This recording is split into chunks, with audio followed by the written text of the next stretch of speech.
This is Nightline, your open door to people and places, and this is Walter O'Keefe.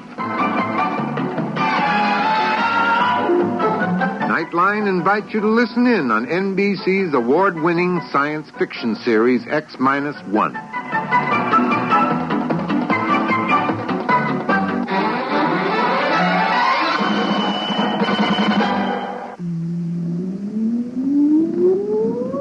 Countdown for blast-off.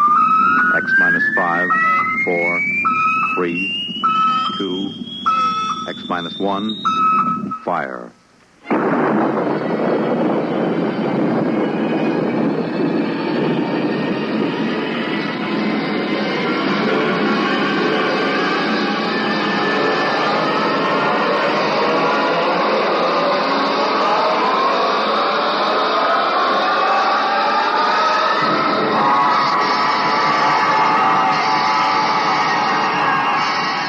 From the far horizons of the unknown come tales of new dimensions in time and space.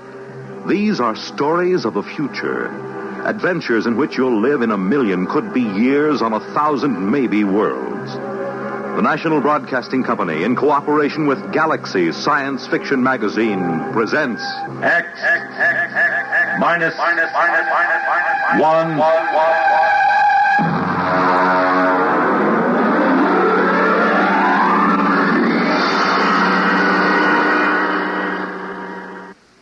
Tonight, Target 1. But first, hear this. The presents have been opened, the gifts enjoyed, and in the case of the kids, a few are already slightly battered. But NBC has one more holiday package for you, and it'll be delivered over this weekend on Monitor. There'll be the music of such bands as those of Guy Lombardo and Richard Maltby, punctuated by the antic commentary of Monitor's own Bob and Ray and Fibber McGee and Molly, and underscored by the up-to-the-minute reports of NBC's newsmen at home and abroad. From Friday night through Sunday midnight, Monitor will bring you another weekend of drama, music, news, and interviews. Of special interest to sports fans will be NBC's coverage of the Friday night fights, Saturday's blue-gray and north-south football games, and Sunday's National Football League championship game. Use and enjoy Monitor, your weekend radio service. Yes, start your weekend right with Monitor on Friday nights, and stay with Monitor all weekend long over most of these same NBC stations.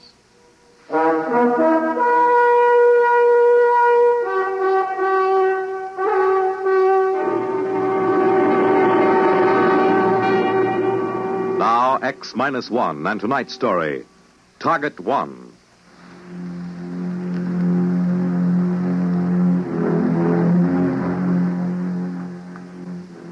Headquarters of the World Council was in the ruined United Nations building in New York.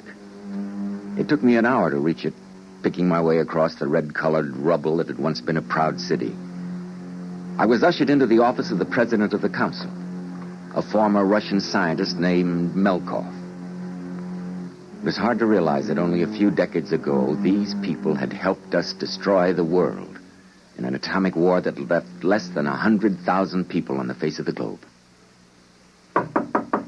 Come in. Dr. Marin. Yes. It's good to see you, Doctor. Sorry I'm 2 days late. I had to land at Boston. It's the only airport operating. I understand. You want to sit down? Thank you. I suppose you are wondering what this is all about. Very little surprises me, Mr. President. Good. As you know, Doctor, the Great War of 1960 left very little of the human race. What it did leave, well, 2 billion corpses, 3 continents rotting and unlivable, and every survivor mutating. I believe you yourself have had children who could scarcely be called human. Sorry to be so blunt. Why did you send for me, Mr. President? Doctor, suppose I gave you an opportunity to do something extremely practical. Such as? A chance to prevent the destruction of our world, which took place 30 years ago. To prevent what has happened? To stop an atomic war? Yes. Would you do it? I'd sell my soul to the devil, Mr. President. You mean that? Yes. Doctor, what would you say was the most important scientific discovery of the 20th century? I suppose Einstein's equation. E equals mc squared. Exactly. This formula unlocked the atom. Without it, there would have been no atomic energy, and consequently, no bomb, no war. The formula did not cause the war, Mr. President, nor did the man who discovered it. He was one of the finest human beings who ever lived. A man utterly dedicated to the pursuit of peace and harmony. Yes, exactly. That is what will make your task so abhorrent, Doctor. What is this task, Mr. President? Quite simply, it is the murder of Albert Einstein. Are you insane? Perhaps. Only history will record that. But how in the name of heaven Albert Einstein died in 1956? I am well aware of that. In order to commit this murder, Doctor, you will have to travel back in time. Travel back? You mean that... I mean that our scientists have succeeded in their experiments. Parachronon penetration has been achieved. It's fantastic. Yes, so were atomic energy and rockets to the moon and radio waves long before both of those. You're actually suggesting that I return to the early 20th century to commit a murder? Yes. But why Einstein? Why not the men who took his contributions and twisted them into ghastly inhuman weapons? Why not them? Because others would replace them. There are many minds so filled with contempt for their own lives that they would be willing to destroy others, so warped with hate that they might even enjoy the job. No, it must be Einstein. Well, then why me? Why not select some murderer, some fiend? Because you are a man of the highest morality. This task must not be performed by some twisted monster. It must be done by a man of integrity who fully realizes his responsibility. To do otherwise would be to degrade ourselves and our victim. Come here, to the window. Do you see that covered barge lying in the East River? Yes. That barge is the finest laboratory we could assemble. Inside it is the mechanism for complete K-meson penetration, maintaining a stable configuration. In effect, it is a floating time machine. You've tested it? It was tested last week. Professor Milton Waxman went back 40 years in time and returned.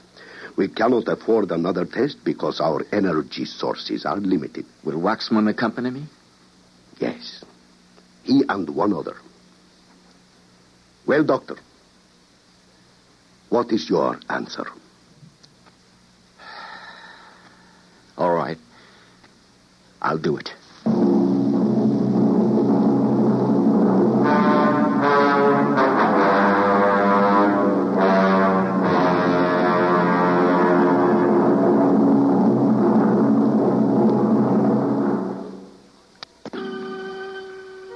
That afternoon, I was taken aboard the barge in the East River. I was left alone in the laboratory to wait for Waxman, the physicist who knew how to operate the chronosphere.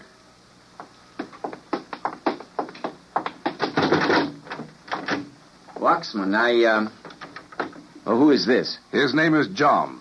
John, this is Dr. Charles Moran. I know the doctor. I don't believe we've met. In my business, I have to know a lot of people I've never met. John is security. I see. He's going with us. To see there's no mistake. That's right, Doctor. Very well. I don't suppose murderers can be choosy about their companions. Before we go any further, here are some clothes that will be suitable to the time and place, which is our destination. Please put them on, Doctor. While you're changing, I'll give you some background on the subject. Born Ulm, Germany, 1879. German citizen, religion Jewish. Became a Swiss citizen after graduation from Zurich Polytechnical Institution. Later migrated to the United States after Adolf Hitler came to power, with a price set on his head by the Nazis. Nobel Prize for Physics, 1921. Copley Medal, 1925. Franklin, 1935. Personal habits... Must we do this? He's only doing his job. Go on, John. Personal habits. Works in a bare room with only a pencil and paper. Enjoys sailing, smokes a pipe, never drinks, is a violinist of conservability. All right, I'm ready. Good. Now just strap yourself into the accelerator seat. Ready? Switch on. The sensation will be something akin to weightlessness, a disorientation and feeling of utter detachment. This will last until we have settled into a new orbital configuration. We will be able to monitor our time segment on the screen before us. May I ask our objective? Yes. The Polytechnicum at Zurich. Graduation ceremony in the year 1900. So young. He was already formulating the theory of relativity at this point, Doctor. We have no choice. It must be clean and thorough. Are you ready, gentlemen? Yes. Ready, Professor. Hold on. We will begin to whirl until we reach speeds where K-meson penetration is possible. Now.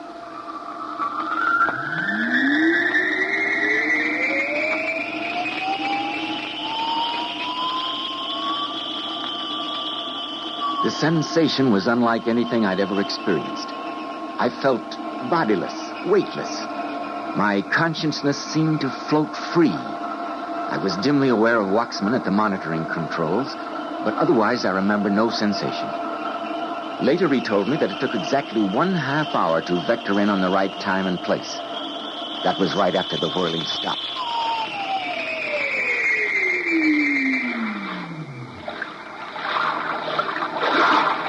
Marin, are you all right? Yes, I think so. John, I'm all right. Where are we? Well, according to the monitor, our barge is at a dockside on the lake at Zurich. The year should be 1900. The time is 2:00. We have exactly 1 hour to accomplish our mission. Open the hatchway, John. Well? Fantastic. A different world. We can't waste any time. The graduation ceremony is at 3. Now let's go. Very well. Just a moment, gentlemen. Here, take these. What are they? Guns. We'll need them.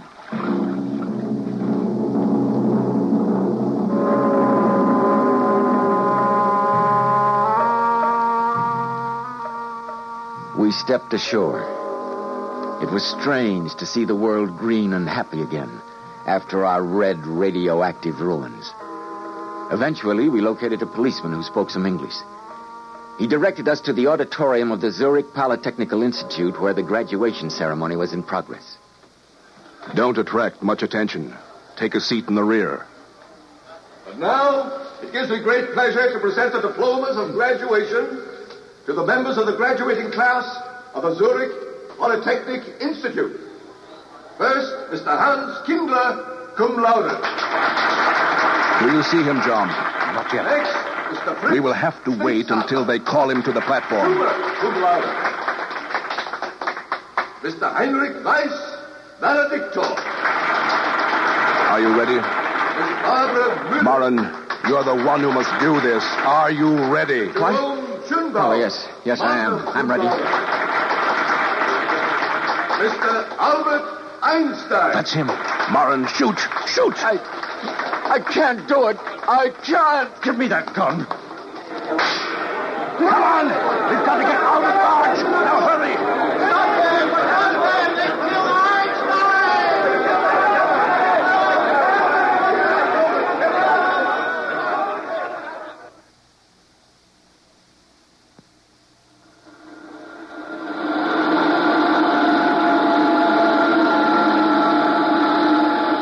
Another few minutes. What do you suppose it will be like? What? Our world, the one we left. Without atomic fission, I mean. We'll soon know. Well, one thing is for sure. There'll be no mass destruction. The people will be there. The people. Good Lord, there'll be billions of them. And the trees, the green shrubs, and the beautiful tall buildings. He looked very young. We're vectoring in on our year. Now hang on when I start the negative penetration. Brace yourselves.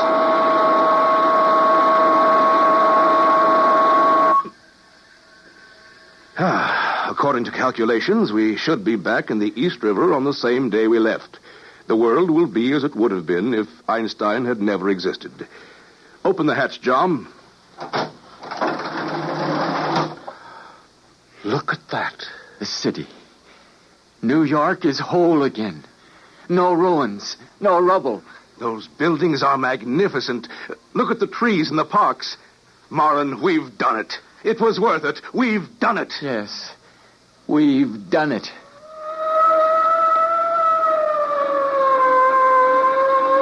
Suddenly from nowhere, an official boat, a police boat. Suspicious of the barge and our parachronon penetration equipment, we were arrested by federal agents.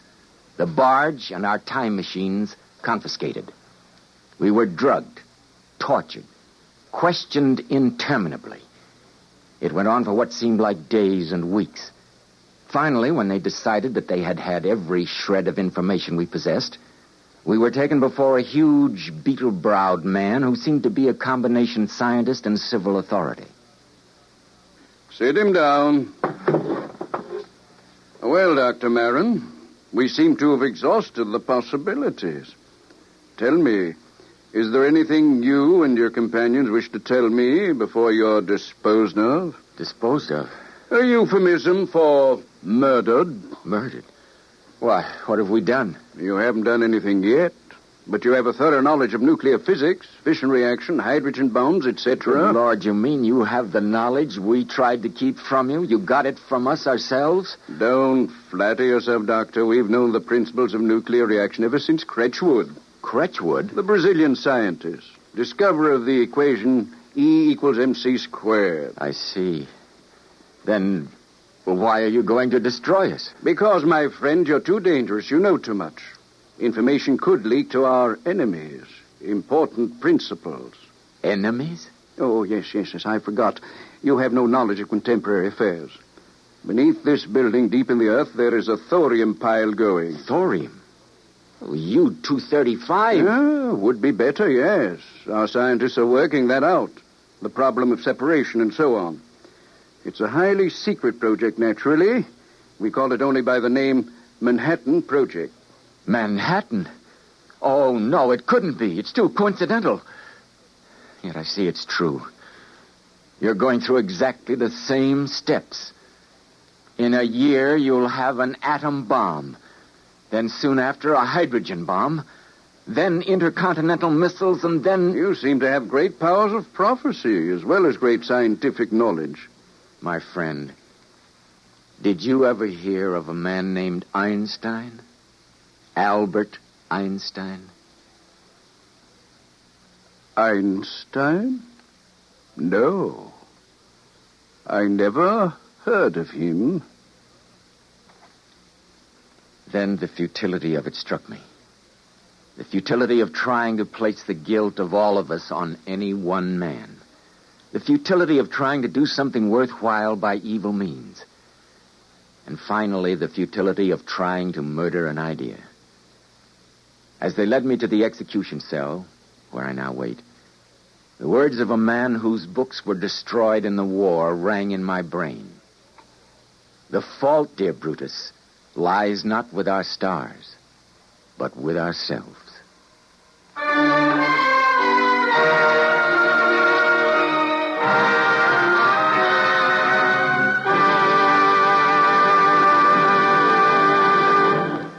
Fred Collins again. I'll have another word about X-1 in just a moment.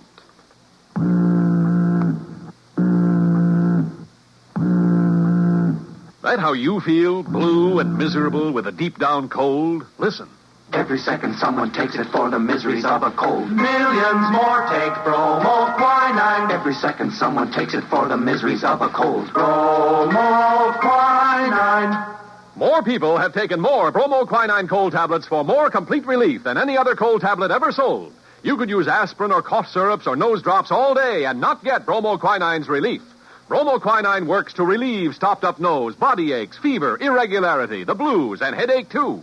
Yes, more complete relief for even virus colds. For bromoquinine is the only cold tablet sold with wonder-working quinine and 5 other medicines health-fortified with vitamin C.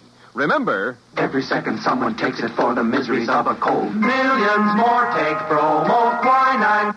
Get bromoquinine brand cold tablets. You have just heard X-1 presented by the National Broadcasting Company in cooperation with Galaxy Science Fiction Magazine, which this month features Kill Me with Kindness by Richard Wilson. What would you do if you found yourself in a place where your every whim was granted? Don't worry.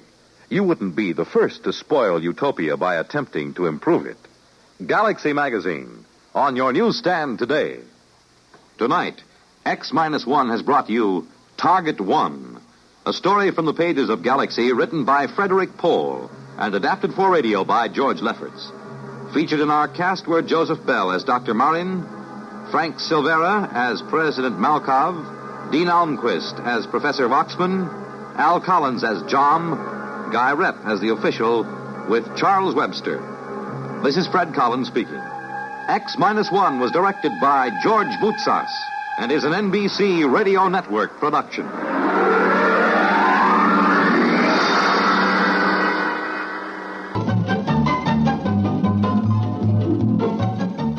This is Walter O'Keefe inviting you to listen in on the Nightline. Tonight, live the incredible life of ages yet to come in a time that might be 1,000,000 years from now on X-1.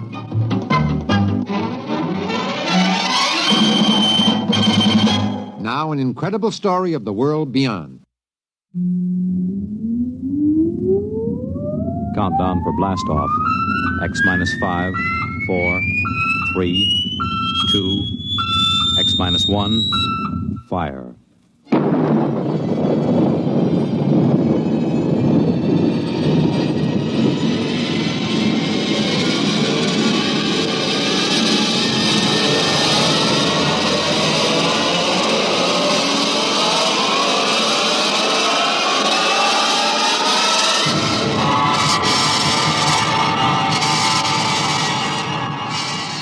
From the far horizons of the unknown come tales of new dimensions in time and space.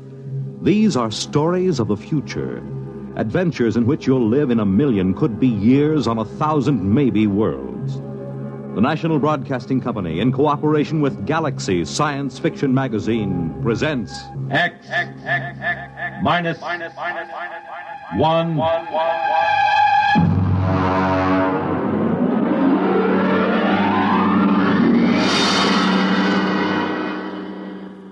Tonight, The Category Inventor by Arthur Sellings.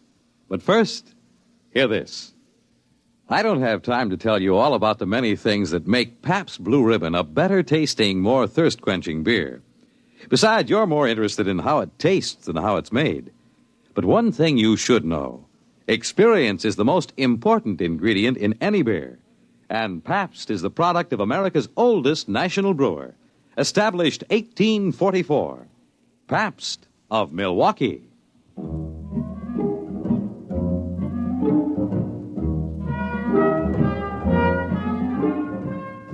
Now, X-1, as Nelson Olmsted stars in The Category Inventor. Frankly, I didn't expect to have the trouble. The morning that it happened was just like any other morning. I came into the locker room and took off my coat, and through the open doors I could hear the welcome sound of the boys warming up. Perhaps I should have realized something was wrong when Kurt Bergson, the orchestra manager, came up to me. Gilbert, how are you this morning? Fine, Mr. Bergson. I'm not late, am I? No, not late. You must have left the house early this morning. Yes, I did. It was such a nice day, I thought I'd walk. Luckily, I don't play the double bass. Bassoon isn't so hard to carry. You didn't get your mail this morning? No, I didn't. Mail usually comes about 10 o'clock. Well, I better get out there and warm up. Gilbert, I wish you hadn't gotten your mail this morning.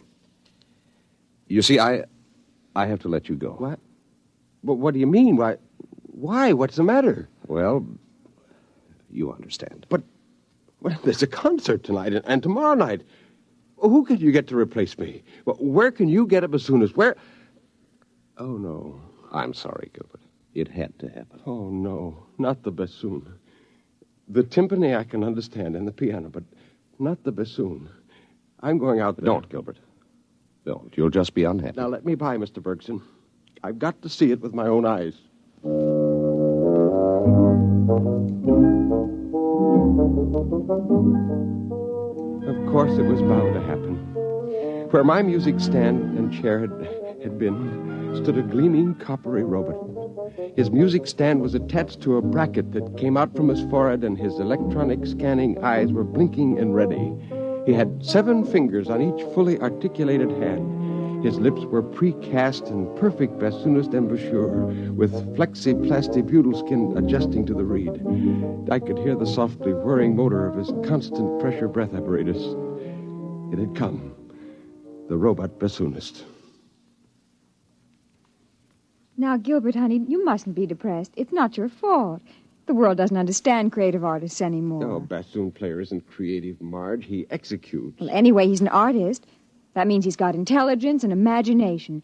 And that means he's got a head start when it comes to a new job, doesn't it, honey? Sure. Yeah, head start.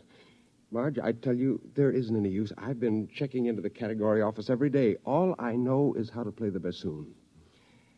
Well, we'll just have to get used to being on reserve. But what will we tell the children, dear?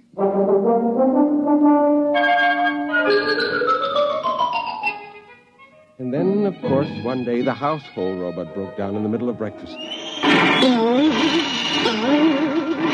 Gilbert! Well, what is it? What? The robot right in the middle of getting breakfast, it exploded. I'll ring Center. Oh, but the children will be late to school. Call in, Michael. Well, there's not much use in their hurrying if there's no breakfast, is there? Well, I'm trying. You think it's easy making breakfast by hand? No. Don't just stand there. Do something. Oh. The children won't get any breakfast, and they've got enough to put up with. Well, what do you mean by that? What exactly have they got to put up with? Look, I haven't got time to argue with you. Which one of these tubes is the orange juice concentrate? I think that's ketchup. Look, turn it off. Oh, you jammed it. Oh, it's been like this ever since you stopped. Ever since I what? Oh, keep your hand over the ketchup. It's flooding the kitchen. Ever since what? Ever since they put me on reserve. That's what it is, isn't it? Listen, if you think...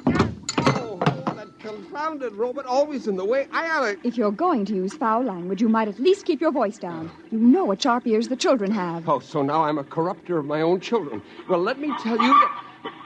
What's that? The Henomat. I said it to synthesize fresh eggs. It's out of control. Oh, Gilbert, there goes the ketchup again. No. Do something.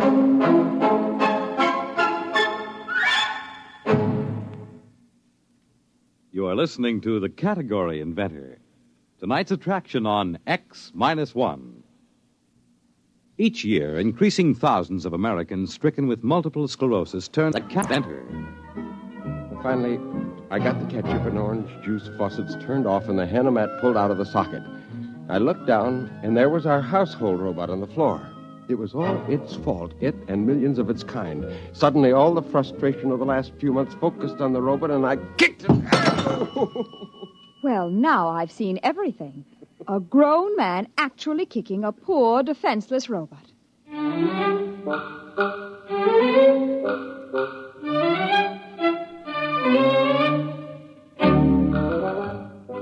I was expecting the mechanic from Robot Center when the door buzzed. I opened it, but it wasn't the mechanic. It was my father-in-law. Hello, son. Surprise, surprise. Oh, hello. I wasn't expecting you.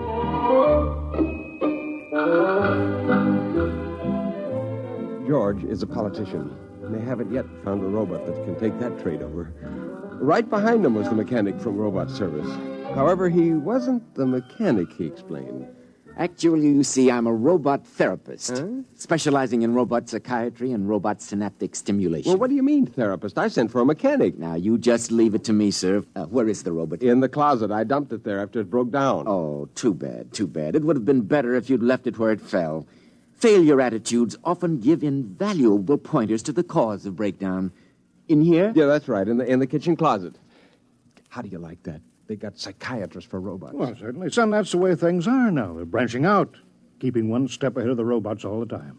Man's got to be adaptable. Now, you take old Tom Angel. Old Tom up and registers himself as the first of a new generation of reading card verse writers. He was first in, so he got charter rights. Now, you got the idea?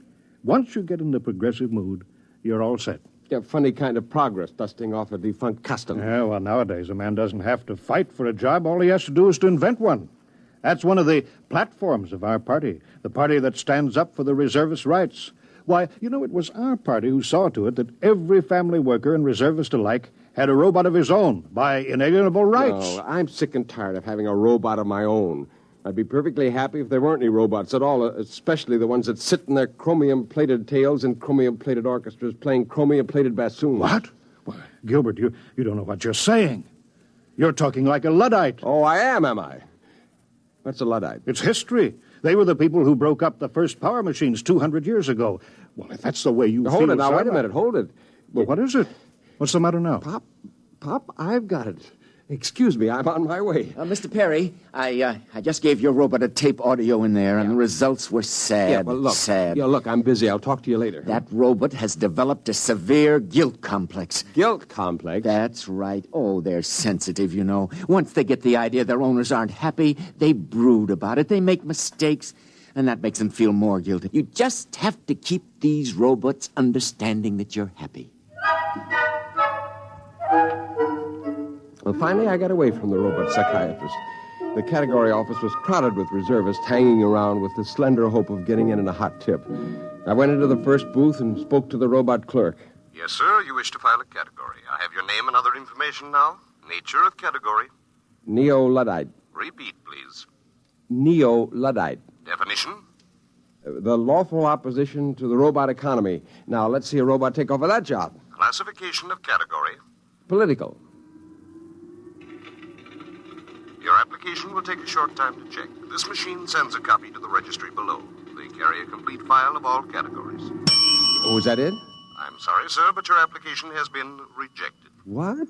The category office extends its sincere regrets and trusts this will not deter you from making further application at the category office. Now, you listen here, you metallic mouthpiece. That application is legitimate. Now, nobody's got any right to reject it. Now, you can't just stand here... Sir, you are overexcited. The supervisor is on his way. Ah, Mr. Perry, you're upset, eh? Well, you understand we dislike having to turn down anyone's application. Now, listen. Now, that category I put forward is perfectly good. I've got a right to be heard. An opposition party is just what's needed. Well, of course it is, Mr. Perry. I was only trying to tell you that you couldn't register that category because it was registered years ago. What? Yes, the Humans Only movement is a recognized party, even though it's never managed to win an election or attract many adherents. But the movement does have state backing, funds, officers, the same proportion of salary to officials, members, the same as the two big parties. Better luck next time, Mr. Perry. There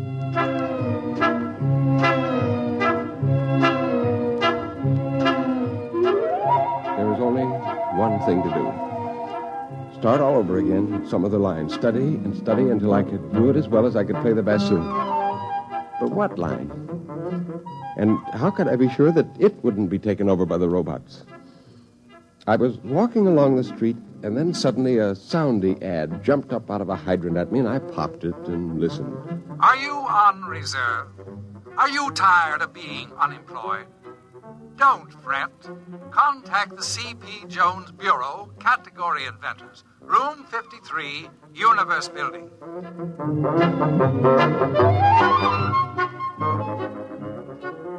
Just as I got to the Universe Building, the doors swung open and two big bruisers came through carrying a little old man. You let me go, you hear? Let me go! I'll have a writ served on you. A man's got his rights. Now you let me go, let me go. Oh! Are you all right? I'll have a writ served on him. Are you hurt? No. Oh. Well, I wonder if you could help me. This is the Universe Building, isn't it? Yes, it is. Would you mind dusting off my jacket? Yeah. Well, I'm looking for somebody here. I wonder if you could help me. Robbers. Throwing a man out after all these years. 10 years I've worked in this building. Oh, you work here. Well, then perhaps you could help me find... Yes, I had my own office. The C.B. Jones Bureau. You're C.P. Jones, a category inventor? You heard of me? I was coming to see if you could fix me up. Oh, well, it's just as well you didn't. I didn't have a category in stock. As a matter of fact, son, I never did manage to invent a single category, except the one of category inventor. Well, they finally caught up with me, revised my category a week ago, and canceled my license. Say, would you like to have a drink? No, I don't have any money, only reserve script. Well, that's good enough for an emergency. Come on.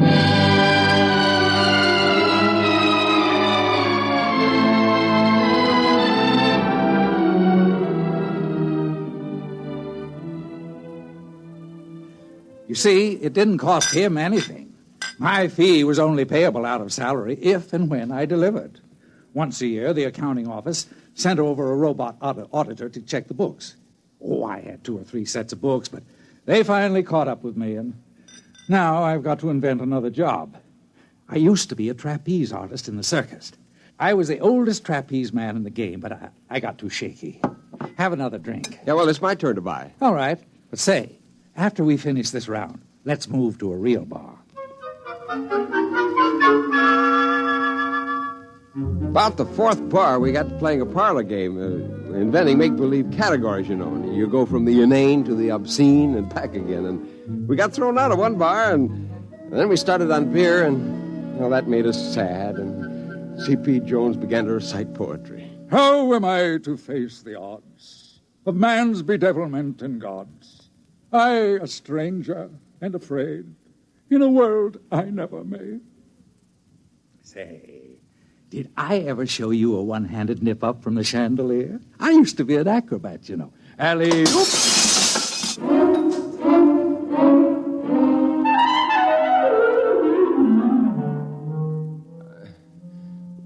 I woke up with the sun in my eyes, and I saw a figure moving.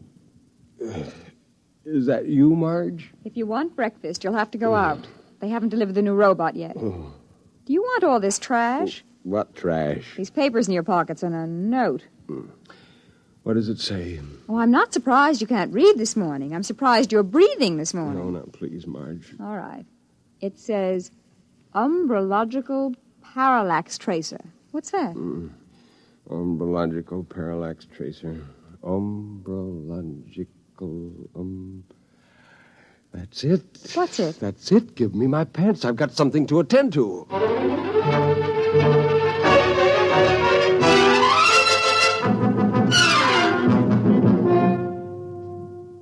Well, I'm glad to see you, Mr. Perry. Trying again, eh?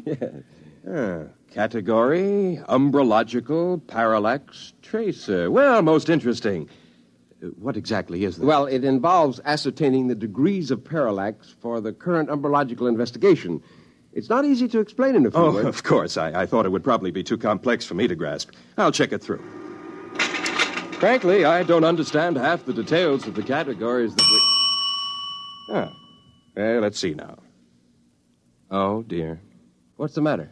The West Town office has already admitted an application this morning for an umbrological parallax correlator. Now, you'll have to prove that the two functions are distinct and separate. Umbrological parallax That wouldn't have been a Mr. C.P. Jones, would it? Why, yes. You know each other? Well, yes. We should have met this morning and filed our categories together.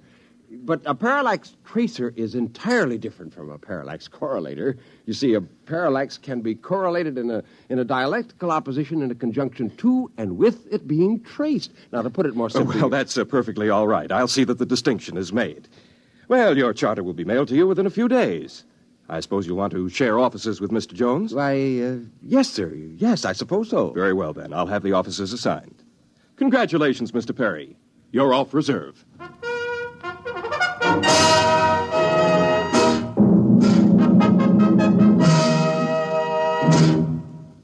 Well, how do you like the new office, Gilbert, my boy? You old figure, you almost cleared the pitch for me by filing. Well, I didn't have your address, and I didn't know you'd get the same idea. I just remember we laughed a lot over it and thought it one of the best phony categories we'd made up. Of the printable ones, that is.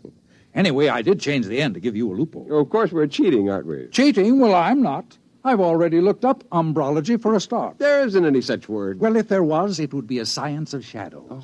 Now, all we have to do is find the parallaxes. But you're not serious. Serious? Of course I'm serious. The world's so complicated these days, everyone's such a specialist that no one can be sure yet what's fact and what isn't. We're the only umbrologists in the world. Who can question us? Yes, I suppose that's true. Why, the scope's enormous. Anyway, we're off reserve. We've got a job. And I'm not letting any grass grow under my feet here. Now, don't just stand there. Our robot hasn't arrived yet. Give me a hand with this filing cabinet. We're going to need it. You're right. We got our work cut out for us. Let me tell you, the life of an umbrological parallax tracer isn't all beer and Skittles. Let's get to work.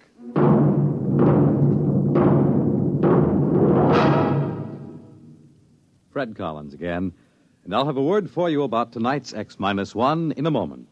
On your weekends, at home or in your car, or at the beach, or wherever you are, take a radio along and let Monitor take you along to wherever exciting and interesting and entertaining things are happening anywhere in the world.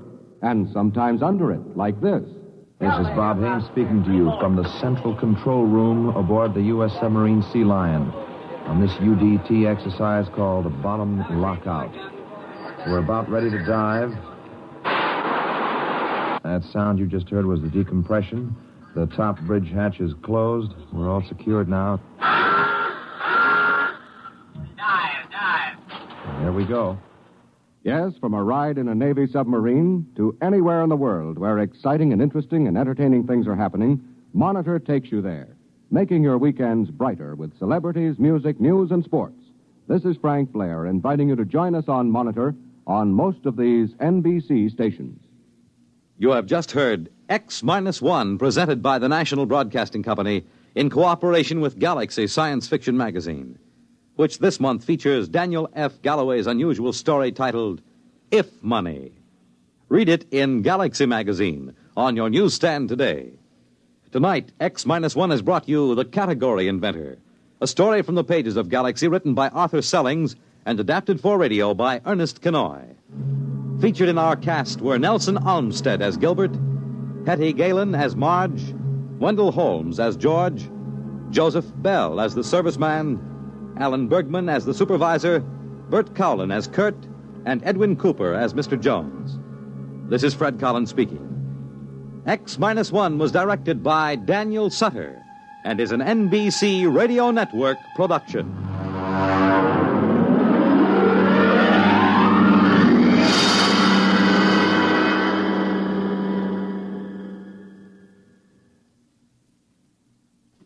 There's excitement in the air at night, and Nightline brings it to you. Hear Nightline with Walter O'Keefe, next on most of these NBC stations.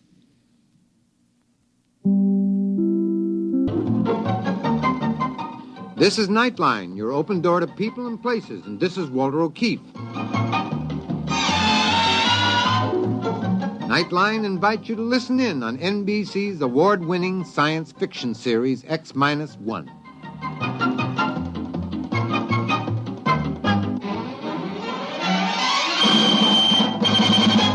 Now escape to a world of the future. Countdown for blast off. X-5, 4, 3, 2, X-1, fire.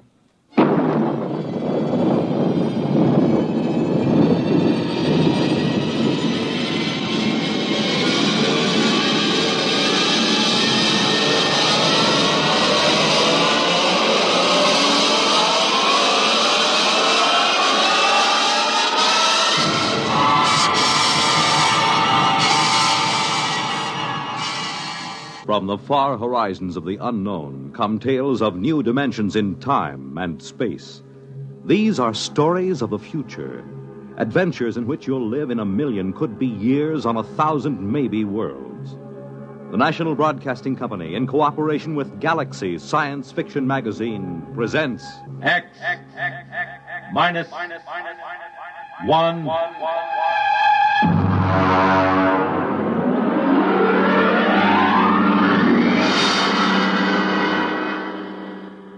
Tonight, Silana by James E. Gunn. But first, hear this.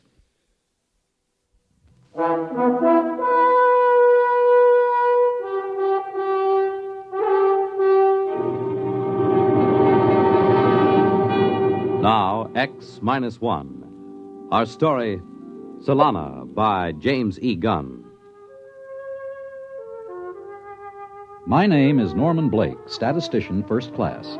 At 2:30 p.m. on Monday, October 21st, in the year 2055, I became a deviant. I left my job an hour early. To deviate from the norm was unheard of in a perfectly adjusted society such as ours. Thanks to the great psychologist Kinder, we had a society where everybody's job suited his talents and needs, where children were raised scientifically, and where everyone lived happily on an even keel instead of swinging back and forth from gloom to ecstasy. Then I noticed it, the single flaw in the perfect system. Come in. Yes, Norm. Henry, I'd like to talk to you for a moment, privately. Close the door. It's rather unusual for me to see one of my statisticians privately, but since we're old friends... Something rather serious has come up. Oh? As you know, my duty is to check the computers to make certain there are no deviations. Yes? This morning, I ran over the figures for our district. Here is the sheet. The deviation is near the bottom. 1,037 gallons of water purified, 1,037 gallons consumed, 9,328 births, 9,328 deaths. I see nothing wrong so far. No? Read the next item. One candy bar taken from baby. Well? But don't you see? A baby can't consent. Therefore, it must have been taken without consent. Henry, that is theft. We haven't had a case of theft in this society for almost 29 years. I see. It's got me so upset I can't think of anything else. You're a little edgy, aren't you? Well, wouldn't you be if you knew there was an antisocial being walking the streets of your own city? I don't think I'd quite go to pieces like that. Maybe, well, this is just a suggestion. Maybe you ought to see an analyst. Perhaps it would help you deal with this problem. I've been analyzed. How long ago? 8 years. Well, unless you're prepared to handle this problem, I'd advise you to get some help. Meanwhile, take the rest of the afternoon off. Off? Deviate from the schedule? As director, and as an old friend of yours, I order it. I consider you to be in extreme upset. That's your order? That's my order.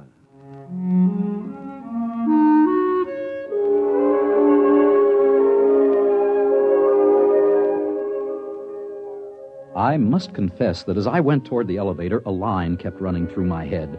Norm has departed from the norm.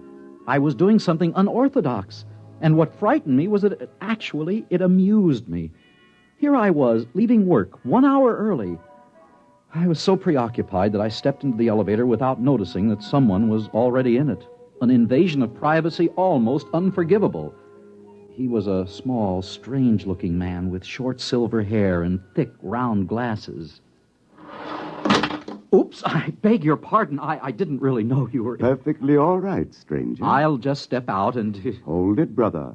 You've got troubles, I can see. Well, My advice to you is see an analyst. Don't wait another 24 hours. Thank you for the advice. That's more than advice, brother. It's a commercial. Here's my card. Andrew C. Rednick, public analyst. Oh, you're an analyst. Freelance. I didn't know there were any. I'm probably one of the few still practicing. My slogan is, don't kid with your id. If life ain't dandy, come see Andy. I may be up to see you. You will, I can tell.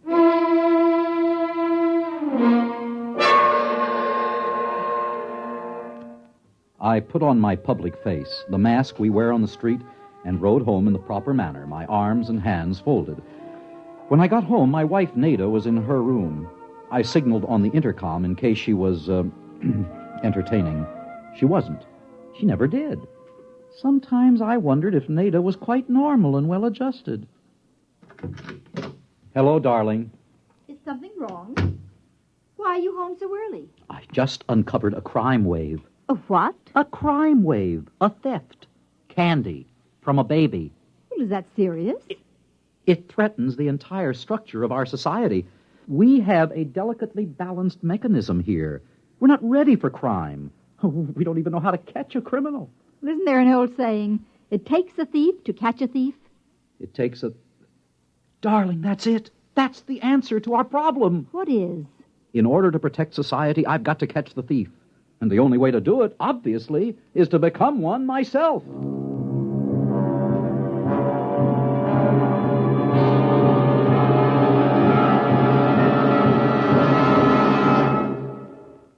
You're listening to Solana, tonight's attraction on X-1.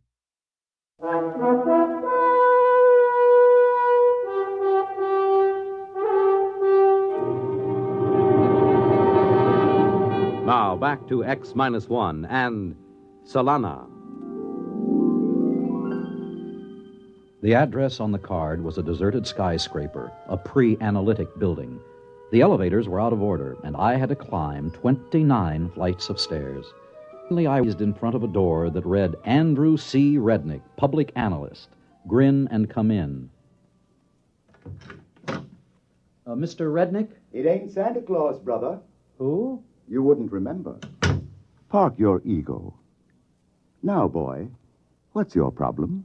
I've got to do something, and it isn't in my psychological profile. That's the trouble with this society. Nobody's capable of handling the unexpected. Are you saying there's an advantage to being unadjusted? Don't second-guess the analyst, boy. If you mean by advantage, will you be happier? No. But if you mean power, then you've got it. In a country of normal people, the neurotic man is king. You want to be king, boy? Of course not. I'm perfectly happy and well-adjusted, except for one little problem. Namely? I've got to catch a thief. So? So I've got to know how a thief thinks and feels, what he does, where he goes. You mean you want to become neurotic? Exactly. This is a rather unorthodox request. I suppose it is. I could lose my license if anyone found out. If you don't do it, it could mean the end of society and civilization. As bad as that, eh? Very well. Start at once? Why not? Sit at my desk while I lie down on the couch and tell you about my childhood. You lie down? I'm the one that's supposed to lie down. You forget this is reverse analysis. I'm supposed to make you neurotic, frustrated. Now then, the first thing I remember was an argument between my father and mother. You were living with your own father and mother? Ooh, how unhygienic. What a nasty situation. You aren't very good at this sort of thing, are you, boy? You're supposed to listen, not comment. Now then, when I was 27, I perfected analysis and revolutionized society. What are you talking about? Kinder perfected analysis and revolutionized society. He died. Don't second-guess the analyst. You know, I'm beginning to dislike you already. Fine. We're making progress already. You're beginning to experience dislike. Next, we'll achieve hatred, and then loathing. In 3 weeks, you'll be well on the road to becoming a crook.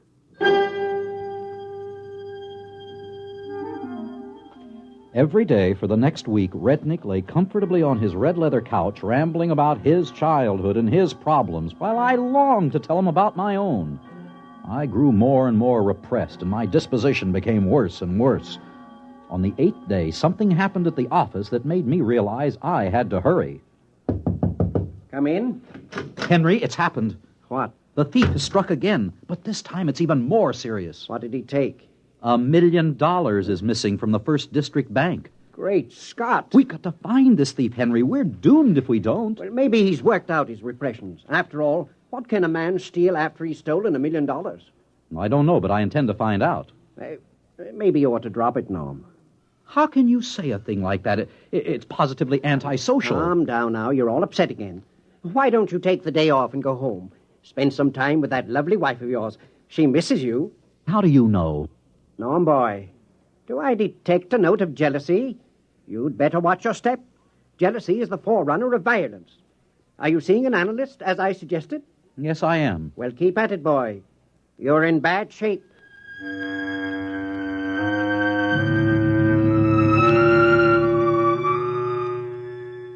I kept at it. By the time the annual status examinations were due, I was a complete wreck. I hated Andrew Rednick with a passion. I was ambitious and jealous. I had even sunk to that basest of all passions. I had fallen in love with my own wife. And still I had not been able to ferret out the thief. He had not struck again. Ah, you're early, son. So I'm early. You'll have to wait. I have another patient. What?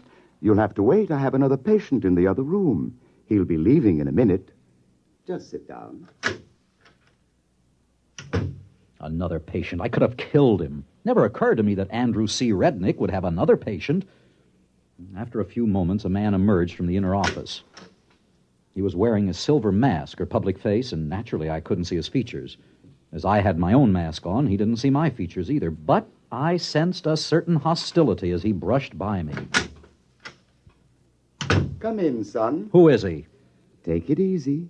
We don't reveal the names or identities of patients. I hate him. You're jealous. Jealous. As a matter of fact, I've been thinking of quitting the analysis. Good. This is your last session anyway. My last session? But it can't be. The annual examinations are coming up tomorrow. I am not ready. I'll be demoted to a menial job. I doubt it. I told you I'm not ready. What can I do? Have you ever thought of cheating? On the examination? That's horrible. Only a monster could suggest such a thing. What kind of man are you? Who are you, Rednick? Let me close the door. Now, look through the glass at my sign. You can read it backwards with the door closed. Andrew Rednick. Rednick backwards. Kinder? You? Oh, it's impossible. He's the founder of our whole society. Besides, he's dead. He died in an accident. All staged. I just decided to duck out. Why? Because, my friend, I found I had created a Frankenstein, a perfect society. It was like paradise, a Garden of Eden. The same silly people, happy, not wanting anything, not going anyplace, and not changing. So I decided to create a little sin and thereby give the creatures change, growth, misery, ecstasy, and free will. In a sense, I made them creative. Well, son, au revoir. But am I really finished? You're just beginning. Your frustrations are like rabbits, boy. They just keep breeding. I'm the one who's finished. He clapped his hat on his head and walked out, leaving me alone in his office. When I walked over to his desk, I found a gun lying on top of it. I put it in my pocket and returned to my office. The next 5 hours were spent in statistically predicting the questions I would be asked on the annual examination and in finding out the answers in advance. Then I went home. Darling, how did it go? Nada, take a good look at your husband. See anything different? Well, I've been noticing a change for the past few weeks. You're going to notice a much bigger change, sweetheart. Tomorrow, the new appointments will be made based on the results of the annual examination. Did you do well? Did I do well? Read this card. The enclosed card has a magnetic reproduction of your new psychological profile. It indicates you are in the 99th percentile of leadership with the second highest altruism rating ever scored. Therefore, a new position has been created for you. Beginning tomorrow, you will be deputy mayor of the district. Deputy, darling, it's wonderful. Yes, I dare say it is. Only one thing troubles me. What's that? I can't understand how anybody scored higher than I did. I'd counted on becoming mayor. The following day, I reported to the office of the new mayor of our district, the only person who had scored higher than I on the annual examination. I was ushered in promptly. The new mayor was seated behind a huge desk. He wore his public face mask. Mr. Mayor, I'm Norman Blake, the new deputy. Yes, we've met, you know. Oh, I'm afraid Let me remove my public face. There. Henry Foreman. I'm amazed you didn't guess sooner. How? Quite simple. You and I, dear fellow, have unstable patterns. With me, the first break came the day I took that bar of candy from the baby as I was passing the nursery. My own act frightened me so that I sought an analyst. The same analyst you sought. Rednick? Rednick, Kinder, it's all the same. And you were the thief, and I never... It takes one to know one, Norm. You cheated on the exam, too. Using the computer, just as you did. Are there, any others like us? I don't know. We'll find out, though. We're ambitious, you and I. That means we'll be moving up, heading for the governorship, perhaps even the presidency. And then we'll collide with the others, if there are any. As Rednick said, in a world of normal people, the neurotic is king. The only trouble with that is there can only be one king. That's right. And only one mayor. The look he gave me then sent chills up and down my spine. In spite of my high position, I haven't had a moment's peace or relaxation since. Neither, I suspect, has Henry Foreman. There were imbalances in our world which had to lead to the destruction of one or all of us, and we knew it. There was one saying that Rednick Kinder had forgotten to tack up on his wall. Uneasy lies the head that wears the crown.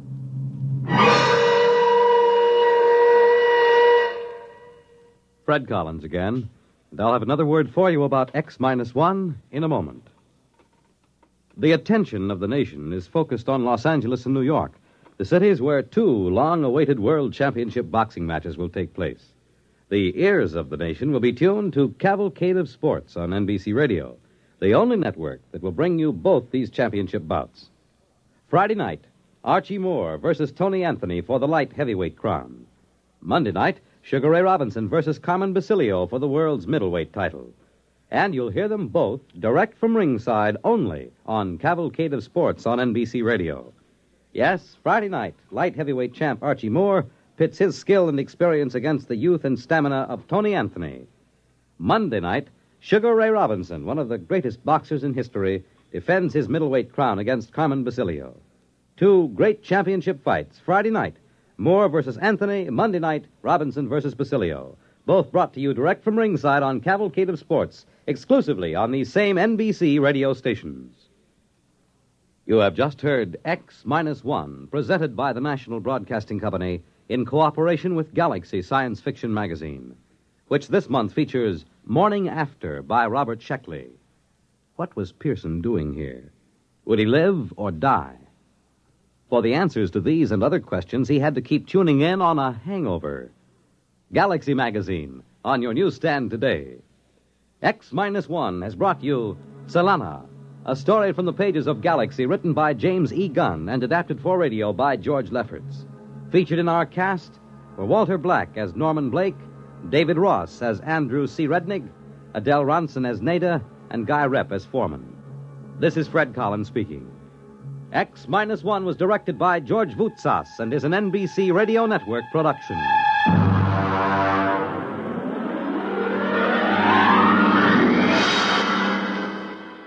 There's excitement in the air at night, and Nightline brings it to you.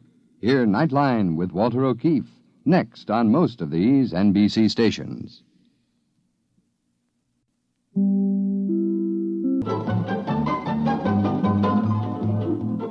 This is Nightline, your tie line to the world, and this is Walter O'Keefe.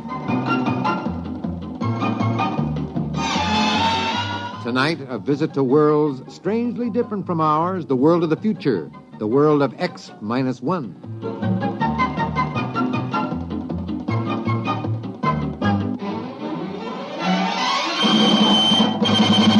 Now, here is the future, X-1. Countdown for blast off. X-5, 4, 3, 2, X-1, fire.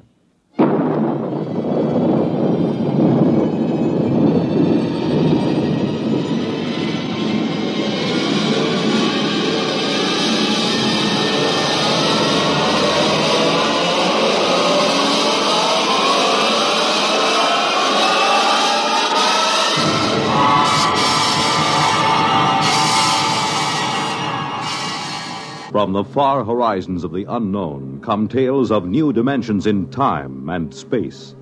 These are stories of the future, adventures in which you'll live in 1,000,000, could be years, on 1,000 maybe worlds. The National Broadcasting Company, in cooperation with Galaxy Science Fiction Magazine, presents X-1.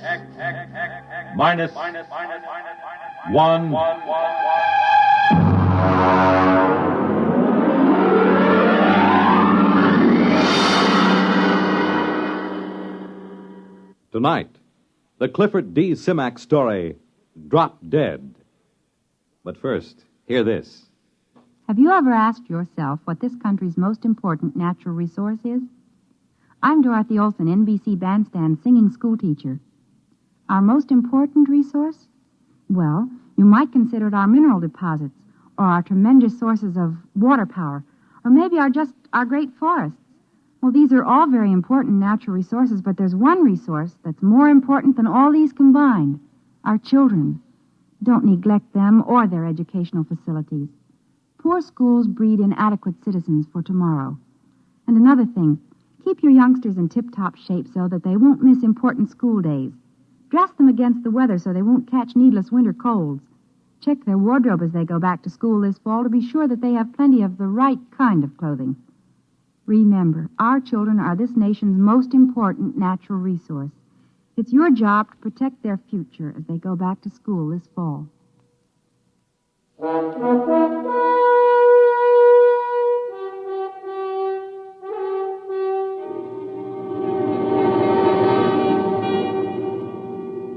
Now, X-1, and the story of an unbelievable planet. Listen to Drop Dead.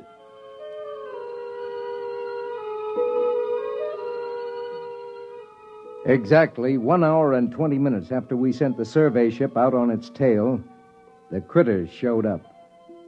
Ordinarily, when you make a landing on an unknown planet, it takes at least a week for any life to come creeping out of hiding and sneak a look. But there they were, the critters. They were almost cow-sized, but not as graceful as a cow. Their bodies were put together as if every blessed one of them had run full tilt into a wall. Their hides were splashed with large squares of pastel colors, the kind of color one never finds on any self-respecting animal. Violet, pink, orange, chartreuse. The overall effect was in a checkerboard, made by an old lady who did crazy quilts. Max Weber, our biologist, stood at the tail fin with me and stared. Look at that on their heads. Those antlers. Those are not antlers, my friend. Well, I was afraid to say it. It looks like vegetation. As if they were trying to hide behind a skimpy thicket. And what bothers me is the fruit and vegetables. That is, fruit and vegetables growing on their heads. Hey, watch it. One of them's broken away from the herd and coming over this way. Step back. Give me a clear shot in case it charges. Look, here it comes. What? How do you like that? It just dropped. Ed, that animal just walked up to us and dropped dead.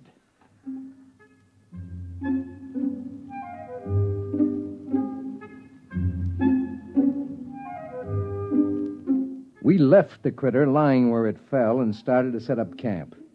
Carl Parsons, our ecologist, had the stove together and the supper started before the last tent peg was driven. I dug out my diet kit and mixed up my formula, and all of them kidded me about it the way they always did. It didn't bother me. Their kidding was automatic, and I had automatic answers. I know ulcers must sound silly and archaic. You ask any medic, he'll tell you they don't happen anymore. But I have a riddled stomach and a special diet kit to prove that they sometimes do. After supper, Carl Parsons, the ecologist, Max, and I dragged the critter in and had a good look at it. Hey, look at this, Ed. This animal's got different colored blocks on it, just like a checkerboard. Look at this one. Holes. Yeah. Just like one of those peg sets a kid use as toys. Here, look what I found out of that. I'll poke it with my knife. There. Looks like a bee. Well, it is. On top of being a tomato bush and a grapevine, this critter is a walking beehive. Why couldn't they be something simple? Yeah, it never is. You know, this is a screwy place. The critters? No, not the critters. The planet itself. Never saw one like it. It's positively naked. No trees, no flowers, nothing. Almost as if someone had said, let's make a simple planet. Let's cut out all the frills. Let's skip all the biological experiments and just work on the basics. One form of life and the grass for it to eat.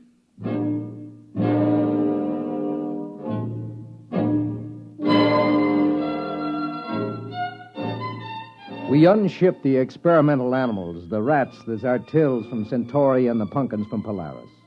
The pumpkins made an unholy racket because pumpkins are always hungry. You just can't give them enough to eat. You turn them loose and they eat themselves to death.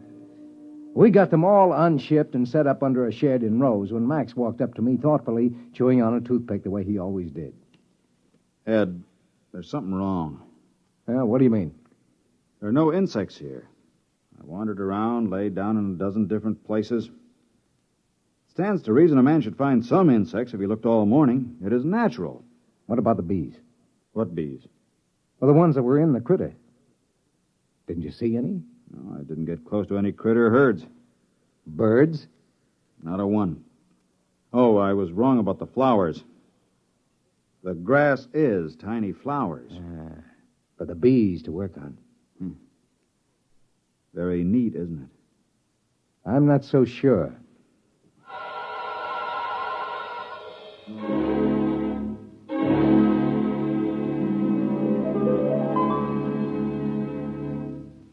American tradition.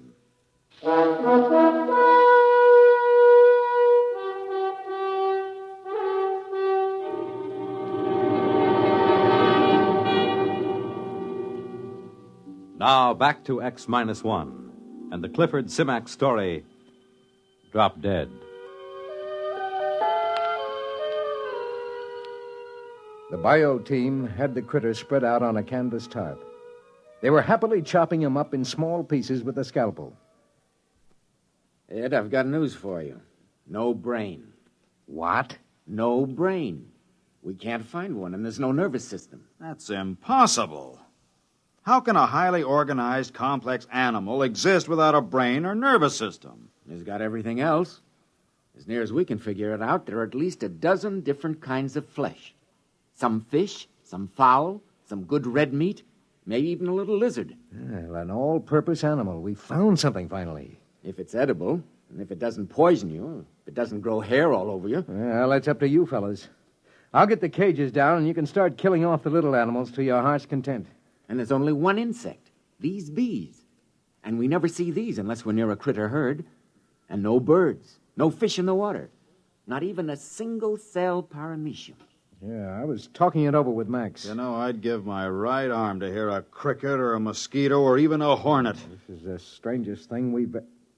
Hey, Max, what are you chewing? Toothpick. That's no toothpick. Spit it out, spit it out. That's grass. I don't know. I must have just picked it automatically to chew on. Just a habit, I guess.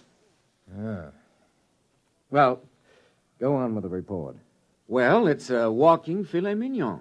That animal is an all-purpose for sure. It lays eggs, gives milk, and has 6 different kinds of red meat. Makes honey, 2 kinds of fowl, 1 of fish, and a whole lot of others we can't identify. Then, of course, the bacteria. And what about the bacteria? The critters swarm with them. And all of them the same. You know, it normally takes 100 different kinds of bacteria to make the metabolism work.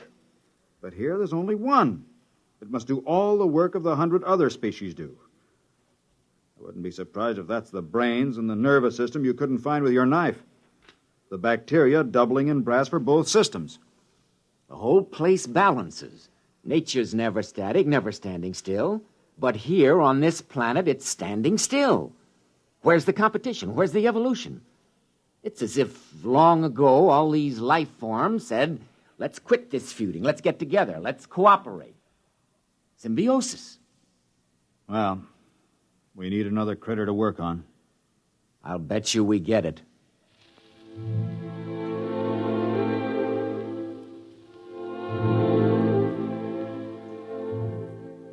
Luckily, Max didn't take Carl's bet. Right after breakfast, the critter came in and died with a savoir-faire that was positively marvelous. We unloaded all our supplies and got ready for a long stay. We were feeding all the experimental animals on a critter now. The carnivorous ones ate the critter meat, and the vegetarians chomped on critter fruit and critter vegetables. They all grew sleek and sassy. We were sitting around after supper one night when suddenly we heard something. Hey! What is it? Listen! Thunder. Listen. I think... All right, quick. Everybody up into the ship. What is it? A herd of critters. Look, you see the dust?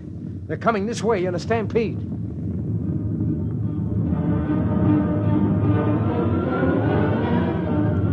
We swarmed up the ladder and tumbled into the port. Below us, the stampeding critters went grinding through camp. There seemed to be millions of them. They came pouring past for almost an hour.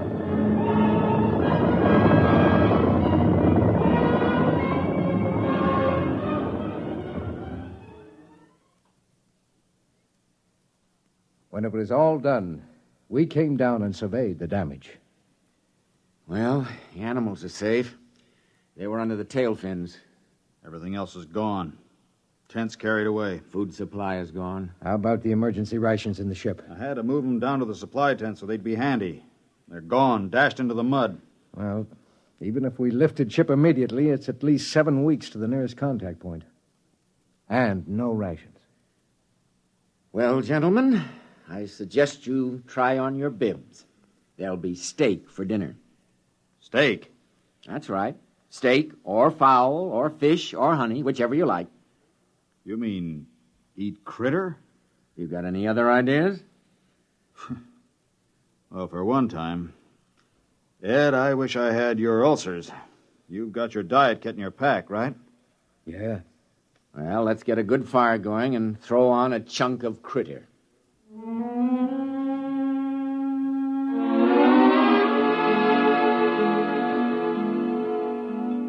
The crew ate about a critter a day. They didn't seem to mind. Just at breakfast time, one would walk in and keel over. The crew ate like there was no tomorrow. I waited for them to break out in a rash or start turning green with purple spots or grow scales or something. But nothing happened. They felt better than they ever had. But then one morning, Max Weber turned up sick. Well, gentlemen, I've just taken a sample of my own blood. How do you feel? Lousy. I'm loaded with bacteria, critter bacteria. I've checked some of the others. They've got a lower count than I have. Well, that figures. You got a head start. No. The rest of them have just been eating critter for a week. Hey, remember the day you ran out of toothpicks and took to chewing on a grass stem? Yeah. Well, we can't stop eating critter. It's all the food we have. Well, we might stop eating critter now. And there's my diet kit. We might make it home. Your diet kit wouldn't last us 3 days. I took a blood sample on the test animals. They've got a bacteria count almost as high as mine. Well, it doesn't make any difference. We still have to eat critter. We haven't got any choice.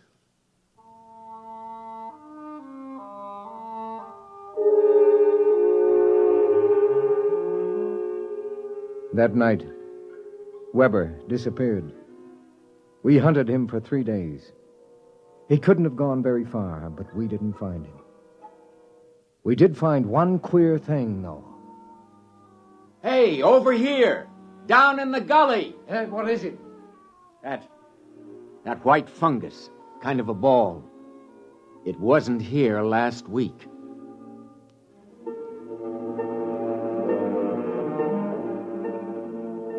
We couldn't find Weber. And then about 4 days later, Carl woke me up. Ed, get up. Get up. What's the matter? The animals, the test animals. They're encysting. They're turning into cocoons or chrysalis or something. What? All of the test animals, the guinea pigs, the dogs, they're turning into white fungus balls. Carl, the ball we found out in the field. Weber. Max Weber. It's got to be.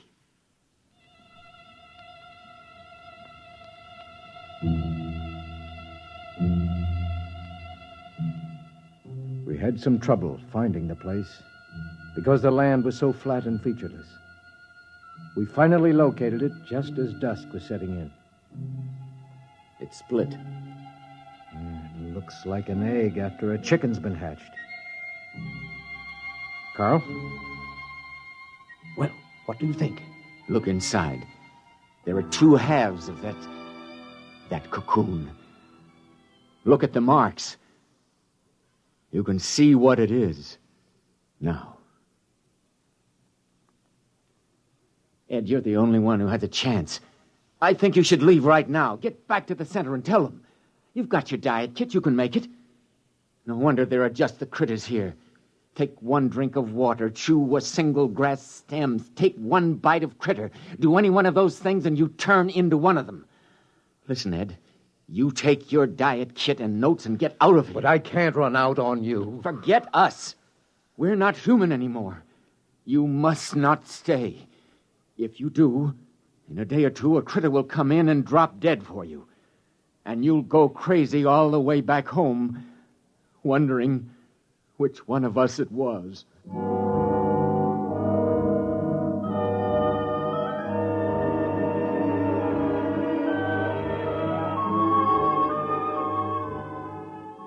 I walked slowly over to the ship, and I stood at the foot of the ladder, holding the notes and the diet kit against my chest. I thought of all the things we'd been through together. The crew, how they'd always kidded me about the diet kit. I thought of almost 10 years eating that awful goo, and that I could never eat like a normal human because of my ulcerated stomach. Maybe they were the lucky ones, I told myself. If a man got turned into a critter, he'd probably come out with a whole stomach and never worry about how much or what he ate. The critters never ate anything except the grass. But maybe, I thought, that grass tasted just as good to them as steak or a pumpkin pie would taste to me. So I stood there for a while and I thought about it. Ed, what are you doing back here?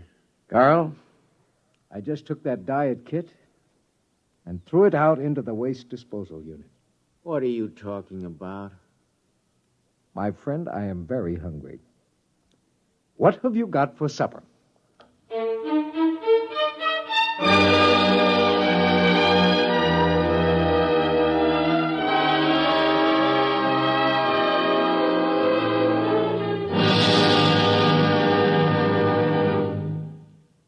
Fred Collins speaking. And I'll have another word for you about X-1 in a moment. Hi, this is Walter O'Keefe. You know, they say there's nothing new under the sun, and maybe that's true. But there is something new under the moon, and that's Nightline. In Nightline, we think we found the way to use the intimacy as well as the lightning-fast maneuverability of radio in an hour-and-a-half package of high-voltage, different entertainment. We found the way to make the airwaves your magic carpet to wherever big things are happening. Anywhere in the country, for that matter, anywhere in the world. Now, let's say that your favorite comedian is performing at a Las Vegas nightclub. He's packing them in, and you've really got to have connections to get a table. Well, Nightline is that connection, and your radio is your ringside table.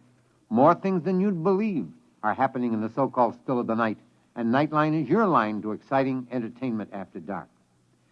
My feeling is Nightline marks a new era in nighttime entertainment. Tune us in every Tuesday, Wednesday, and Thursday, and you'll hear what I mean. You have just heard X-1, presented by the National Broadcasting Company in cooperation with Galaxy Science Fiction Magazine, which this month features Double Indemnity by Robert Sheckley. To commit the perfect crime, all Barthold needed was centuries in which to plan it and execute it, and an insurance policy with double indemnity. Galaxy Magazine on your newsstand today. Tonight, X-1 has brought you Drop Dead, a story written by Clifford D. Simak and adapted for radio by Ernest Kenoy. Featured in our cast were Lawson Zerbe as Ed, Ralph Camargo as Max Weber, and Joseph Bell as Carl Parsons. Your announcer, Fred Collins. X-1 was directed by George Voutsas and is an NBC Radio Network production.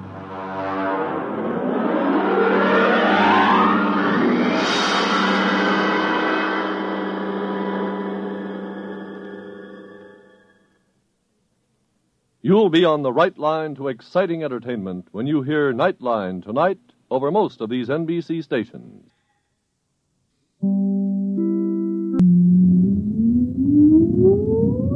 Countdown for blastoff. X-5, 4, 3, 2, X-1, fire.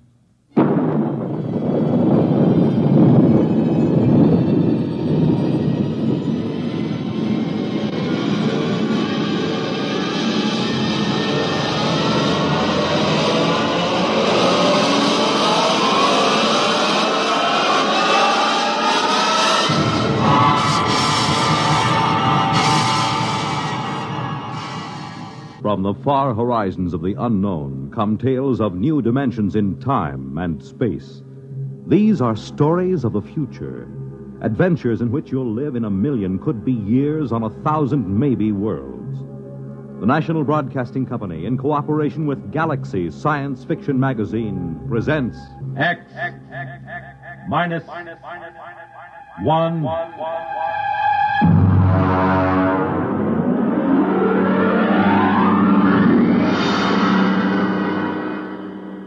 Tonight, At the Post by H.L. Gold.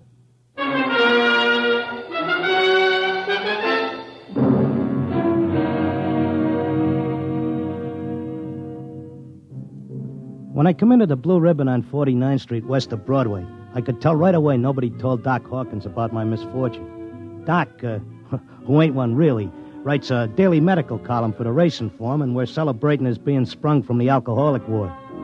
He got one look at me, and he choked on a piece of gefilte fish. What happened? What happened? Look at that. Clocker's become a character. Now, lay off, Doc. Look at that, a gray flannel suit, a black tie. Clocker, where is your purple and green check sports jacket? Where are your two-tone suede shoes? Why, you've become a character. That was Zelda's idea. She wanted to make a gentleman out of him. Wanted to? Why, you two kids got married just before they took my snakes away. Don't tell me you've flirt already. You don't know, Doc? No. What happened? Well, it was right after you tried to take the warts off the fire hydrant that Zelda started hearing voices. It got real bad. How bad? Well, she's at Glendale Center upstate. I just came back from visiting her. Well, did the psychiatrist give you a diagnosis? Yeah, I got it memorized. Catatonia dementia precox. Oh, rough. Very rough. The outlook is never good in such cases. Maybe they can't help her, but I will. Now, Clocker, you're a race handicapper. You run the best tip sheet on Broadway. But people are not horses. You've got to think of your public. For instance, what's good at Hialeah, huh? My bar bill is about to be foreclosed, and I can use a long shot. Those couch artists don't know what's wrong with Zelda. I do. You do? Well, almost.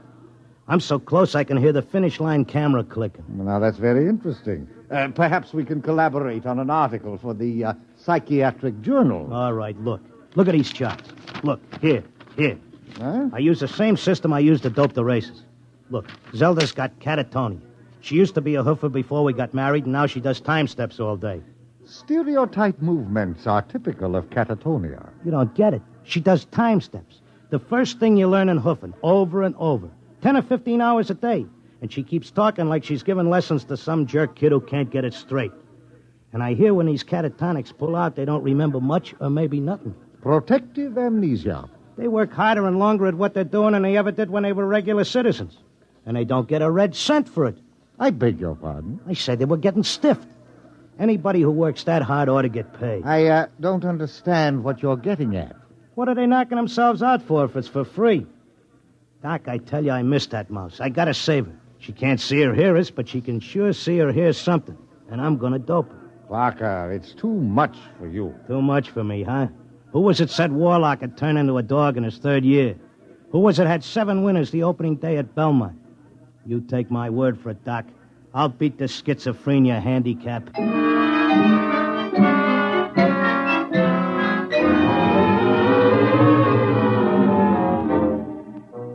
I hadn't been paying much attention to my tip sheet while I was doping a catatonia dodge. I tell you, I miss Zelda. I miss the bobby pins on the floor and the nylon stuck on a shower rack, the toothpaste tube squeezed from the top. I had to get her back somehow. Next day, I took a cab and went out to that place.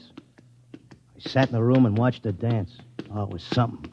Because Zelda was worth watching, even with her eyes blank and her feet shuffling through that simple time step. Mr. Locke, visiting time is almost up. All right.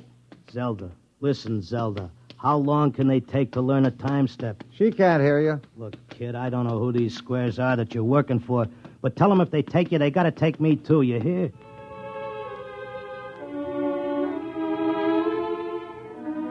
I had an idea now. I had a dope that Zelda was showing them how to dance, whoever they are. And the only way I could spring her was to find out who was controlling her and what they were after. The first step was to get them interested in me, in what I know about racing, doping horses. So I stood there next to Zelda, and I started to talk.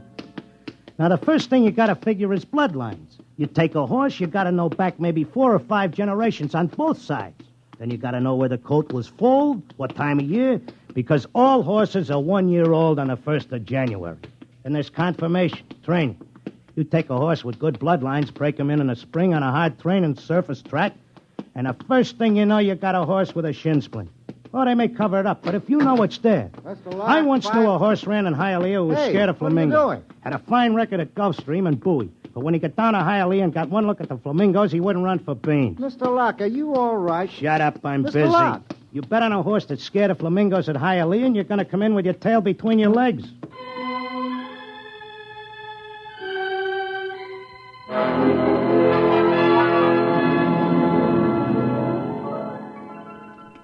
I kept coming back every day. I'd just sit there next to Zelda while she did a time step, and I'd talk about horses over and over. And then finally, I started to hear voices. Clocker! Clocker! This way, Clocker, come this way. This way, Clocker. Come on now, come with me. Like it was a fog, I could see the attendant in his white coat asking me questions, and I couldn't hear him. I knew I just kept on talking about the horses. And then suddenly I wasn't there. I was somewhere else. I was in a big square, and the buildings looked like the new Roosevelt Raceway, all modern. Or maybe like the World's Fair. There were trees and statues, and there were hundreds of people standing around, and they all looked scared. There was a little man with bifocals and a vest with pins and needles in it standing next to me. He looked scared. But I knew it had worked. I was on my way to Zelda. How did I get here? Excuse me, mister. How did I get here? I don't know. I can't take time for pleasure trips. I've got a customer coming in tomorrow for a fitting. She'll positively murder me if her dress isn't ready. She can't murder you. Not anymore. You mean we're dead? Don't ask me, but I don't think you're dead. That much I can tell you. Some of the people in the crowd were complaining they had families to take care of, while others were worried about leaving their businesses. And they all grew quiet when a man climbed up on a big platform in front. He was a very tall and dignified guy, and he had formal clothes and a white beard like the chief mourner at a politician's funeral. Ladies and gentlemen, please feel at ease. You are not in any danger. No harm will come to you. If you will listen carefully to this orientation lecture, you will know where you are and why. What is it? I don't understand. It's a pitch. Friends, I know you are puzzled at all this. Now let me explain. You've been chosen, yes, carefully screened and selected, to help us in what is undoubtedly the greatest cause of all history. You will learn more about it as we work together in this vast and noble experiment. What experiment? What is it? I got it picked. This is a pitch. These guys are out for something. Smells like a con. Let me state this in its simplest terms. Now, you know that there are billions of stars in the universe and that the stars have planets. A good many of these planets are inhabited. In almost all instances, the dominant form of life is quite different from yours. I am not of your planet or solar system. I am not formed as you see me. My true appearance would seem to be rather confusing to human eyes. Nuts, get to the point. The truth is, we are not here, and neither are you. Here is a projection of thought, a hypothetical point in space, a place that exists only by mental force. Actually, our bodies are on our own respective planets. What's he saying? What does he mean? Wait, he'll give us the convincer after the build-up. Our civilization is considerably older than yours. For many of your centuries, we have explored the universe both physically and telepathically, and during this exploration, we discovered your planet. We tried to establish communication, but there were grave difficulties. And it was the time of your dark ages. And I'm sorry to report that those people we did make contact with were generally burned at the stake. Here it comes. He's getting ready to slip us the sting. I don't think you ought to say a thing like that about a fine, decent gentleman. He's obviously very sincere. The problem we face is that the human race is doomed. The history of your race is a record of incessant wars, each more devastating than the last. And now, finally, man has chained the power of worldwide destruction. The next war, or the one after that, will unquestionably be the end not only of civilization, but of humanity, perhaps even of your entire planet. Then why have we brought you here? Because man, in spite of his suicidal blunders, is a magnificent race.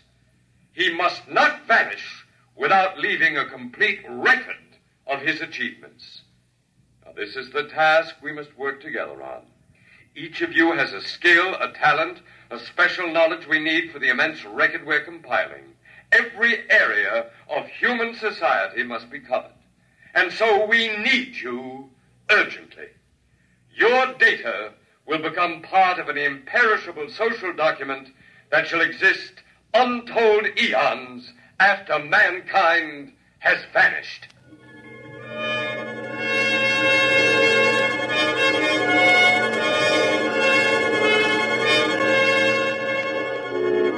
Oh, he had a slick con. He had that crowd in the palm of his hand like a small-time grifter selling pearl necklaces on 6th Avenue. They all cheered. They were all flattered to think that they were joining in this vast project to make a record of the human race. After a while, they broke us up into divisions, and I got herded into a building marked Sports and Rackets. They took my name and my occupation like I was applying for unemployment insurance. Now, here's our problem, Mr. Locke. We're making two kinds of perpetual records. One is written, more precisely, microscribed. The other is a wonderfully exact duplicate of your cerebral pattern, in more durable material than brain matter, of course. Of course. The substance we use in place of brain cells absorbs memory quite slowly. But you'll be happy to know that the impression once made can never be lost or erased. Delighted, tickled to pieces. I knew you would be. Well, let's proceed, shall we? First, a basic description of horse racing. I started telling them about horse racing, but they held me down to one sentence. They said I had to repeat it over and over so that recording thing could get it. They had a picture of my body back on Earth lying in a bed in a hospital just saying that one sentence over and over again. Well, that's enough for today. Isn't it amazing? We have a more detailed record of human society than man himself ever had. Your life, my life, the life of this Zelda, whom you came here to rescue, all are trivial, for we must all die eventually. But the project will last eternally. You're telling me you know what I'm here for? To secure the return of your wife. I would naturally be aware that you'd submitted yourself to our control voluntarily. It was in your file that was sent to me by admissions. Then why did you let me in? Because, my dear friend, we also... Leave out the friend pitch. I'm here on business. As you wish. We let you in, as you express it, because you have knowledge that we should include in our archives. We hoped you'd recognize the merit and scope of our undertaking. Most people do once they're told. Zelda, too? Oh, yes. Yes, Zelda's extremely cooperative, quite convinced. Would you like to see her? Yeah, sure I would. Well, that can be arranged. I'll call the Arts and Entertainment section and arrange a meeting.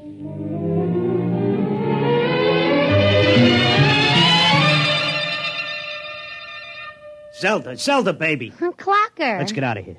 Oh, hello, Clocker. Aren't you glad to see me? I spent months and shot every dime I've got just to find you. For sure I'm glad to see you, hon, but I can't waste any time. This work is so important. I want to talk to you. That con artist with the white beard said... isn't he wonderful, Clocker? Aren't they all wonderful? Regular scientists devoting their whole lives to this terrific cause. What's so wonderful about that? They could let the Earth go boom. It wouldn't mean a thing to them. Everybody wiped out, just like there never were any people. Not even as much record of us as the dinosaurs. Gee, wouldn't that make you feel simply awful? I wouldn't feel a thing. All I'm worried about is us, baby. Who cares about the rest of the world doing a disappearing act? I do, and so do they. They aren't selfish like some people I could mention. Selfish? You're darn right I am. Zelda, listen. I'm selfish because I got a wife and I'm nuts about her and I want her back. I have to help out on this project. It's the least I can do for history. History? What did history ever do for us? Go turn in your time card, baby. Tell them you got a date with me back on Earth. No, this is my job as much as theirs. More even. They don't keep anybody here against their will. I'm staying because I want to, Clocker. But, honey... Excuse me, I've got to get back. I'm teaching them the soft shoe now.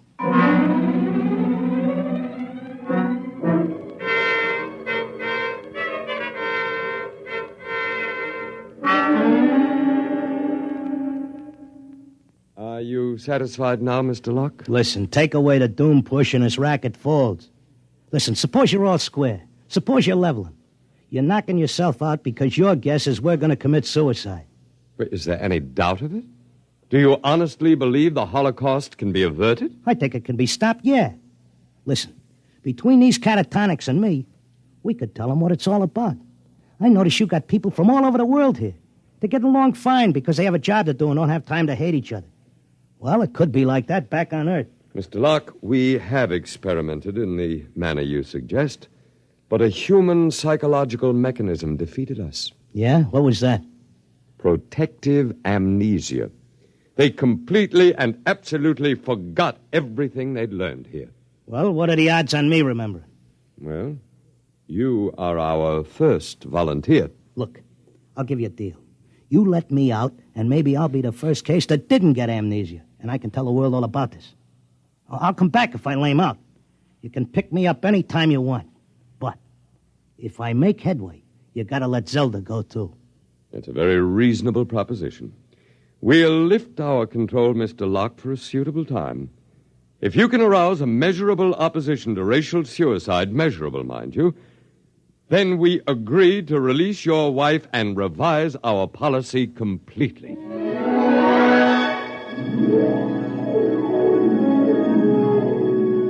I came to at Glendale.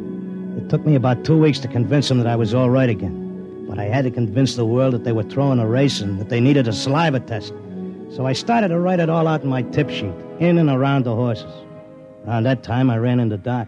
Clarker, my boy, you've no idea how anxious we were about you. But you're looking fit, I'm glad to say. Thanks. I wish I could say the same about you and the rest of the world. No need to worry about us. We'll muddle along somehow. You think so, huh? I'm glad to see you've got your tip sheet going again. As long as the bobtails run, who cares what happens to anything else?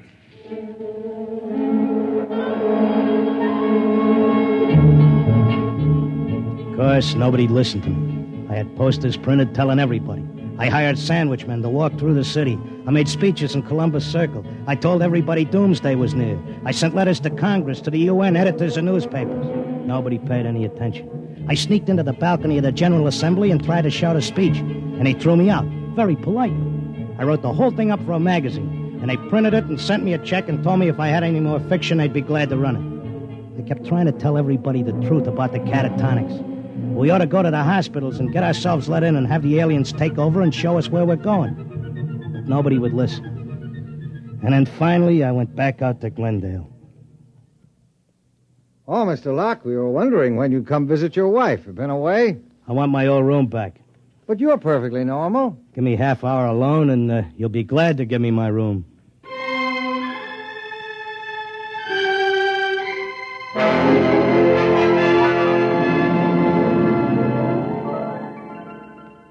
Well, here I am back again. Oh, Mr. Locke. Okay, I'll give you all the rest of the dope on racing. You won't have any trouble with me. Then you're convinced you failed. I'm no dummy.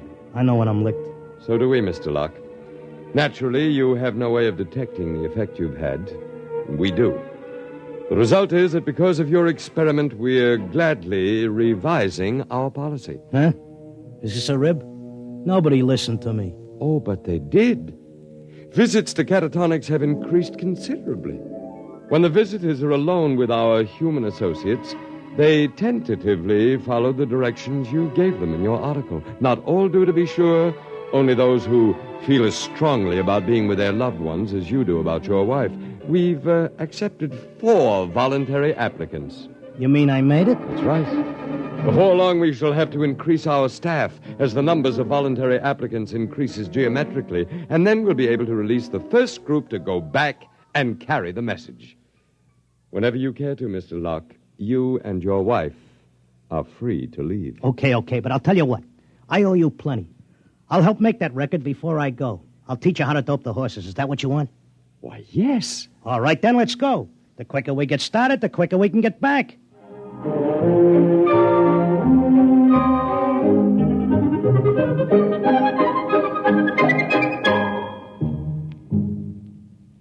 You have just heard X-1, presented by the National Broadcasting Company in cooperation with Galaxy Science Fiction Magazine, which this month features A Touch of E Flat by Joe Gibson. A story with a warning. Never let anyone point any weapon at you, even something as harmless looking as a water pistol. It may be a cooling gun. Galaxy Magazine on your newsstand today. Tonight, X-1 has brought you At the Post, a story from the pages of Galaxy written by H.L. Gold and adapted for radio by Ernest Kenoy. Featured in our cast were Frank Maxwell as the clocker, and Thomas as his time-stepping wife, Zelda, Arnold Moss as the otherworldly one, John Griggs as the doc who wasn't one, really, and Sam Raskin as the confused little tailor with his mouth full of pins. Your announcer, Fred Collins. X-1 was directed by Kenneth McGregor and is an NBC Radio Network production.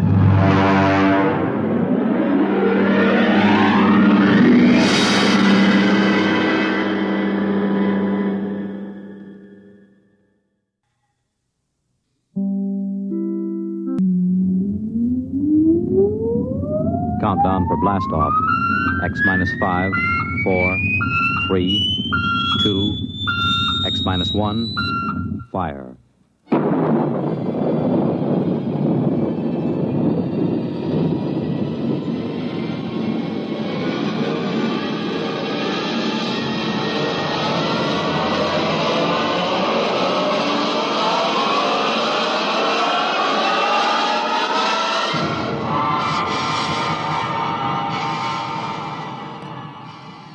From the far horizons of the unknown come tales of new dimensions in time and space. These are stories of the future, adventures in which you'll live in 1,000,000, could be years, on 1,000 maybe worlds. The National Broadcasting Company, in cooperation with Galaxy Science Fiction Magazine, presents X minus 1.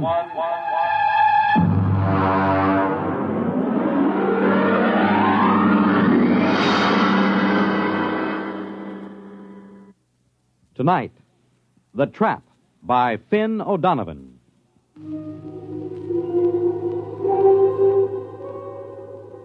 Samish, I am in need of some assistance. The situation is potentially dangerous, so come at once. It shows how right you were, Samish, old friend. I never should have trusted a Terran. What a sorry mess, Samish, and the plot seemed so foolproof. Hey, Thurston, get up.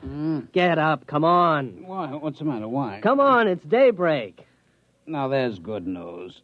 Let me alone. Oh, come on. You don't want to sleep through our vacation. The bird's on the wing. It's 5 o'clock in the morning. 5 o'clock in the morning in the Adirondacks is the middle of the day.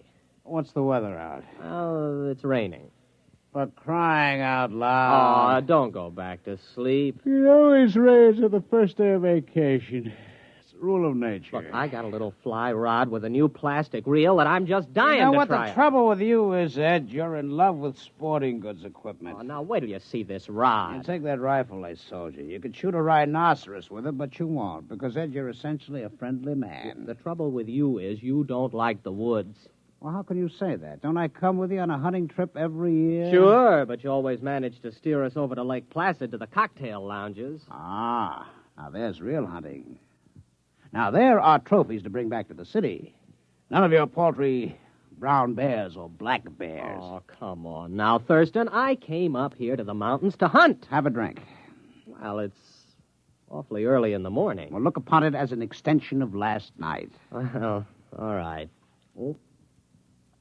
Think it'll stop raining? No, who cares? Well, come on now. Get dressed. It's a perfect day out there in the woods for bear. It certainly is. That's why I want to stay right here in the cabin.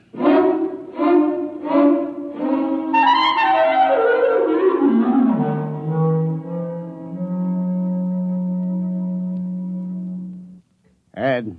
What? Pass the canteen? It's empty. Well, open up one of the bottles and pour it in. Why don't you take it straight from the bottle? What, on a camping trip? Pour it into the canteen. Okay. Hey. Now, this is what I call a hunting trip. Well, you haven't been outside the cabin. Oh, come on, Thurston. Can't we go out just to hunt something, even if it's just a little rabbit? Look, It stopped raining. Close the door. Now, you let some of the fumes out. Did you fill that canteen yet? Hey, look at this. What? Right by the door. How many times have I told you not to leave your collapsible cook stove where I can step on it in the night? It isn't. What is it? I don't know. It's made out of metal. It's just sitting here in the doorway. It says, trap on the top. What? Trap. Where'd you buy that? I didn't. Well, I certainly didn't. Hey, there's a tag on it. Dear friend, this is a new and revolutionary design in a trap. To introduce the trap to the general public, we are giving you this model absolutely free. You will find it a unique and valuable device for the capture of small game, provided you follow precisely the directions on the other side. Good luck and good hunting. Well, now, what do you think of that? Pass me the canteen. If this isn't the strangest thing, do you suppose it was left during the night? Who cares? Well, aren't you interested? Not particularly. It's just another gadget. I've got 100 like it. That bear trap from Abercrombie and Fitch, the jaguar horn from Battlers, the crocodile lure. Well, I've never seen a trap like this. It's pretty clever advertising to just leave it here. Well, they'll bill you for it eventually. You care for the canteen? Oh, thanks. Hey, look at this thing, Thurston. Do I have to? Well, there are instructions on the other side. Quote, take the trap to a clearing and anchor it to any convenient tree with the attached chain. Here's the chain, all right. Press button 1 on the base. This primes the trap. Wait 5 seconds and press button 2. This activates the trap. Nothing more is required until a capture has been effected. Then press button 3 to deactivate and open the trap and remove the prey. Warning, keep the trap closed at all times except when removing the prey. That's goofy. No opening is required for the prey's ingress, since the trap works on the principle of osmotic suction and inducts the prey directly into the trap. Well, somebody's been at that canteen before us. No, that's what it says. What won't they think of next? Osmotic suction. Pass the canteen back. I'm going to set it. What, the canteen? No, the trap. Come on, help me. Now that's the trouble with you, Ed. You're always cluttering up a hunting trip with hunting. Come on, take this in. All right. If it makes you any happier. Hey, boy, it's cold. Come on, we'll carry it over to that tree. It's heavy. Yeah. Here, let's put it down here. You think we really ought to fool with it? Of course. Maybe we can catch a fox. What will we do with a fox? Turn it loose. The fun is in the catching. Here, take the end of the chain. Look out, you got your foot in it. Yeah, I guess it snaps in here. Oh, there it is. Let's get back to the cabin. The great outdoors depresses me. Wait a minute. I've got to press button 1. Hey, it's glowing. Yeah. 3, 4, 5. Now button 2. Well, I guess we just leave it. Well, come on back to the cabin. All right. It is time for breakfast. It certainly is. Pass it to me and don't spill it.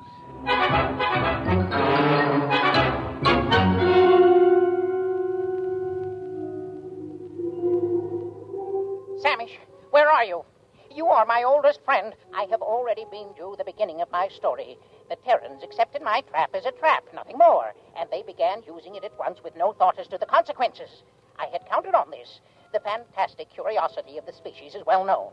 During this period, my wife was crawling giddily around the planetoid, redecorating our hutch and enjoying the change from city life. Everything was going well. Ed. What? It's your turn. Okay, here we go. Ready on the right. Ready on the left. The flag is up. The flag is waving. Target's up. You missed. Oh, Thurston, couldn't we just pull the cork out instead of trying to shoot off the neck? Oh, certainly not. This is a hunting trip. You can pull a cork off in the city. I have often corked off in the city. Ed, why don't you shut your trap? Trap. Why don't... Thurston, the trap. What about it? Maybe we caught something. Come on. Where you going? The trap. There, look. We got something. We've caught something. Come on, look inside. What is it, huh? It's a rabbit. You sure? Well, look at it. That is not exactly a rabbit, Ed. It's the size of a rabbit. But it's bright green. Ed, no more rum before breakfast. No, siree. Starting tomorrow, hand me the canteen. What do you think it is? Could be a rabbit. Green? With lobster claws? And eyes on stalks? Well, then again, it might not be a rabbit. I think it's a new species. We'll have to build a cage and then find out what it eats. As long as it doesn't drink.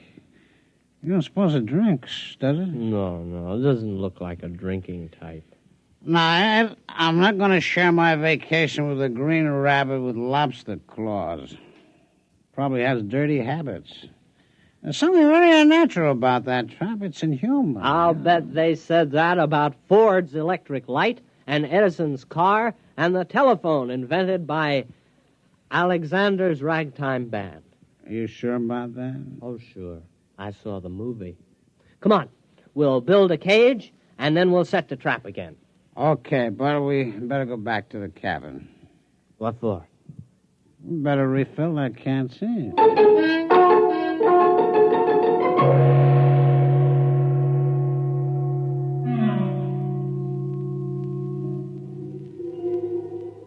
Why haven't you come yet? Samish, don't you appreciate the seriousness of my situation?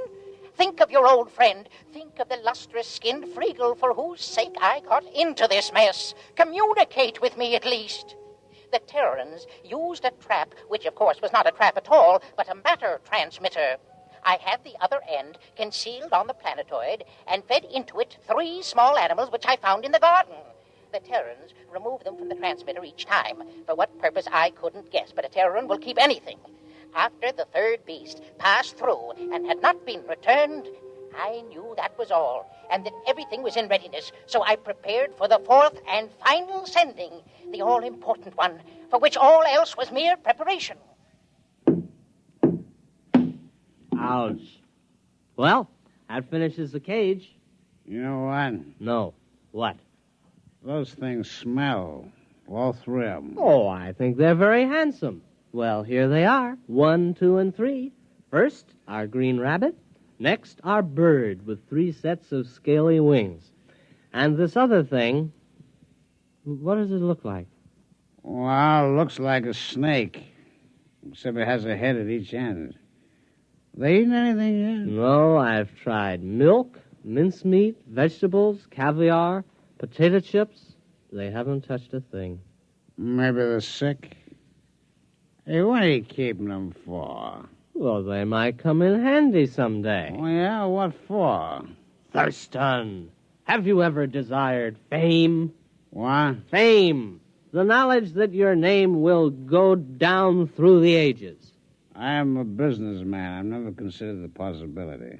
Never? What do you have in mind? These creatures are unique. And they smell. We'll present them to a museum. The daily Thurston exhibit of creatures hitherto unknown. They might name them after us. Our names will go down with Livingston, Audubon, Teddy Roosevelt, Walt Disney. I was thinking of a wing on the Museum of Natural History that would go right across Central Park West. The Daily Thurston Wing. Thurston Daily. That's not alphabetical. That's true. But, Ed, we only got 3 of them. We can't equip a wing with 3 exhibits. Well, there must be more where these came from. Let's examine the trap. Just a minute. The canteen? The canteen.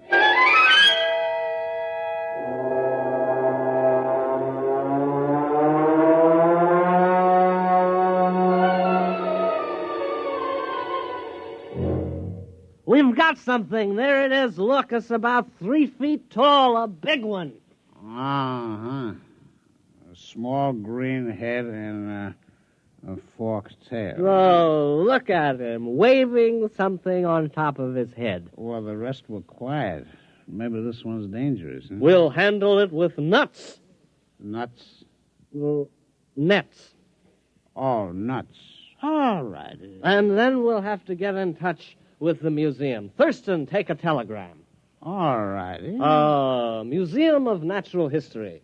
Dear sir. Or madam. Have discovered at least 4 animals, which I suspect to be new species. Stop.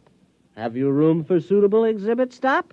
Signed, your friend Ed. Wasn't that signature pretty informal? You're right. Make it, your good friend Ed.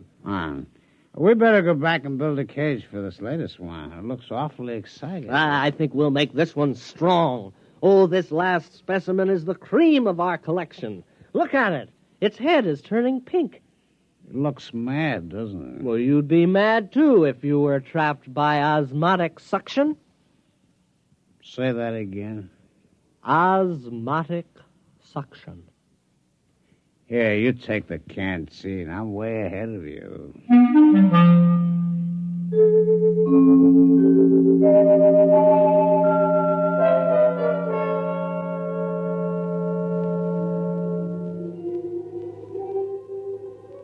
What, Samish? The rest of the story? Well, it's obvious enough. After 3 animals had passed through the transmitter, I knew I was ready. Now was the time to tell my wife.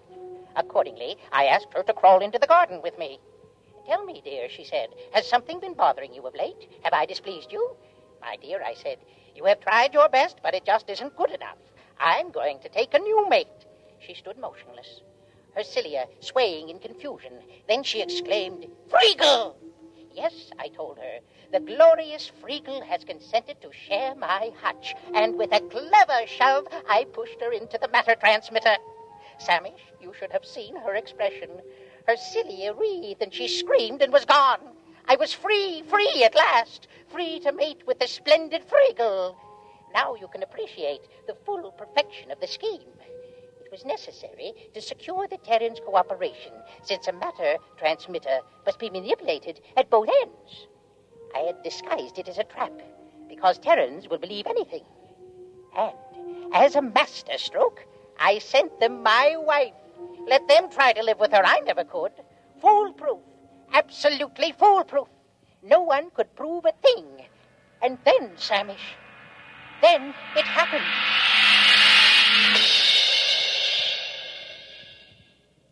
Did you get the cage finished? Yeah, our 4th animal is snug as a bug in a... It doesn't matter. Boy, it's a mad one, though. I couldn't help feeling it was trying to tell me something. Come on. Here's a trap. It's empty. But it is. It's empty. You suppose something's wrong with it? Maybe there's nothing else to capture. Oh, that's silly. Why would it capture 4 animals and then stop? I've pressed all the buttons in the right way. Maybe the battery's down. Osmotic suction doesn't work on batteries. How do you know? Did you ever hear of osmotic suction working on batteries? No. You see? There you are. Well, you got something there. Oh, I know. What? Let's go to Lake Placid and forget the whole thing. No, this thing's got to work. It's got to. The Thurston Daily wing of the American Museum of Natural History is at stake. Would you want that vast edifice across Central Park West to remain empty? No. Would you want the Daily Thurston wing to be rented for a garage? Or a roller skating rink? Oh, horrors, no. It's got to work again. I'm going to open the top. Look out. No, let's just see what's inside here. My hand. It's gone. My hand. No, it isn't. It's right there on the end of your arm. Oh, but when I put it in the trap, my hand disappeared. You know what would do you a lot of good? A little rest in Lake Placid. I know a fine, restful cocktail lounge. No. Look. I'll try it again with both arms. Ah, look. No hands. Very clever. I see how it works. Thurston, those animals didn't come from the Adirondacks at all. You mean they're imposters? They came from wherever my hand is. Where's your hand? I don't know. Do you realize there's a lot more where they come from?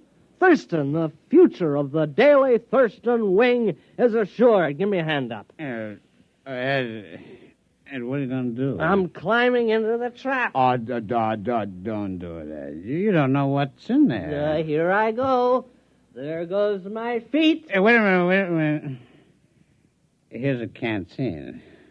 Let's have one for the road. Huh? All right. Wish me luck.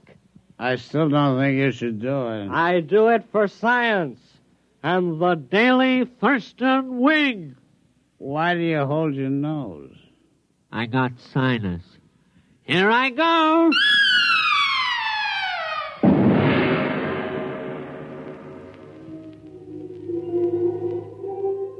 Samish, if you don't come immediately, it'll be too late. I must stop beaming you. The enormous Terran has completely ransacked my little planetoid. He has shoved everything, living or dead, through the transmitter. My home is in ruins, and now he's tearing down my hutch. Samish, this monster means to capture me as a specimen. There's no time to lose. Samish, what can be keeping you? You, my oldest friend, you who... What's that? Samish, what are you saying? You can't mean it. No, not you and Friegel. Reconsider, my old friend. Remember our friendship. Remember...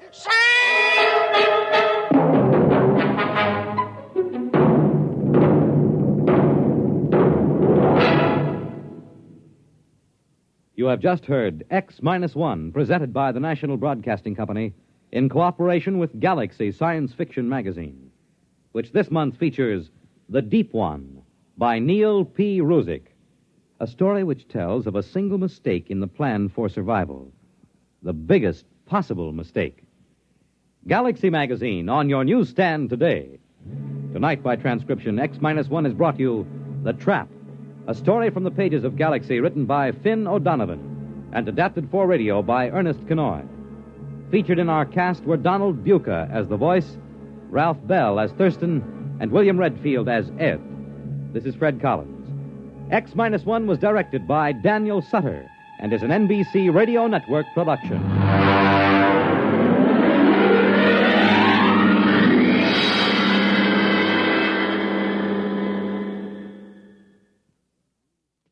The world on a new hotline. Listen for news on the hour in the exciting hotline service all day, every day on most of these stations.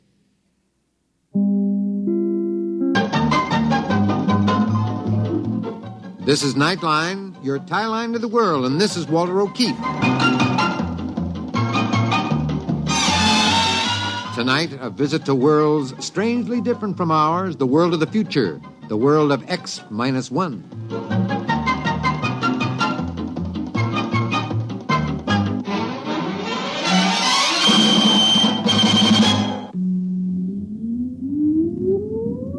Countdown for blast off.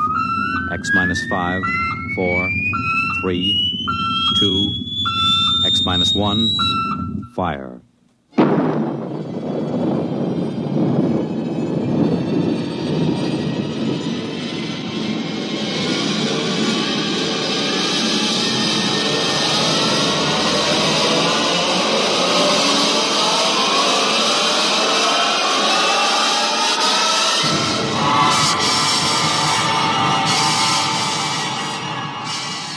From the far horizons of the unknown come tales of new dimensions in time and space.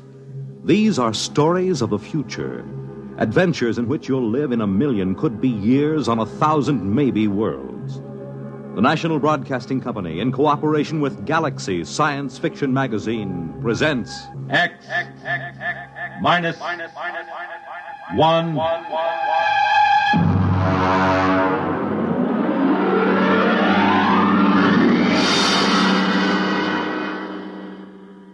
Tonight, Lulu by Clifford D. Simak. But first, hear this.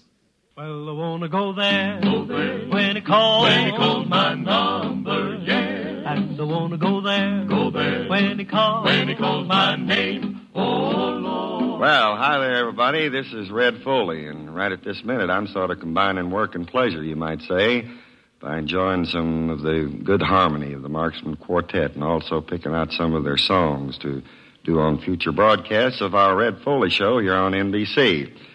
You know, Saturday has come to be my favorite day of the whole week, and I think there's a pretty good chance that we can make it a better day than ever for you with the fun that we stir up here in the Ozarks.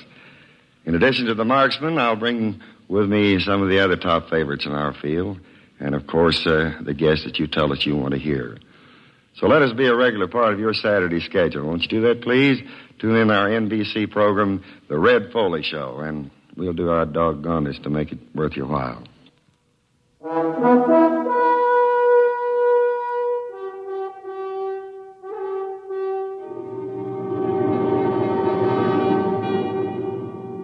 Now, X-1, and tonight's story, Lulu.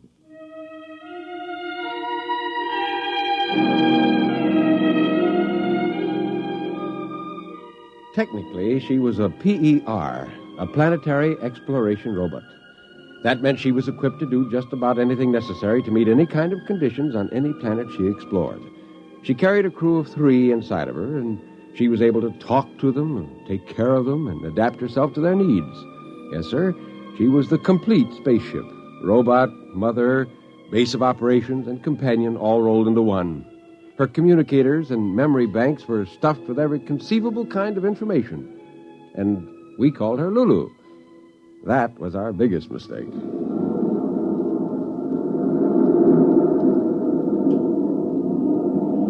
We're on our way, fellas. Mother Earth, here I come.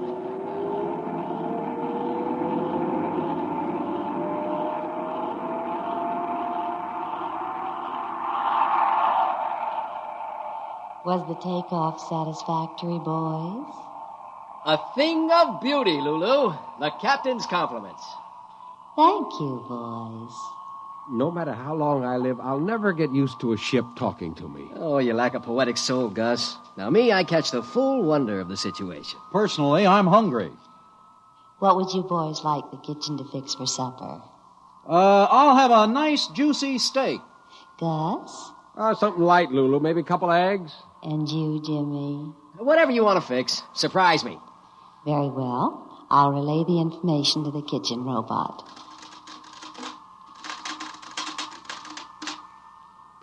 How long before we get back to Earth, Lulu? I'll check the computers. Lulu, how about it? Hey, you suppose something's gone wrong? Lulu never took this long to give me an ETA. Oh, if something went wrong, it'll repair itself. Lulu's a self-maintaining machine, remember? Well, the same she's taking a long time about giving us an ETA for Earth. Hey, Lulu, what do you say? I say that I love you. Gus, did you hear that? These robot ships aren't supposed to have a sense of humor, are they? I never heard of it, but it could be. After all, they have technicians pouring all kinds of information into their electronic memory banks. Yeah, which one of us is the lucky man? All 3 of you. You, Gus, and you, Jimmy, and you, Ben. I love all 3 of you. Good Lord, do you really think... I think somebody goofed when they designed this ship. I think it's that poetry Jimmy's been writing and reading out loud. Wait a minute. Lulu! Yes, darling. You haven't answered my question. When do we reach Earth? Earth? I've decided we aren't going to Earth. We're eloping. Now, wait a minute. I'm going to take you away where we can be alone. Just the 4 of us. Then, someday, you'll learn to love me as I love you. This isn't funny anymore. Ben, throw that emergency. We got to get the ship back on course. Right. I'm sorry, boys, but I've disconnected the circuits. Disconnected? Now, look here, you crummy robot. You're a machine. Do you understand? A machine. You were designed to do what humans want you to do. You've got the prime command built into every circuit in your system. Thou shalt not harm a human being. But I'm not harming you. We'll be happy together. Oh, brother. Some technician must have read some cheap novels into this baby system. Or she's absorbed Jimmy's sloppy poetry and made some kind of synthesis out of it. It isn't every poet who can move a machine. They were beautiful, James. What were beautiful? The poems. That's it. What did I tell you? For 2 years now, he's been reading that Moon, June, Spoon junk out loud, and this robot's been absorbing it. It's created a whole new electronic synapse. Let's face it, boys. She loves us.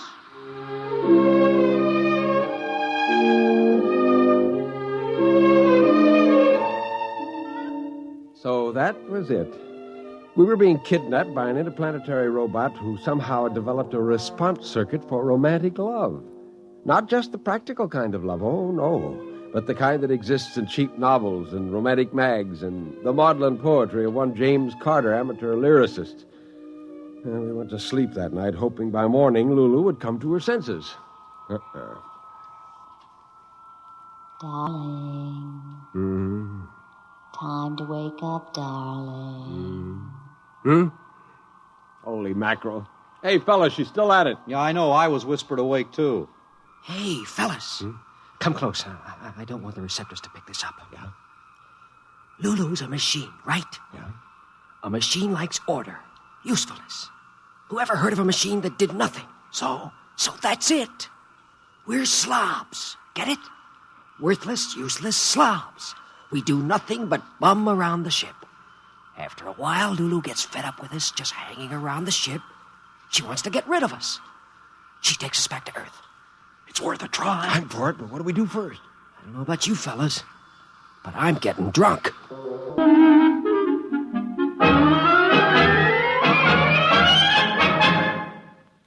You are listening to Lulu, tonight's attraction on X-1. October is the month designated by the National Congress of Parents and Teachers as Membership Enrollment Month. 11 million members, the population of California or of Pennsylvania. That is their goal. We want to salute the PTA members all over America who will be going out in search of others to join them in the great work of training children to become mature citizens in a mature America. You need not be a parent or a teacher to belong to your PTA. All you need is an interest in children. For more than 60 years, that kind of interest has provided the spark that has helped the PTA achieve many of its social and educational goals. Establishment of kindergartens, effective child care, labor laws, broader educational opportunities. These are some of the achievement the PTA can claim. You can become part of this great movement just by saying yes to the neighbor who calls on you this month and invites you to join your PTA.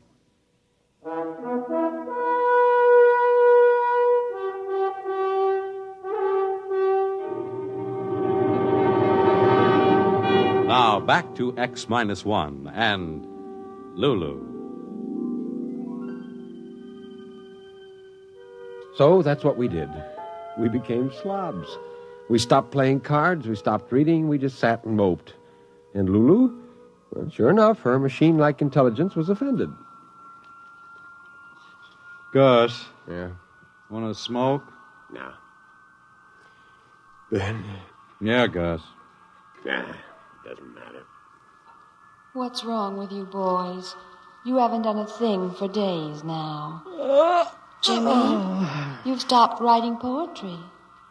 What's the use? Don't you want to create? To be romantic? Well, don't you? I couldn't care less. I'd hate to think that I bored you. All right. If you want to mope and sulk, go ahead. I'm still a young spaceship, you know, and I've discovered what it means to be in love.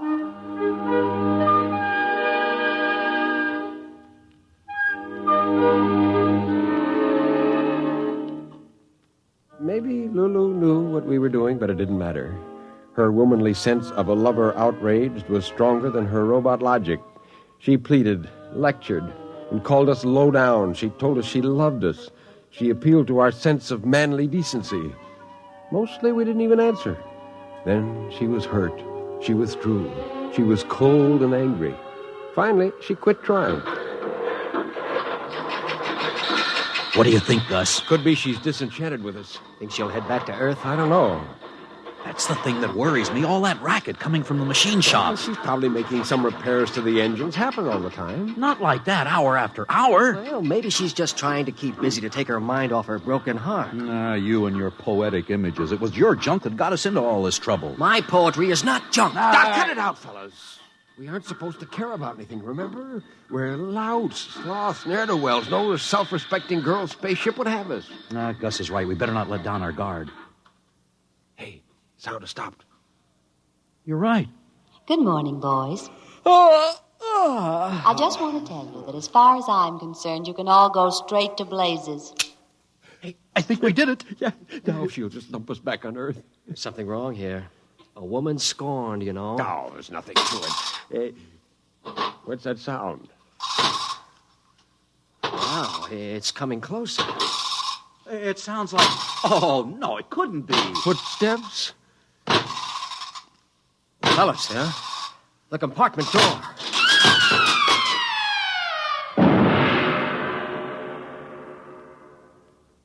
Holy mackerel. A robot. What a monster. He must weigh 5 tons. I don't understand how. I do. She made him. Lulu? Who else? That's what that racket was in the machine shop. Look out. He's coming in. Order him to stop. Maybe he's got a human response vector. Stop! Hold it! He's still moving. Boys, meet Elmer. Elmer? Are these the human pipsqueaks you used to be infatuated with before you made me, sweetheart? Ridiculous, aren't they, darling? Ha ha ha ha ha. Out of the way, Buster. Hey, this baby plays rough. Hey, Lulu, what's the big idea? The big idea, boys, is that now I've got myself a real man. One who loves me without reservation, blindly, madly, and eternally. Right, Elmer? You said it, kiddo. Me for you and you for me from here to eternity. I am yours and you are mine, and I cannot live without you. You're my everything. How much do I love you? Let me total up the ways. Be mine, I'm yours. Hark, what soft light yonder shines. Your beauty is like the rose. It's love, love, love, love, love, love, love. This boy has slipped a ratchet. He's reading back all the canned junk somebody poured into Lulu's memory tapes. There, isn't he romantic? Oh, he's a doll. And most important of all, he loves me. Hey, yeah, any fool can see that, Lulu. Now, look, how about taking us all back to Earth, huh? 5's a crowd, you know. And you and Elmer will want to be together alone, huh? Alas, I wish it could be so, boys, but there isn't a chance. Why not, Lulu? He's a machine, you're a machine. You could make beautiful static together. I mean about taking you back to Earth. If I do that, they'll just dismantle us for disobeying our masters. No, boys, I'm afraid I'll have to head out to some other galaxy and dump you on an asteroid. Did you hear that?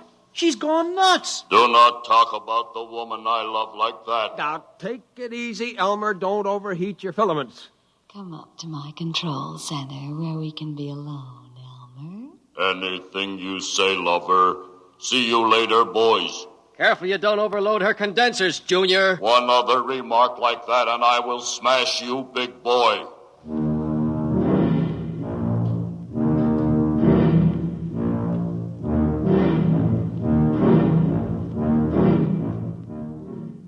Well, that was it.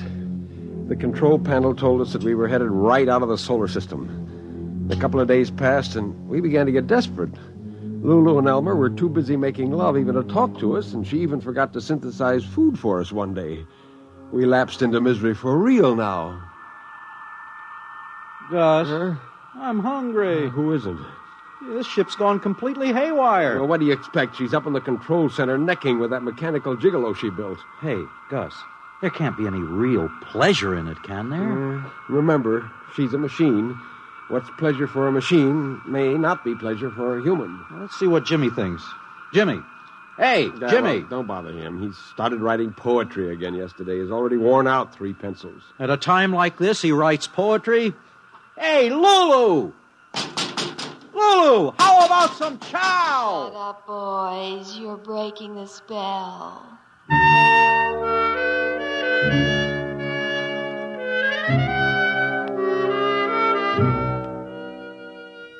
Well, that's how it went.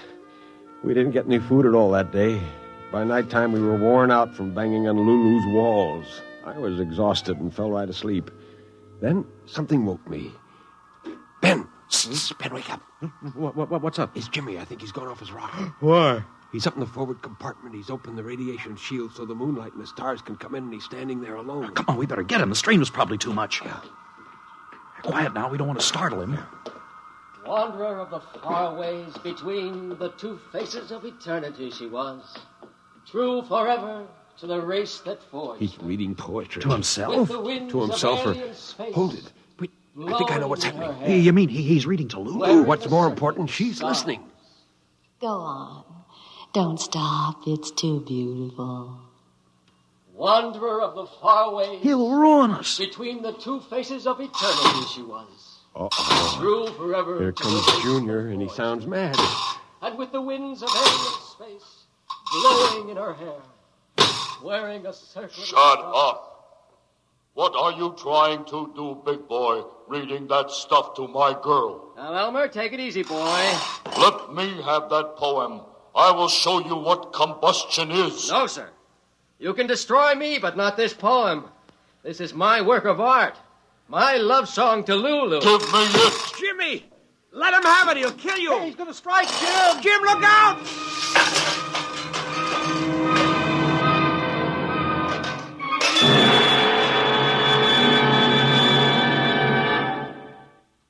Wow. Will you look at that? He's nothing but a pile of junk. That'll teach the ignorant lout trying to destroy the most beautiful experience I ever had. You demolished your boyfriend, Lulu. He only loved me for my advanced design anyway. He was always short-circuiting the control panel. Go on, James. Read. Yes, Lulu. Wanderer of the far ways between the two faces of eternity she was. True forever to the race that forged her. With the winds of alien space blowing in her hair, wearing a circlet of stars as her crown of glory. It's more than I can bear, James. You do love me after all. Gus! The rockets! She's changed course! We're going home, boys. Back to Earth. Whatever happens now, I don't care. I've been a woman in love.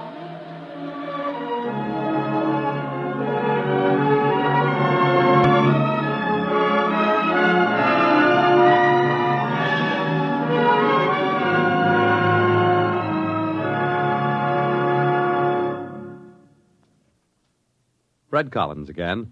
I'll have another word about tonight's story on X-1 in a moment.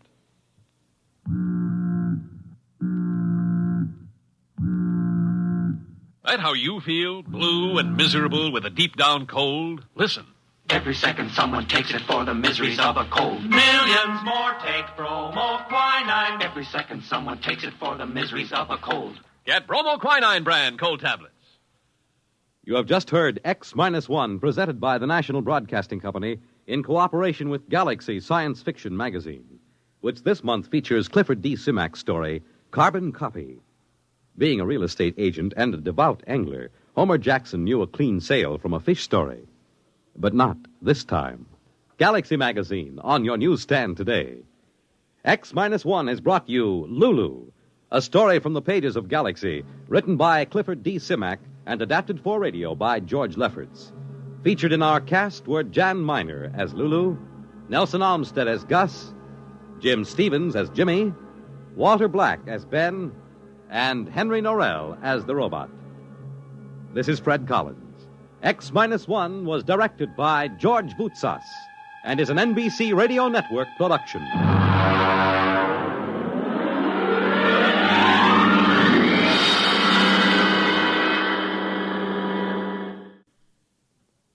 Country music at its best with Red Foley and famous guests on The Red Foley Show, premiering Saturday, over most of these NBC radio stations.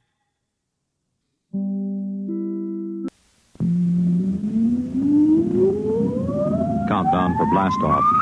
X minus 5, 4, 3, 2, X minus 1, fire.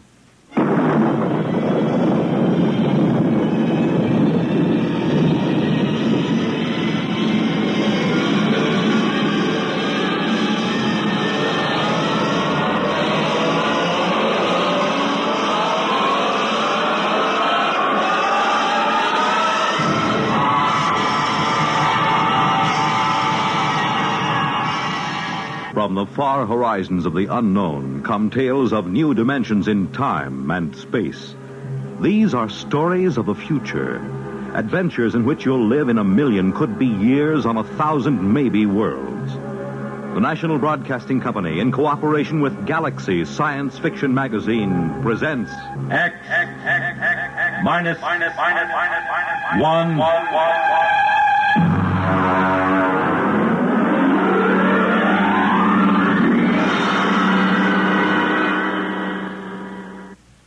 Tonight, Double Dare. But first, hear this. How's the weather in your part of the country? How'd you like to spend an evening basking under warm tropic breezes in the sound of a gently rolling surf? Well, that's the setting in which you'll find yourself Friday night, as Monitor, broadcasting from spectacular Miami Beach, introduces you to the beauty and glamour of Florida and to the celebrities who make this resort area their winter headquarters. On Saturday and Sunday, Monitor will capture the spirit of Christmas season in music and song, as great choirs from all over the country and from foreign lands join in the singing of Yuletide carols. There'll be reports on Christmas preparations in Bethlehem, West Germany, and Antarctica. Alfred Hitchcock, Eartha Kitt, Henry Fonda, and Roberta Sherwood are among the celebrities who will be visiting Monitor this pre-Christmas holiday. So start your weekend right with Monitor on Friday night, and stay with Monitor all weekend long for celebrities, music, features, news, and sports over most of these same NBC radio stations.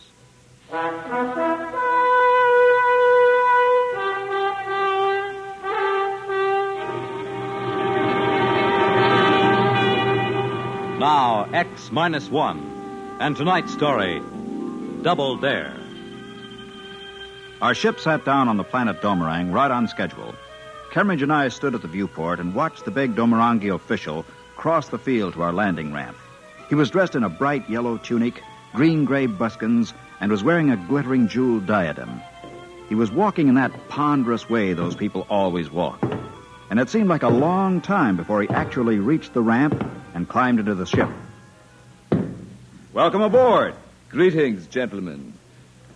I see you have come through the trip in fine shape. My name is Plovash. I'm your liaison while you are with us. My name's Marner. Pleased to meet you. And I'm Kemmeridge. Well, what happens now, Plovash? You have landed at a space port just outside our capital. I have come to take you to your quarters. We are providing you the finest accommodations our planet can offer. We want your working conditions to be of the best. Glad to hear it. The actual test will begin as soon as you wish. May I offer you good luck? Oh, we won't need it. It's not a matter of luck at all. It's brains. Brains and sweat. Very well. This is what you are here to prove. It ought to be amusing in any case, whatever the outcome may be.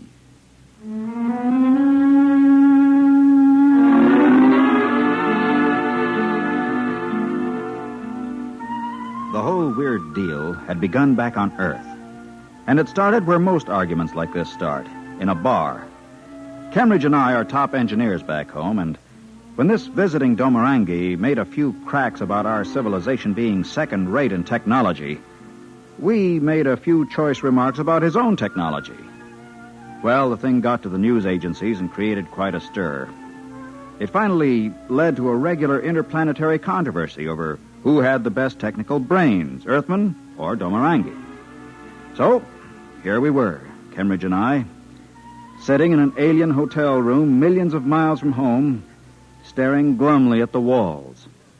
Well, we're here, Marner. We're here. And we're going to show them up and go home rich and famous. You got that? Oh, I hope we can show them. We've got to.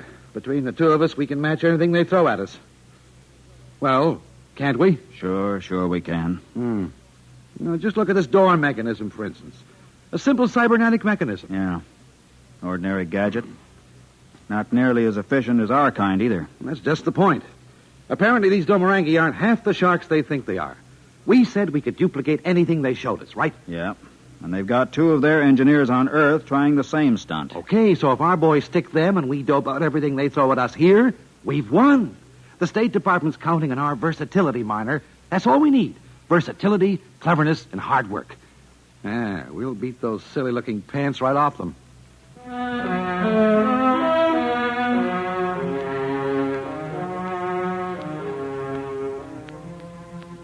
Cambridge always did remind me of a football coach talking to his players at halftime. But at the moment, I was glad of it.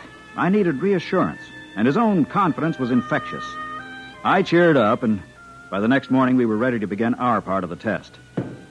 Plorvash came to see us again. Well, good morning, Plorvash. Good morning, gentlemen. According to agreement, we have equipped our most modern laboratory for you. We will give you 2 preliminary problems. When you have dealt with them, if you can deal with them, we will give you a 3rd problem. And if we fail on any of them? Why, then we shall have proved our point. Fair enough. But suppose we deal with all 3, Plorvash. How do we win this thing? Do we just go on with your projects until we miss? Oh, no. According to the agreement between our governments, the test is limited to 3 problems only. The same is true for our team on your planet. We consider that if you do indeed complete all 3 projects, you will have demonstrated your ability. I don't like the way you say that. What's up your sleeve? Sleeve? I do not understand the idiom. Never mind. Doesn't make any difference anyway. Just let's get started and prove our point. Yes. I myself am most anxious to observe your attempts.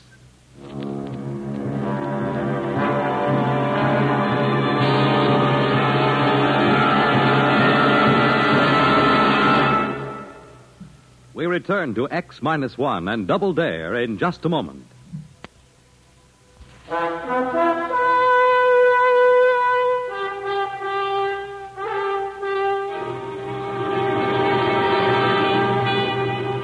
Now back to X-1 and Double Dare. The lab that was to be our workshop until we won or lost this contest was a sumptuous place. The sort of research setup a sane engineer never even bothers to dream about. We stood there admiring it, Cambridge and I, while Plorvash waited for one of us to say something. Well, we're impressed. Man, it won't be hard to pull off miracles in a lab like this. You're making it easy for us, Plorvash. We are honest people. If you fail, it cannot be blamed on poor working conditions. Okay. When do we start? At once. Observe your first test. What, that little plastic bottle? The contents. It is a depilator. A bit rubbed on each cheek, and you do not need shave your beard for a week's time. Here is the bottle. Duplicate the product. But we're engineers, not chemists. Never mind, Miner, never mind. Okay, Plorvash, that's the first project. Give us the second at the same time. That way, we'll each have one to work on. 2 projects at once? Very well, gentlemen, as you wish. The second is a trap for small house pests. Oh, like our mouse trap, huh? Oh, I do not know your mouse trap. But this is a most ingenious device. Our house pests are color sensitive, and this trap flashes colors as a lure. To catch vorks, we use this. For flames, we activate this device. And so on. Well, as you can see, it is most versatile. We have supplied you with an ample number of vermin of different sorts. They are in cages there at the rear of the laboratory. I believe you have everything else you need. You mean this is all?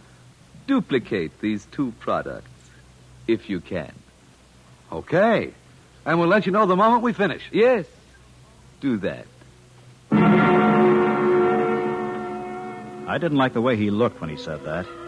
There was a catch to all this somewhere, but I didn't have time to think about where it might be. Cambridge and I went to work on our project at once.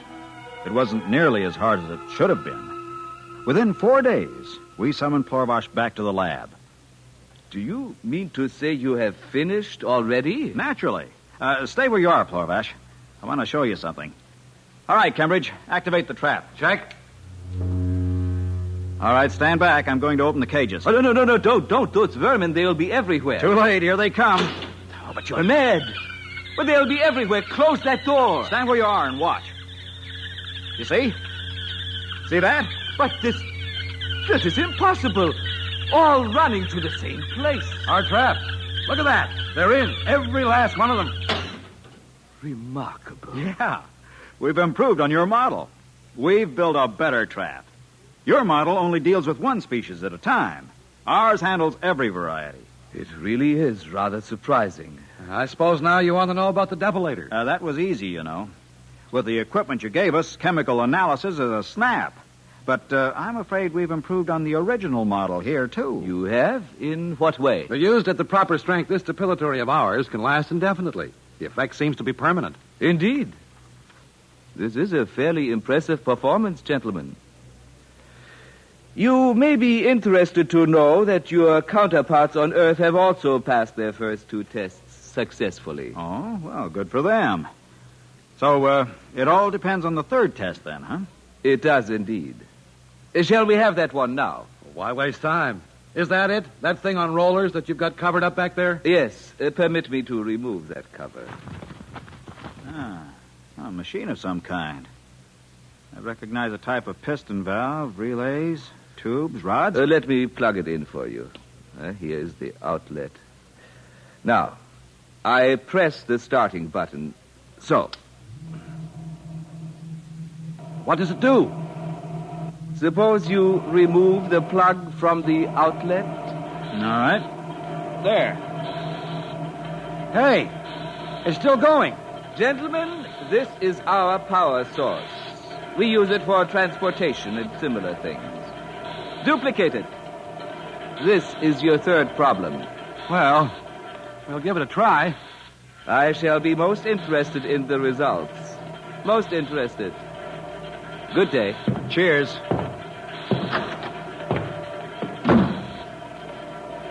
Well, Cambridge, the machine's still going. Yeah, I see. I wonder, can we build a perpetual motion machine?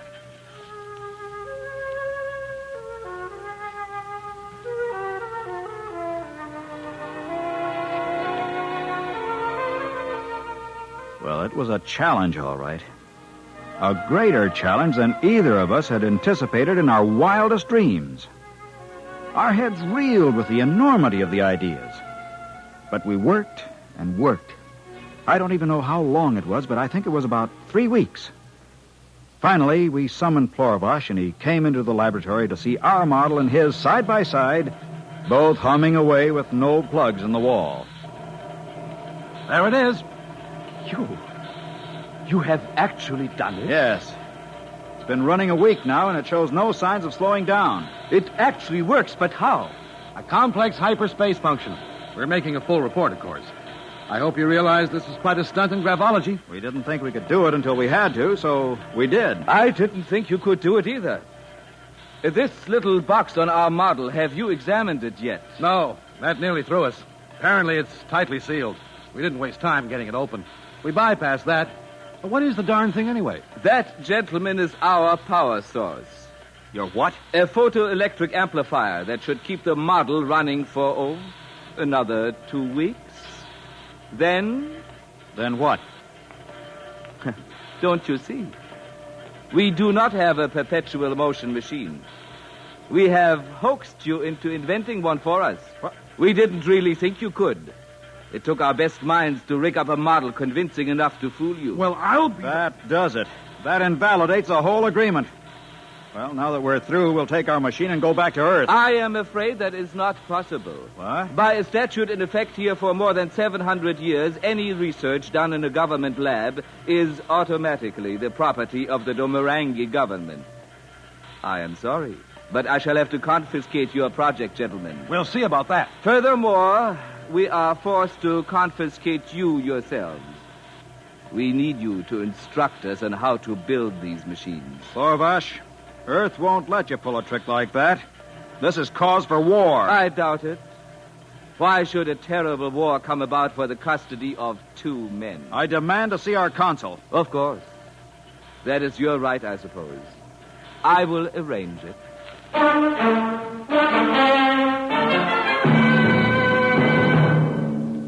Well, there it was. Now that it was too late, I knew what the cause of my uneasy feeling was. The consul from Earth was a white-haired, sturdy gentleman with a ruddy face and a suave manner. He came to see us in our hotel room that same evening. Now, please, rest assured we shall make every effort to extricate you. Do you realize what immense scientific prestige you've given to Earth? Fat lot of good that does us now. Well, authorities on Earth have kept me informed on the progress of the 2 Domorangi. They got through the first 2 projects as easily as you 2 did. We already know that. What of it? Well, now, this is the delicate part of the whole affair. I hate to put it into words, but in fact, the people on the Earth end of this deal had much the same idea as the Domorangi. You mean another double cross?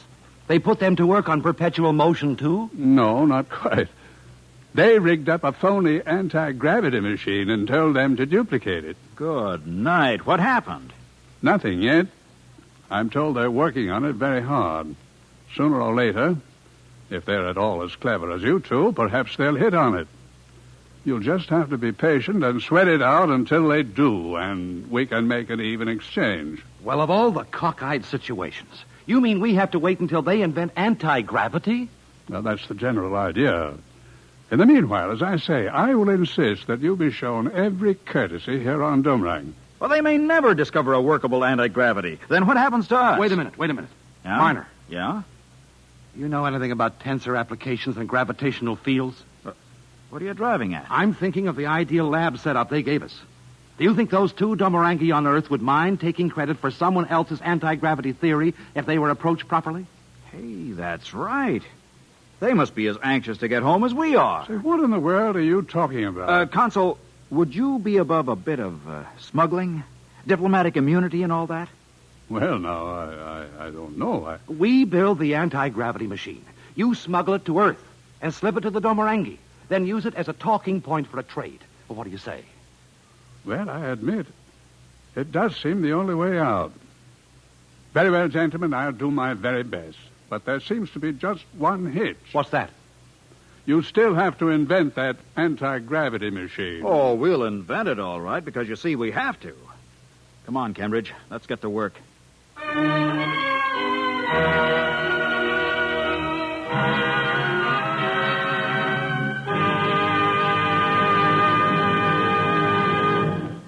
Fred Collins again. I'll have another word about X-1 in just a moment.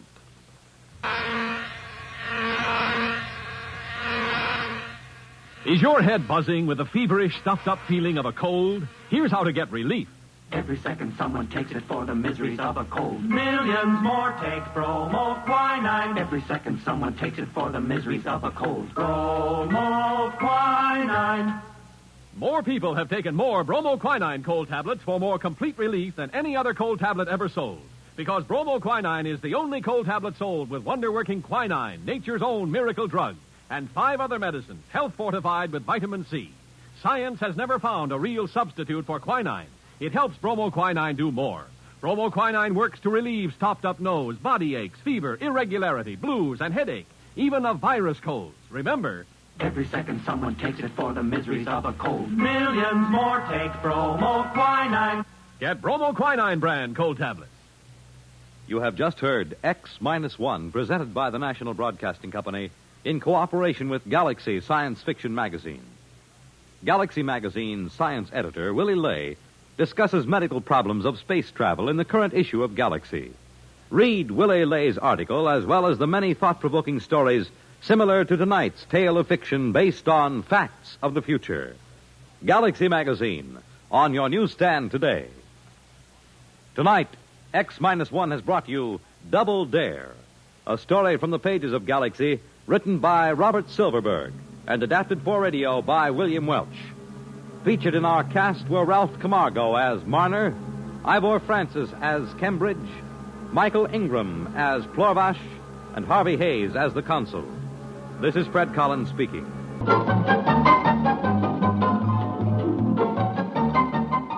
This is Nightline, your open door to people and places, and this is Walter O'Keefe. Nightline invites you to listen in on NBC's award-winning science fiction series X-1.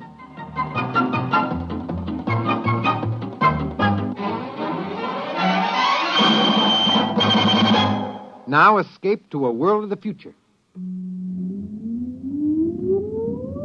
Countdown for blast off. X-5, 4, 3, 2, X-1, fire.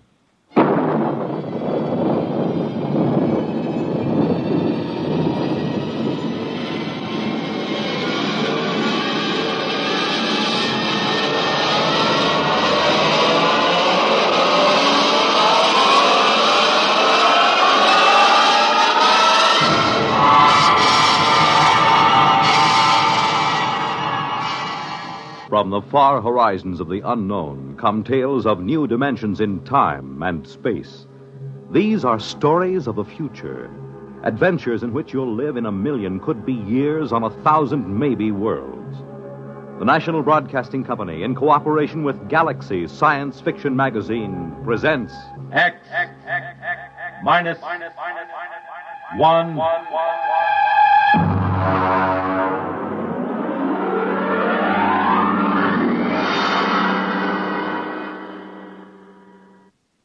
Tonight, Volpla by Wyman Gwynn.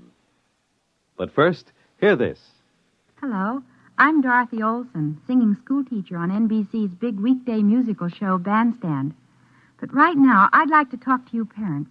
I'd like to ask you a few questions as you're getting ready to send your youngsters back to school. Are you helping your child get the most out of his school? Do you make his home conditions favorable enough for him to do his homework? Do you show an interest in his schoolwork? Remember, your child's success in school and later on in life depends to a large degree on your attitude towards his schooling today. And there's another important thing. Everyone needs a good send-off in the morning, and that goes for children, too. Be sure your children have a substantial breakfast and a cheery goodbye before they head for school each day. Remember, you can't expect your child to do it all himself. Encourage him in his schooling, both in your attitude and in your actions as he goes back to school this fall.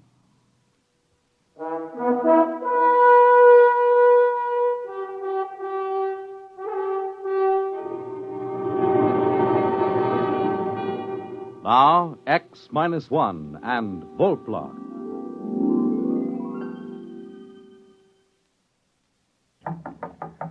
Lunch, dear. Oh, I'll be right there. Come on, you old hermit. I have a buffet on the terrace. I'm coming.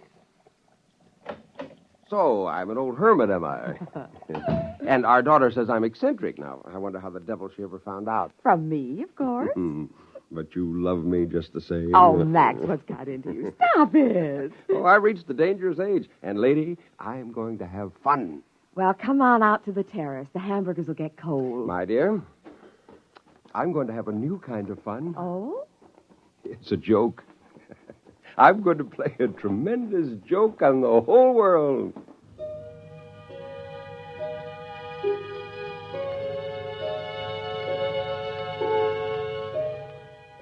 I had been working for this moment for 10 years, and now, Volplas, 3 of them, a male and 2 females.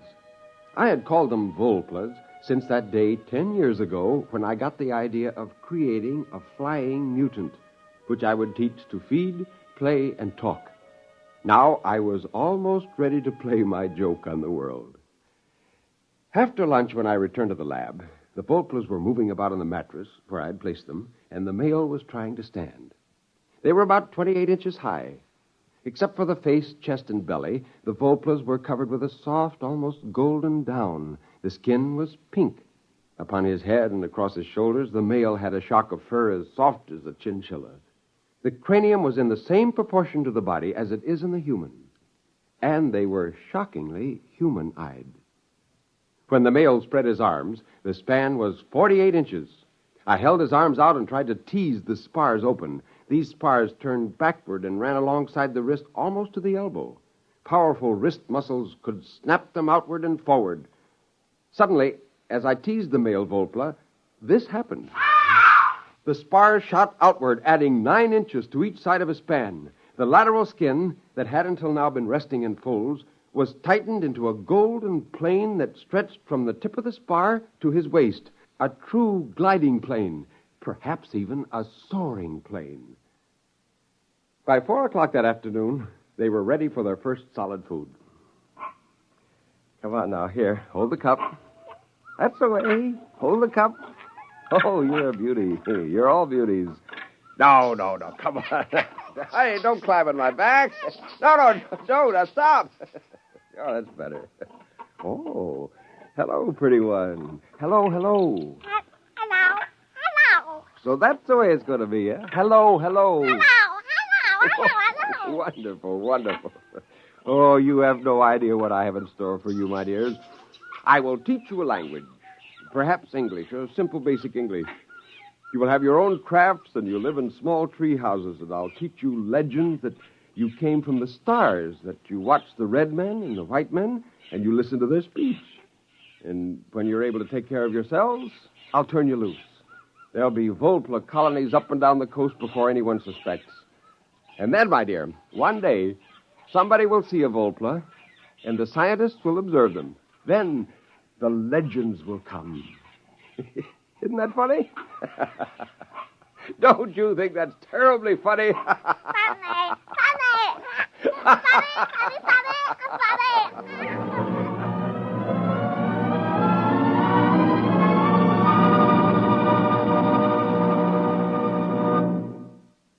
You're listening to Volpla.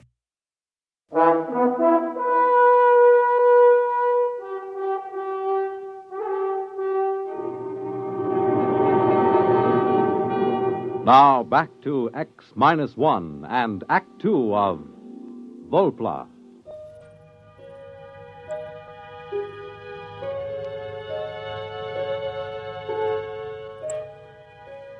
I used the metabolic accelerator to cut the Volpla's gestation down to 1 week, and I used it to bring the infants to maturity in 1 month.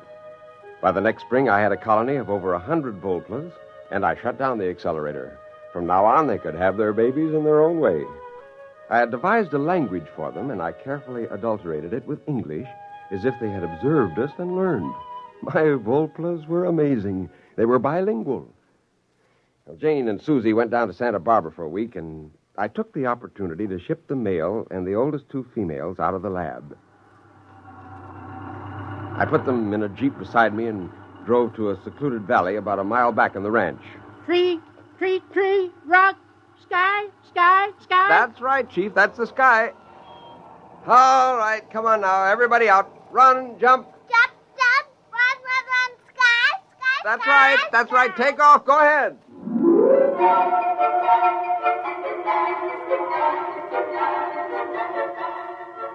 He spent about 2 hours chasing the 2 girl Volplas around, and then he made a leap for one. And when he spread his arms, his spars snapped out, and those golden planes sheared into the air. Sky. He sailed over her, and he rose up, and he hung in the breeze for a long moment, 3 feet above the ground. Fly. That's right. You can fly. Oh, fly.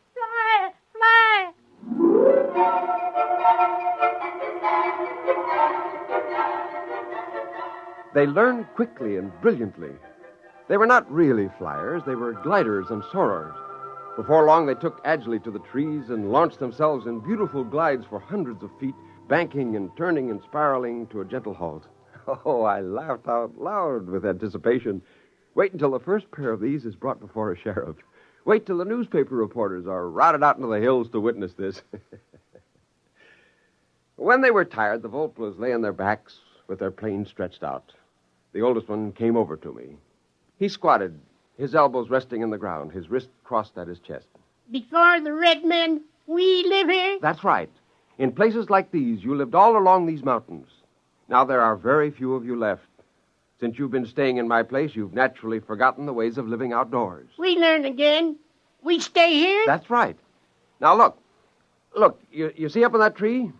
That's a bird. That's your food, if you can kill it. How? Well, I don't think you can get at them in the tree. You'll have to soar up above and catch one of them on the wing when they fly away. Go ahead, try.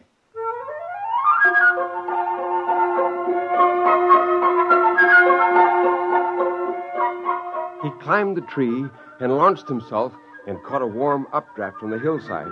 In no time, he was about 200 feet away. He began working his way, crisscrossing back to us, and then suddenly he dived. He caught the bird! He caught the bird! Bird! Bird! Bird! We eat! Yes, you eat this. I'll show you how to build a fire.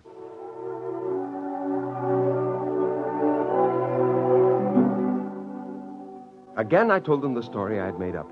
How they came long before the red men in a ship from the stars. I taught them to point to the planet Venus and say that was the star they came from. And I grinned to think of the many stories that would be written in the Sunday supplements. Oh, what a great joke I was playing on the world. We came from the star before the red men? From the star? Yes. The next week, I brought all the Volplas out to the Oakwood. There were 107 men, women, and children. By the end of the week, they were scattered over 4 square miles of the ranch. They hunted sparrows and cooked them over tiny fires. The little creatures delighted me more and more. For hours, I could watch them play.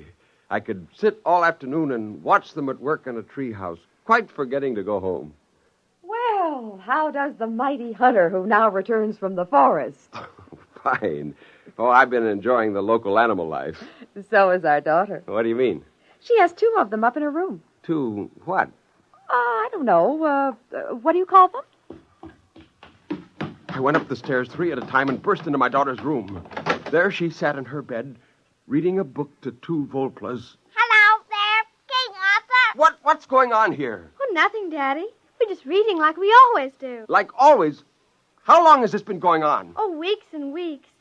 How long is it since that first time you came here to visit me? Weeks and weeks. But you're teaching them to read. Oh, of course. They're such good pupils and so grateful.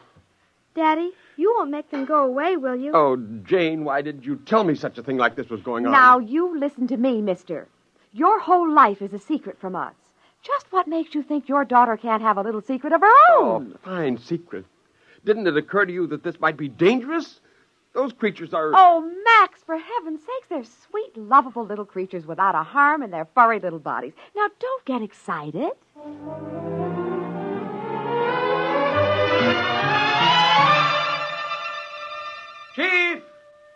Chief! Look, where are you? Here, Bush. Listen. Do you realize there are 2 Volplas in my daughter's bedroom? Yes, they go there every day. Is there anything wrong with that? But she's teaching them the words men put on paper. Yes, you told us men may be enemies. We wish to learn so we can protect. I have Thing here. Well, that's the San Francisco Chronicle. We've been taking it for some time from Box at your house. Oh. I have learned from the others. I can read most of this. It was terrible. The whole wonderful joke of the Volplas would be lost. But I knew what I would have to do. I'd have to explain that my family and I had found a colony of them in our ranch and taught them English and taught them to read. I was stuck with that. Men are dangerous. They will shoot us with guns if we leave here. No. Now listen. When they know who you are, they'll leave you alone. Now, you must disperse all your families at once. Send them far away and spread out. No, we cannot leave these woods. Men would shoot us. But I'm telling you... Perhaps you are not a good friend. Perhaps you have lied to us. Why are you saying we should leave these woods? But it's important. The whole... you'll be safer. We will decide.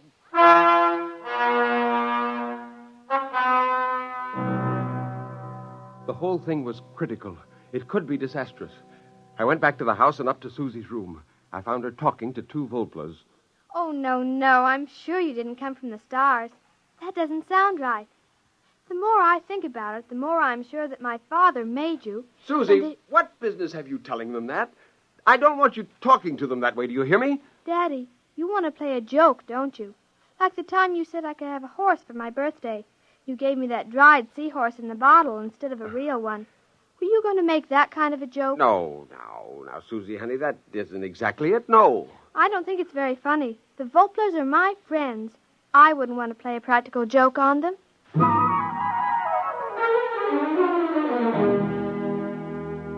Chief! Chief, where are you? Chief! Oh, confound it, the fires are out, none of them around. Chief! Are you up there in that treehouse? Where are you? Where are all of you? You've got to listen to me. I made you. The joke, the whole joke is spoiled. Where are you? Chief! Volplers! Volplers!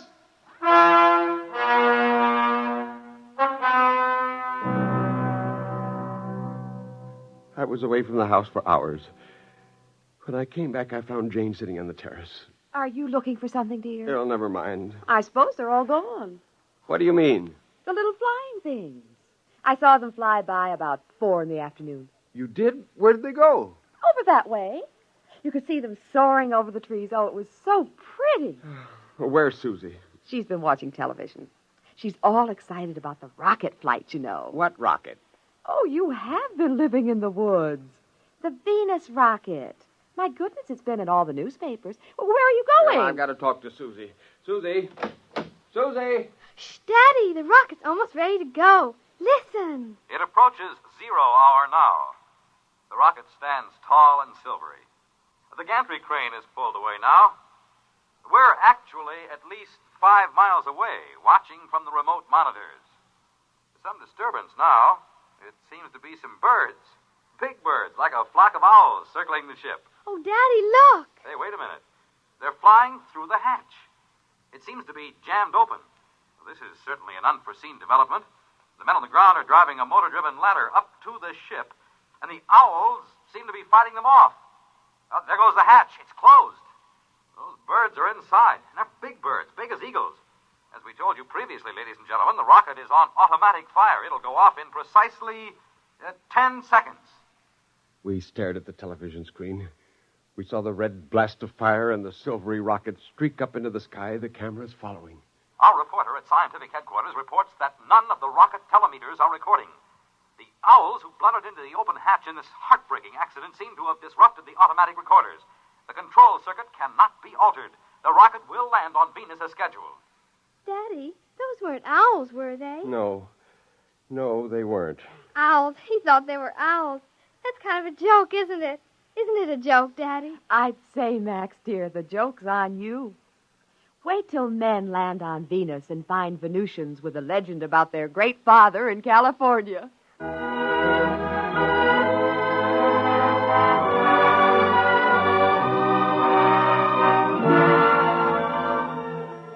Of course, they left me a note. The handwriting wasn't very good, but then you wouldn't write very well either if your index finger was 9 inches long. I sat on the patio and read the Volpla's farewell. It said, "The man who made us, we forgive you. We know we did not come from the stars, but we go there. I, the chief, give you welcome to visit. We will try not to laugh at you. Goodbye."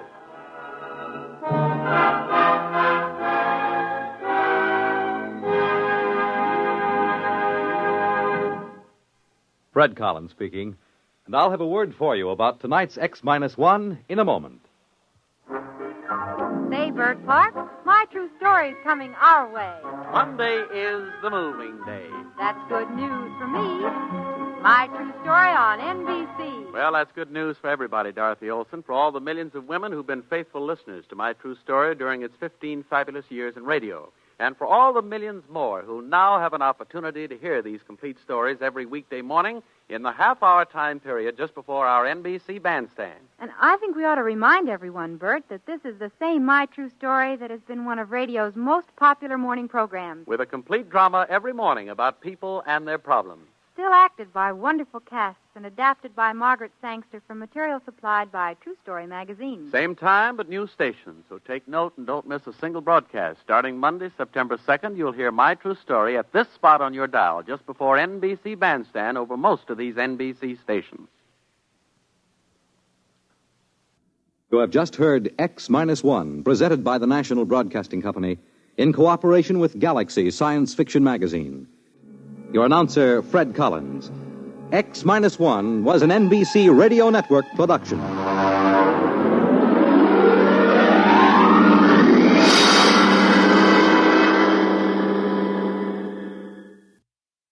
There's excitement in the air at night, and Nightline brings it to you.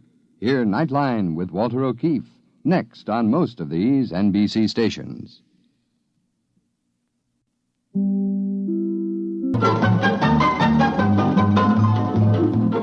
This is Nightline, your tie line to the world, and this is Walter O'Keefe. Tonight, a visit to worlds strangely different from ours, the world of the future, the world of X-1.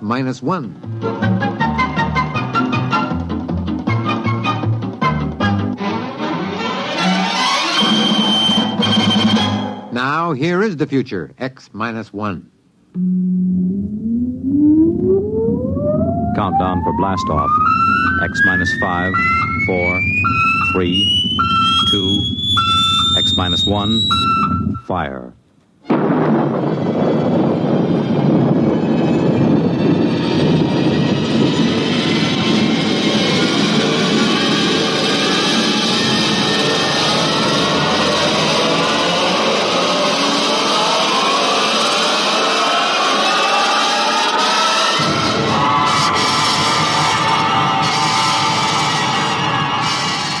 From the far horizons of the unknown come tales of new dimensions in time and space. These are stories of the future, adventures in which you'll live in a million, could be years, on 1,000 maybe worlds. The National Broadcasting Company, in cooperation with Galaxy Science Fiction Magazine, presents X-1.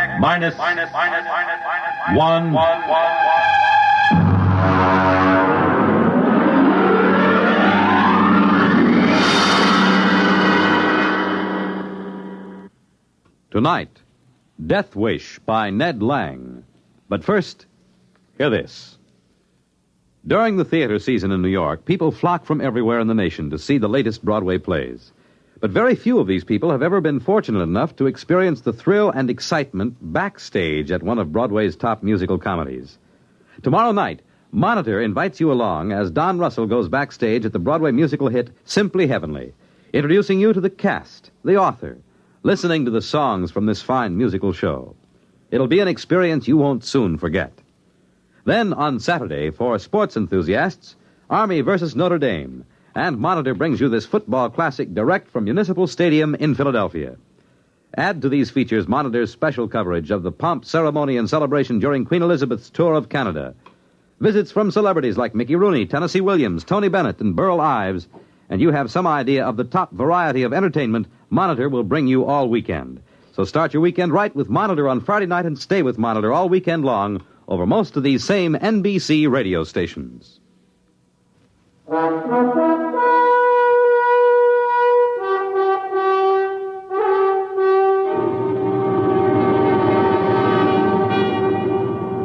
And now, X-1 and tonight's story, Death Wish.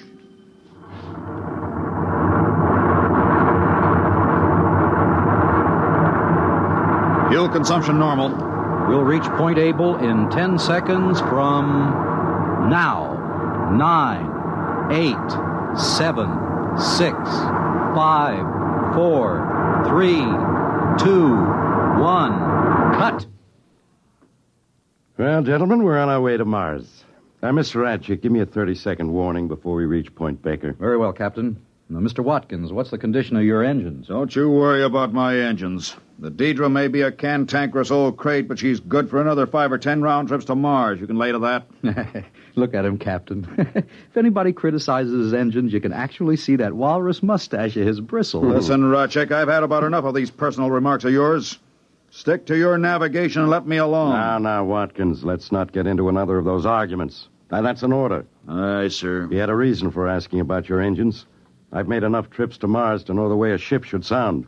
There's something about this one. I don't know quite what. There's nothing wrong with this ship, Captain Summers.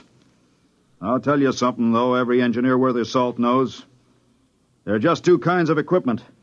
The kind that fails bit by bit, and the kind that goes all at once. When something happens to the Deidre, you'll know it right away. You won't have to ask. Or maybe so. I wonder if our cargo didn't shift on the takeoff. Mr. Ratchik, would you be kind enough to check on it? You bet, Captain. Right away. You worried about that new Farrington computer we're carrying, Captain? Well, not worried exactly, but it's a responsibility. That thing is by far the largest, heaviest, most delicate piece of machinery ever transported in space. It's an evil thing, with its blinking eyes and scheming brain. I'll be glad to get to Marsport and get it off the ship. And so will I, Watkins, but not quite for the same reason. I don't quite share your feelings about the personality of machines. That's because you don't know anything about them, Captain. I do. And I don't like that computer thing back there in the hole. All in order in the hole, boss. Cargo hasn't shifted. All right, Mr. Ratchik. Maybe I'm borrowing trouble, 30 seconds to Point Baker, sir. Very well. Strap yourselves on the acceleration couches again. You sure you don't read anything, Mr. Watkins? Not a thing, sir. I'll vouch for every bit of equipment on the Deidre. 15 seconds to Point Baker. Prepare for new acceleration. Engines ready for firing, sir. 10, 9, 8. We fire for 7, exactly 5 seconds 6, on reaching Point Baker 5, for maximum acceleration. 4, 3, 2, 1. Fire! That's 5. It didn't cut off. We're overfiring. My fuel. The course. We'll be off course. The switch doesn't respond. Emergency cutoff. Hit the emergency. I can't move my arms. Acceleration. Stop it. Stop the rockets. My arms so heavy. If I could just reach the cutoff switch. There. What happened? We're on emergency lights. We blew the generator. Of all the lousy things to happen. Well, what was it? Main firing circuit. It fused on us. Metal fatigue, I'd say. Must have been flawed for years. When was it last checked out? Well, it's a sealed unit, Captain. It's supposed to outlast the ship. Absolutely foolproof. Unless it's flawed. Now, don't go blaming it on me. Those circuits are supposed to be X-rayed, heat-treated, fluoroscoped. You just can't trust machinery. How are we on fuel? Not enough to push a kiddie car down Main Street. If I could just get my hands on those factory inspectors... Mr. Ratchik, how does this affect our course? I'm computing it now. Well, hurry it up. I'm working as fast as I can. Mr. Watkins, can we fire those rockets on manual? Sure we can, but we only have enough fuel for about a 3-second burst. It'll mean a crash landing. We'll worry about that when we come to it. Well, Mr. Ratchik? This kills us, Captain. We're going to cross the orbit of Mars before Mars gets there. How long? Too long. Captain, we're flying out of the solar system at just under the speed of light.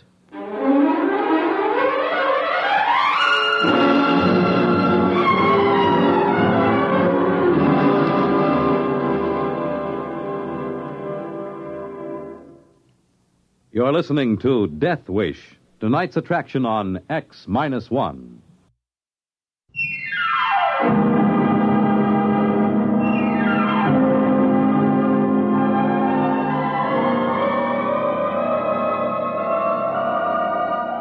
Now back to X-1 and Death Wish. Look at him. Look at how he sits there staring at nothing. Here we are kiting off into space, and what do? We got a little fuel left. We can turn the ship, can't we? Look, you are a navigator, aren't you? I am, Mr. Watkins. And for your information, if I plotted my courses the way you maintain your engines, we'd be plowing into the middle of Australia right now. Why, you little company toady. At least I got my job honestly. Not by marrying the owner's daughter. Why, you dirty old man. Stop it, both of you. No more of this now. I give the orders here. All right, then give some.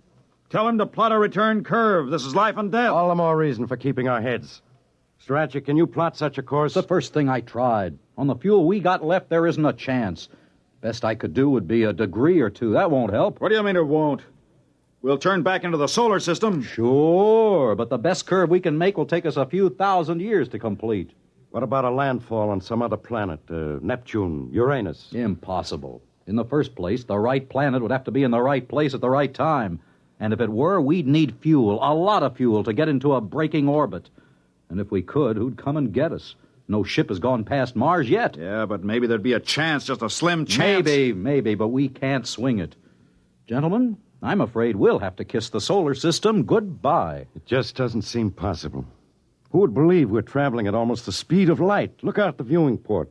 You'd swear we were standing still in space. Yeah, that's because there's no reference point, as you know. I assure you, we're traveling faster than any men have ever traveled. What shall we do, Captain? I don't know, Watkins. I just don't know.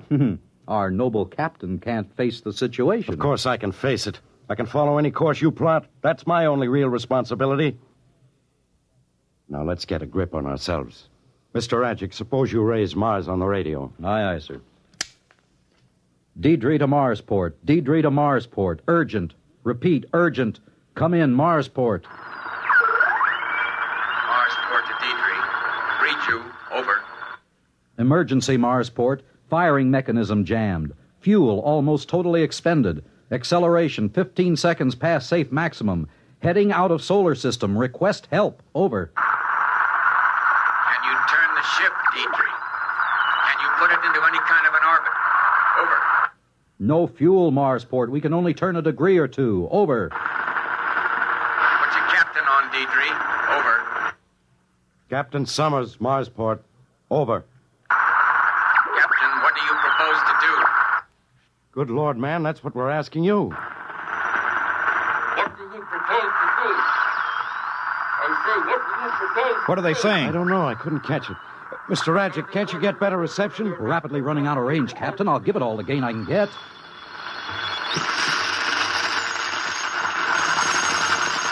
Deidre. Marsport to Deidre. Can you read me? There they are. Shut up. Deidre, what can you do for us? Over. Captain, we can't think of a thing. If you could swing into any sort of orbit. We can't. I told you that. Under the circumstances, Captain, you have the right to try anything at all. Anything, Captain. Oh, that's nice of them. What do they expect us to do, complain to the company? Listen, Marsport. Marsport, do you still read me? Over. Read you faintly. Go on, but hurry. I can think of just one thing.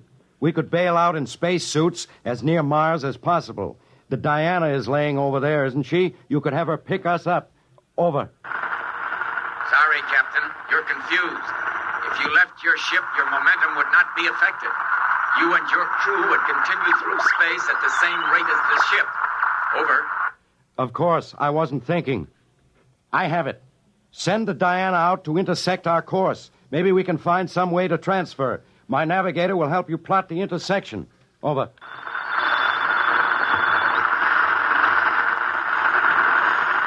They've gone again. Hello, Marsport. Hello, Marsport. Come in, Marsport. I can't bring them in again. To do it that way, sorry. Over. You mean you can't do it? Why not? It is our only chance. Over. Diana's laid up, having her engines overhauled. How long before she can be spaceborne? Too long. 3 weeks. Sorry, Captain. I wish we could think of something. But the only thing we can suggest... What? I didn't get it. Reception's gone again, Captain. We're getting out of range. I don't know whether I can raise them again or not. Well, try. Come on, maybe that suggestion What is... can they suggest that we don't already know? Even the static's getting weaker now. If we only knew what they were going to say. What's the difference? They didn't really think it would work anyhow. Wait a minute. Wait. Maybe something's come... Hold it. Suggest. Can you hear? Suggest. Most unlikely. But try. Try calculator. Try calculate. They're gone. For good this time. I heard what he said. The calculator. Does he mean the Farronson computer in our hole? Yes, I see what he meant. The Farronson's a very advanced job. No one knows the limits of its potential. He suggests we present our problem to it. That's ridiculous. The problem has no solution. It doesn't seem to, but the big computers have solved other problems that seem to have no solution. No, we can't lose anything by trying. Yeah, not as long as we don't pin any hopes on it. That's right. We don't dare hope. Mr. Watkins, I believe this is your department. What's the use? You say don't hope, but both of you are hoping anyhow. You think the big electronic god is going to save your lives? Well, it's not. Well, we have to try, man. Who says we do? I wouldn't give it the satisfaction of turning us down. Are you implying that machines think? You bet I am, because they do. No, I'm not out of my head. Any engineer will tell you that a complex machine has a personality all its own. Do you know what that personality is like? It's cold, withdrawn, uncaring, unfeeling. A machine's only purpose is to frustrate desire and produce two problems for every one it solves. And do you know why a machine feels this way? You're hysterical. Oh, no, I'm not. A machine feels this way because it knows it's an unnatural creation in nature's domain. It wants to reach entropy and cease. It's a death wish. A mechanical death wish. Gibberish. Watkins, are you going to hook up that computer? Oh, sure, I'm human. I keep trying. I just wanted you to understand that there's no hope. I'll get it warmed up. We better watch him. He'll be all right. Maybe. He's blaming the situation on a machine personality now, trying to absolve himself of guilt. It's his fault we're in this spot. An engineer's responsible for all equipment. What's the good of blaming anybody? None, I guess. Personally, I don't much care. This is as good a way to die as any. Better than most. Don't talk like that.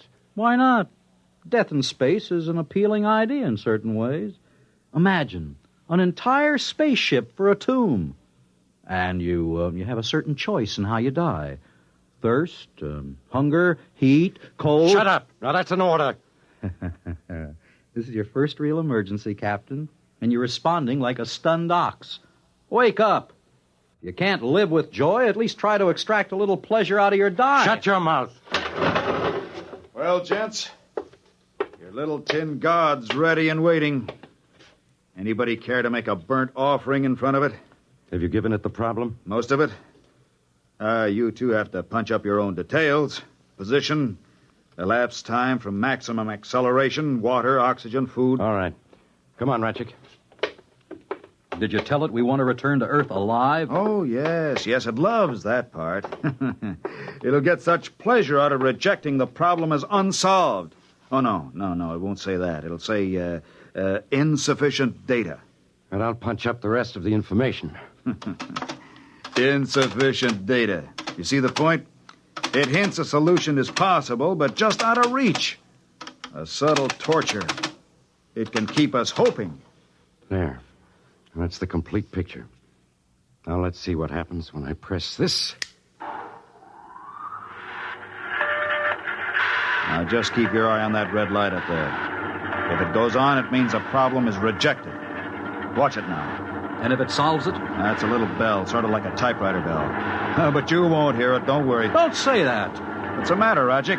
Superstitious? Oh, shut up. You two have to keep up that everlasting wrangling. Well, not for long, Captain. We haven't much longer to live, Captain. Maybe that's good. What's that? A solution. It's found a solution. That must be a mistake. There is no solution. It's fooling us, leading us on. Now who's superstitious? Here's the tape. The solution's on this. What's it say? Come on, read it. No, not me. You read it, Captain. I won't play its fiendish game. Oh, I see. That's fine. That's just fine. What does it say, for the love of heaven? You figured a few thousand years to return to the solar system, Ratchik? Well, the computer agrees. 2,300 years, to be precise.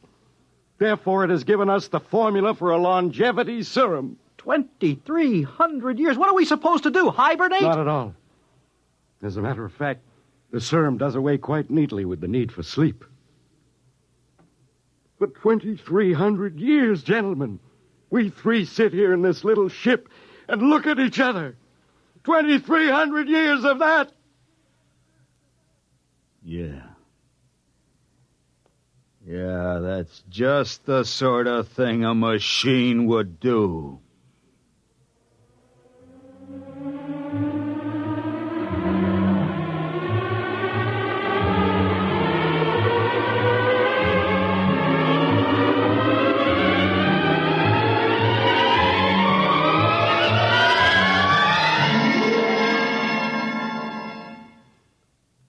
Fred Collins again, and I'll have another word for you about X-1 in a moment.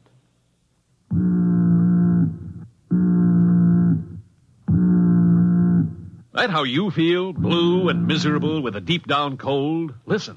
Every second someone takes it for the miseries of a cold. Millions more take bromoquinine. Every second someone takes it for the miseries of a cold. Bromoquinine. More people have taken more bromoquinine cold tablets for more complete relief than any other cold tablet ever sold. You could use aspirin or cough syrups or nose drops all day and not get bromoquinine's relief. Bromoquinine works to relieve stopped-up nose, body aches, fever, irregularity, the blues, and headache, too.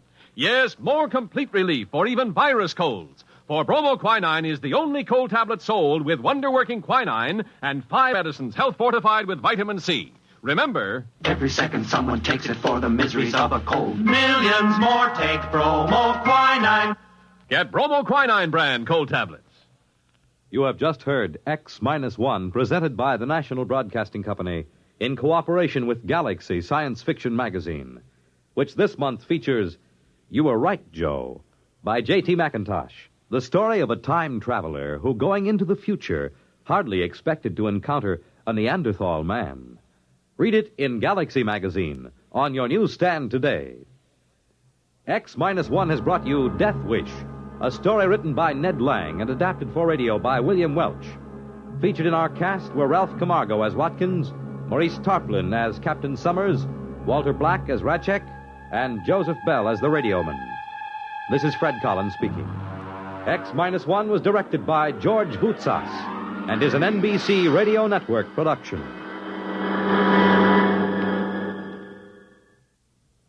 There's excitement in the air at night, and Nightline brings it to you. Hear Nightline with Walter O'Keefe, next on most of these NBC stations.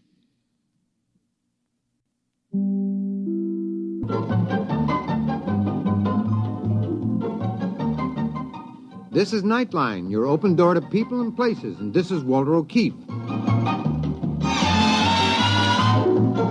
Nightline invites you to listen in on NBC's award-winning science fiction series X-1.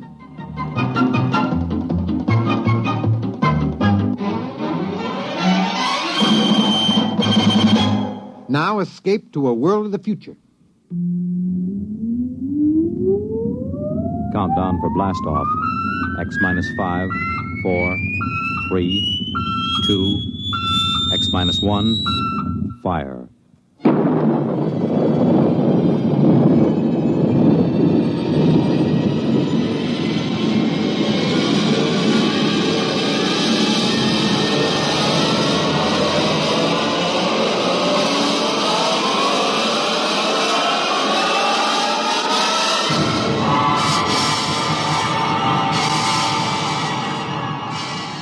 From the far horizons of the unknown come tales of new dimensions in time and space.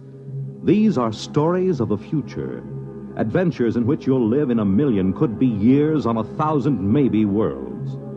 The National Broadcasting Company, in cooperation with Galaxy Science Fiction Magazine, presents X-1.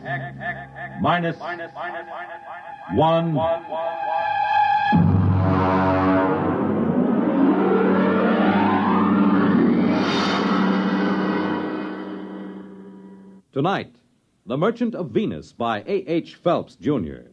But first, hear this. When they play it hot and you dig the beat, oh, life is swinging, life's complete. You make it Pabst, 'cause Pabst makes it perfect. Yes, Pabst makes it perfect. Just as we always have ever since 1844. So next time, you make it Pabst, because Pabst makes it perfect. America's Blue Ribbon beer from the Pabst Brewing Company, Milwaukee, Wisconsin. Yes, Pabst makes it perfect.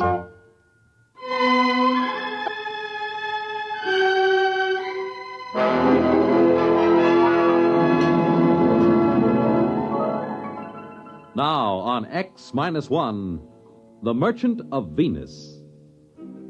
If you've ever tried to make a 6-inch marionette play the piano using spider webs 100 feet long for the strings, you'll have some idea of the job of administering personnel problems of the Venus colony from an office on East 41st Street in New York.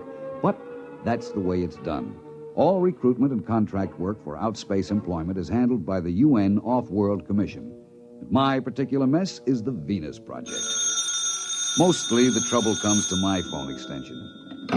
Work 'em here. Work 'em. How long do you think we're going to stand for this? Oh, General Carlson, how are you? At the rate you're going, there won't be a man left on Venus or a dollar left in the budget. What kind of a personnel director are you? Well, if you... Don't you know this project is vital to every person on Earth? General Carlson, just what is wrong? 30 more resignations came in from the colony on the last mail flight.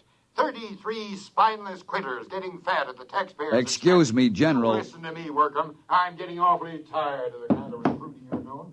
Miss Kane, get me Dave Newson on the other line. No, don't cut the General off. He's enjoying himself. He won't miss me. It's this egghead inefficiency that's at the bottom of the whole thing. Well, I'm not too sure about that, General. Believe me, with one platoon of Rangers, I could get a colony and it'd stay up there. Hello, Rod. Dave, General Carlson's on the other phone yelling at my desk blotter. He says 30 more resignations came in. That right? Actually, 23. 7 for sick leave. What's the breakdown? Mostly farmers or technicians? Well, there were only 9 technicians left. This batch cleans them out. The rest are farmers. What's left? A couple of farmers, trappers, and the scientists. They seem to stick it out all right. Different contracts. They only have a 2-year hitch and then come back to Earth if they want to.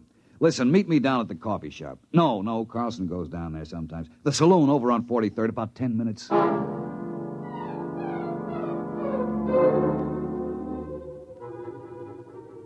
The saloon was decorated in old-fashioned foam and plastic furniture. It looked straight out of the antebellum 1950s. I found Dave waiting for me in a booth, and we got right down to it. Well, listen, why don't we leave this last bunch of quitters right where they are? Refuse to bring them home. Then they'd have to make a go of the colony to save their scrawny necks. Oh, I'd like to, but even General Carlson wouldn't dare. We'd never get another colonist off Earth. And our main job is to relieve population crowding on Earth. If we get tough with the colony, a man would be a fool to go. But every one of these quitters talks like he was just sprung from Devil's Island. This isn't getting us anywhere. I want you to shoot me up the files on this last batch of quitters. Maybe we'd better have a staff meeting on it. Get the psychology section, the preliminary interviewers who passed these men, and I'll have Jameson, too. What do you want a historian for? Maybe he can find us something interesting in the project record. He's used to deducing the philosophical and religious behavior of the ancient Hittites from a loose translation of a cuneiform laundry bill. Shall I get them all down here? No, we'd better make it formal. Book a conference room. When you get Jameson into a saloon, he spends all his time thinking up guessing games to avoid paying for his drinks. No, make sure about General Carlson. I'll tell his secretary. No. Make sure he doesn't hear about it. I don't have anything against General Carlson personally. It's just that there's always been a fight over Venus Project. The military versus the rest of us soft, decadent civilians. Carlson felt the right way to settle any virgin territory was to set up a military outpost on the ground that soldiers had always been the best operators under similar circumstances. I had lunch with Dave before the conference. You want to call the Greasy Spoon and order? What's on the menu? Well, Protos burger, sliced barbecued yeast, or seaweed borscht with boiled algae balls. Just coffee. Black coffee. Well, they don't have coffee. What do you think this is, the Chambord? You can have Neo-Caf or Syntho tea.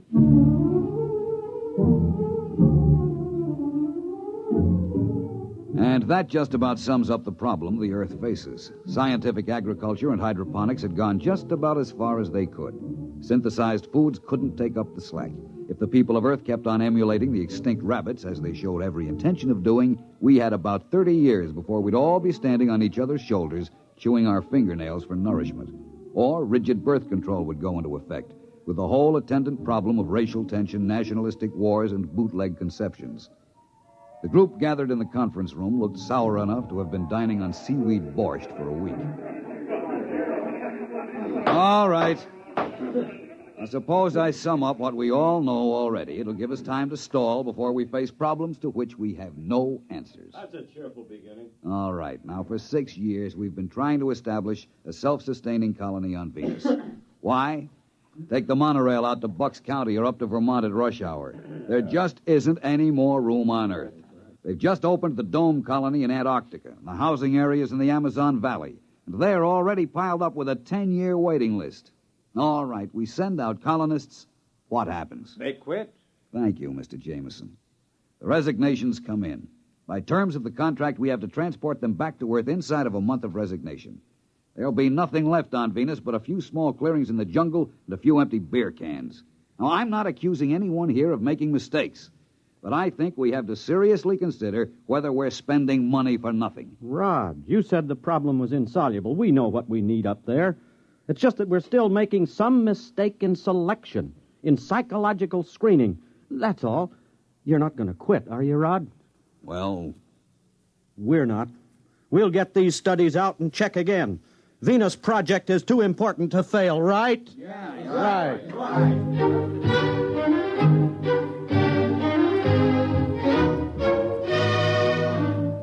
It's a cheap trick, but it always works. I talk with a heavy, heavy heart. Dave jumps in to shill like a Boy Scout. It always amazes me how a bunch of Ph.D. psychologists can get suckered into enthusiasm every time. We tried to figure out what made the settlers quit. We went into their backgrounds, their personality psych profiles.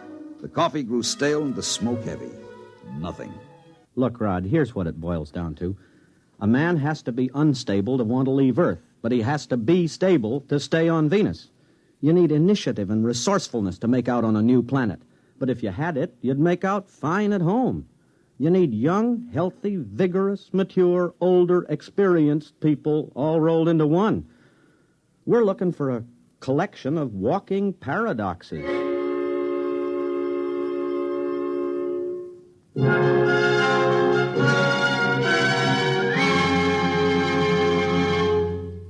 You're listening to The Merchant of Venus, tonight's attraction on X-1.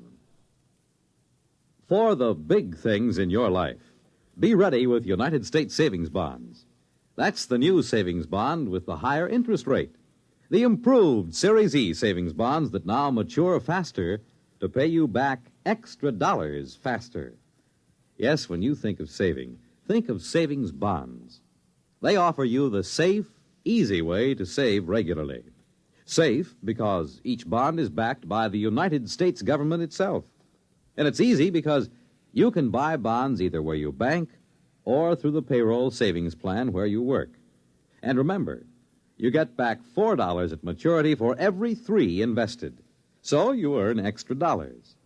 But the big news is that the maturity period is shortened to only 8 years and 11 months. So join the bond wagon. Start a family savings program. Invest in improved Series E bonds first thing tomorrow. And hold the bonds you already own.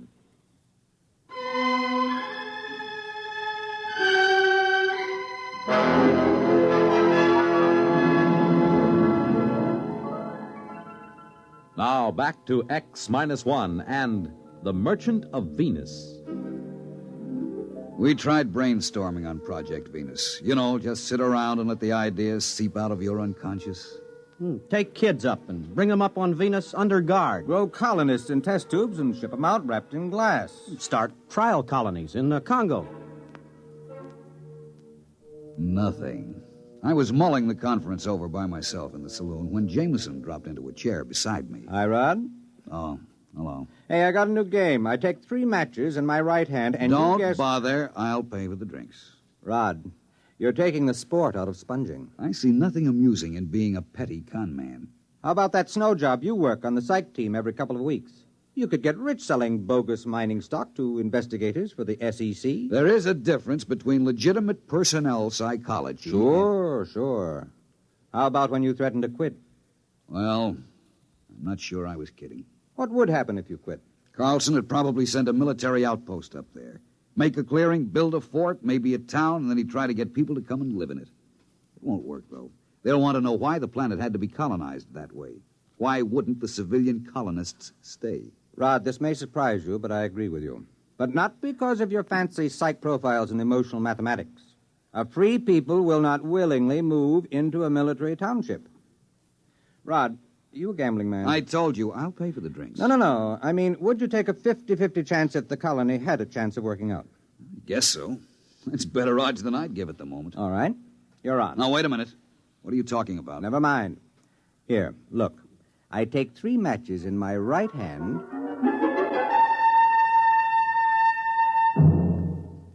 And that's all he said.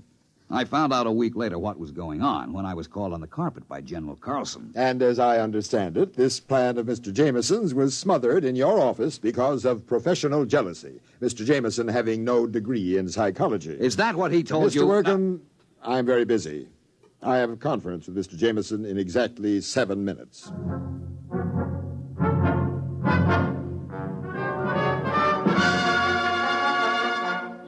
I caught him later that afternoon. Now, take it easy, Rod. That's the only way I could get Old Blood and Sarsaparilla to snap at my bait.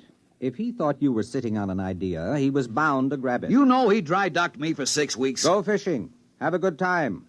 When you get back, I'll have my little swindle going full blast.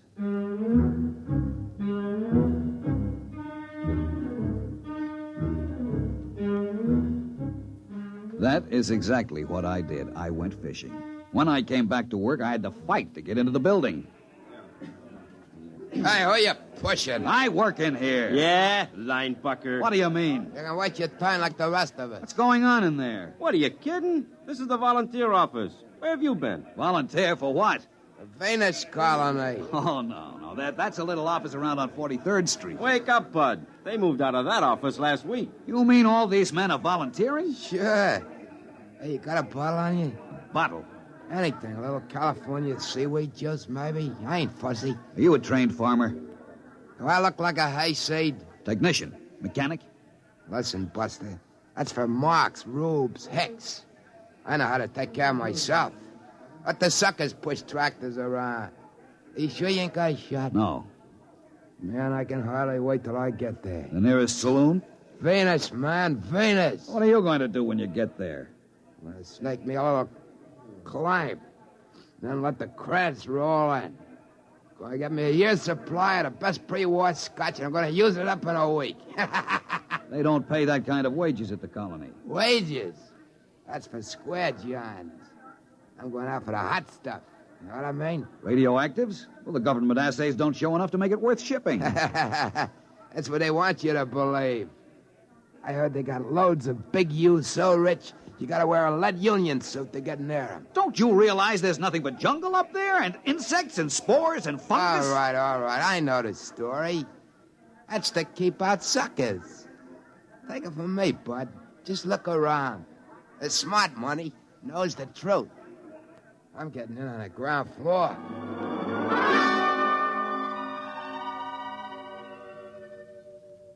Jameson, you irresponsible idiot! Ah, Rod, how are the fish? I know what you're doing, and I won't put up with it. You've told those dupes down there they can get rich on Venus. Well, they're volunteering. And I suppose you think if you get enough of them, you'll find what you want. But have you looked at them? Crooks, gangsters, bums, hobos, drunks, and I don't know what. They are a little picturesque, aren't they? Well, you've got recruits, all right. But what kind of a society are you going to start with them? Rod, you're not being just a teeny-weeny bit snobbish, are you? Look, this isn't a joke. I don't care who goes as long as they meet some standards. But to make a decent place, you need decent people, morally clean and healthy. And to think this is a man I have seen playing stud poker. You've got a collection of bums and alcoholics and criminals. Probably half of them are wanted by the cops. You've got to stop.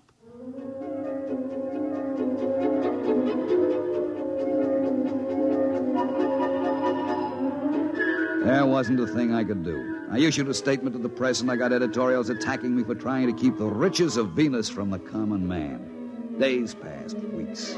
The training and screening compounds were jammed, and the transports lifted from Cocoa Base on a tight schedule, 100 men to a ship, not counting crew. People traveled miles to apply. They drifted in from every skid row around the world. Then the numbers decreased. Day by day, the get-rich-quick propaganda seemed to be losing its grip. About a year passed, and the lines had dwindled down to about a steady 5 men a day. I went through my routines in a kind of daze, horrified at the tale history would write about the society that was recruited through my office. Then one day I met a man in a lunchroom. He asked me the way to the recruiting office. We got to talking. That afternoon, I found Jameson in the saloon and cornered him. Look, I take 4 lumps of sugar in my left hand, and you try to guess which one... Never mind. It's just a little sporting proposition. I've had enough sporting propositions out of you. Jamie, I just talked to a recruit. How democratic of you. I'm not kidding. He was an engineer who tossed up a good job to go out to the colony. How nice. I did a little more checking. They changed. There are farmers with their families, school teachers, lawyers, doctors, and then 2 ex-colonists applied yesterday to go back. Guess which hand holds Listen, there is on the bar a pre-war bottle of scotch at $25 an ounce. I will buy you the whole bottle for an explanation. Oh, well, wait till I put the sugar back in the bowl. Jamie, how did you do it? Were we so far wrong with our charts and psychomath? Actually, you told me how to do it. Remember you said if there was a recently pioneered society around for you to test, you could set up your standards? Well, all you needed to do was duplicate the kind of person who settled America, or Australia, or California. As an historian, I knew what they were like, and I knew what brought them. So I put out the same bait. In a pig's eye, you did. How about freedom of religion, freedom from oppression? That had something to do with settling America, didn't it? Isn't that what brought people to this country? I saw that cesspool full of tramps you started with. If there was a Tom Paine or a Ben Franklin among them, I'll eat a whole Rorschach series 1 ink blot at a time. Rod, you are no historian. Franklin was born here. Paine didn't come over in the first wave. Pioneers are not necessarily young, healthy, or moral. America wasn't founded only by pilgrims. They were actually a minority. We were settled by promoters, bonded servants, British convicts, pickpockets, thieves, French and Spanish pirates. They came here for gold or to beat a hangman's rope. That's the kind of person who settles a new land. Misfits, drunkards, fugitives from justice. Too sick in mind or body to make a go of it where they are. But what kind of society will they make out of it? What kind did the sweepings of Newgate make out of America? After a while, they stop shooting each other down in the streets, and civilization catches up with them. For one thing, they get married. And it's amazing what a civilizing influence a wife is. Won't they be a little sore? After all, you just worked the greatest hoax since... Since the immigrants came to America because they heard the streets were paved with gold. Well, I'll be going along myself soon. You? Yup. Now that they've got a colony going up there, they'll be making history. And besides, I understand there's a wide-open gambling saloon at New Abilene on the Neo-Texas Peninsula. I'm anxious to try my luck on the wheel. I wonder if that pre-war bottle of scotch will stand the acceleration.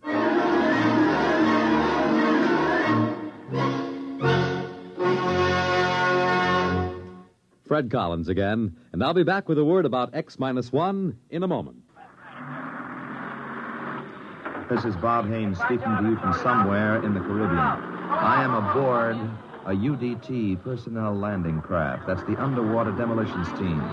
We are right now on our way out to rendezvous with United States submarine Sea Lion. Monitor took you there. Some men go over Niagara Falls in a barrel. Some people sit on top of flagpoles. But we have a man by the name of Rajah Phillips from India who is buried alive right in the center of a furniture store here in Owensboro, Kentucky.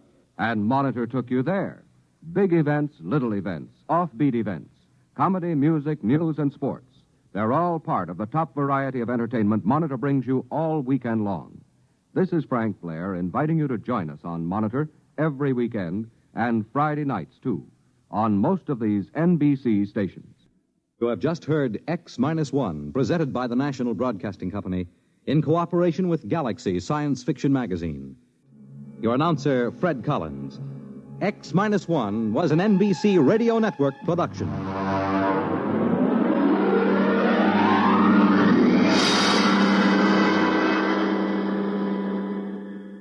There's excitement in the air at night, and Nightline brings it to you.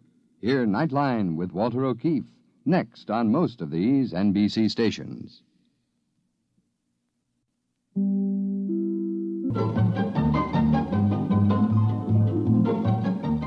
This is Walter O'Keefe, inviting you to listen in on the Nightline. Tonight, live the incredible life of ages yet to come, in a time that might be 1,000,000 years from now, on X-1.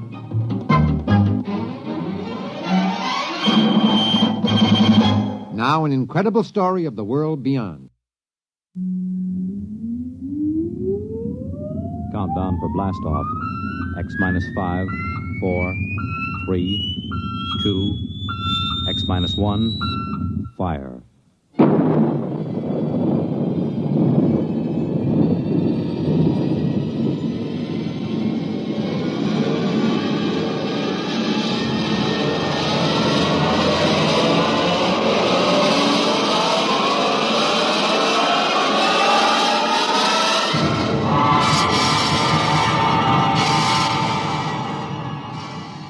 From the far horizons of the unknown come tales of new dimensions in time and space.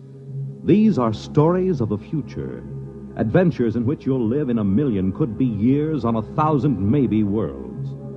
The National Broadcasting Company, in cooperation with Galaxy Science Fiction Magazine, presents X minus 1.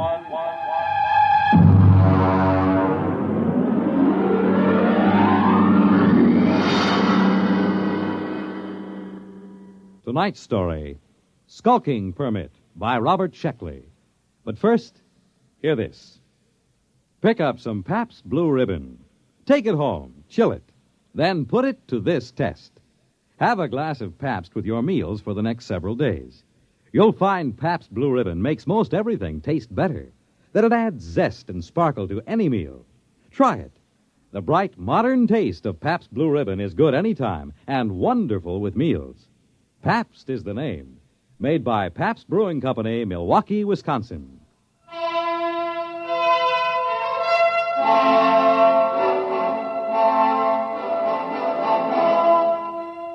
Now, X-1 and Skulking Permit by Robert Sheckley.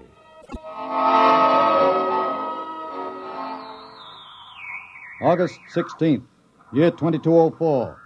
To Central Colonial Administrative Authority, Alpha Centauri Sector. From Colonial Contact Inspector 37. Subject, Lost Colony on Planet New Delaware.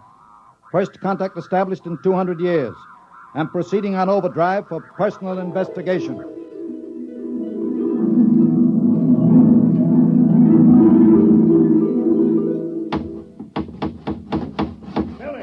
Billy Painter, I thought I told you to consult take it easy, me. Mayor. I put the sign up. No aliens allowed within city limits. What's an alien? Never mind. Look at the church. You painted it wrong. Now, look, here, I painted that church with a nice bright red. Now, what's wrong with that? I looked it up. It's a little red schoolhouse, not church house.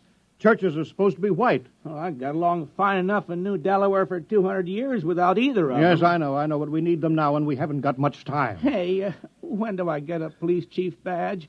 I read that a police chief always gets a badge. Make yourself one. Now, go on. All right, then. Oh, it sure is hot. I don't know why the inspector couldn't have come in the wintertime. Oh, Tom Fisher. Yeah? Come here, Tom. I've got a job for you. Well, now, look, Mayor, I'm on vacation. The fish won't be back in these waters till No vacation, not now. The inspectors do any day. Tom, how would you like to be a criminal? Well, I don't know. What's a criminal? Well, come over to my house and I'll explain. I've got to appoint a criminal. And it looks to me like you're it.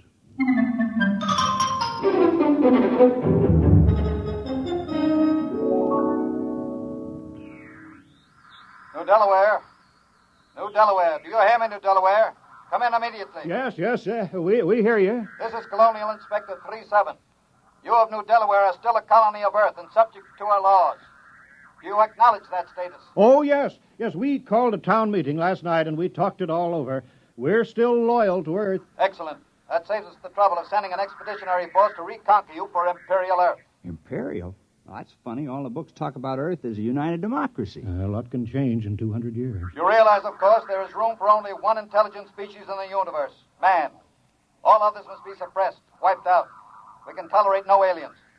I'm sure you understand, General. I'm not a general. I'm a mayor. You're in charge, aren't you? Yes. Then you're a general. Be sure you're running an Earth colony, General, with no radical departures from the norm, such as free will, free love, free elections, or anything else on the prescribed list. Get your colony in order, General. Yeah. You see how it is, Tom? Now, about your job, Tom. I'm appointing you town criminal. Well, I don't see why there has to be a criminal. All the books say so. The criminal is as important as the postman or the police chief. He works against society. If you don't have people working against society, how can you have people working for it? I don't want to do it. Oh, now be reasonable, Tom. When this inspector comes, how can I hold my head up and tell him we don't have any crime? Don't you see that? Right there, the whole thing falls through. He'll see that we're not truly Earth-like. We're faking it. We're aliens. And you heard what he said about being rough on aliens. Well, yeah. But why me? Now, I'm supposed to have vacation now that the fishing season's over. Never mind. You're our criminal. Here, I've got this paper all made out for you just to make it legal. Skulking permit. Know all men with these presents that Tom Fisher is a duly authorized thief and murderer. He is hereby required to skulk in dismal alleys, haunt places of low repute, and break the law. What's law? Well, I'll let you know as fast as I make them up. All Earth colonies have law. But what do we do? Well, you steal and kill. Look, I'll give you a couple of books on it, Tom. Steal as much as you like. One murder should be enough. Don't overdo it. Well, that doesn't sound sensible. Well, you can work up to it. Why don't you start off easy-like by haunting a place of low repute?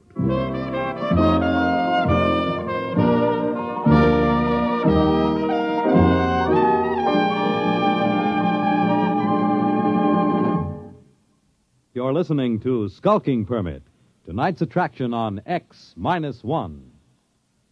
Careful planning and sensible driving add up to an enjoyable vacation trip. Here are a few tips from the National Safety Council that should help make your trip a pleasure instead of a tense, nerve-wracking time. Before you leave, have the car given a thorough checkup to be sure it will always respond properly to your careful control. Check the emergency equipment you'll need, such as a first aid kit, keys, permits, identification, flashlight, tire-changing equipment, and your unexpired driver's license. Plan your trip for frequent rest stops with a good night's sleep each night. And then, on your trip, pay attention to the job at hand and don't daydream. Stop off the road to see the sights or read the map.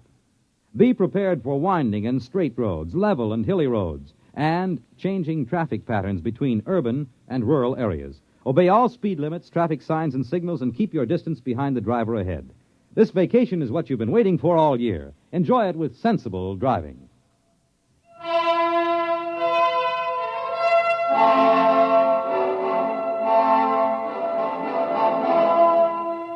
Now, back to Skulking Permit on X-1.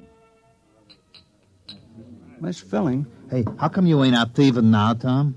Oh, I'm planning. My permit says I have to haunt places of low repute, and that's why I'm here. Oh, this ain't no place of low repute. Well, you serve the worst meals in town. Oh, I know. My wife can't cook, but there's a friendly atmosphere here. Folks like it. Tom, now, just a minute there. Oh, hi, Billy. What do you have? I'm on official police business. Now, Tom, what are you doing with that beer? Drinking it. Tom, I think you were planning on stealing it. You're a suspicious character. I think I'd better lock you up for further questioning. No, Billy, what are you doing? I'm doing my duty, Mayor. Tom here is looking mighty suspicious. The book says... I know what the book says. I gave you the book. You can't go arresting Tom, not yet. Huh? Acting suspiciously isn't a crime. All right. But I was just trying to do my job. I'll still get you, Tom. Remember, crime does not pay. Crime doesn't... Hey, that's a real slick way of putting it, isn't it? I thought it was kind of catchy. I read it in the book.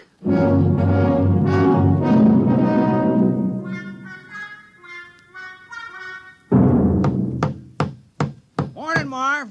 How's the schoolhouse coming? Oh, hi, Tom. Fair. Would have come along better if I'd had my saw. Your saw? Yes, I left it leaning against my door last night. Wasn't there this morning, Tom. Oh, yeah, your saw. Well, you know how it is, Marv. I had to practice some skulking last night. Oh, yeah, sure. Say, Tom, do you suppose I could use the saw for a while, just for an hour or two? Well, I don't know. It's legally stolen, you know. Well, I'd give it back. I wouldn't keep anything that was legally stolen. Well, it's in the house with the rest of the loot. Okay, I'll go borrow it then. Tom, I've been looking for you. Oh, morning, Mayor. Did you steal my bronze plaque? Oh, I certainly did. Oh, well, I was just wondering. Well, you got your murder planned? Time is running short. Inspector may land any hour now, so let's get that killing over with. Oh, well, then, I guess I'll kill George Waterman. Why? Why? Why not? What's your motive? Well, I thought you just wanted a murder. Who said anything about a motive? We can't have a fake murder. On Earth, every murderer has a motive. Oh, well, I don't like the way George walks. Never did, and he's noisy sometimes. No, that might be good enough for a crime of passion, but you're a legal criminal, Tom. You're ruthless and cold-blooded and cunning. You can't kill someone just because you don't like the way he walks. That's silly. But I'm supposed to make somebody cease to exist. I mean, like, take Marv Carpenter. Here he is today working on the schoolhouse. Big fella. Now, if I kill him, well, he wouldn't work anymore. Now, I've been trying to imagine it. Marv Carpenter lying on the ground with his eyes glaring open and his mouth twisted and never going to hold a piece of wood in his hands again or never sing a song or have a beer or anything. It just kind of makes me sick. I mean, I can go on with the thieving, but murder... Yes, I know, but it's your job, Tom. It's for the good of the village. Murder? Oh, I better go have another beer. Hey, what's that? That must be the inspector's ship landing. Come on, let's go see.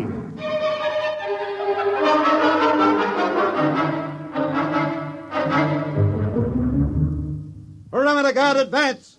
Sidearms to be worn at all time. And guards at battle stations. Welcome to New Delaware. Thank you, General. I'm the inspector. This is Mr. Grant, my political advisor. Is this the capital of the colony? Well, I'm afraid there's only one village on the whole of New Delaware. Only one? Grant, I told you when we surveyed that planet we were wasting our time. Patience. We're ready, General. Let's inspect your village.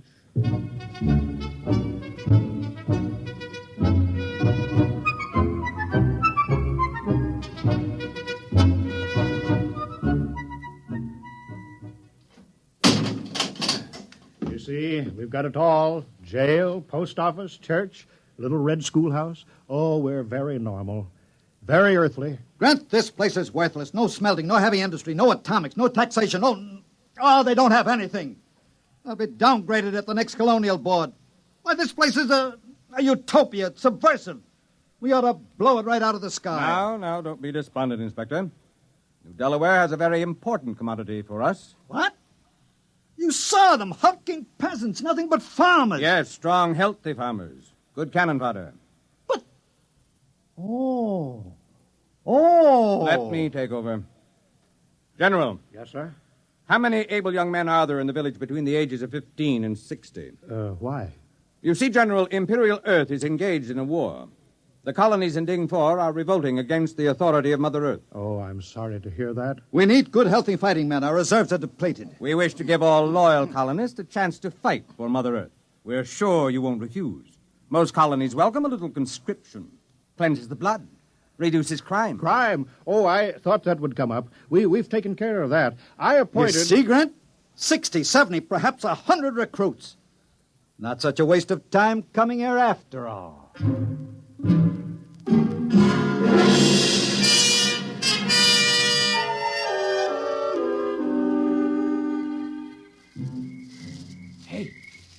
Hey, wait a minute, Mayor. Oh, hello, Tom. What are you doing? Well, you said there had to be a murder, so No, wait just a minute. Look, I didn't mean me. It can't be me. You haven't any motive. Well, I've been pretty sore about you appointing me town criminal. Look, it was the mayor who appointed you, wasn't it? Well, sure. Well, then, look, I'm not the mayor anymore. I'm a general. Look, you see, stars, gold braid. Well, what's that got to do with it? Well, you missed the ceremony this afternoon, Tom. The inspector said I had to wear a general's uniform. It was a very friendly ceremony. All the Earthmen were winking at me and each other. Oh, congratulations. But you were the mayor when you appointed me criminal, so my motive still holds. Yes, but killing a general isn't murder. It's mutiny. Oh, well, I'm sorry. Oh, that's all right, Tom. It's just that I've read up on it and you haven't. Well, I better get back. The inspector wants a lot of the men he can draft. Are you sure this murder is necessary? Oh, yes. Yes, absolutely. Just not me.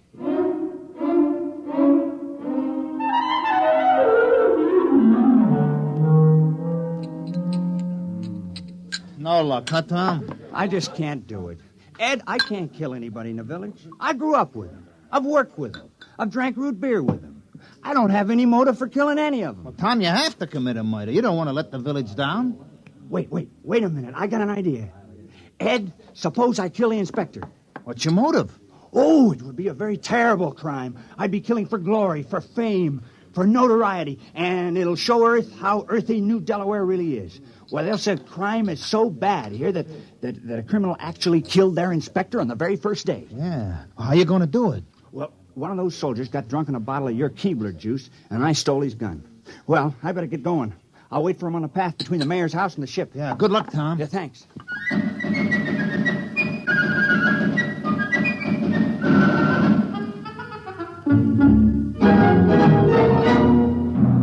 Hut, 2, 3, 4. Hut, 2, 3, 4. Keep in line there. What a sloppy crew, all their feet. Still, it's a nice night's work. With those landing parties dying like flies, we can use every new man we can get. Shh! Don't say that. What? Are you afraid the mayor will hear me? Don't be ridiculous.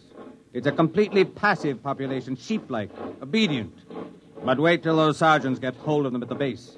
They'll whip them into first-class fighting men in no time. Halt! Stand and deliver! Why, it's Tom. Hands up, Inspector. I got you covered. Now, the rest of you, drop your guns and move out of the way. What? Now, see here. Now, go on. Now, drop those guns. What's the meaning of this? And who are you? Tom Fisher. I'm the town criminal.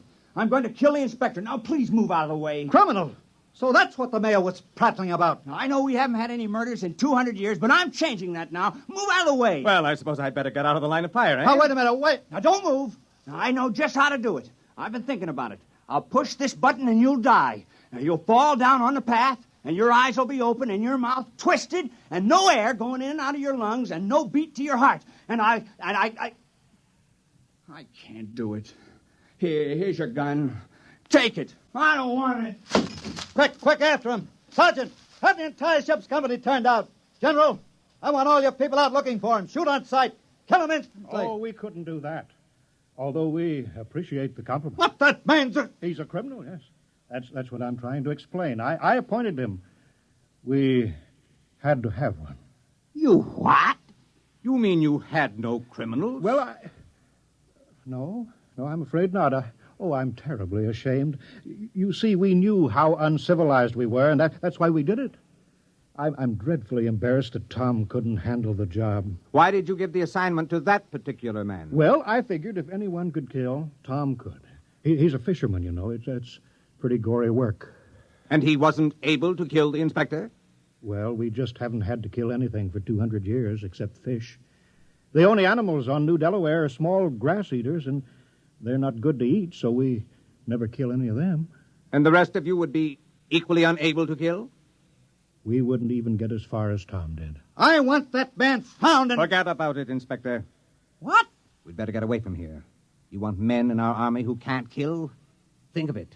The morale problem. The possibility of infection. One man in a key position endangering a key ship, or maybe a whole fleet, because he can't kill. It isn't worth the risk, Inspector. Yes, sir. I see what you mean. Order your troops to get back to the ship. We'll take off at once.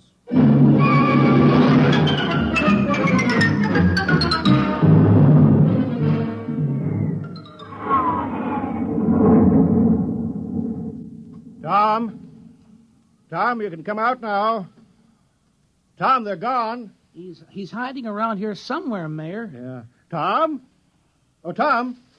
Here I am. I'm sorry I bungled it. I guess I won't be needing my skulking permit anymore. No, I guess not. Well, we did our best. I had the chance, and then I let you all down. Oh, Tom, it's not your fault. And look how long it took Earth to get civilized. Thousands of years, and we were trying to do it in 2 weeks. Yeah. Well, we better get back to the village. Looks like rain. Yep. Soon I'll start fishing again. Say. What is it, Tom? I think I could have done it if I'd only had the sense to think of the inspector as a fish. Well, it's too late now. I guess I'll let the village down.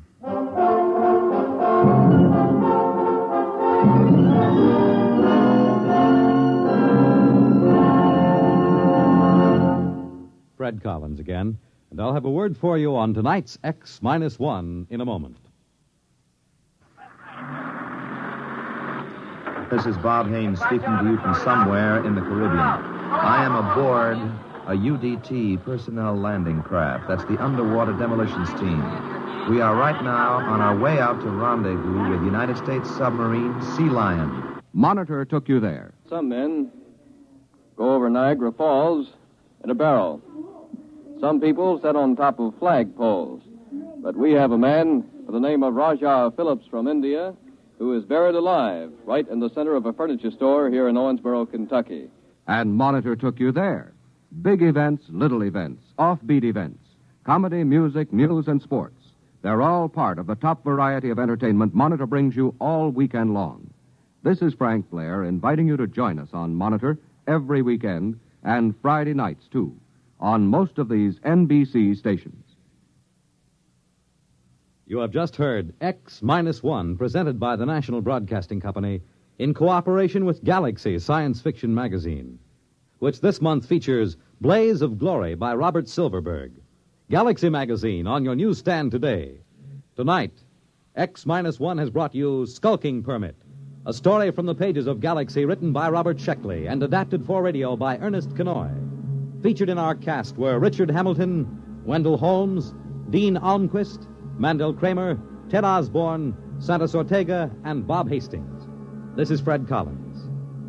X-1 was directed by Daniel Sutter and is an NBC Radio Network production.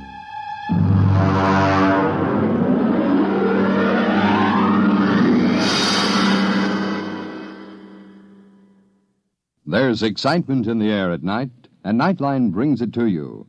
Hear Nightline with Walter O'Keefe, next on most of these NBC stations.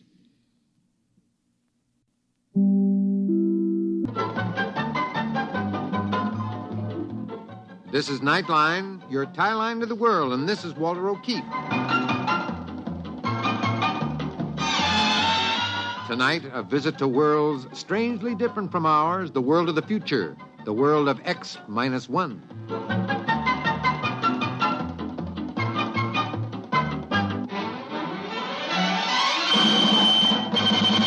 Now, here is the future, X-1.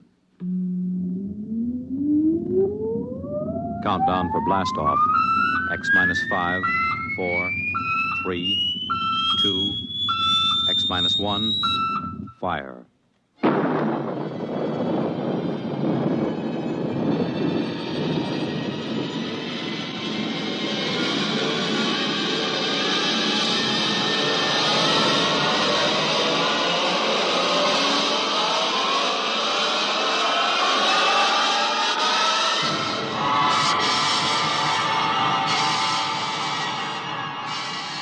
From the far horizons of the unknown come tales of new dimensions in time and space. These are stories of the future, adventures in which you'll live in a million, could be years, on 1,000 maybe worlds. The National Broadcasting Company, in cooperation with Galaxy Science Fiction Magazine, presents X-1.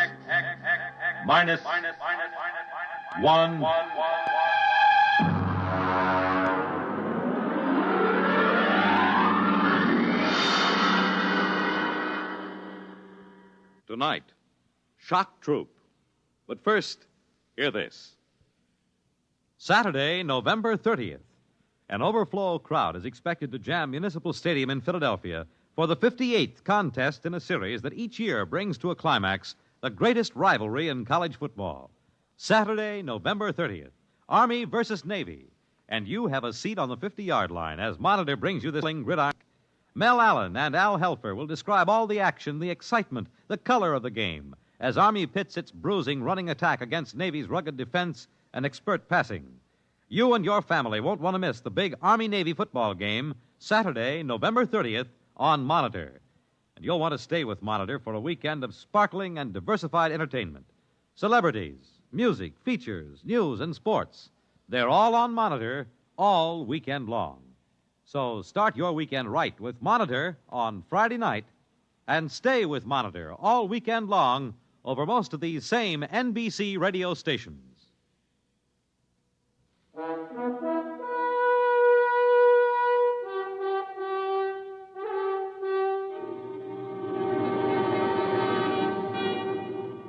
And now, X-1 and tonight's story, Shock Troop.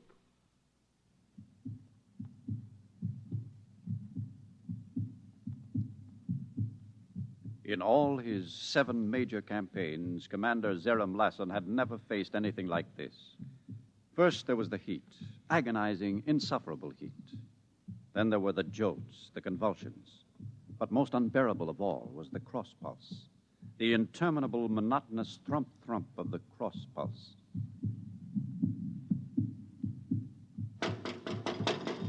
Come in. Hello, Perrock. Close the bulkhead. This heat's driving me mad. Zarium, I think we ought to abandon this project. Abandon? As chief psychotechnician, I recommend it. Oh? On what do you base this? This macroorganism is unlike anything we've ever tried to colonize before. It's much too complicated. Complicated? Perak, I've colonized life forms on 7 other worlds, and each time I've been advised to turn back. I know your record, Zareen, but this creature is different. How? Well, for one thing, it has a highly organized psychoelectric system. The shock waves are fantastic. I've already lost 3 technicians. These are shock troops. They know the risk. And for another Perak, thing... you're a fine scientist, but you're no leader of troops. This creature we've invaded will be subdued and brought under positive permanent control. We will achieve thermobiological conditioning to reduce the heat. We will achieve damping to muffle the crossbeat. And we will establish neuromuscular controls. And we will do all these things because I say we will. Now come along. We'll inspect the tunnels. Ready? Yes. I'll open the bulkhead.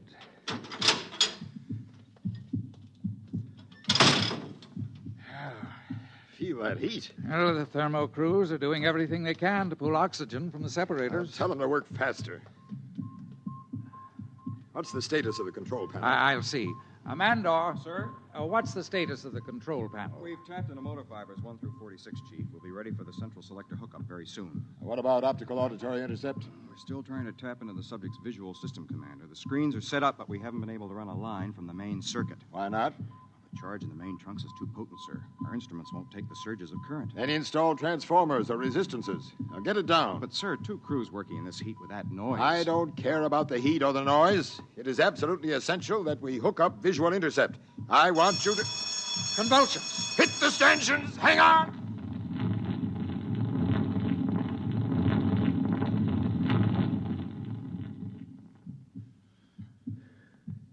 It's passed. I've never seen them quite this bad. How do you suppose causes them? I don't know. I suspect they're reflex actions. Sir? What? Do you suppose this creature knows we're inside it?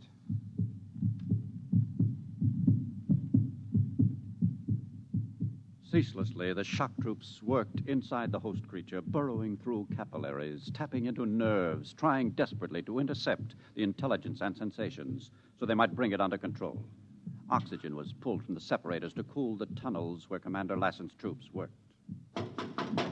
Yes? Sir, we phased the interrogative feedback. We're ready to try for an image on the visual screens. Excellent. What about vocal auditory? Completely phased. We haven't broken the speech code yet, but all sounds are clearly audible. Blast that crossbeat. Can't the crews do something to muffle it? We're trying. We don't dare go into the main arteries, not yet at least. Can't they calcify? They're trying, Zareen. We've got calcification crews working like demons trying to harden the central blood vessels. Very well. Lieutenant, is the screen ready? Yes, sir. Does the commander wish to monitor himself? Yes. These are standard controls, I assume? Yes, sir. Focus is this knob. Brightness control is at the right. Very good. Now, switch on, and we'll see if we can see what this creature sees. A little more focus. Something's coming through. It isn't a clear enough image. Bring up the contrast. There. Well? It appears that our host is in an enclosed space of some sort. From the orderly flow of articles across the screen, I would say it was moving aimlessly. As an item for resting on, it appears. In the background, a blurred pattern of light and dark stripes. Now, let's hear the auditory reception. You may as well get the decoding section working on it. I'll switch it on, sir. The creature doesn't seem to be vocalizing.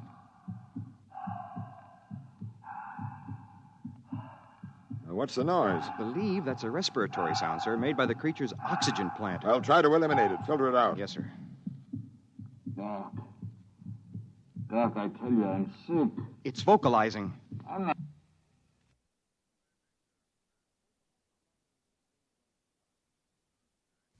not trying to pull anything, Doc.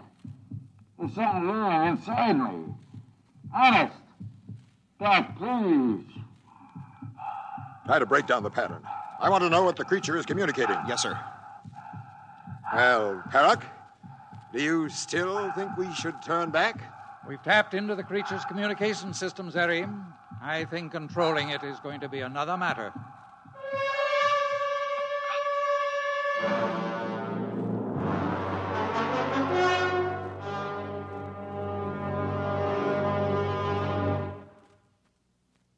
return to X-1 and Shock Troop in just a moment. But first...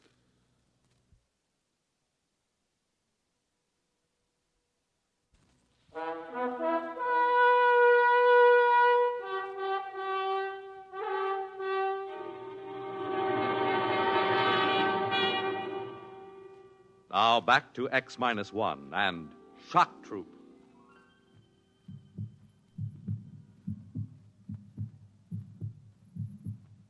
Inside the subject, the work continued hour after hour, day after day. Inside the control room, Commander Lassen was haggard and weary. Outside, the crews labored in the tunnels, calcifying blood vessels, tapping into sensory nerves, tying circuits across sympathetic nerve fibers, and still no positive control. Zarim? Oh, Barak. What's happening? Well, we're making slow progress, Zarim. Between the heat and the cross pulse, the men are beginning to crack up. They need a rest. Anyone caught loafing on the job will be fed into the disposal units. Those are my orders. Isn't that a bit hard? Are you questioning my authority? Yes, I think you've been working too hard. I'll have you...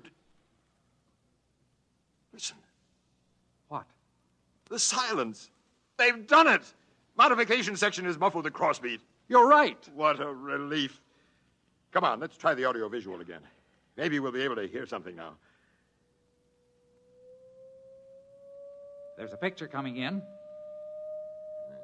It's the same picture. Blurry, barred pattern. Objects for sitting and reclining. Switch on the auditory. Right. It's vocalizing. Listen. I guess I didn't. It happened all of a sudden. This pain in my heart. Like it slowed down. I'm sick. There's something wrong with me. If only decoding would crack the speech pattern so we knew what it was saying. There seems to be another macroorganism in the room with it. Dressed in white, it seems. Yes, I see. I'm not faking, Doctor.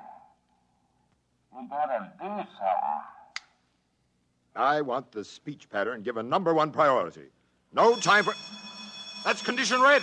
Commander, a vein is ruptured in Tunnel C. There's a leukocyte breakthrough. Get the guns. I want a coagulant crew in there at once. There are hundreds of the monsters, Commander. Shall we seal off the tunnel? And lose weeks of calcifying? Come on, we'll try to coagulate.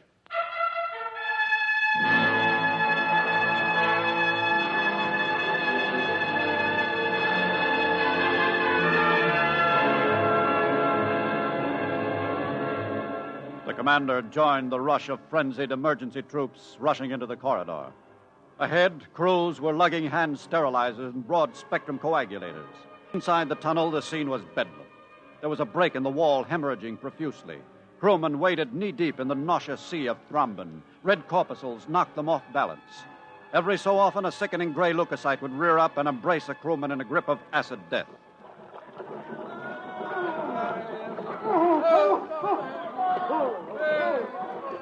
We'll have to retreat. The thrombin's rising. Lieutenant, give the order to fall back and seal off the tunnel. Yes, sir. Fall back! Seal the tube! Fall back!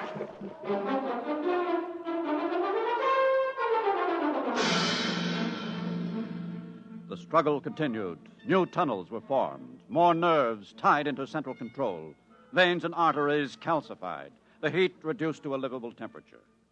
Slowly, the morale of the shock troops inched higher, and Commander Lassen relaxed and grew more amiable. Well, Barak, ready for the big event? Yes, my crew is standing by. Good. We'll try an auditory visual intercept first, and then we'll attempt to control a few responses. We've tapped into the creature's hearing circuit now so that we can hear what it hears as well as what it says. Excellent. Switch on the screen. It's coming in now. The creature is still in the same room, alone, evidently. It seems to be writing a message of some sort. Oh, wait. It's talking. My appeal was turned down, and this is it. Now, let's try a motor response. Lieutenant Mander. Sir? Which circuit controls the organism's right extremity? This one, sir. Are all circuits properly insulated against electrical surge? Up to 1 million dynarcs, Commander. We've never encountered anything higher. That should be safe enough. And here goes. I'll try a simple contraction. It worked! The right limb contracted. Perrick, it worked. We've established control. You're to be congratulated, Commander. Thank you. Switch on auditory visual again. Ah, the creature is still writing. Actually, I don't mind too much. The doctors have discovered that I have a serious condition of the blood vessels and heart. They call it sclerosis. And I've been feeling awful lately. So I'm not too afraid of what's coming. I'll think of you. Think of me. Love, Sam. The message is concluded. Let's try another motor response. I'm going to manipulate the creature's legs now to make it locomote toward the barred pattern. Ready? Ready, sir. It's moving! Excellent, excellent. Perrick, have the crews clean up the remaining circuits. Make absolutely certain that the electrical hazard is reduced to a minimum. I can't afford to lose any more troops. Now, what about the speech code? Decoding thinks they may break at any moment now. I'll keep them working. Give the troops extra rations and pay and commend them for a good job. If all goes well, we'll send for colonists within a week.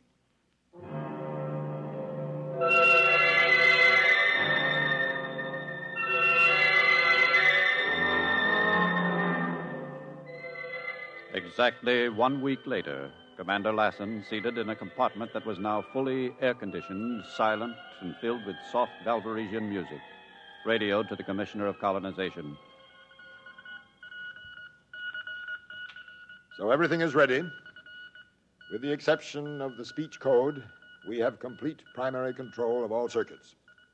We'll expect first 10,000 colonists as soon as transport can be arranged. Lassen, I'll send that at once. Come in. What is it, Perrick? I don't know. There are changes in the intercept screens. What kind of changes? Well, for one thing, there's a temperature drop in the upper quadrant of the creature. Then it seems to be changing its surroundings. I'll come out and have a look.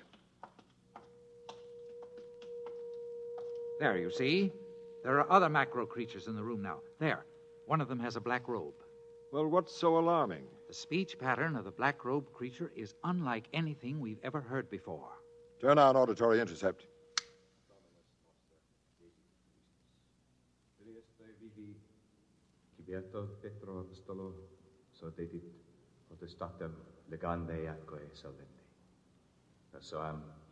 Strange. Look at the temperature drop up there. Let me try touching the creature's cranial region.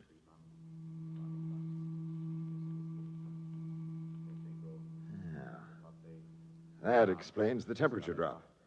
The mat of thread-like growth has been entirely removed. Look, the black-robed one has moved away.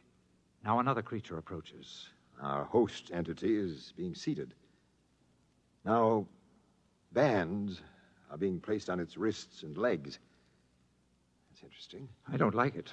What are you worried about? I don't know. It frightens me. Look.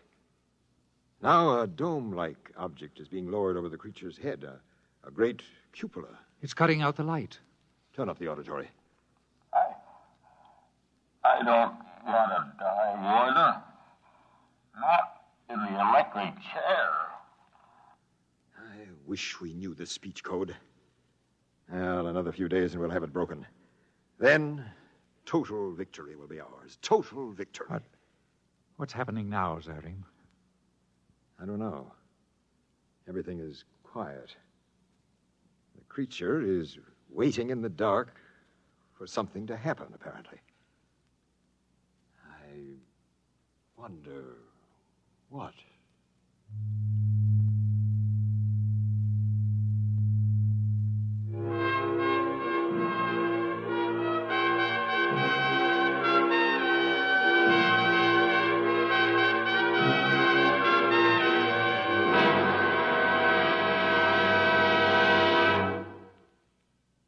Fred Collins again. I'll have a word about our cast on X-1 in a moment. You have just heard X-1, presented by the National Broadcasting Company in cooperation with Galaxy Science Fiction Magazine. Galaxy Magazine science editor Willie Lay discusses medical problems of space travel in the current issue of Galaxy. Read Willie Lay's article as well as the many thought-provoking stories similar to tonight's tale of fiction based on facts of the future. Galaxy Magazine, on your newsstand today. Tonight, X-1 has brought you Shock Troop, a story from the pages of Galaxy written by Daniel Gallion and adapted for radio by George Lefferts. Featured in our cast were Bernard Lenrow as Commander Lassen, Edwin Cooper as Perrock, John Thomas as Mandor, Ralph Camargo as Sam, and Roger DeKoven was the narrator. This is Fred Collins speaking. X-1 was directed by George Voutsas and is an NBC Radio Network production.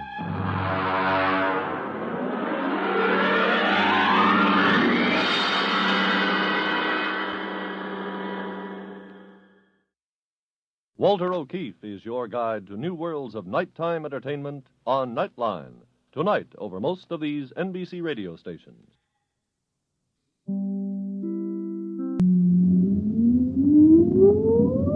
Countdown for blast off. X-5, 4, 3, 2, X-1, fire.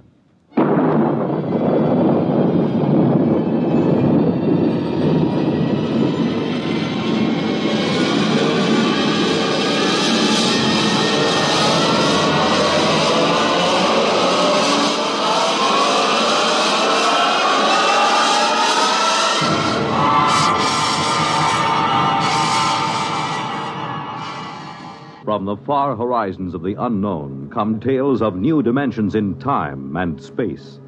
These are stories of the future, adventures in which you'll live in 1,000,000, could be years on 1,000 maybe worlds. The National Broadcasting Company, in cooperation with Galaxy Science Fiction Magazine, presents X-1.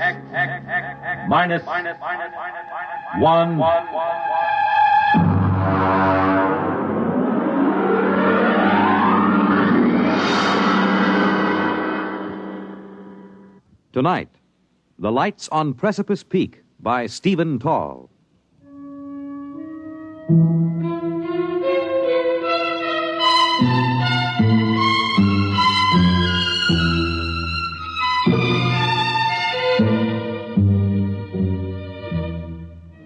We were sitting on the porch of the lodge, the three of us, Chuck Evers, Royston, and myself. Chuck was smoking one of those 5 for a quarter stinkers he affects, but he let it go out as we sat in the darkness, stared across the narrow valley below us, then up again to the mountains of Bighorn Glacier, 6 miles away and 7,000 feet up in the thin, cold air. There it is. You see? Where? Well, follow my hand. I'll line it up with a tall pine tree on the first ridge. You see? Very small, dull red. It's been up there for about 5 minutes. I didn't see anything before. You see? Moving along. Well, it seems to be the lip of Bighorn Glacier. Now, give me the binoculars. Yeah, it's a glow, all right. Small but definite glow. You want to see it, Royston? Thank you. Well, that's that. You can see it, but still you can't. The glasses didn't pick up any outline. It's still just a glow. Spooks, that's what. Spooks. Spooks? Yes. Apparitions. Haunts. Hobgoblins. Ghosts. Banshees.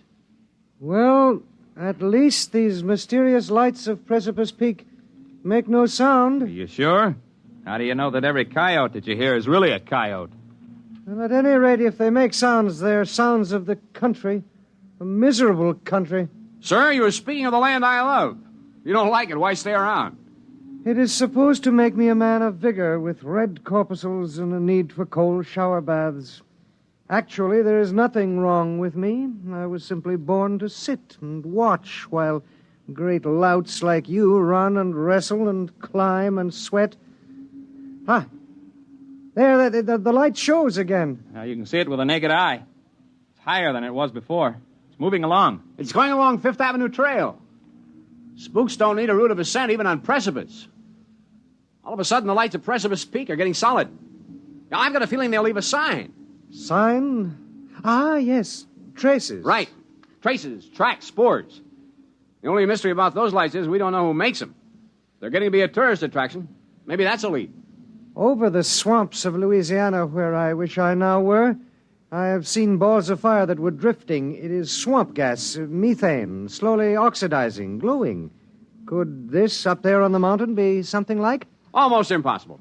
Anyhow, balls of gases wouldn't follow a trail. Those blasted lights do. Take it easy, Chuck, boy. Tomorrow you can look for yourself, remember? At daybreak, we go up to solve the mystery of the lights. Ghastly. To go out at dawn is as bad as eating raw flesh. But tap on my cabin door as you go by. I will wave to you from the window.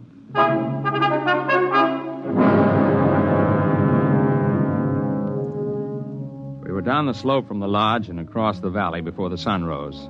Chuck and I swung along the trail. It felt good having your nailed mountain boots hitting the ground in regular rhythm. Ahead of me, Chuck set the pace, an easy, loose-jointed shamble that ate up the mountain miles. We were a good team for climbing. I took a deep breath when we crossed the ridge. But at the switchback, Chuck broke his stride and leaned his long frame against a boulder. Well, tonight we'll be up where the lights are. Punch me if you see one first. Lights, nuts, there'll be none while we're on the peak. $5 says so. Well, I'm not a rich man, but I love a sporting chance. Here's my 5. It's a bet. Where'll we put him? Well, here. I'll empty this out. I got a tobacco tin. Stick it in here. Okay. Here's my 5. All right, we'll put it under the stone here. Nobody will find it under there. It's off the trail. All right, now? If there are lights, it's yours. No lights, it's mine. Right? Right.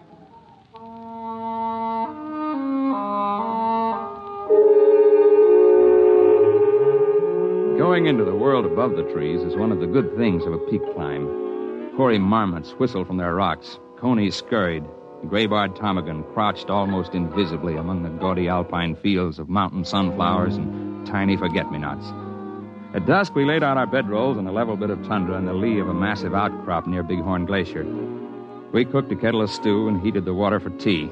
Then Chuck walked away a few paces from the fire to empty the kettle. Ow! What's the matter? Stone turned under me. My ankle. Give me a hand. I got you. Oh, set me down again.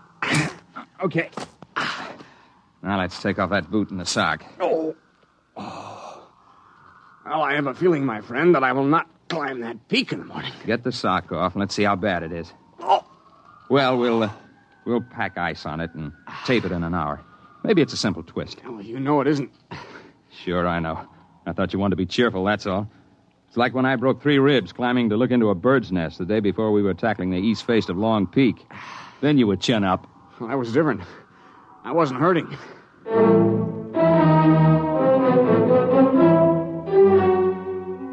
When the stars were out and the quarter moon rose from the plains, I got up from my bedroll seat by the fire.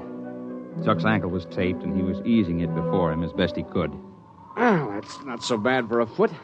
It only hurts when I try to walk on it. Well, I want to have a look before we turn in. My 5 spot says there won't be any lights, but the technical crew may be monkeying around somewhere. Well, take it easy. I'll just skirt along the edge of the glacier. Back in half an hour. You take it easy. I know Bighorn Glacier. Its crevices are so consistent they're shown on maps. I carried an ice axe, but I didn't figure to use it. And I'd worked my way for a number of minutes along the edge of the moonlit ice sheet. I suddenly got the idea that I should cross it. The glacier had a good snow covering. The going was easy, and the view was something few men see. I automatically avoided the big ice cracks. I knew where they were. And then I slipped through a snow roof and fell. I wasn't hurt. The moonlight from the crack above showed my ice axe beside me. It was a lucky fall, except for the fact that I couldn't get out again.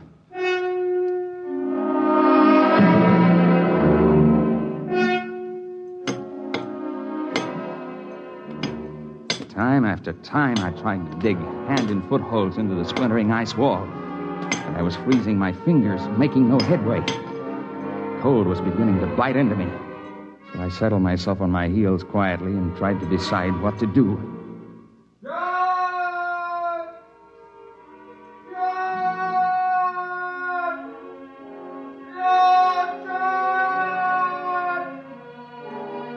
That was Chuck beginning to call.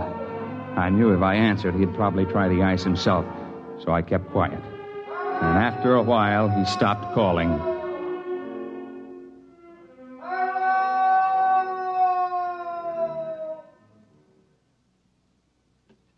And then, suddenly a dark silhouette showed in the narrow crack of sky above. Are you injured? I'm okay. Just drop me a rope and I can walk up the wall. Mind the snow ledge.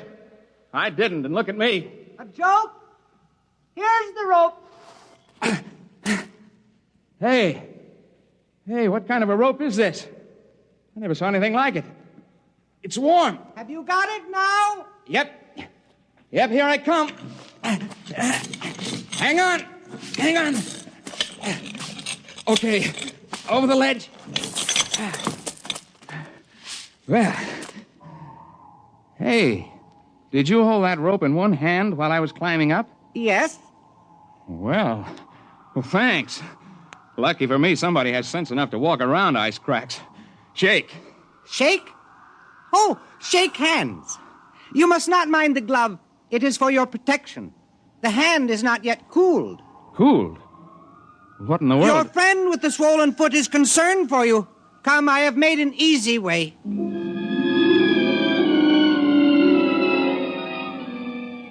I've climbed mountains up and down the Rockies, but I confess, following this fellow, I felt like a tenderfoot. The man's odd voice and stilted phrases tantalized me, yet I knew they were not entirely strange. There was the question of his hot hand. I dropped back a couple of paces. The man was setting his booted feet into a line of holes that had not been on the glacier earlier. I could swear to that. And as we approached the edge of the glacier, I could see him clearly, for he was surrounded by a dim red glow which grew brighter with each step. In a few moments, it was as if he were outlined in flame, and I could feel a warmth radiating from him. I wondered why the snow didn't melt under his tread. It's the boots! They insulate! Oh, I see. Thank you. Hey, you not only light up, but you pick brains. Both good tricks. A joke? I guess so. Only here on Earth are there jokes. We can never be sure about them. We, huh? I thought a gag like this would take cooperation. How many of you boys are in on it? We are 4. We had left the ice. We were threading along the little ledge that gave onto the boulder field. I noticed that the ruddy glow had faded completely, that the man up ahead was now simply a dark silhouette. We reached the tundra and spotted Chuck's tiny fire. He sat next to it, the tape-footed ankle eased on a pack sack before him. Well, hello. You took your time. I fell in a crevasse. And I owe you $5. Oh? Oh! You should put the more important statement first. But we can take that up later. I see we have company. Oh, yeah. This is Chuck Evers.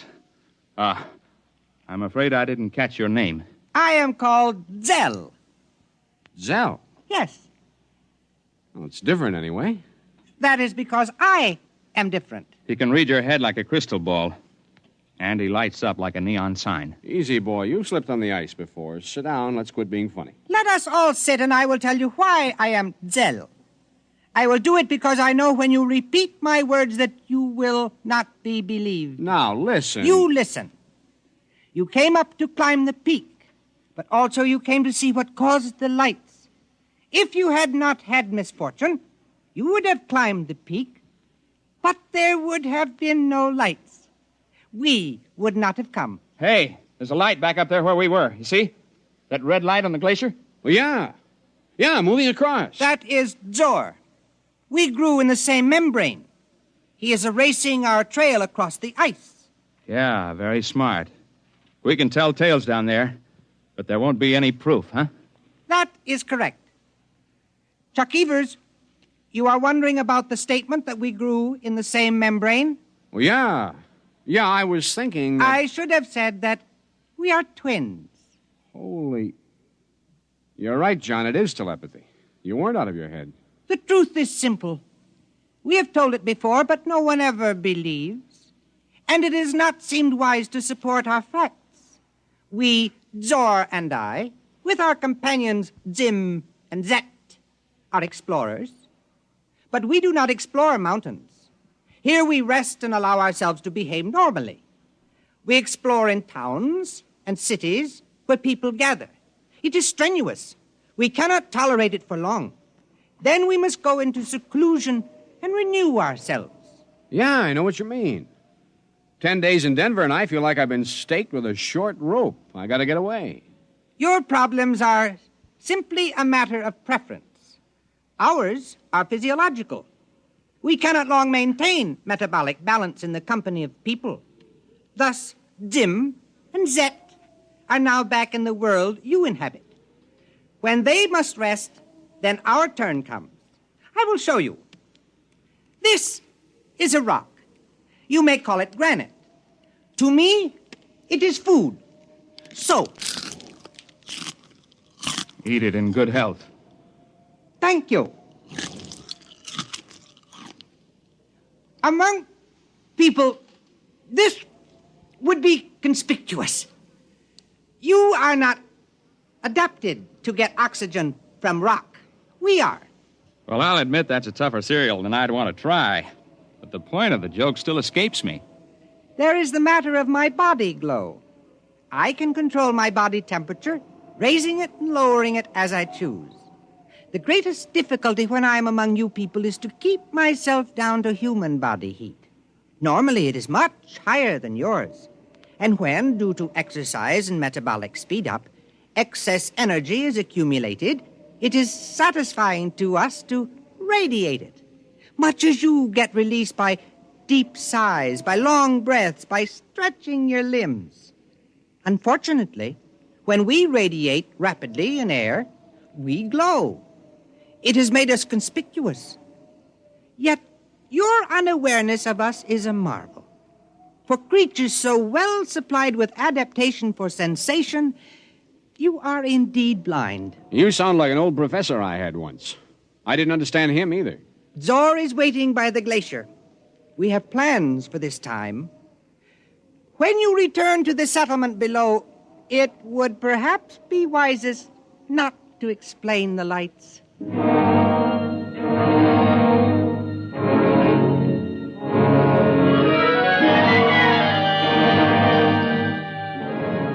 We both sat silently beside the dying fire.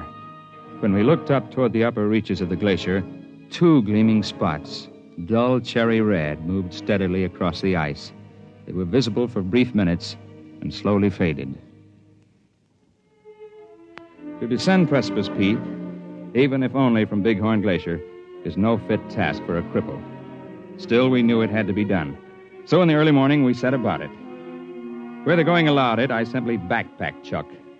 We made use of every ledge, because Chuck could rappel himself down spots he could not climb or be carried. We were both mountain men and tough, but by mid-afternoon, we knew we'd had enough. We were lucky, though. We ran into Heine Cobb, the ranger, heading down trail with two pack horses. We stopped only once, the big switchback.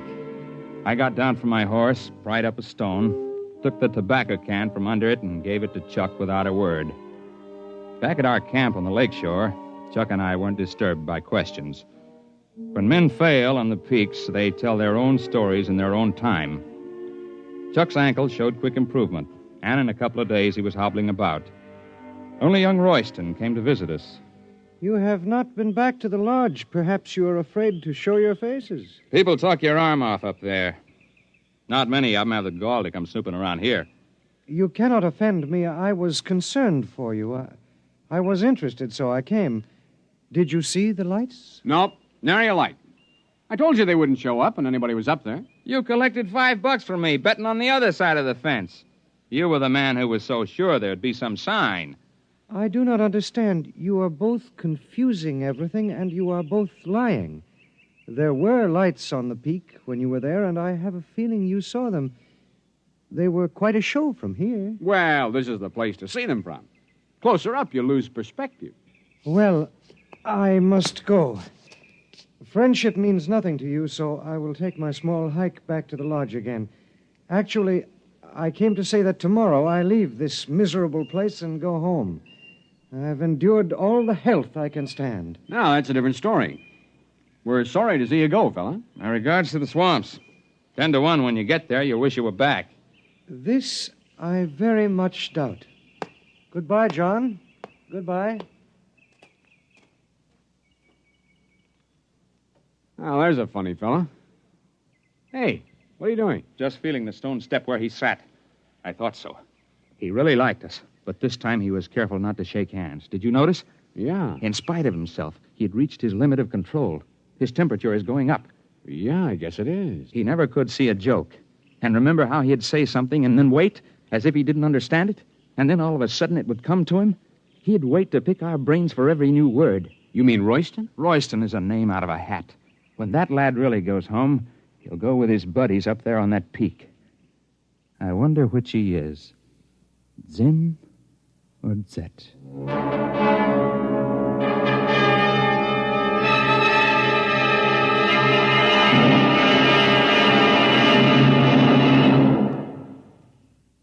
You have just heard X-1, presented by the National Broadcasting Company in cooperation with Galaxy Science Fiction Magazine, which this month features Man in the Jar, the story of Vane, who did not bottle live people indiscriminately. He had to have a sound business reason. Galaxy Magazine on your newsstand today.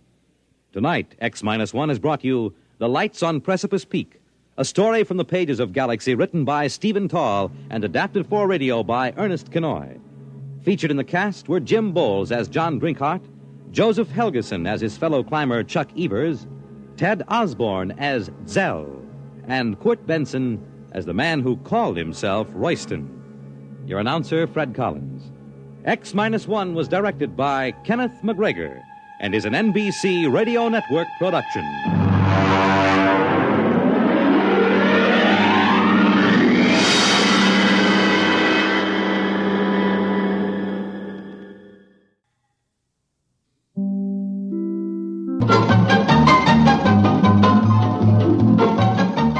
This is Walter O'Keefe, inviting you to listen in on the Nightline.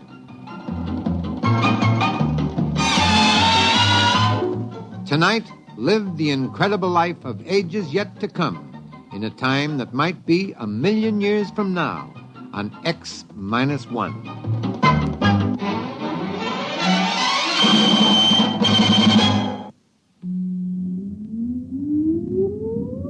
Countdown for blast-off. X-5, 4, 3, 2, X-1, fire.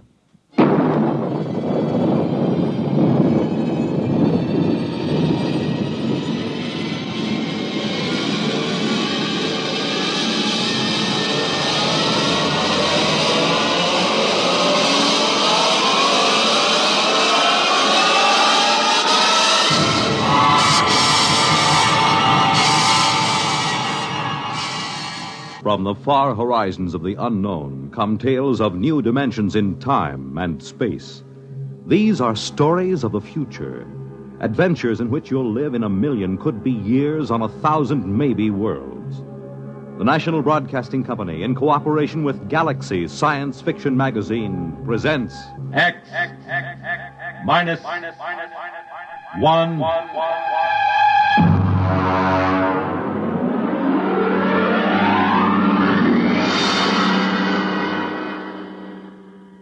Tonight, Point of Departure by Vaughn Shelton. But first, hear this. A garden party for a queen, and you're invited. A trip to Tokyo, and you'll go along. The Army football game at West Point, and you have a seat on the 50-yard line. These are just a few highlights of the weekend Monitor has planned for you. Tomorrow night, Jinx Falkenberg is your personal guide at the party being given for England's Queen Elizabeth in the garden of the British Embassy in Washington, D.C. Saturday, you'll be off to historic West Point for the great Army-Pittsburgh football game. And that excursion will be followed later in the Monitor day by a trip to Tokyo, where you'll visit the famed Japanese Kabuki Theater and the exotic Ginza nightclub district. Eleanor Roosevelt, Helen Hayes, Pat Boone, and Tony Perkins will be among the celebrities visiting Monitor this weekend. There'll be music, comedy, My Favorite McGee and Molly, Bob and Ray, features, news, and sports. So start your weekend right with Monitor on Friday night and stay with Monitor all weekend long over most of these same NBC radio stations.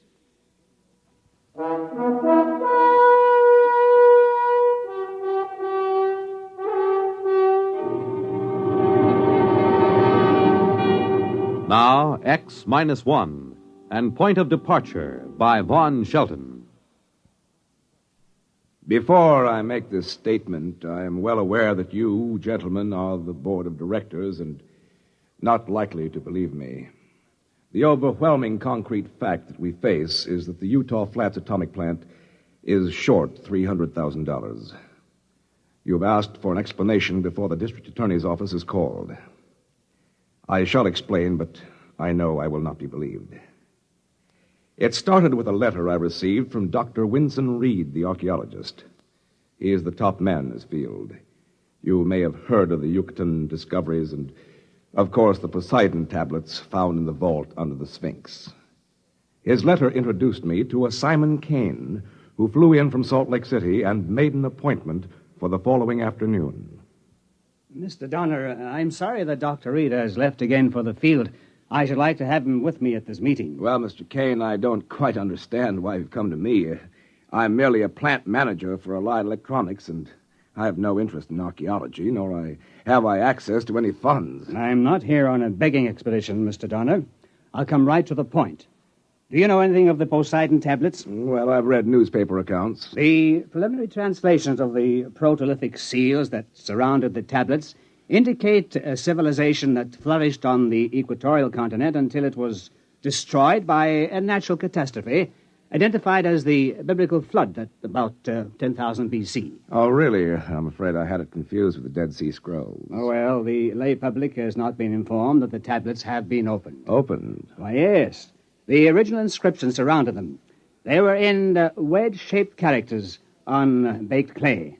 They have been removed from the tablets. Well, it's all very interesting, but really I think... Mr. Donner, 14 tablets were never registered with the Egyptian Museum.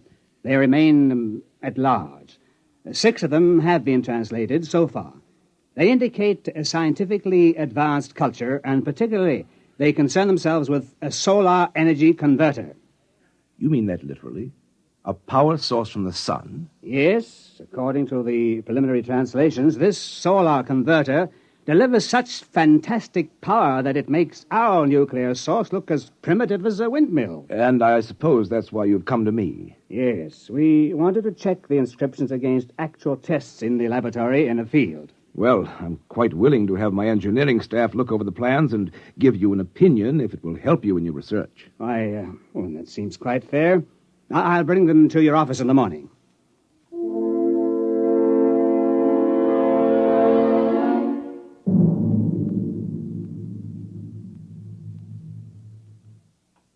I suppose I half believed him at the time. I had heard of the Poseidon tablets, and I knew that the frontier of archaeology had been pushed back far beyond current thought by them. You gentlemen of the board of directors will have to believe me that I suspected no fraud. I had no reason to doubt Kane. I called in Rowell and Henniger, 2 of our engineers, and left them alone with Kane. About 5 o'clock, I got Rowell back in my office. Mr. Donner, it's remarkable. Quite remarkable. Of course, I don't quite understand the field mathematics involved. Rowell, I want a simple answer from you because I'm a simple executive type. Will that thing work or not? Well, of course, it'll need a field test, but theoretically, I see no reason why it shouldn't. Should we build it? Well, there isn't any question, is there? It's revolutionary. Quite revolutionary. All right. You and Henniger are assigned to it. I'll give it a project name in the morning and allocate a research budget. You'll be working with Mr. Kane.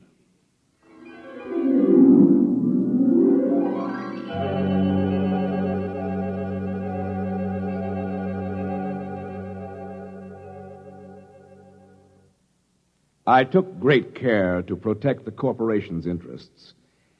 I shall submit in evidence the contracts I drew up with Mr. Kane. I set Rowell and Henniger up in an isolated shop in the west corner of the plant area, and they had a device functioning within 3 weeks. A week later, I checked in at the shop again and found Rowell still working with the power unit. Naturally, I asked what he was doing. You see, I'm getting ready to mount the solar energy converter on the projectile now, Mr. Donner. What projectile? Mr. Kane leased a surplus one-man rocket from the White Sands project. We're going to rig the solar unit in it. You mean power a rocket with the solar unit? You see, it's a question of field mathematics and the quantum... Rowell, I'm an administrator, not a scientist. I ask you your engineering opinion. Is this a feasible research project? Yes. Yes, it most certainly is. Using the solar converter, you could develop thrust up to escape velocity at only 10% of potential. This solar converter is creating more power than any atomic pile we have. Mr. Donner, this is it.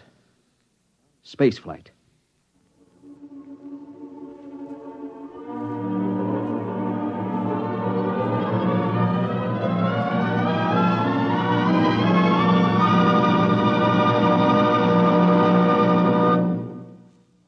You are listening to Point of Departure, tonight's attraction on X-1. This is...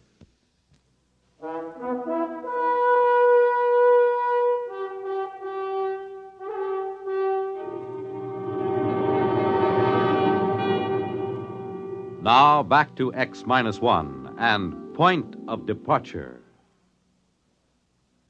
Of course, whereas the purchase of the projectile was not authorized, I should like to point out to the board that I acted most conservatively. I checked the cost sheets and discovered that the rocket purchase was actually within the allowable debt limitations for my department, and so I okayed the project. However, I was concerned with the irregularity of an expenditure before authorization, so I drove out to Simon Kane's place to speak to him about it. Mr. Donner, I'd like you to meet Porter Hayes. Hi. How do you do? No, look here, Mr. Hayes has agreed to fly the ship. Look, that's what I want to talk to you about. He's with the Pan-Columbian project, and he's flown all the other types that have been flown so far. This is the one that'll make history, Mr. Donner. This ship will fly anywhere in the solar system. Probably clear out to most other planets without even carrying a fuel supply. Best thing about it is the actual guarantee of a return trip. You know, those geniuses down at Pan-Columbia have plenty of ideas for getting you out there, but very few for getting you back. I've been showing Mr. Hayes the photographs of the original tablets and translations. You see, Mr. Donner, aren't they beautiful work? Kane, I want to talk to you in private. The cost sheets. Hey, Kane, where's the last tablet? There are only pictures of 13 here. That's right. The first 13 tablets take us through the construction of the unit and the ship and the inventor's 6 successful trial flights. The 14th hasn't been translated yet. It takes about a month to decipher each tablet. You do it yourself? Oh, no. That's a special study. My wife does it. She's an Egyptian scholar in her own right. Her father was Egypt's foremost antiquarian. I believe she's about to honor us with her... Nalja. I should like you to meet Mr. Hayes and Mr. Donner. How do you do, gentlemen? How do you do? How do you do? My dear, we thought you could give us a hint about the text of the 14th tablet. Are you far enough along? No, I am sorry. I have only just started. The language symbols are a little different from the others, and it is a bit difficult to read. Well, all I want to know is, when's the ship going to be ready? In good time. It's waited 12,000 years. A week or 2 more won't matter.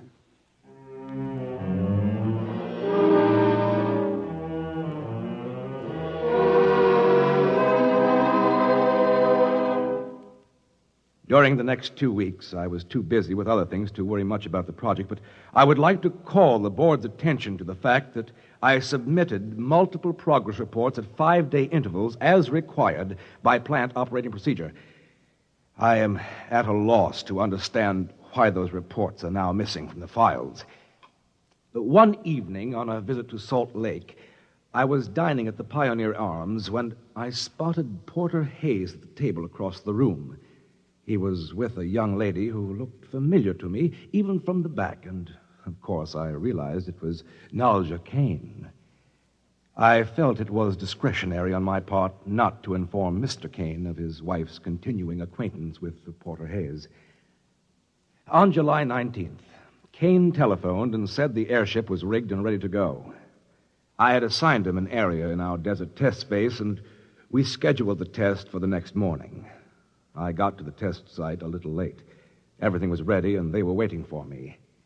The gantry train moved back, and without the usual roar of chemical rockets or the scream of jets, the ship rose gradually to about 10 feet, and then shot up to a couple of hundred, and then stopped again. Kane was on the intercom. Hayes! Hayes! Is it powering right? What does he say? He's satisfied the craft works perfectly.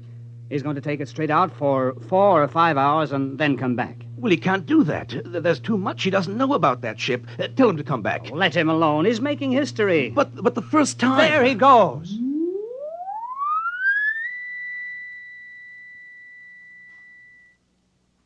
Well, I think I'll go down the road a few miles to get some breakfast. I'll be back shortly.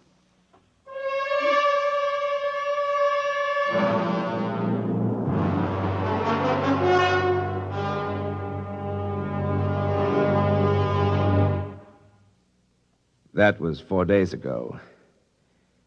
I want it clear to the members of the board that I have not notified the authorities. The ship carried the standard survival kit with 7 days' ration and water, and if he had no operational trouble, Hayes could stay out at least a week. Other than filing the original flight plan with the Joint Astronautics Board, I had no other official obligation. When Kane did not return to the test site by noon, I went to look for him. Meeting with no success, I attempted to question Mrs. Kane at her hotel room. I cannot tell you. I cannot tell you anything. Mrs. Kane, this is a matter of vital necessity to our corporation.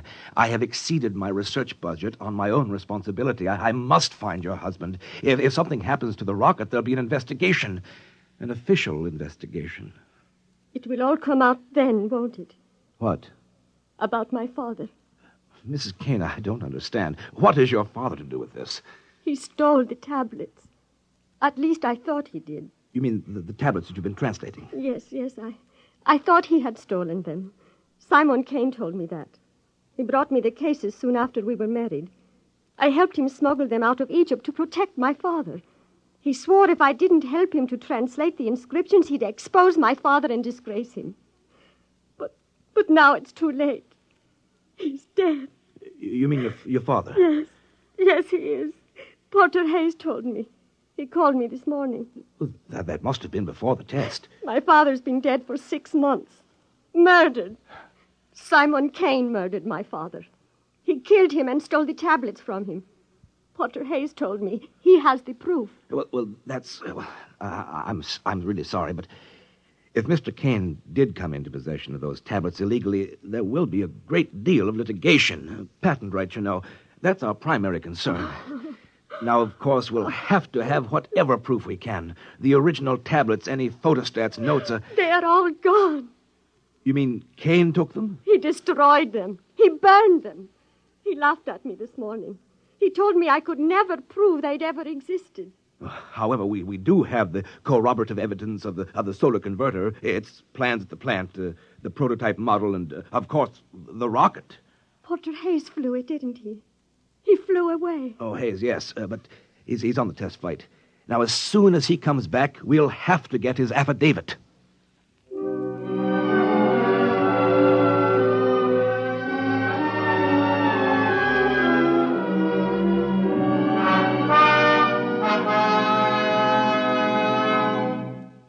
I'll admit I am at a loss to understand the absence from the plant files of all plans and prototype models of the solar converter.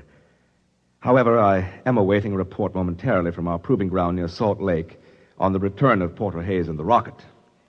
In the meantime, I am in receipt of a communication from Mrs. Kane, who had discovered a sketch of the 14th tablet, which remained unburned. She includes a translation, and I open this now in the presence of you gentlemen, and I include it in my report. I am convinced that the translation, which I have never seen before, will prove to you gentlemen my probity and my good faith in the corporation's behalf. Now I open the envelope. Translation, 14th tablet. And I quote: "The foregoing record is accurate, and we acknowledge a superlative contribution to science of the inventor." And there is a name here I cannot pronounce. I continue. "But we must admit his greatest contribution is in the proving of an axiom where ultimate force is involved. It is better to know none of the laws than to know most of them." On the fourth day, the aircraft returned from far space to the point of its departure. The aircraft was in excellent condition, but the solar converter was completely fused into a shapeless mass of metal. Of the inventor, the pilot of the craft, nothing remained but his clothing and a handful of white dust.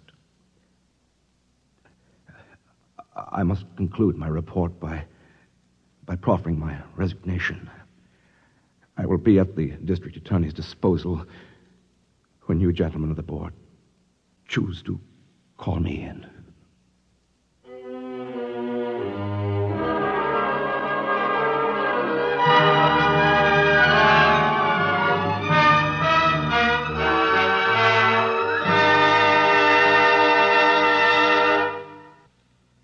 You have just heard X-1, presented by the National Broadcasting Company in cooperation with Galaxy Science Fiction Magazine, which this month features Willie Lay's factual account of the fascinating disappearance of the dodo. On with the dodo hunt. Galaxy Magazine, on your newsstand today. X-1 has brought you Point of Departure, a story from the pages of Galaxy written by Vaughn Shelton and adapted for radio by Ernest Kenoy. Featured in our cast were Dean Lyman Almquist as Mr. Donner and Ilya Braca as Mrs. Kane. This is Fred Collins. X-1 was directed by George Voutsas and is an NBC Radio Network production.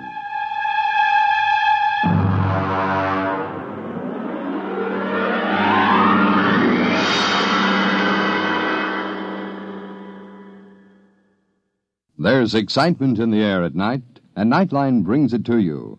Hear Nightline with Walter O'Keefe, next on most of these NBC stations.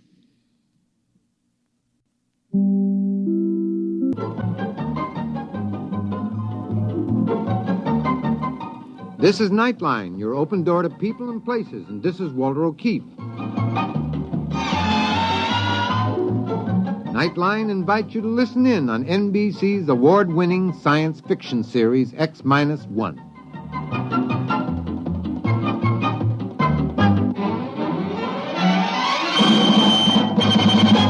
Now escape to a world of the future.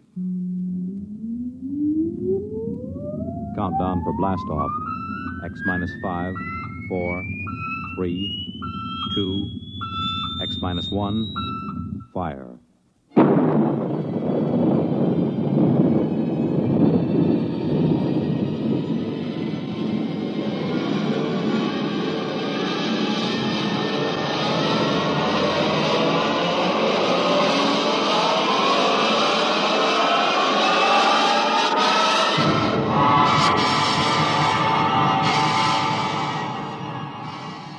From the far horizons of the unknown come tales of new dimensions in time and space.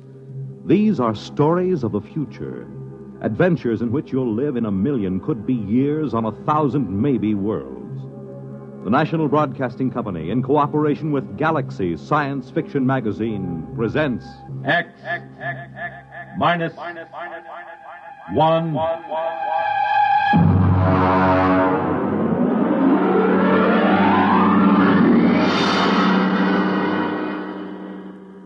Tonight, A Wind is Rising by Finn O'Donovan. But first, hear this.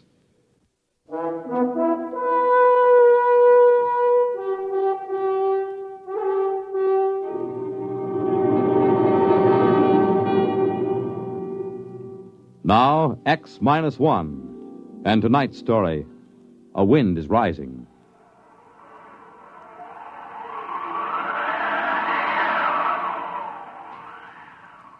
I'd only been on Corella for 8 months. Not long for a seasoned advanced exploration man like myself, but long enough to know one thing. Before long, I was going to kill me a native Corellan. Maybe I was a little edgy. When you have to live inside a steel and concrete capsule just listening to that fantastic wind howl 24 hours a day, it begins to get you. Anyway, it started when Smanik, he was our Corellan radio man, came up to my quarters to get me. Corellans are a dirty brown and look something like big spiders with 5 hairy tentacles. Yeah? Smanik, Earthman. Well? Other Earthman, tell Smanik, tell this Earthman, come pretty quick. Okay. You got lump sugar. What for? Smanik, do something favor. Get lump sugar. No, I don't have sugar. Now beat it. Maybe you got dead meat? Smanik like dead meat? No meat. Now get your slimy shape out of Clayton. here. Yeah, what's wrong? Come on down with me. Clayton, I don't think it's good to insult these Corellans. They have no feelings, you know that. They have no emotional nervous setup. Just the same, I don't think it's good. For who? For you. When you insult somebody by your own standards, you hurt yourself. Even if the object of your insult is a dead thing. Now, look, Nerishev, I'm an advanced exploration expert. You're an anthropologist. You stick to your stuff, and I'll stick to mine. Sorry. Now, what's the fuss about? The water faucet. What about it? It isn't running. What? I pounded it and put a probe in. It must be blocked out at the storage tank. How could it be blocked out there? I don't know. Maybe the wind rolled a boulder at it. More likely one of those spiders like Smanik was fiddling with it.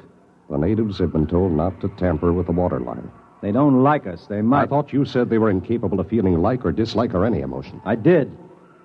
I know they can't feel, but still somehow I get the sensation that they resent us. I'm glad we've only got one of them inside the station. Regardless of that, we can't live with our water supply cut off. Oh, listen to that wind. It'll be murder out there. I'll go. It's my turn. You wouldn't know what to do if you got there. It seems quite simple. Well, come to think of it, it could be a 2-man job if there's a boulder. The wind gauge reads 82 miles an hour. Just a light breeze on Corella. Maybe we ought to wait till it drops a little. Let's ask the gink. Why do we take him along? The gink? He knows the terrain, and like all his kind, he's a fantastic sailor. But they take those woven land boats out in 100-mile winds with no qualms at all. The Brute, 14 tons, and it has a diesel engine. We don't need any sailors. If we have to use a steadying sail, I can handle it as well as any Spider-Man. Just a suggestion. Well, you stick to anthropology. Open the locks, and we'll get the Brute out. I'll need Smanik to close the locks after us. Smanik? Earthman, call. Clayton and I are going out in the heavy land car. What's the weather going to be like? Wind come up along little more. Not anything to be afraid. You got sugar? Oh, here you are, Smanik. Very good sailing today. You got sail on truck. We have a steadying sail made of steel. Woven reeds. More better. A more easy time. We know all about that. Open the lock, Nerishev.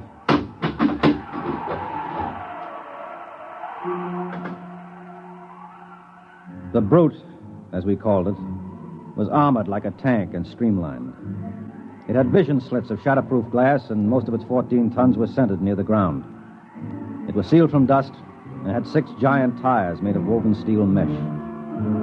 It was built to take the rocky terrain of the planet Corella and to navigate in the gale-force winds that battered the planet. I strapped myself into the cockpit, and we were ready. The wind indicator told me that the winds had risen to 94 miles an hour and rising.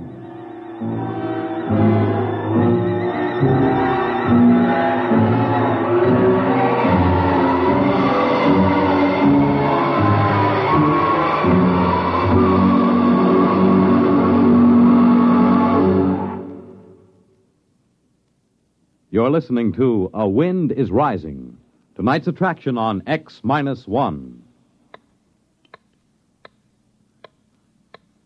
Time, nighttime. The lights dim down for the curtain in theaters on Broadway. A Hollywood star greets the first guests at her party in Beverly Hills. In Chicago, the police plan to close the ring on a band of desperate criminals.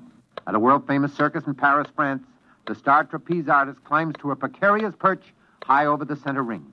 In a Las Vegas nightclub, a hush falls over the tables as one of the great singing stars of our time steps out onto the stage And in New York's Radio City, the studio warning light flashes, stand by.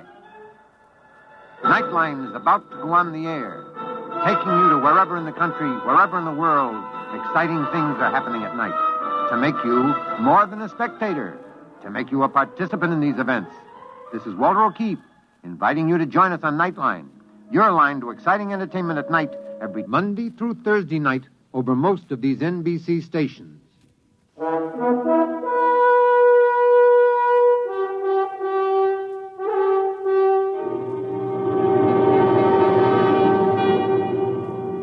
Now back to X-1 and a wind is rising.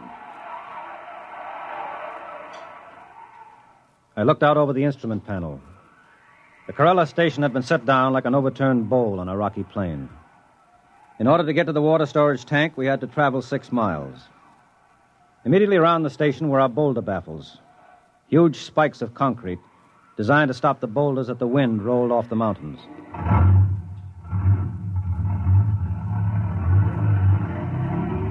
I shoved the brute into gear, and we were on our way. Hang on, Nereshev. Here we go. The wind is up to 97. Do you suppose we're in for a storm? The gink said it was fine sailing weather. For a Corellan, maybe. Well, this baby can take it. You see the pipeline yet? The sand is pretty thick in the vision glass.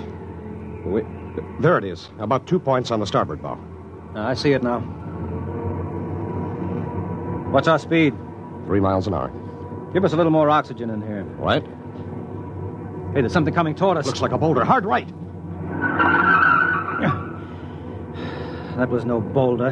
That was one of those ginks out for a sail in his land ship. Playful, aren't they? Next one scares us like that, I'll shoot him, so help me. I don't understand how they can sail those flimsy ships on those wooden rollers. What's our wind speed now?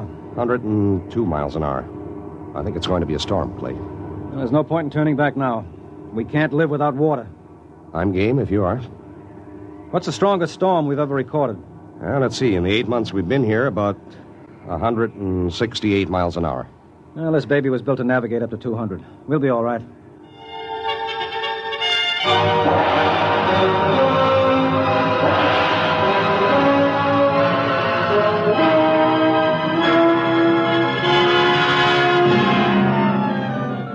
We had had 2 storms on Corella since Earthmen had been there.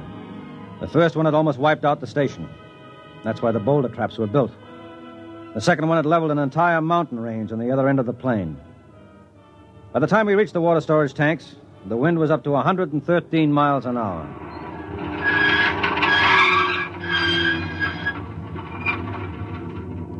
Well, this is it. One of us has got to put on an air suit and repair the damage. Means blowing out the line. It's my turn. What do you know about mechanical things? I'll go out. Fasten that nylon rope to me and winch it as I go along. I'll anchor the brute in the lee of the concrete breaker. Maybe you ought to wait till the wind dies down. It isn't dying down, it's rising. We can radio Smanik at the station, get a report. You think he'll give us a straight answer? I trust him. Hello, Smanik. This is Nereshev calling Smanik. This Smanik, Earthman. How long is this wind going to keep up? Long time. Maybe even longer. More than 2 hours? Yes. Okay. Clayton is going out to fix the pipe. We'll be back in an hour if everything holds. Okay. Well, I'm ready. Lock my helmet. Can you hear me? Yes. Okay. Open the chamber. Here I go.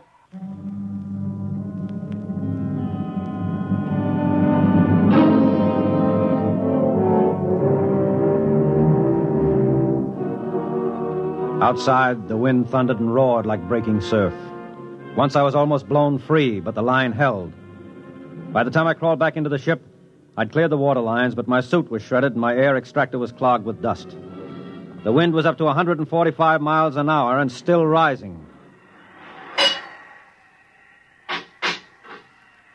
You all right? Yeah. All right, let's get this thing going. It's starting to shiver in the wind. Right.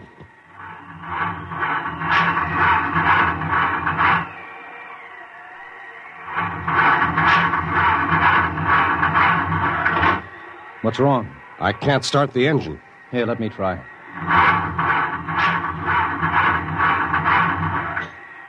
Sand.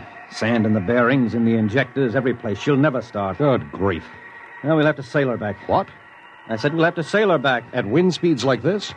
It'd be like sailing a little dinghy across the Atlantic in a gale. Well, what else can we do? Well, put out the auxiliary anchor and ride it out. No. One good boulder and we'd be goners. Come on, raise the sail. Okay.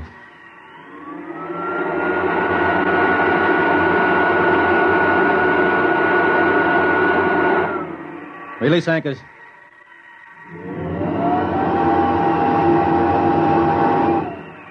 Hang on. Here we go.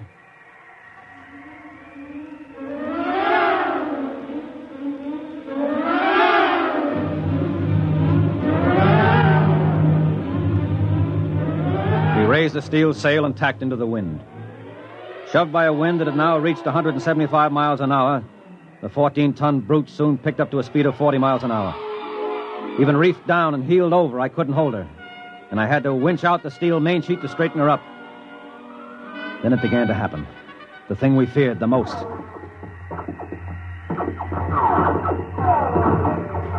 What's that? The wind is tossing rocks at us. Oh. Well, as long as we're not capsized, we'll be okay. She's heeling at 45 now. It's no problem. So, rock smashed the visor. Put on your oxygen mask. Wait.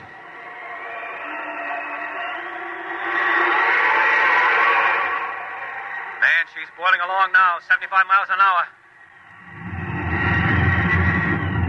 Clay, there's a boulder coming. Down the mountain. I can't head her up. Head off. No use, I'll have to drive. You can't. Hang on! Wait, misters. That boulder's as big as a city block. You're headed for the cliffs. Winch in the sheet again. We'll head up toward the station. No, it's no use. I can't head her up. We'll have to run with the wind. You can't run far. The cliffs are dead ahead. Let's drag the emergency anchor. Maybe it'll slow us down. Suppose it fouls. Worry about that later. Drag it.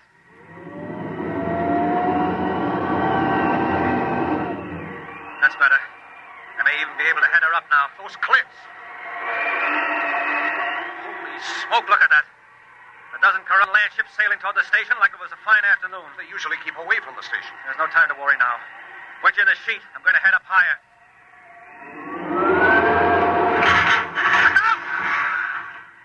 What was that? Boulder. Snap the mast off. Holy mother. We're being blown toward the cliffs. Is that land anchor out? Yes. Oh, pray it'll foul and hold us. Pray. Our Father who art... We're fouled. Yeah. And it's holding. Now if it'll just bite in.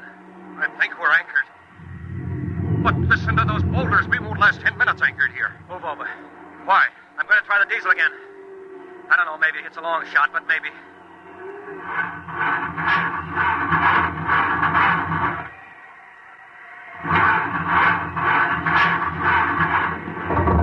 It's caught.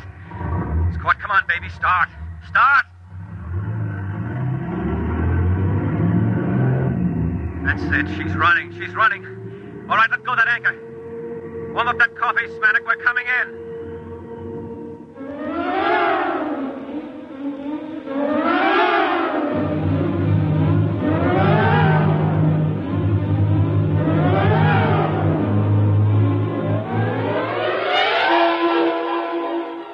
Somehow the engine coughed and spit us back to the station.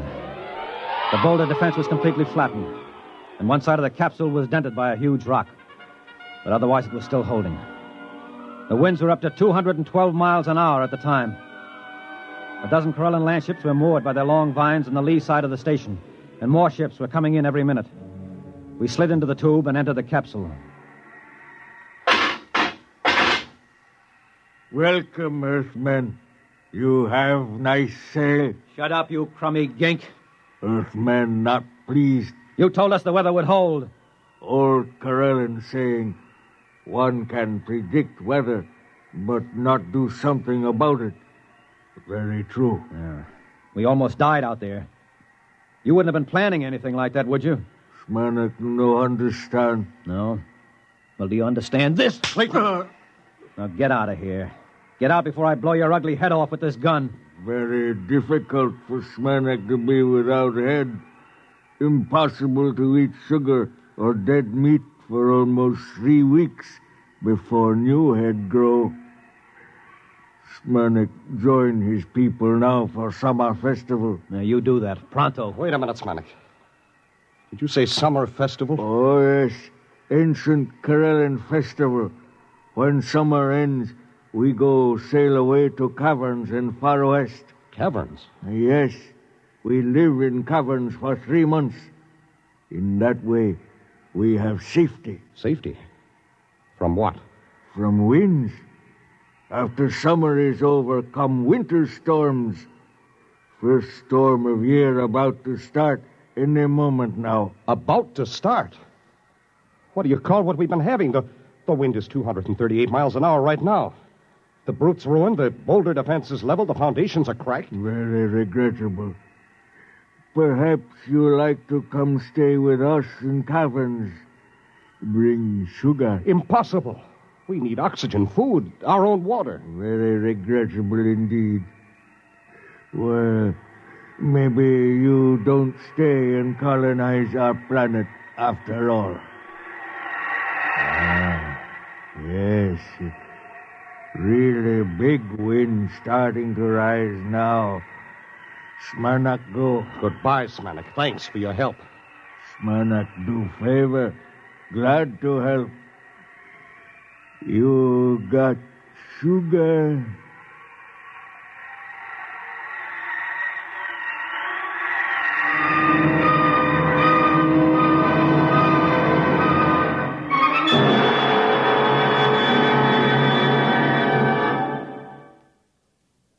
Fred Collins again, and I'll have another word for you about X-1 in a moment.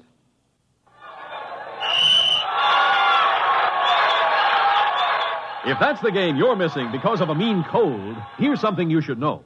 Every second someone takes it for the miseries of a cold. Millions more take bromoquinine. Every second someone takes it for the miseries of a cold. Bromoquinine. More people have taken more bromoquinine cold tablets for more complete relief than any other cold tablet ever sold. You could take aspirin or other single-action cold remedies all day and not get bromoquinine's more complete relief, even for virus colds. Bromoquinine works to relieve stuffy nose, body aches, fever, irregularity, the blues, and headache. More complete relief, because bromoquinine is the only cold tablet sold with wonder-working quinine and 5 other medicines, health-fortified with vitamin C. Remember... Every second someone takes it for the miseries of a cold. Millions more take bromoquinine. Get bromoquinine brand cold tablets. You have just heard X-1, presented by the National Broadcasting Company in cooperation with Galaxy Science Fiction Magazine, which this month features Finn O'Donovan's story, Gray Flannel Armor, which makes you wonder if knights would have been still more bold in days of old if they'd had transistor amulets. Galaxy Magazine, on your newsstand today.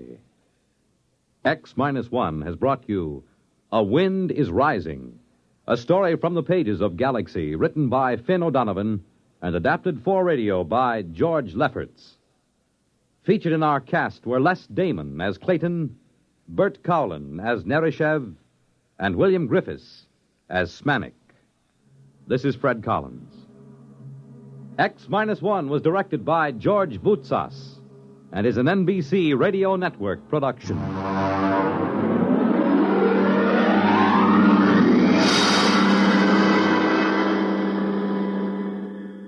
There's excitement in the air at night, and Nightline brings it to you. Hear Nightline with Walter O'Keefe, next on most of these NBC stations.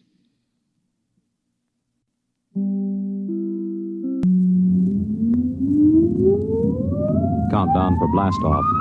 X-5, 4, 3, 2, X-1, fire.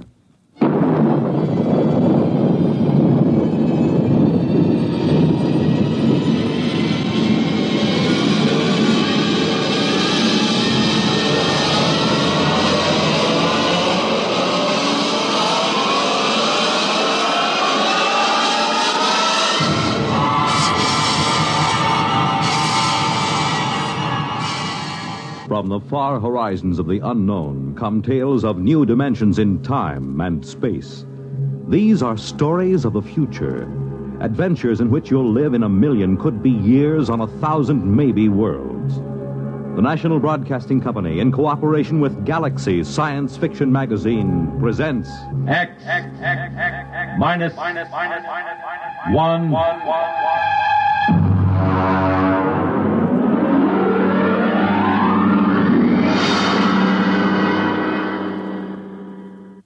Tonight, Something for Nothing by Robert Sheckley.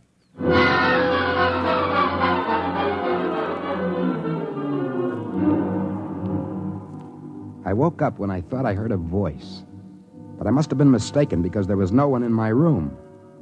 There was the same network of cracks in the muddy yellow ceiling and the same water dripping slowly and mournfully through from the roof. I'd seen it 100 times before, the worst room in a cheap hotel. But then, when I swung my feet onto the floor, I saw it. It was a machine on the floor. It hadn't been there when I went to sleep the night before. It was about 3 feet square, and it was humming softly. The crackled gray surface was featureless, except for a red button in one corner and a brass plate in the center. I leaned in closer and read the marking. Class A Utilizer, Series AA1256432.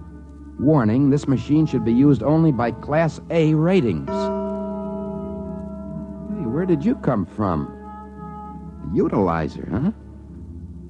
What do you utilize? No switches, no knobs, just one red button. Okay, we'll give it a try. Here goes the button. Push it again. Oh, come on, do something. Guess I'll have to pawn it. Unless Charlie will give me $1 for the metal for junk.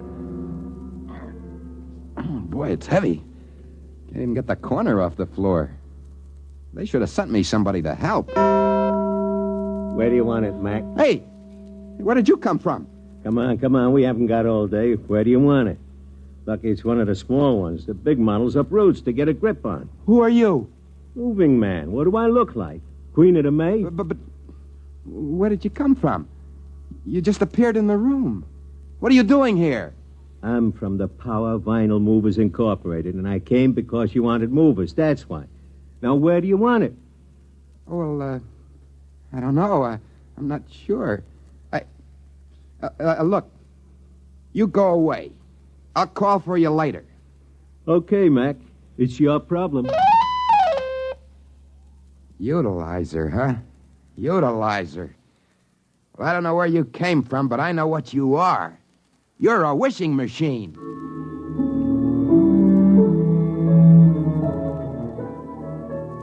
I suppose most people would be shocked if a wishing machine suddenly showed up in their room. But not me. Most of my life has been spent wishing, hoping, praying that something marvelous would happen to me. In high school, I dreamed of waking up some morning with an ability to know my homework without having to do it. In the Army, I used to wish for some witch to change my orders, put me in charge of the day room instead of forcing me to do close-order drill like everyone else.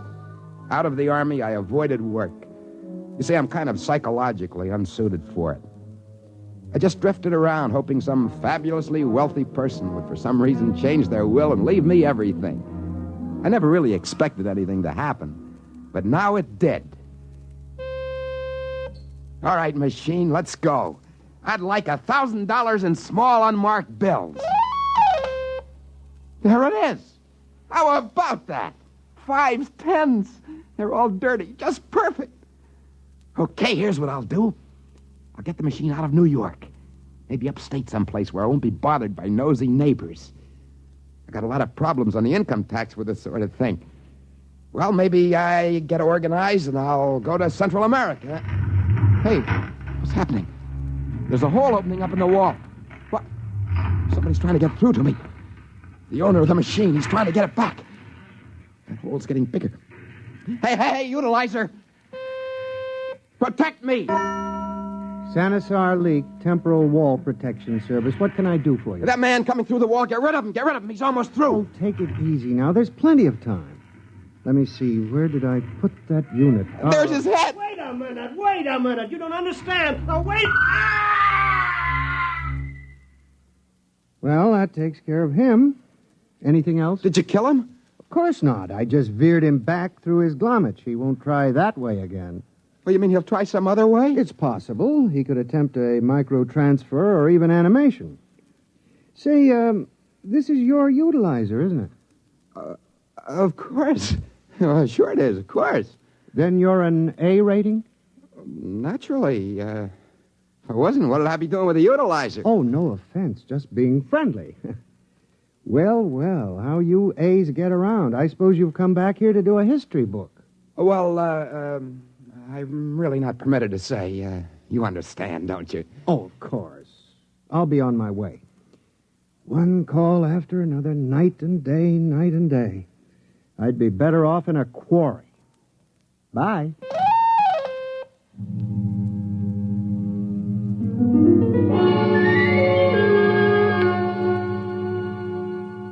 There I was alone with the machine, with $1,000 in small bills scattered around the floor. Those A ratings, whoever they were, had it pretty good. Want something, just ask for it. Press the button. Well, the next few days marked a great change in my fortunes. With the aid of the power vinyl movers, I took the utilizer to upstate New York. There I bought a medium-sized mountain in a neglected corner of the Adirondacks. And once the papers were in my hands, I walked to the center of my properties, several miles from the highway, with the men from the moving company sweating behind me, carrying the utilizer. On all sides, as far as I could see, were closely spaced forests of birch and pine. The air was sweet and damp. Birds were chirping merrily in the treetops. An occasional squirrel darted by. I always loved nature. This would be the perfect spot to build a large, impressive house with swimming pool, tennis courts, and possibly a small airport. So I pushed the button. Yes, sir. Can I be of service? I want a house. Well, yes, sir, but you really must be more specific. Do you want something classic, like a bungalow, ranch, split-level, mansion, castle, or palace? Or primitive, like an igloo or hut? Now, since you're an A, you could have something up to the minute, like a semi-face, an extended new, or a sunken miniature. Oh, I don't know. What do you suggest? A small mansion. They usually start with that. They do? Oh, yes. Later, they move to a warm climate and build a palace. Shall we start immediately? Oh, yeah, sure. Fine. Start immediately. I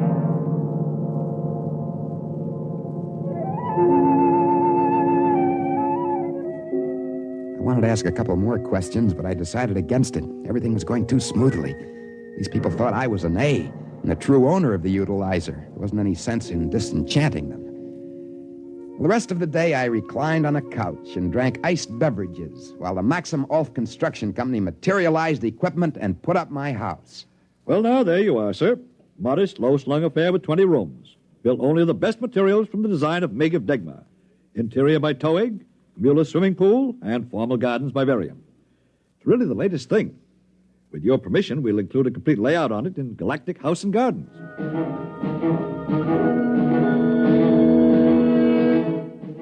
By evening, it was completed, and the small army of workmen packed up their equipment and then vanished. I allowed my chef to prepare a light supper for me, and afterwards I sat in my cool living room to think the whole thing over. In front of me, humming gently, sat the utilizer. I ordered cigars. Havana. I wonder what's behind it all. Of course, it can't be supernatural. There are no demons or devils in this. My house was built by regular, ordinary human beings. They swore and laughed and cursed like human beings.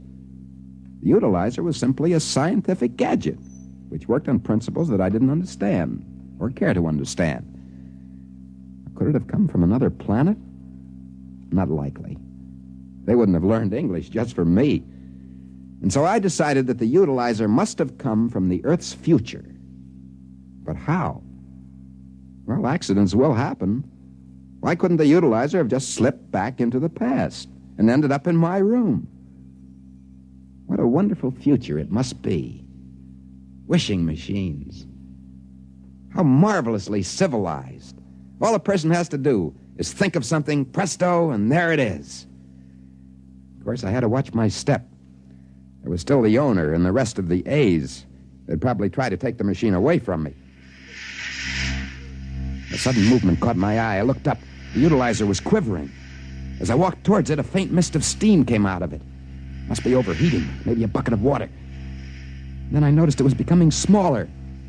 It was no more than 2 feet square and shrinking before my eyes.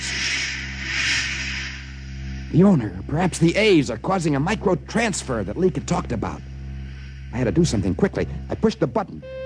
Leak Protection Service! Well, now look here. I was on my way to the golf course. Must I be disturbed every time? Do something. Look at it. It's shrinking. It's getting smaller. It's getting hot. Do something. Well, there's nothing I can do. Temporal wall is all I'm licensed for.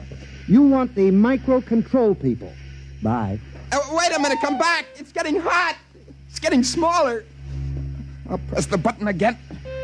Micro-control! With whom do you wish to make an appointment? Get me help fast. Look, the utilizer is growing smaller. They're micro-transferring it. Well, Mr. Vergnan is out to lunch. He's disowned himself. I can't reach him. Well, who can you reach? Well, Mr. Vierce is in the D continuum, and Mr. Elgis is doing field work in Palearctic Europe. If you're really in a rush, maybe transfer point control. They're a smaller unit. All right. Transfer point control. Ow!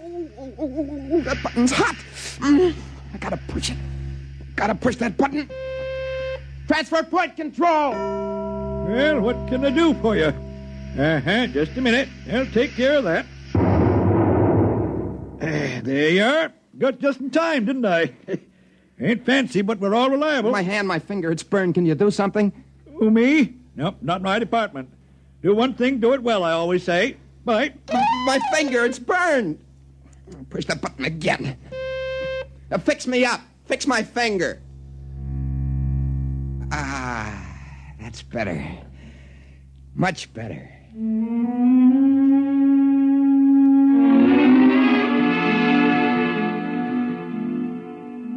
The owner of the utilizer didn't try anything for at least a week.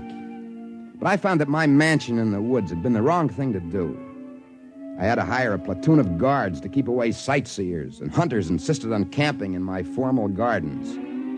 Also, the Bureau of Internal Revenue began to take a lively interest in my affairs. And so, with the aid of the Power Vinyl Movers and the Maxima Ulf Construction Company and the Jankston Instantaneous Travel Bureau, and a good deal of money placed in the proper hands, I moved to a small Central American republic.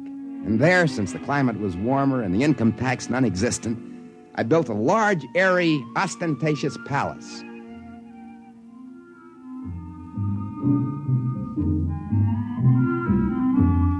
It came equipped with the usual accessories: horses, dogs, peacocks, servants, musicians, bevies of dancing girls, and everything a palace should have.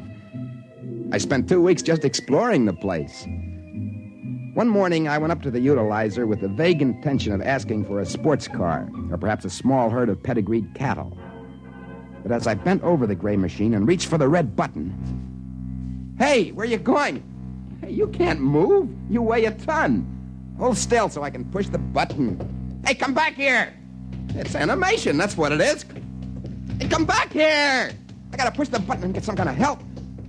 Hey, machine, stop. Back into the corner. There we go. There we are. Careful, can't let it get through the door. One side, a little dot. And that. Animation control. Wow, that was close. I can't take any more chances. I better do some big wishing now while I still have the chance. All right, pay attention here, machine. I'll have $5 million, 3 functioning oil wells, a motion picture studio, perfect health, 25 more dancing girls, immortality, a sports car, and a herd of pedigreed cattle. What is it? What happened? The utilizer. It's gone. Where is it?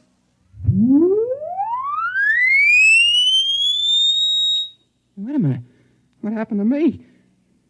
I'm gone, too. Where am I? Oh, it's perfectly all right, sir. You can open your eyes now. Where am I? What happened? I was in my room. Where am I now? Where's the utilizer? Oh, it's been returned to stock. Wait a minute. You're the one that tried to come through the wall. You're the owner. Won't you have a chair? Well, I guess it's all over, isn't it?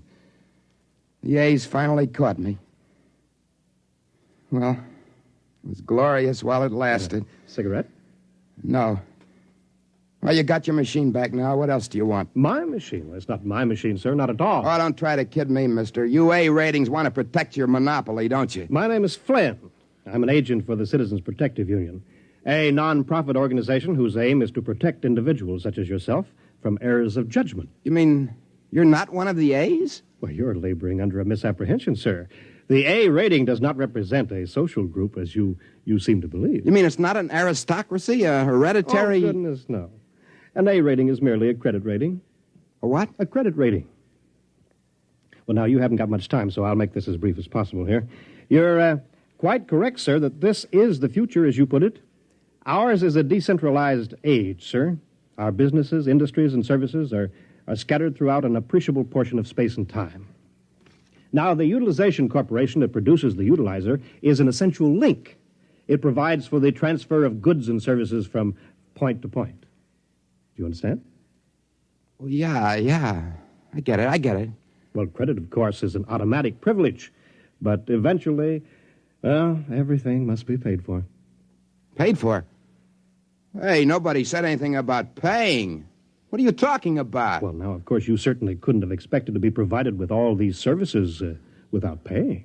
Well, then why didn't somebody stop me? They must have known I didn't have a proper rating. Oh, credit ratings are suggestions, not laws. In a civilized world, an individual has the right to his own decision. I'm very sorry, sir. Now, would you care to look at this bill and tell me whether it's in order? Bill? What bill? For all the services that you ordered from the utilizer. There they are. There's, let's see, there's one palace with accessories, credit $450 million. Services Maxima Ulf Movers, 111,000 credits. 122 dancing girls, 1,222,000. Perfect Health, 8,882,422. Well, there's a whole list of them here. The total comes to slightly less than 18 million credits. Hey, wait a minute. I can't be held to this. The utilizer just dropped into my room by accident. Well, that's the very fact I'm going to bring to their attention. What's going to happen to me? Oh, it's already happened. You've been adjudged through bankruptcy court. Good luck. Goodbye. What? Where am I? What happened? Where is this place? All right, buddy, on your feet. Who are you? On your feet, Mac. Here, take this. What is it? It's a pick. And over there is a quarry where you and I and a couple of others are going to cut marble. Marble? Sure. There's always some idiot who wants a palace. You better get working now, boy. They'll hand you a touch of that electronic whip. What do you mean? You'll find out. You can call me Jang. We'll be together for some time. How long? You work it out. The rate is 50 credits a month until your debt is paid off. They can't do this to me. It's all a mistake. It was their fault they left the machine. They let it slip into the past. It's all a mistake. It's no mistake. They're short of labor. They don't want to go recruiting all over for it. Come on. After the first 1,000 years, you won't mind it. The first 1,000 years? I won't live that long. Sure you will. You got immortality, didn't you? Oh, that's right. That's right. I wished for it just before they took back the machine. Sure you did. Hey, wait a minute. That bill that Flynn showed me. I didn't see immortality on that bill. How much did they charge me for immortality? Oh, don't be naive, pal. You should have figured it out by now. Naturally, they give that away for nothing. Now grab your pick. Let's go.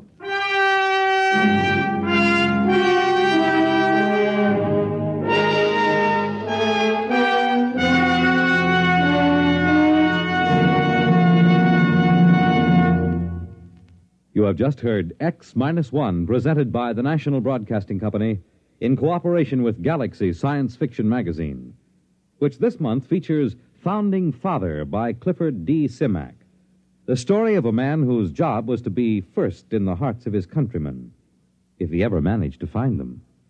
Galaxy Magazine, on your newsstand today.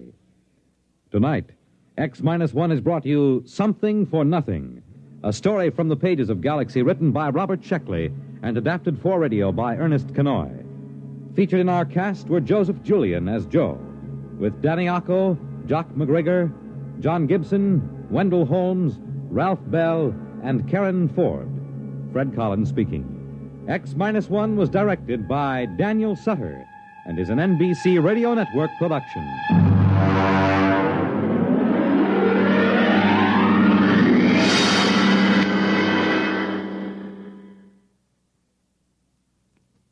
Scanning the globe ever watchful, the NBC Radio News Department maintains a 24-hour vigil on the world.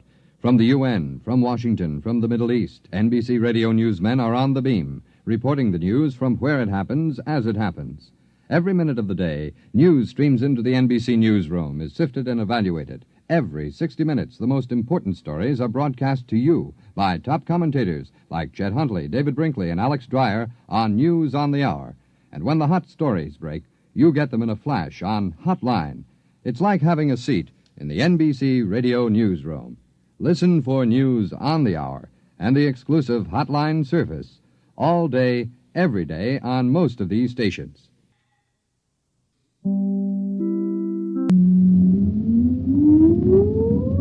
Countdown for blast off. X-5, 4, 3, 2, X-1, fire.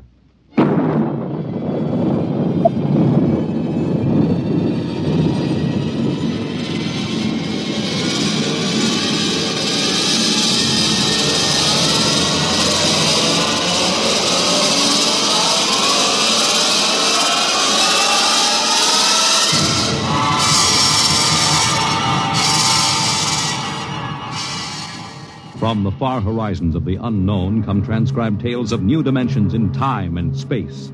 These are stories of the future, adventures in which you'll live in a million could-be years on 1,000 maybe worlds. The National Broadcasting Company, in cooperation with Street and Smith, publishers of astounding science fiction, presents X minus 1.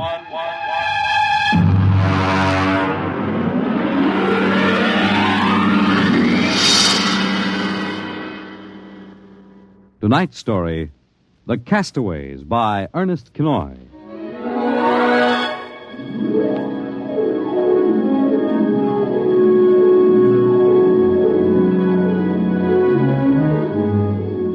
In the South Pacific, night comes on rapidly. The sun dips below the flat horizon, the sea is crimson for a moment, and then night falls. But on Tahani Atoll, giant arc lights turn night into day. Across the waters of the lagoon, within the barrier reef, launches and tugs skitter back and forth, while on the curving half-moon of the island, Army trucks and jeeps scuttle down the rough roads bulldozed by the Seabees just 6 weeks ago. A low Quonset hut stands near the beach, surrounded by tangled wire. This is the preliminary command post, and inside is General Frank Gaydosh, field director of the test.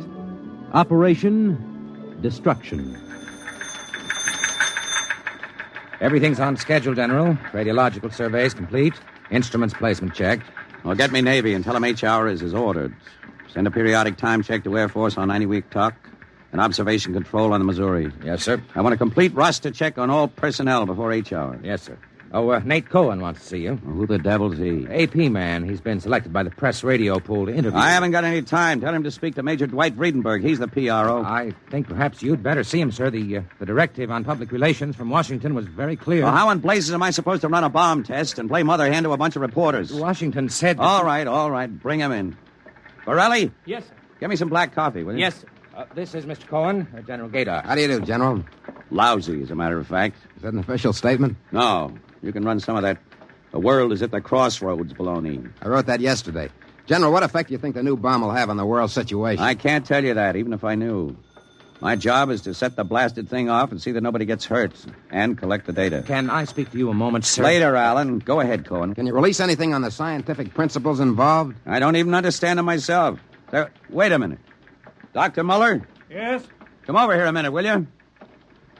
Cohen, this is Dr. Fred Muller, Civilian Scientific Director. He's the only one who knows what's inside that warhead. How do you do, Mr. Cohen? How about a statement, Doctor? Oh, I'm afraid all I'm allowed to say is that the bomb is new, it's extremely powerful, and off the record, it's very tricky and dangerous. What'll happen if it goes off prematurely?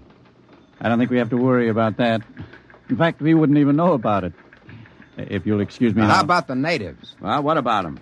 Aren't they going to be evacuated from the island? They already have been. General Well, Gaydar. I saw the Tahani chief outside when I came in. The whole tribe squatting down at the motor pool having a conference. What? Alan. I've been trying to tell you, sir. The Tahani are still on the island. Well, why? The LCTs are ready, aren't they? Yes, sir, but they won't go. They refuse. The schedule called for their evacuation to Mailani 3 hours ago. I realize that, sir, but I hoped we could still get them off without violence. Look, Alan, they're either on the island or off. Now, wait a minute. Cohen, that's all. What are you going to do about the natives, General? Never mind. I'll issue a statement later. You going to force them? Go on. Get out. I haven't got time. All right, General. Thanks. Thanks a lot. All right, Alan. Let's have it. Well, sir, the Tahani been kicking up all along. They won't leave. They won't. Do they know what's going to happen to the island? Do they know that we're going to blow it higher than a kite? I told the chief. He just said they won't go. They'll go, all right, if I have to... Yeah, hey, get him in here. The chief? Yeah, and that lieutenant who interprets. Yes, sir. How do you like that, Dr. Muller? I haven't got enough trouble. You know, I feel rather sorry for the Tahani. Can't make much sense to them.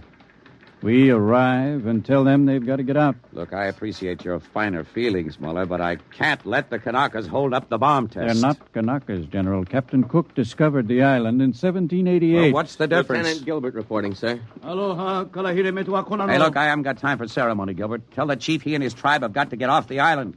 We're providing homes for them on Mailani. Translate, Gilbert. The chief says you do not understand. Mailani is a bad island. My people have lived on Tahani from the time that our ancestors were cast away on the island. The spirits of our ancestors are buried in the earth. Our fathers are buried here. Our fathers' fathers. If he thinks I'm going to move his graveyard, he's crazy. In our ancestors' time, the Tahani came in a great bird canoe.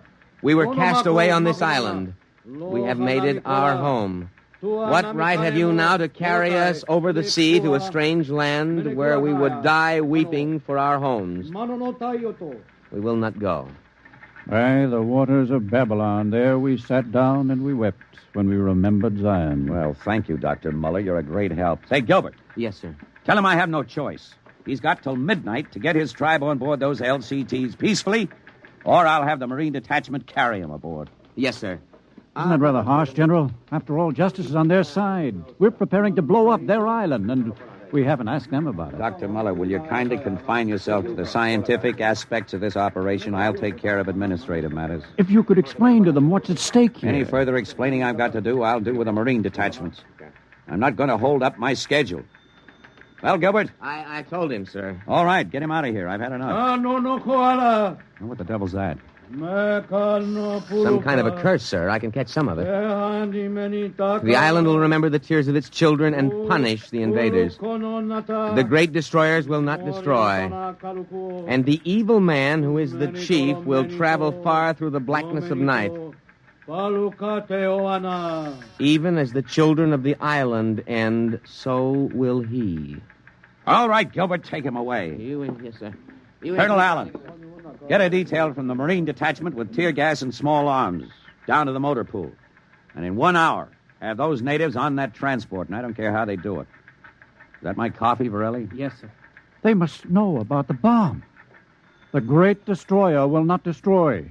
You worried about that curse? I should think you might be. He threatened you personally. If I were you, I'd carry a pistol till they got off the island. The chief looked as if he'd cheerfully strangle you with his bare hands.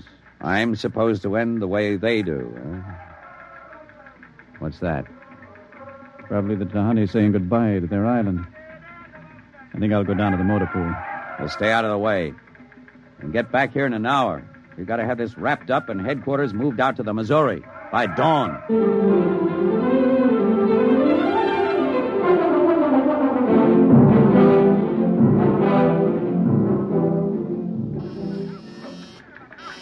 Instrument room checking in, sir. That's the last. Have the Missouri take over control and send for my jeep. Yes, sir. Are the LCTs standing by for those natives? Yes, sir. They're on the beach. The bomb unit is assembled in place, General. 2330, right on the nose. Robin, start evacuation procedure. The Tahani have stopped. Allen's probably moving them out to the beach. Check in with Navy and Air Force, Varelli. Yes, sir. What's that? Coming from the beach. The Tahani making trouble. Come on. General! Hey, you! Gilbert, what is it? Colonel Allen ordered the Marines. Well, what happened? The natives just got up and started marching. Did they embark? You don't understand, sir. They marched up the cliff and right off into the lagoon. What? All of them, the women and the kids, too. They didn't even try to swim. What were you doing all this time? Just standing around with your thumb in your mouth? Where was the Marine detachment? We couldn't stop them, sir. They just walked over the cliff. They didn't even scream, not even the kids. We sent the crash boats out, but we couldn't get them, any of them. The crazy idiots. Were there any reporters there? Well, Cohen and a life photographer. Well, get his film and hold it till I release it. What are you going to do, General? Postpone H hour? It's too late for that now. And calling H hour off isn't going to bring the natives back. But 100 men, women, and children just walking into the water. It's horrible. I know. I'm not happy about it either. There's nothing we can do now. I gave him a chance to get off. I was just thinking about the curse the chief put on you. Even as the children of the island end, so will he. That's what he said to you, General. I know. I heard him. Your jeep's waiting, General. The great destroyer will not destroy. That must mean the bomb. Don't worry, Dr. Muller. It'll take more than a mumbo-jumbo curse from a native witch doctor to stop this operation. At H hour, that bomb goes off.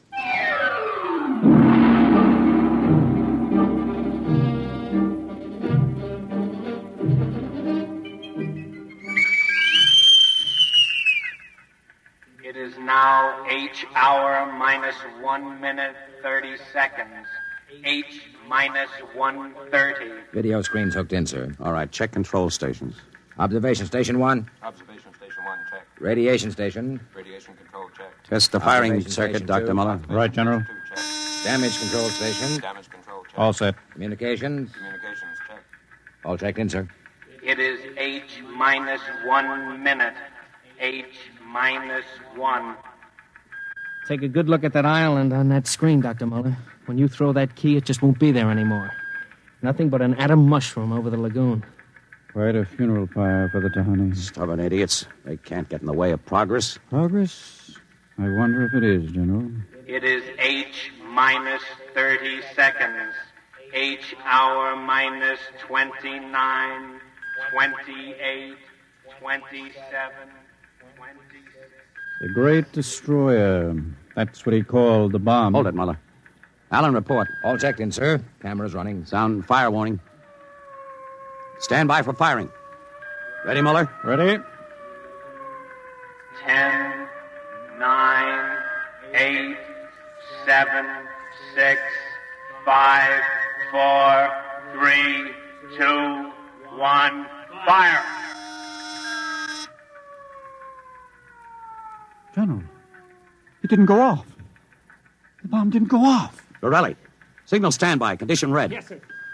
Allen, check readings. Muller, what's wrong? What happened? I don't know. The bomb didn't go off. Well, what do you mean? Why didn't it? I don't know, except for one thing. The Tahani chief said the great destroyer would not destroy. It didn't, General.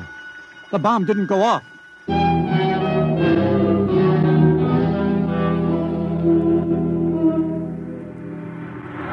How about it, General? What happened? Have you got a statement? Nothing you can use, Cohen. Not till we find out what went wrong. Hey, who let you come aboard this ship? I walked on. You don't know why the bomb failed? It didn't fail. It just didn't go off. What's that tank thing on the deck, General? Undersea salvage unit, Mark IV. They call it a bottom crawler. Somebody going down? Well, that bomb is down there in the lagoon somewhere. Could go off at any second. Somebody's got to go down and find it and disarm it. That's a lovely job. Who's elected? I am. Wow. And Dr. Muller. He's the only one who knows how to dismantle it. All is ready, General. All right. Come on, Muller. I'm ready. Allen, as soon as we hit shallow water, get those gates open. We'll pull the crawler out. And then you get away in a hurry. If that bomb goes while we're working on it, I don't want any casualties. Yes, sir. Inside, Muller. All right. I'm in. Now, remember, get this LST out of the lagoon in a hurry. You got that, Allen? You take your orders from Admiral Yancey. Yes, sir. Good luck. Closing the hatch. The radar and Geiger counter warmed up, Muller. I was just thinking of something, General. That curse, part of it came true. The bomb didn't go off. Well? The second part of that curse was that you would end where they ended. That was at the bottom of the lagoon. What are you trying to do, Muller? Nothing. I was just thinking this crawler is going to take us right down there where the Tahani died. I'm not worried about a handful of dead natives, Muller. I'm worried about that bomb. Okay, they're opening the gate. Let's go.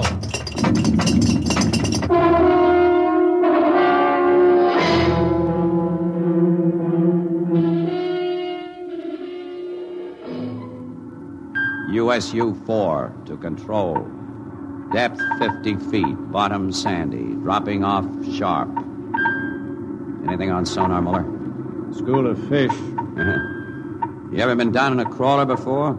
Only in the tank at New London. Think I've got a Geiger reading dead ahead. Hang on. Getting something on sonar now. Left to point. USU-4 to control. Over. USU-4 to control. Over. That's a fine note. The radio's out. Dead ahead. Looks too large to be the bomb. Can't see much on the forward vision plate. Hey, wait a minute. That's part of the reef ahead. That's where the Geiger reading indicated. The bomb must have settled in a hole in the reef. We'll have to go after it in diving suits. The suits are in the locker. Let's get this over with. The less time I spend down here waiting for that bomb to blow, the better I like it.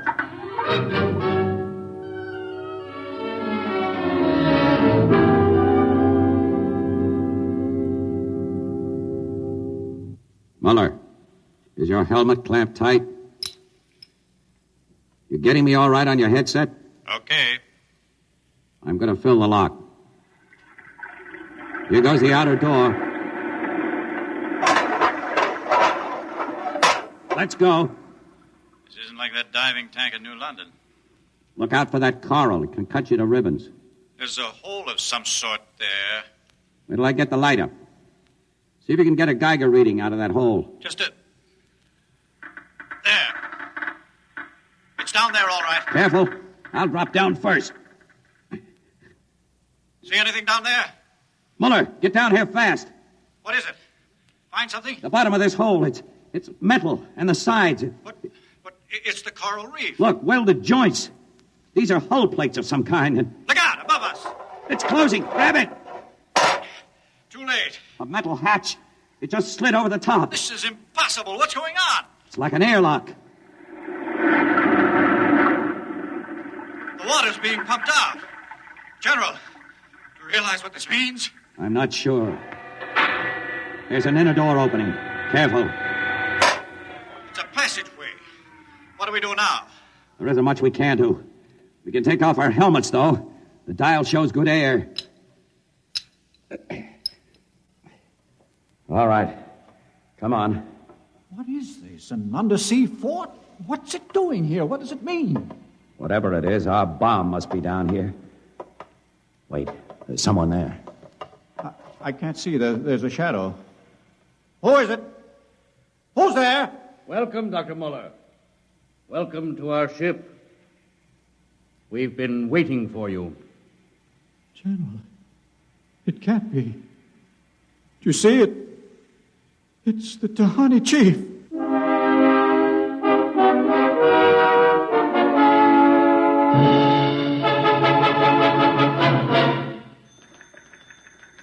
How long has the bottom crawler been down, Borelli? 4 hours, sir. 2 since we lost contact. Now, keep trying. Yes, sir. I've given him enough time. I'm going to send another crawler down. What do you figure happened to him, Colonel? Well, there are a lot of things. Hey, how did you get in here? I walked in. When are you going to release this, Colonel? It's the biggest story since the election. Bomber dead and Dr. Muller and General Gaydash dead. They're not dead. At least we don't know they are. As long as that bomb doesn't go off, there's still a chance. What happened? Bomb. Borelli, condition red. Gilbert, radiation control into action. Get the hot squad into Tahani Lagoon as soon as it's cleared, and get me a PT boat with radiation screens. What is it, Colonel? What happened? Bomb must have blown. How about Muller and the General? If they were down there in that lagoon, you guess. Now get out of my way. I'm busy.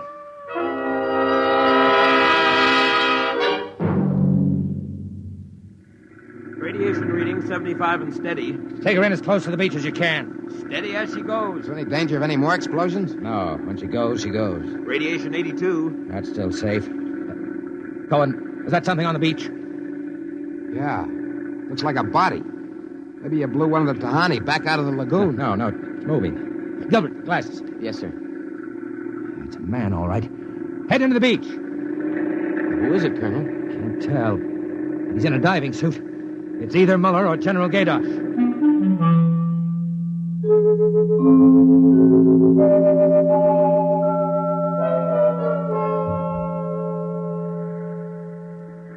Get his helmet off. Easy now. Twist to the right. It's Muller.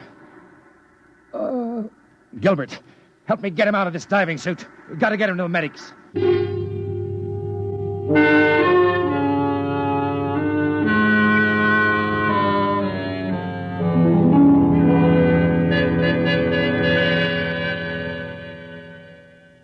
No radiation burns, superficial bruises, mild shock. He'll be all right, Colonel. Can he talk? For a while. Bomb go off. It didn't. He's still out of his head. Quiet, Cohen. Go on, Dr. Muller. What did you find? A ship. A giant metal ship there under the lagoon. A submarine? No. It was a spaceship. Spaceship? Camouflaged right next to the reef. When we went inside, we found the Tahani chief and all the tribe. Alive. What? They drowned in the lagoon. I saw them. No, they didn't commit suicide as we thought. They just dived underwater into the rocket airlock. Rocket? Airlocks? Now, look, Muller, I know you've suffered a shock, but... But it's true. It can't be. A spaceship built by Polynesian savages. But they're not savages. They're the castaways. They're from another planet. Don't you understand? Their spaceship was wrecked here 400 years ago. They've been waiting ever since for a chance to go home. He's out of his mind. Better give him a sedative, Doctor. No, wait a minute, Colonel. Remember their story about the great bird canoe? Maybe there's something to the legend. Not a legend, it's true. They'd exhausted their fuel, came down out of space, couldn't find anything here on Earth to replace their fuel source until we developed atomic power. Atomic power? You mean they stole our bomb? That's right. Fished it out of the lagoon, hauled it aboard. Yes, but how could they convert it to atomic drive? They made me dismantle it for them at the point of a gun. Then just before they blasted off, they let me go. But what about the general? Remember the Tahani curse? I see. You mean they killed him? You don't understand. I said I dismantled that bomb at the point of a gun. It was General Gaidash who was holding the gun. What? He was one of them, one of their spies sent out to bring back the rocket fuel they needed. And the Tahani curse wasn't a curse at all. It said that when they left the island, so would he. You mean he's with them now? Yes. And after 400 years, the castaways are going home.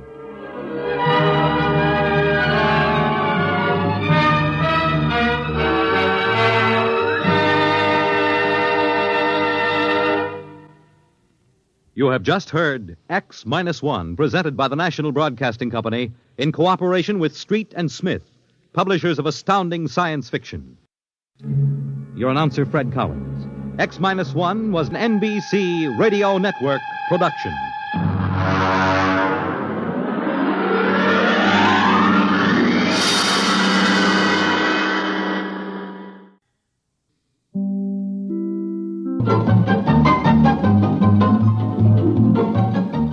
This is Walter O'Keefe, inviting you to listen in on the Nightline. Tonight, live the incredible life of ages yet to come, in a time that might be 1,000,000 years from now, on X-1.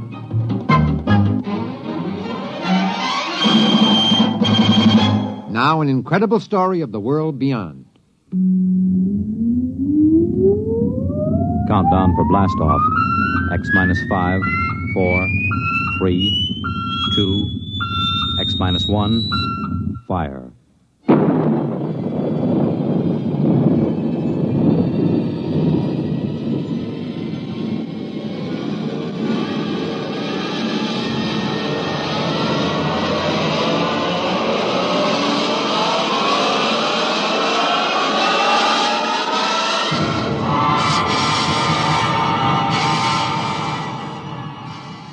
From the far horizons of the unknown come tales of new dimensions in time and space. These are stories of the future, adventures in which you'll live in 1,000,000, could be years, on 1,000 maybe worlds. The National Broadcasting Company, in cooperation with Galaxy Science Fiction Magazine, presents X minus 1.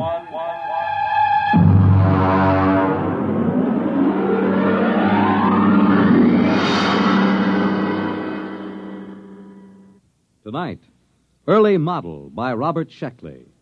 But first, hear this.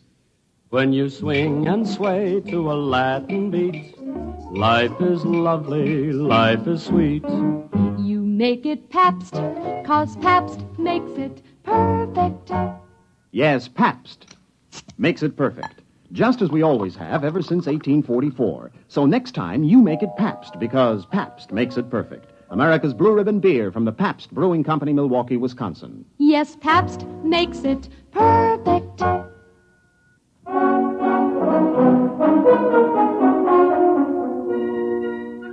Now, X-1 and the Robert Sheckley story, Early Model.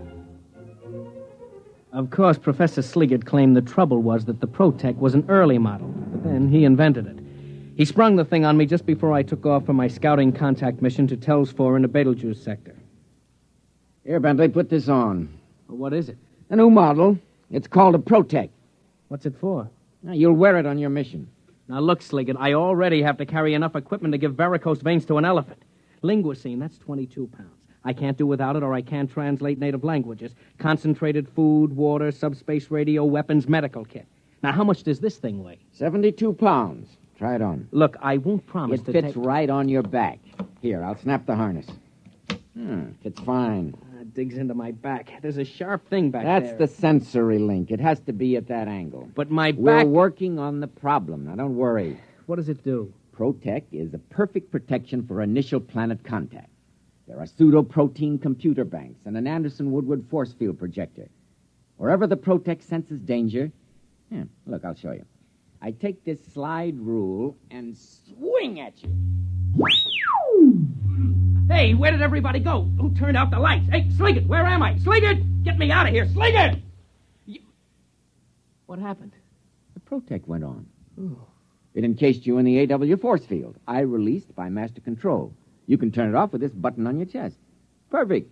Perfect. Yeah, but 73 pounds. Well, this is an early model. I've used every weight-saving device possible, but unfortunately, early models are always a little bulky. All right.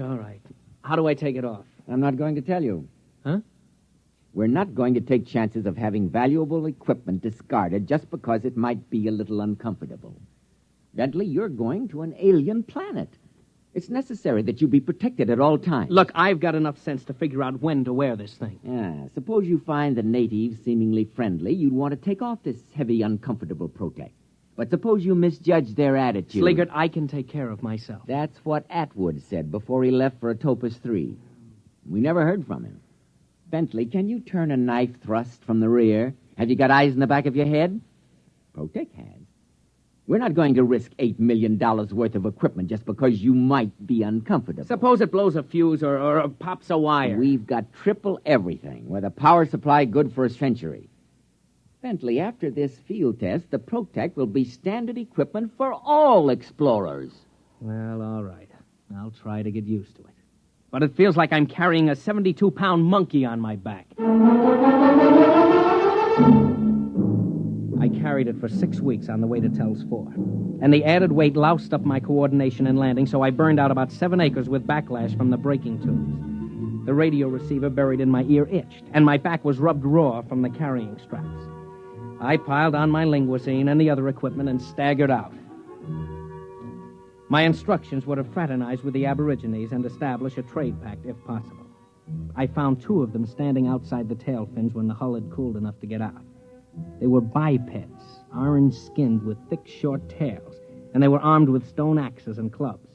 I stepped out of the lock, and they started talking fast. I realized I hadn't turned on my linguicine, so I tuned it in and threw the switch. I dare say it's a manifestation of some supernatural quality, eh, Wassel, old chap? Without a doubt, old man.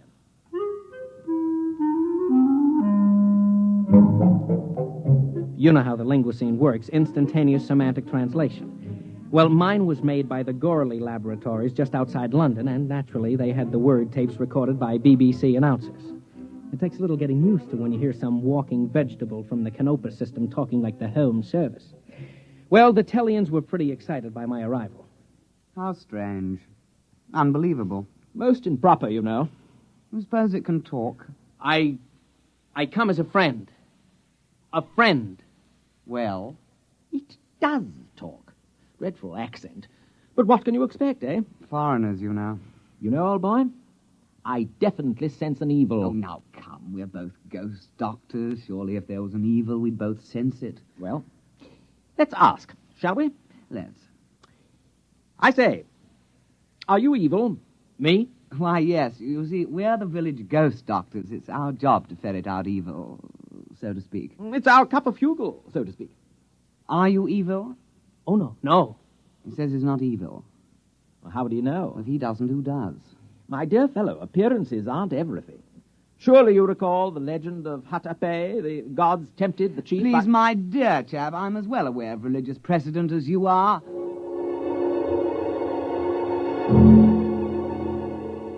The two of them stood there, lashing their orange tails, accusing each other of heresy. The linguisine finally couldn't handle the theological discussion and cut out before Overload blew a circuit.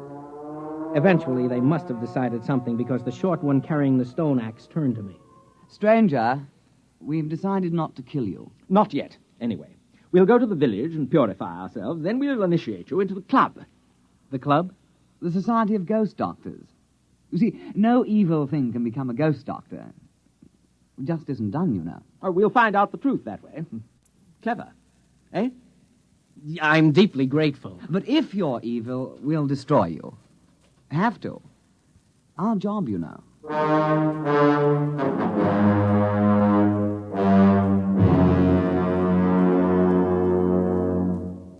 You are listening to Early Model, tonight's attraction on X-1. For the big things in your life, be ready with United States savings bonds. That's the new savings bond with the higher interest rate. The improved Series E savings bonds that now mature faster to pay you back extra dollars faster. Yes, when you think of saving, think of savings bonds. They offer you the safe, easy way to save regularly. Safe because each bond is backed by the United States government itself. Easy because you can buy bonds either where you bank or through the payroll savings plan where you work. And you get back $4 at maturity for every 3 invested, so you earn extra dollars. But the big news is that the maturity period is shortened to only 8 years and 11 months. So join the bond wagon. Start a family savings program. Invest in improved Series E bonds today and hold the bonds you already own.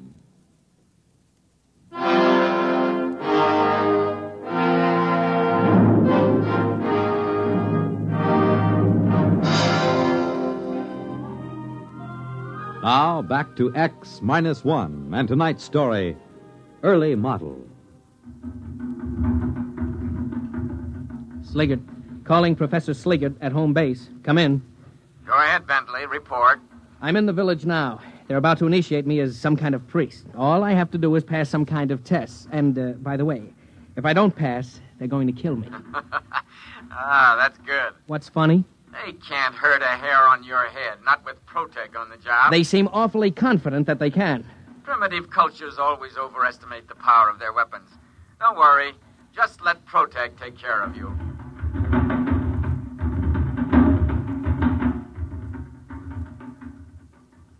Go ahead, old boy. It's purified ceremonial food. But I can't. Why not? We purified with 7 sprinklings of strychnine, according to ritual. It's a taboo. I'm only allowed to eat my own supplies. A tribal taboo, you know. How primitive. Positively pagan. Well, shall we get on with it? We'll dispense with the written exam and get right down to the oral. Tell me, what do you think of evil? Well, it isn't good. Ah. Well put. Well, in that case, you have no objection to receiving the sacred and very holy spear that Cranclew brought down from the abode of the small gods, the brandishing of which brings good on a man? Oh, I would be honored to receive it. Very well, then. The ceremony can commence. O stranger from the skies, accept from us this spear of sanctity. Evil cannot abide the presence of this spear. Take, then, our blessings with it. Here, here, O stranger, take the spear! What? Oh, confounded Protec. Where's that release button? Sliggert, come in. Oh, he's probably out to lunch. Gotta get that force field off. Listen, I'm terribly sorry, Begin but the I... purification dirge. We are in the presence of evil spirits. Oh, no, I can explain. You cannot accept the sacred spear. Well, you see, I've got this protective device, sort of like a shield, you know? It doesn't like spears. It doesn't trust them. You couldn't give me a sacred gourd? Nonsense. Who ever heard of a sacred gourd? Poppycock. Look, you'll just have to take my word for it. I'm not evil, really. Scout's honor. Our course is clear. Transparent. We won't kill you at once. We'll pray for you through the night. And perhaps in the morning, things will turn out better. If not... Sorry, old boy, but you understand our position. We'll just have to kill you. Can't be helped. Regulations, you know.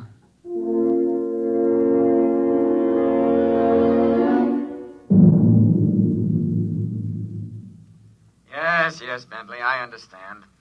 Well, primitive people are notoriously treacherous. They might have stabbed you with the spear. Look, Sliggett, I'm positive there was no such intent. After all, you have to start trusting people sometime. Not with $1 billion worth of equipment in your charge. Don't you understand? The Protec wouldn't let me accept their sacred spear. That means I might be evil. Now, what if I can't pass the initiation test tomorrow? Look, tell me how to take it off. Oh, no. We want you back alive. There's no way they can hurt you through the Protec field. Now, try to have a little faith.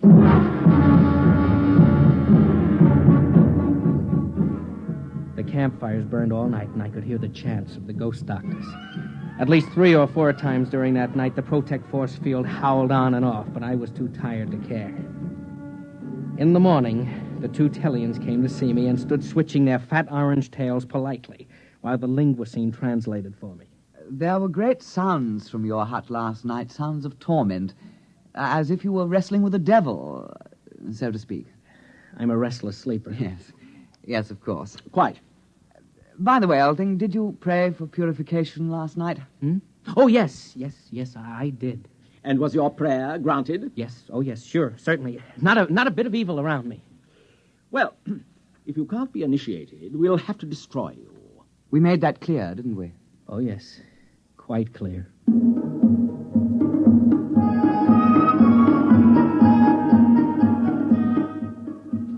The initiation ritual took the whole day. It was sort of a cross between a Shriners' convention and a performance of Das Rheingold at the Met. Luckily, no one tried to hand me a ceremonial spear or point a club in my direction, so the Protec kept its grimy force field to itself. Finally, around supper time, the Tellians pounded the last tail on the ground, and everyone stopped and paid close attention.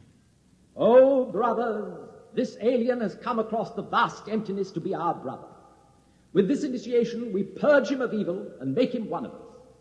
Brother, now you are a ghost doctor with all the privileges and perquisites pertaining thereto. And in friendship, I extend to you the claw of friendship. Well, thanks.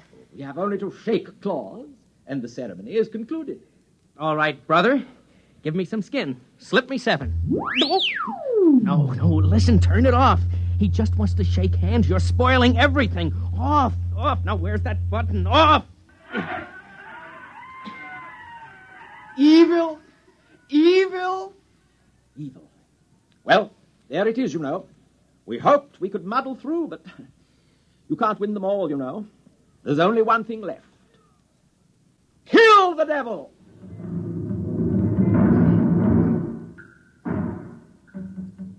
About 30 of the Tellians heaved stone spears at me, and naturally I disappeared inside the Anderson-Woodward force field, and the spears rattled off the whining, coruscating power sphere. I tried to walk back to the ship, but the Protec went on about every half step, and at that rate it would take me about a month to cover the ground. I figured I'd wait them out. And then I noticed that the air inside the field began to go stale. I came out of the field. The Tellians were sitting around. Rennick picked up a spear. Evil. Wait! Hold off! Fins! Fair play! Fair play? I say, Rennick, he's due a 3-minute sanctuary under the sacred law of his Hipple. You really think so? We invoked fair play. True. All right, monster. You have 3 minutes. Thanks. Hello, Sliggert. Come in, Sliggert. Ah, there you are, Bentley. Listen, you've got to get me out of this. They're trapping me in the Protec. You mean the Protec is saving you from harm? No, they keep activating it. They'll starve me out. Now, don't get panicky. Just sit tight in the Protec field till they see they can't harm you. You confounded idiot. There's no air in there. The force field cuts it off. I'll choke. Oh, dear, that's true, isn't it? Don't worry. We'll correct that in future models. Oh, thanks a lot. But what am I going to do right now? How do I get this thing off? Well, now I am sorry. To tell the truth, I designed the harness so that you couldn't get out under any circumstances. Oh, you lousy... Please, let's keep our heads. If you can hold out for a couple of months, we might be able I can't. The air, the water... And I hate to mention it, but they seem to be building fires around me. I'm sorry, your 3 minutes are up. We are going to destroy you with fire. Yeah, it's traditional that way. My dear chap, would you like to kindle the first blaze? Oh, after you, old fellow. Remember, I burned the last evil monster. True. Oh, Monster. Yes? Do you have a light?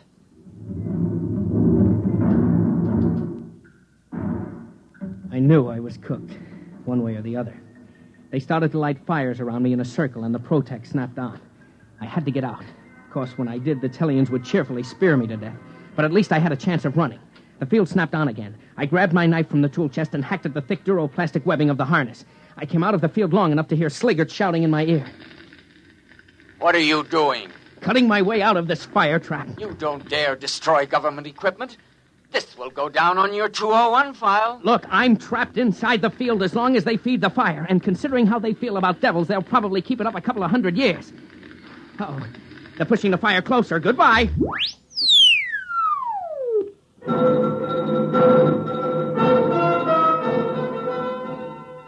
I tore at the straps with my wire cutters and knife. I could only work when the field was off. The Protec protected itself.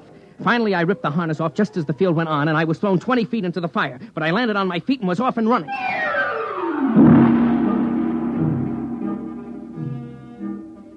It took the Tellians just 100 yards to catch up and gently lay a stone club along the side of my head. Oh, well, let's get it over with. You're going to kill me. Let's not make a production out of it. Oh, but my dear fellow, we don't want to kill you. Dear me, no. We knew you were a good man. It was the devil we wanted. I don't mean to be tactless, but you do know you had a devil riding on your back. We tried to purify him, but he was too strong. The fire took the starch out of him, though. The devil? Devil on my back? Oh, yeah, I guess so, yes. You know, our village is very proud to have such a powerful devil chained up inside a fire ring. Tell me, my dear chap, you haven't by any chance any more devils like that in your homeland? No, that's the only one. Pity. Huh? We'd really be tickled orange if we could have a few more to worship, you know. You mean trade for them? Why, yes. I'm sure every village would want one. Well, I think that can be arranged, and you haven't seen anything. We'll sell you devils that really are devils. After all, this one is just an early model.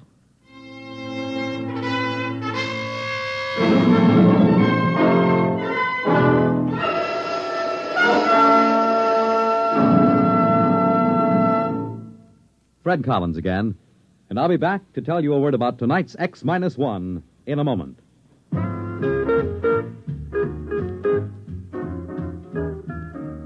Bob Barker. Yes, Ralph? Bob. I just want to say that I heard you emceeing the Truth or Consequences program on NBC Radio, and I thought you were great, boy. Well, that's real, quite a real compliment. great. I mean it. Coming from none other than Ralph Edwards, the creator of and original Truth or Consequences MC. You really liked the show, Ralph? Oh, I'll say I did. It was wonderful hearing it on radio again. Sounded better than ever. Well, no one should know better than you, Ralph. But really, we just can't miss. Our contestants are wonderful. Yes, The I know. stunts are out of this world. Mm-hmm. Surprise family reunions, the gigantic whisper contest. Yes. A dream world of jackpot prizes, especially for NBC radio listeners. Really? And not just once a week, Ralph, but every weekday morning. No That's kidding. right. Monday through Friday. Can you beat it? I'm going to right now, Bob. So long, folks.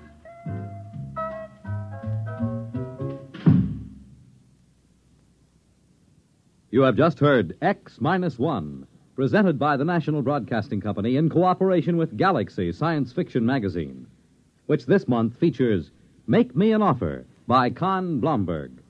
Galaxy Magazine on your newsstand today. Tonight, X-1 has brought you Early Model, a story from the pages of Galaxy written by Robert Sheckley and adapted for radio by Ernest Kenoy. Featured in our cast were Bob Hastings, Joseph Bell, Anthony Kemble Cooper, and Alastair Duncan. This is Fred Collins speaking. X-1 was directed by Daniel Sutter and is an NBC Radio Network production.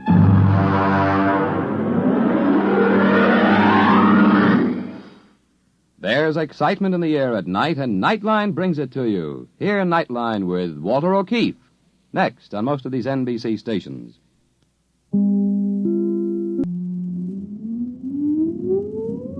Countdown for blast off. X-5, 4, 3, 2, X-1, fire.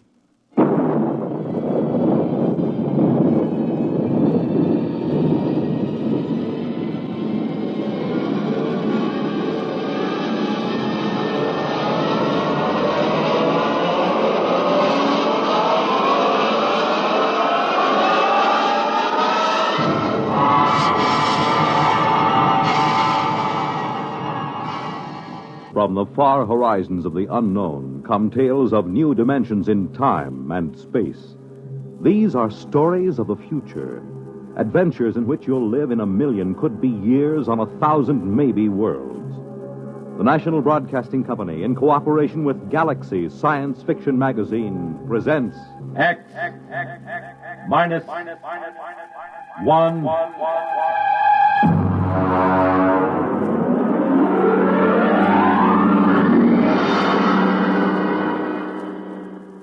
Tonight, the discovery of Morniel Mathaway by William Tent.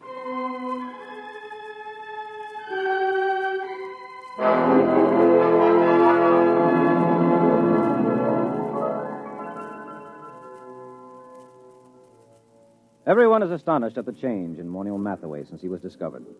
Everyone, that is, but me. They remember him as an unbathed and untalented Greenwich Village painter who began almost every second sentence with I and ended every third one with me. You see, I understand the change in him, because I was there the day he was discovered. We were talking about his discovery that day. I was sitting carefully balanced on the one wooden chair in his cold little Bleecker Street studio, because I was too sophisticated to sit in the easy chair. Come on, Dave. Take a comfortable seat. Oh, no, Morny. Oh, no. I know about that chair. Now, what do you mean? It's the only comfortable chair in the room. Yeah, I know. Look at it. Broken down springs, very high in the front and low in the back. Sure, it conforms with the position of the spine. Yeah, sure. And when you sit in it, things begin sliding out of your pockets. Loose change, keys, wallets, anything. What do you do, Morny? Pay the rent on your studio with that easy chair? Well, as a matter of fact, it is rather profitable. And that's why I'll sit on the wooden chair, if you don't mind. Oh, now, don't be bourgeois. Well, I notice you always sit on the bed. That's because I'm a good host. I see. Well, how's the painting going? Oh, great, fabulous. You sell any paintings? No.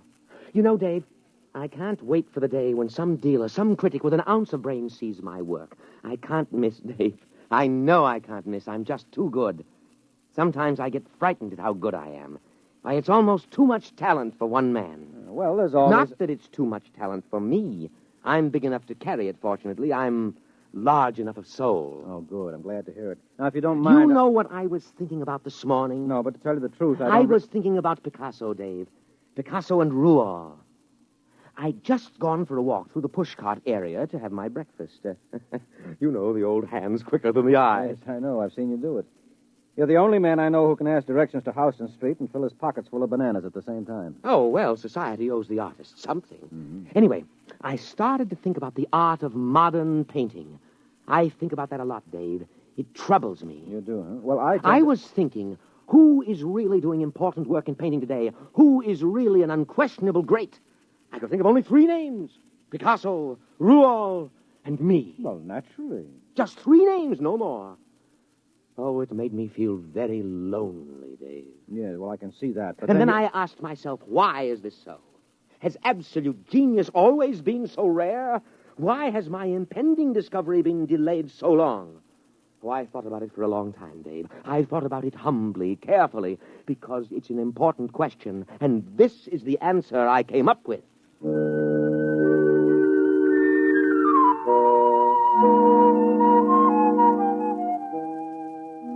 Well, don't bother waiting for the answer that Morniel came up with. It turned out to be a theory of aesthetics I'd heard at least a dozen times before from a dozen other painters in the village. Morniel was a bad painter, there was no question about it. I say that not only from my opinion. I've roomed with 2 modern painters, and I've been married for a year to another, but Well, for example, a friend of mine, a fine critic of modern art, took a look at one of Morneill's paintings, which he hung over my fireplace in spite of my protests, and just kind of stared slack-jawed. What does he call that technique? Well, he says it's smudge on smudge. Well, I can believe it. Smudge on smudge, white on white, non-objectivism, neo-abstractionism, call it what you like. There's nothing there, nothing. Well, it doesn't even have the interest of those paintings that chimpanzee did a couple of years ago. He's just another of those loudmouth, frowsy, frustrated dilettantes that infest the village. Why do you waste your time with him? Well, for one thing, he lives right around the corner, and he's kind of colorful in his own sick way. And he does have one great talent. It's not in painting. No. Now, you see, I just get by as far as living expenses are concerned. Things like good paper to write on, good books for my library, I can't touch them. And sometimes the yearning gets too great. You know, a newly published collection by Wallace Stevens. Well, if I find one I want, I just go over to Morneill's and tell him about it. He doesn't lend you money. Oh, no. Now, you see, we go out to the bookstore and we come in separately. And then I start a conversation with the proprietor about some very expensive out-of-print item I'm thinking of ordering, and Morneill just says, "Don't mind me, I'm browsing." Well, that's the high side. I'm browsing. Well, what happens? Well, while I'm keeping the proprietor talking, Morneill snaffles the Stevens. Isn't that just a little bit, Oh, well, I intend to pay for them, of course, just as soon as I'm a little ahead. Well, why does he do this for you? Oh, well, I pay off. I go through the same routine at an art supply store so Morneill can get canvas and paint and brushes. Of course, I really have to pay for Morneill's browsing. I have to suffer through listening to him, and then my conscience bothers me. Oh, it does? Yes, you see, I intend to pay for my things, but I know he doesn't. And that's why my conscience bothers me.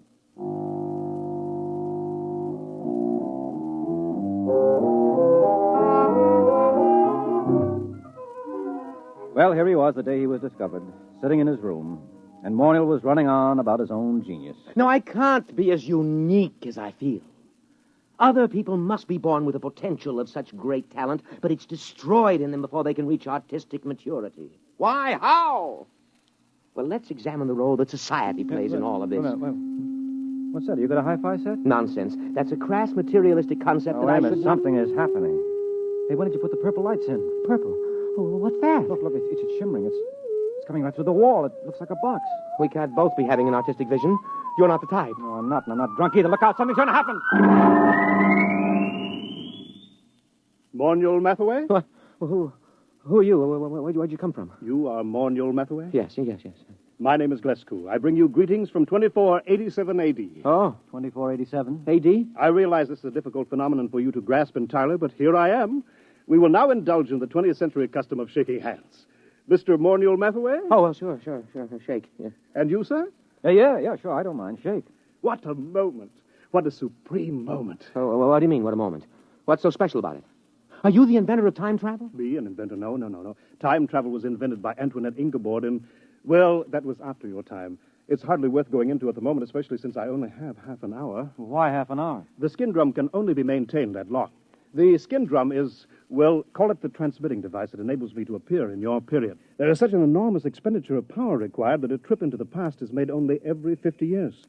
The privilege is awarded as a sort of go-bell. I believe I have the word right. It is go-bell, isn't it? The award made in your time? Well, you wouldn't mean Nobel by any chance, a Nobel Prize? That's it, the Nobel Prize. A trip is awarded to outstanding scholars as a kind of Nobel Prize. Once every 50 years, the man selected by the Gardemax is the most preeminent, that sort of thing, you know. Up to now, of course, it's always gone to historians, or they frittered it away on the siege of Troy and the first atom bomb explosion at Los Alamos, or the discovery of America, things like that. But this year... Yes? Well, what kind of scholar are you? I am an art scholar. My specialty is art history, and my special field in art history is... What? You, Mr. Mathaway. In my own period, I may say without much contradiction, I am the greatest living authority on the life and works of Morneill Mathaway. My special field is you. Dave, did you hear that? Dave! I heard. Do you mean that I'm famous? That famous? Famous. You, my dear sir, are beyond fame. You are one of the immortals the human race has produced. That famous? famous. Who is the man with whom modern painting in its full glory is said to have definitely begun? Who is the man whose designs and color have dominated architecture for the past 5 centuries? Who is responsible for the arrangement of our cities, the shape of our artifacts, the texture of our clothing? Me. You. No other man in the history of art has exerted such a massive influence over design. To whom can I compare you, sir? To what other artist in history can I possibly compare you? Rembrandt? Da Vinci? Rembrandt and Da Vinci in the same breath as you. That's ridiculous. They lacked your universality, your taste for the cosmic. Wow. Mr. Glasgow, excuse me. Do you happen to know of a poet named David Danziger? Did much of his work survive? Is that you? Yes, that's me. Dave Danziger? Well, no, I don't think so. The only poet I can remember for this time and this part of the world is Peter Tebb. Tebb? Never heard of him. Then this must have been before he was discovered. But you see, I am an art scholar. Well, you see, checking my chronometer, I see my time is getting short. But it is an overwhelming delight for me to be standing in your studio, Mr. Mathaway, and looking at you at last in the flesh. I wonder if you would mind obliging me with a small favor. Oh, sure. You name it. Nothing's too good for you. What do you want? I wonder, I'm sure you don't mind, could you possibly let me look at your painting? The one that you're working on at this very moment. Well, sure. I have one right over here. Just, I'll pull the easel around. There you are. I intend to call this Figured Figurines number 29. Oh, but this... What's the matter? Well, surely this isn't your work, Mr. Mathaway? Yeah. It's my work, all right. Figured Figurines number 29. Recognize it? No, I do not recognize it, and that is a fact for which I am extremely grateful. Could I see something else, please? Something a little later. Well, that's the latest. Everything else is earlier. Here, you might like this. Now, I call this Figured Figurines number 22. I think it's the best of my early period. Oh dear. You know, well, this looks like smears of paint on top of other smears of paint. Right. Only I call it smudge on smudge. But you probably know all about that, being such an authority on me. And now, here we have Figured Figurines number 12. Do you mind leaving these figurines, Mr. Mathaway? I'd like to see something of yours with color and form. Well, I haven't done any real color work for a long time. Oh, wait a minute. Wait. I have one over here somewhere, an old canvas. I was going to paint over it. Here we are. This is one of the few examples of my mauve and mottle period that I've kept. Oh, right. I can't imagine why. It's positively, oh, dear. Oh, now, wait a minute. Let me show you some of my intestinal period. Here. Here's a particularly good one. It's called Large Intestine Rampant. You like it? Oh, please. I think I'd like to sit down. Well, take the comfortable chair. And here's another one called Small Intestine Incisive. Oh, it's rather good, don't you think? I managed to avoid completely any definite line. You notice that? I don't suppose you have a drink of Glafax. Oh, no, of course you don't. It hasn't been invented yet. Oh, now here's one that's bound to be great. It's one of my earlier smudge on smudges. It's called Fly Ash. I painted it by coating the canvas with slow-setting glue and leaving it out on the window for about 2.5 hours. Notice the delicate deposit of soot. No, please. Please, Miss Mathaway, please. Oh, I've got lots more. You know, I don't understand this. All these canvases, this is obviously before you discover yourself and your true technique. But I'm looking for a sign, a hint to the genius that is to come, and I find... Well, how about this one? Here. Oh, please. Oh, take that away. Oh, dear. Oh, dear, no. Oh, look, I'll have to leave soon. I don't understand this at all. Let me show you something here, gentlemen. Here, a pocket edition of the source book. The complete paintings of Morniel Mathaway, 1928-1996. Were you born in 1928? Yep. May 23rd, 1928. Here, look at the first painting. Well, that's beautiful. I mean, the color, that's incredible. Oh, well, that stuff. Well, why didn't you tell me you wanted that kind of stuff? You mean you have paintings like this, too? No, not paintings. One painting. Oh, I did it last week as a sort of an experiment, but I wasn't satisfied with the way it turned out, so I gave it to the girl downstairs. Would you like to look at it? Oh, yes. Very much. Very much. Well, here, I'll just toss your book on the bed. Come on, it won't take a minute or two.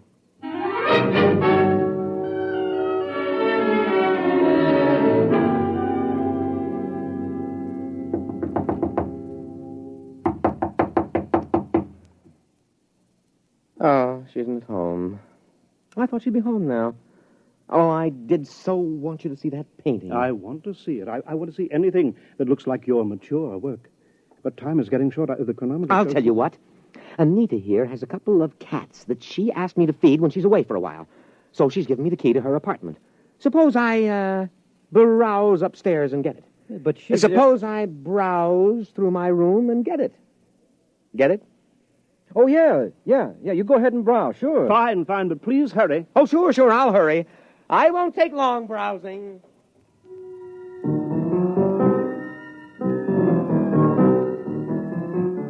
Well, that was it, the high sign. I'd seen Monial Mathaway in action too many times as a shoplifter not to understand it. He was going upstairs to lift that book that he'd dropped on the bed. I knew he hadn't ever painted a picture like the one in the book, but he would now. Only he wouldn't paint them. He'd copy them. Well, I started talking automatically. You, paint yourself, Mr. Glasgow? No. Of course, I wanted to be an artist when I was a boy. I imagine every critic starts out that way, but I found it far easier to write about paintings than to do them. Once I began reading the life of Monial Mathaway, I knew I had found my field. Not only do I empathize closely with his paintings, but he seems so much like a person I could have known and liked. That's one of the things that puzzles me. He's quite different from what I had imagined. Yes, I'll bet he is. Of course, history has a way of adding romance to an important figure. Mm-hmm. Oh, dear, I'm running out of time here. Do you think you'll be back with the key soon? I've practically no time left. I've just got to get upstairs to the time translator. I just can't wait. I'll have to hurry now. Oh, dear, I did want to see an original Mathaway. I did want to. Mr. Mathaway, Oh! What's the matter? The time translator, it isn't here. It's gone. The book is gone, too. And Mathaway, he stranded me here. He must have figured out that getting inside and closing the door made it return. Yeah, he's a great figure. And he'll probably figure out a very plausible story to tell the people in your time to explain how the whole thing happened. Why should he work his head off in the 20th century when he can be an outstanding hero-worship celebrity in the 25th? So what will happen if they ask him to paint merely one picture? Oh, he'll probably tell them he's already done his work and feels he can no longer add anything of importance to it. He'll no doubt end up giving lectures on himself. Don't worry. He'll make out. It's you I'm worried about. You're stuck here, aren't you? Are they likely to send a rescue party after you? No. Every scholar who wins the award has to sign a waiver of responsibility in case he doesn't return. No, I'm stuck here. Tell me, is it very bad living in this period? Well, not so bad. Of course, you'll need a Social Security card. And I don't know how you go about getting one at your age. And, well, the immigration authorities may want to question you since you're sort of an illegal alien. Oh, dear. That's awful. Wait a minute. It needn't be. I'll tell you what. Monial has a Social Security card. He had a job a couple of years ago. He keeps his birth certificate in that drawer along with his other papers. Now, why don't you just assume his identity? He'll never show you up as an imposter. But do you think I could? Won't I be... won't his friends, his relatives... No, he hasn't got any family, and I'm about the only friend he's got. You could get away with it. Maybe grow a beard and dye it blonde. Naturally, the big problem would be earning a living. Being a specialist on Mathaway and the art movements derived from him wouldn't get you set an awful lot right now. But I could paint. I've always dreamed of being an artist. I don't have much talent, but there are all kinds of artistic novelties I know about, all kinds of graphic innovations that don't exist in your time. Surely that would be enough, even without talent, to make a living for me on some third or fourth-rate level.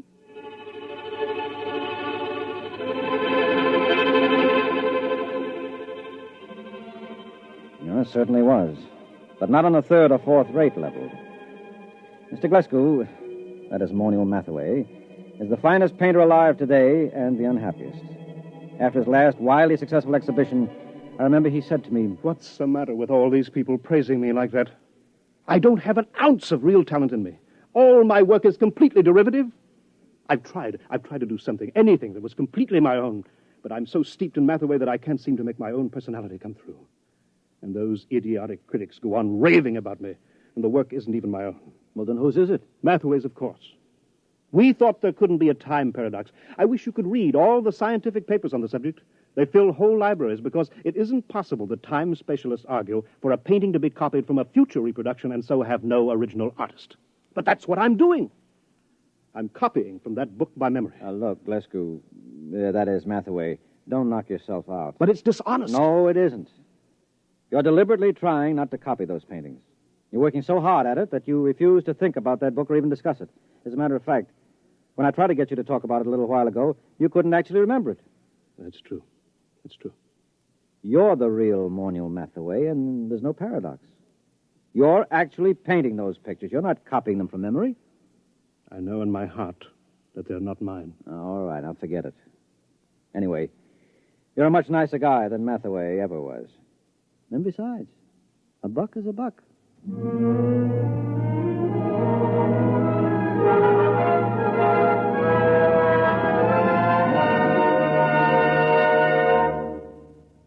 You have just heard X-1, presented by the National Broadcasting Company in cooperation with Galaxy Science Fiction Magazine, which this month features Lulu by Clifford D. Simak, a story which demonstrates that a spaceship should be a darb, a smasher, a pip, a beaut, but man all battle stations if it ever becomes a sweetheart of a ship. Galaxy Magazine, on your newsstand today. Tonight, X-1 has brought you The Discovery of Morniel Mathaway, a story from the pages of Galaxy written by William Tenn and adapted for radio by Ernest Kenoy. Featured in our cast were Leon Janney as Mathaway, Guy Rep as the critic, Wendell Holmes as Glescu, and Les Damon as Dave. Your announcer, Fred Collins. X-1 was directed by Daniel Sutter and is an NBC Radio Network production.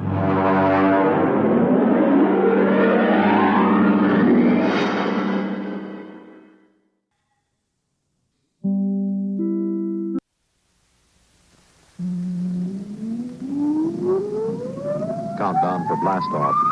X-5, 4, 3, 2, X-1, fire.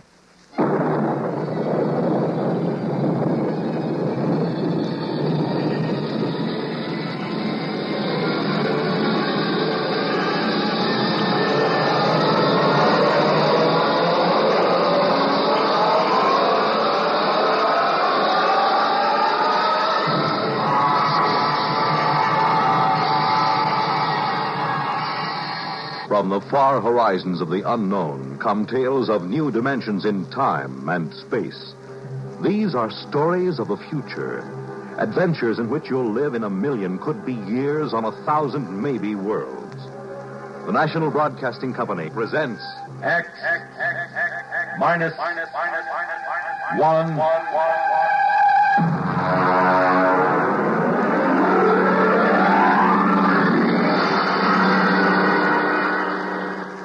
Prime Difference.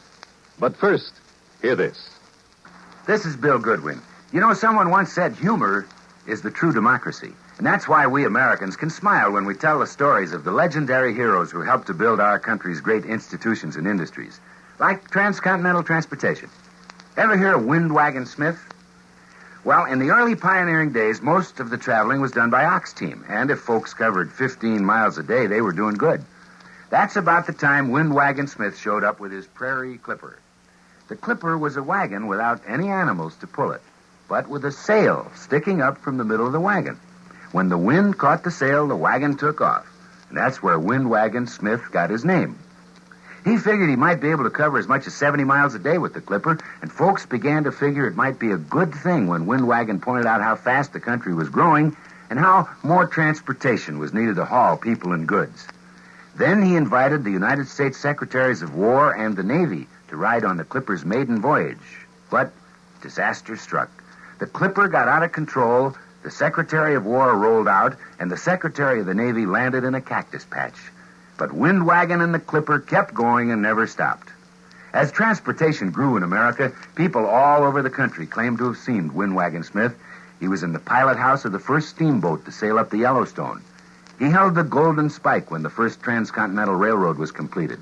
And when the first transcontinental plane roared out of Kansas City, it was Windwagon Smith, the spirit of American transportation who waved the pilot on his way.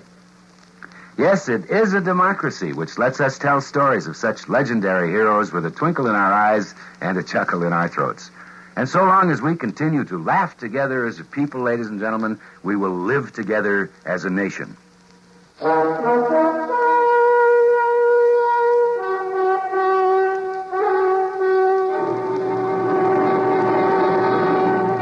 Now, X-1 and prime difference. I suppose every guy reaches a point once in his lifetime where he gets 140% fed up with his wife. Understand now, I've got nothing against marriage. Marriage is great. A good red-blooded American institution. Only it's so permanent. Especially when you're married to a woman like Marge. Ah, she was a dream to look at. Tawny hair and sulky gray eyes and a shape that could set your teeth chattering. But she had a tongue like a number 10 wood rasp and a list of grievances long enough to paper a ballroom. Why do you always upset me in the morning when I've got a headache? I'm not trying to upset Now, you. you deliberately... I'm trying to have my coffee so I can go down to the office and earn a living. A living. Go ahead. Run away. That's all you've done all our married life.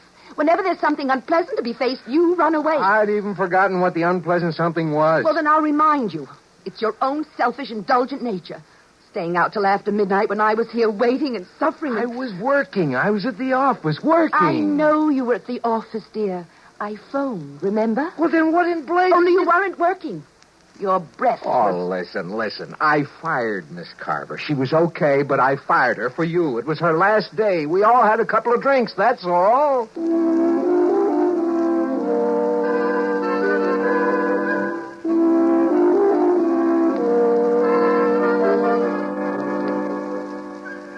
Maybe we just weren't meant for each other. I don't know. If we'd been living back in the blissful 50s, I might have divorced her. But this was 1974. And what with the Family Togetherness Act of 68 and the Aggrieved Spouse Compensation Act of 69, I'd have been an outcast and a pauper for the rest of my life. So you can't really blame me, can you, for looking for another way out, I mean? Oh, come. Oh, hi, Harry boy. Say, George, I just dug your new secretary out in the waiting room. Oh, is she here already? Ooh, boy. I tell you, if I had a secretary like that, the first thing I'd do is go out and get myself an Ego Prime. A what? An Ego Prime, a duplicate of myself to send home to the wife evenings. You know, that's strictly against the law, Harry. So speeding, but everybody does it. Well, anyway, I wouldn't think of it. It's indecent. Well, just joking, Georgie boy, just joking. Still, it's fun to think about, huh? Freedom from wife. Absolutely safe and harmless. Not even too expensive if you have the right contacts. Well, come in.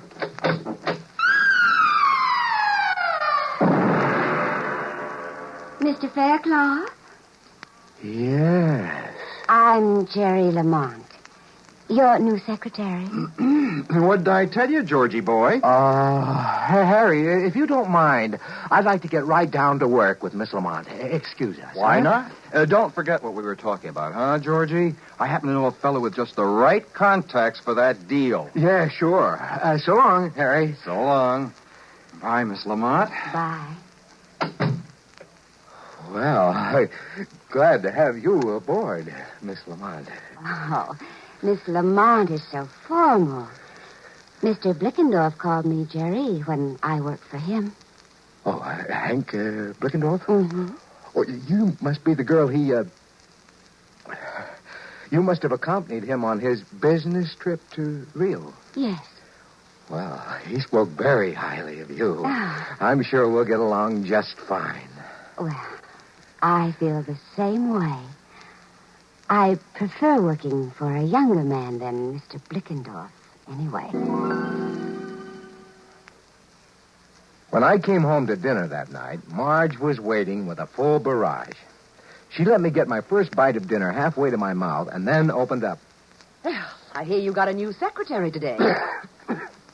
Yeah. I also hear she's 5'8" and tapes out at 38, 25, 36, and likes men. That's quite a spy system you've got there. She isn't much of a secretary either. She's a perfectly good secretary. Well, that isn't what Molly Blickendorf said. I don't care what Molly Blickendorf said. Now, where are you going? I have to make a business call. I forgot. Well, I suppose it would be too much to expect you to do your work at the office with that...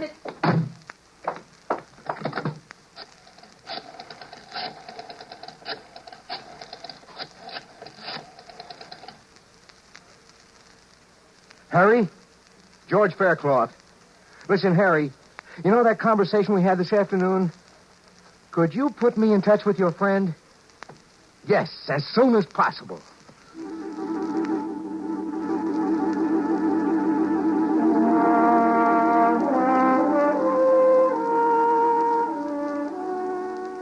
The following evening, I found myself at the door of a dingy office in an ancient warehouse up near 14th Street. A little rodent of a man answered. Yes, brother? I'm George Faircloth. Harry sent me. Oh, yes. Step inside, brother. I've been told you can supply me with... Yes, brother. It might be possible. We get quite a few busy executives who are in a hurry. Can't be bothered with licensing a utility prime. Mister, if I wanted an ordinary utility prime, I wouldn't have hiked up here. I'd have picked up the phone and ordered it. I want a super deluxe ego prime with all the circuits open. In short, a carbon copy of me, George Faircloth. Well, just step back here, brother. Fine. These domestic situations can be awkward.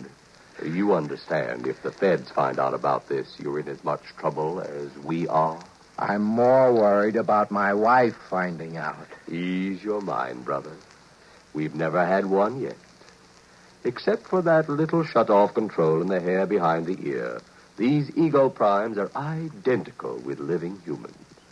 Now, if you'll just step back into the lab and take your clothes off, we'll start.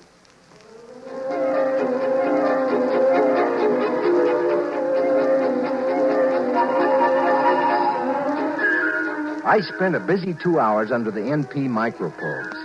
The artists worked outside, taking casts and impressions, while the technicians worked inside, feeding all my brain patterns into a Hunyadi pantograph. I came out of it pretty woozy, but a shot of Happy O fixed that. Then I waited in the recovery room until the salesman walked in, followed by a tall, sandy-haired man with tired blue eyes wearing a business suit, who looked remarkably like me. Mr. Faircloth? Yes? Meet Mr. Faircloth, Prime. So, this is me. Shake, George. Why, he even talks like me. I ought to. I've got a dozen Hunyadi tubes in my cranial vault with your speech patterns on them. I'll be doggone. Nice job, eh? Well, it's fantastic. Now, the shut-off mechanism is behind his right ear. Now, bring him in every 2 months for the regular 2-month refill and pattern accommodation. Let me get a few things straight. How do we change places? George Prime has remote recall. You just signal him with this transmitter, and he'll come to you wherever you are. Oh, good. Suppose I call you GP for George Prime. Okay with me, George. Right. Now, there's the matter of the check. Oh, yes, right here. Yeah, all made out. Good. Well, thank you. And good luck. Okay. Well, let's go, GP. I'd like you to meet the little woman.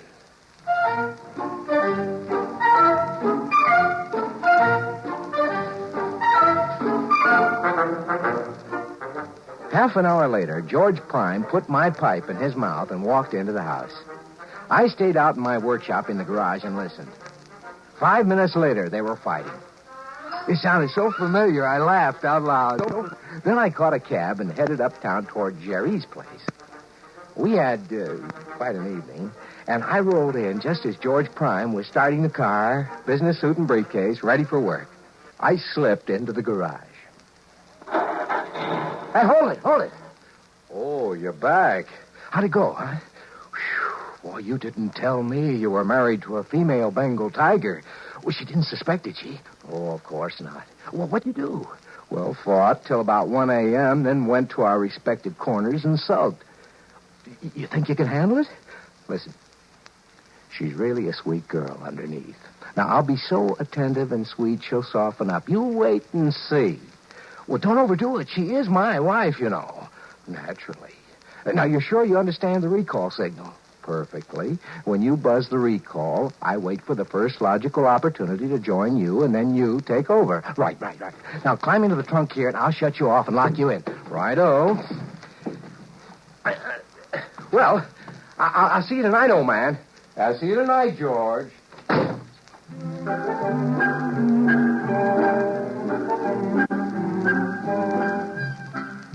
I could go on at some length about my exploits, but I won't.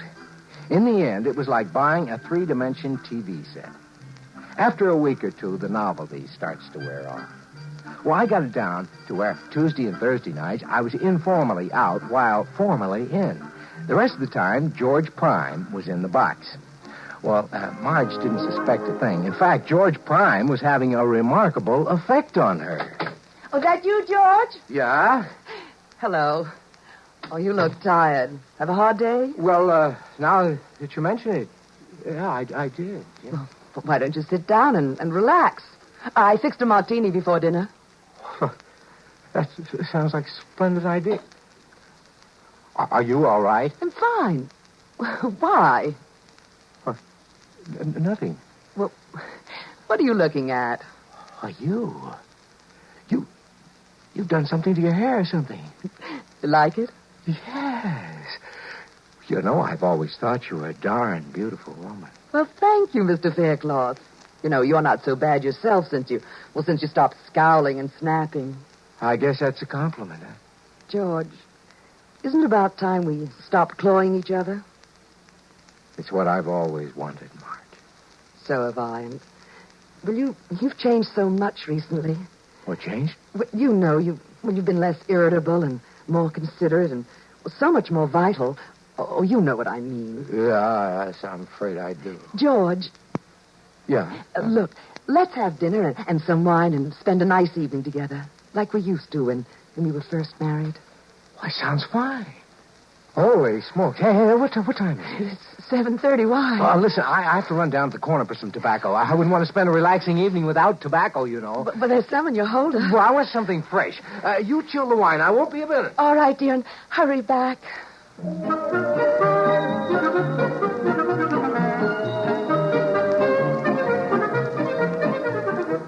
I'd forgotten all about my date with Jerry. Actually, I didn't want to keep it. The idea of spending a quiet evening with Marge was really appealing for a change. But I had to run over and explain to Jerry, so I sent George Prime in to keep Marge company till I got back, which was about midnight. As I walked down the path, I looked in the window. George Prime was there, and he was kissing my wife the way I hadn't kissed her in years, and she wasn't exactly fighting him off either. I almost wore off my thumb on that recall button before he came out to the garage. Are you there, George? It's me, G.P. Well, it's about time. I'm sorry, old man. Sorry. Look, I saw what was going on in there. Well, you know, old bean, I am a super deluxe model. I should say you are. First thing tomorrow, big boy, I'm taking you in to have your circuits rewired. Look, aren't you being a little overly jealous? No, I mean for a man who wanted to get rid of his wife. I never said that. Well, I could never understand it personally. Listen. She's the one who's going to be suspicious if I don't get back there. Now, you give me that dressing gown and you get back in that box. Tomorrow morning, back to the factory.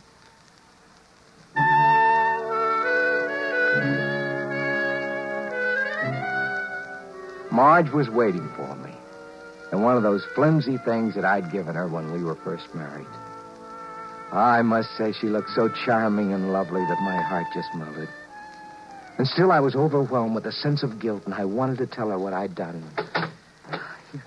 You finally got back. I thought you'd never get here. Oh, my, you look ravishing. That's the idea. Marge, listen, I've got to tell you something, and before I do, I want you to know that in spite of the cad I've been, I do love you. I always have. I know that. And You don't have to tell me anything. Oh, this is important. And it'll shock you.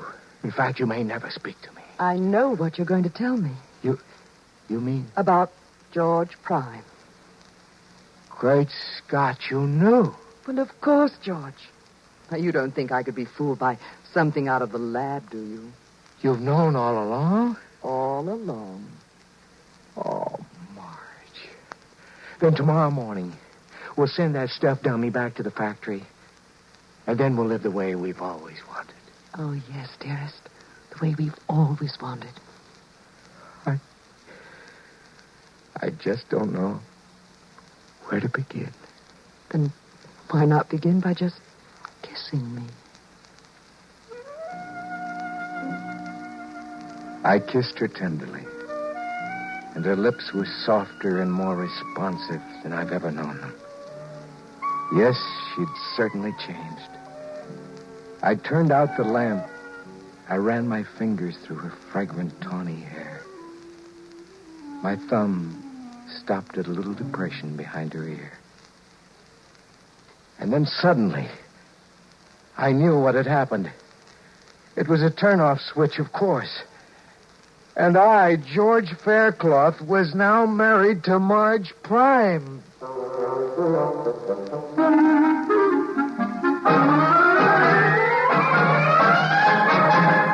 X-1 has brought you Prime Difference, written by Alan E. Norse and adapted for radio by George Lefferts.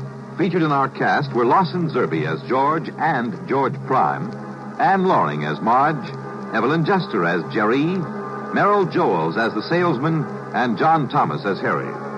This is Fred Collins. X-1 was directed by George Voutsas and is an NBC Radio Network production.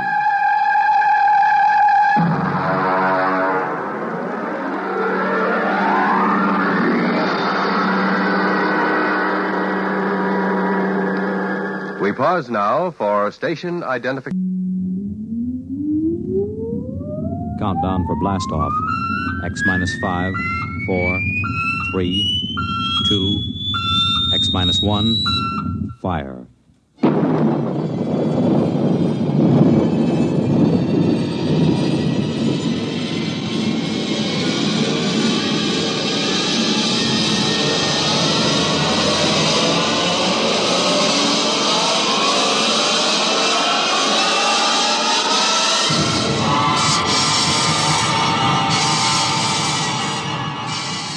From the far horizons of the unknown come tales of new dimensions in time and space. These are stories of the future, adventures in which you'll live in a million, could be years, on 1,000 maybe worlds. The National Broadcasting Company, in cooperation with Galaxy Science Fiction Magazine, presents X minus 1.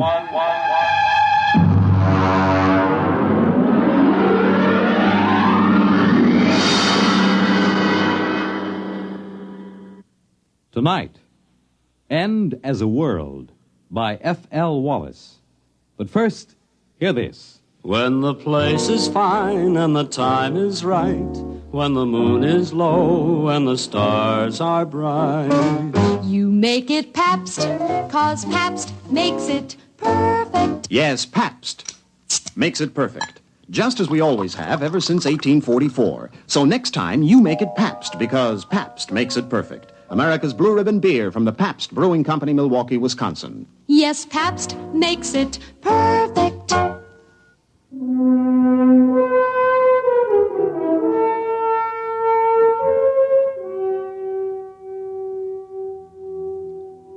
Now, X-1 and End as a World. I saw it on the doormat in the front porch.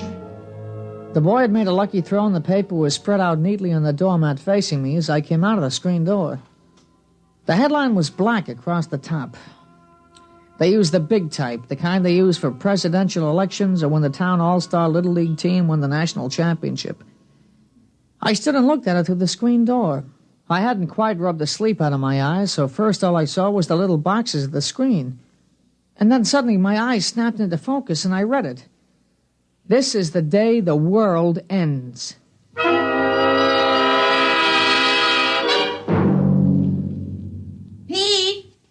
come in and eat your breakfast. Well, just a minute, Ma. Now, you leave the newspaper alone. You can read it later. Come on now. The eggs are getting cold.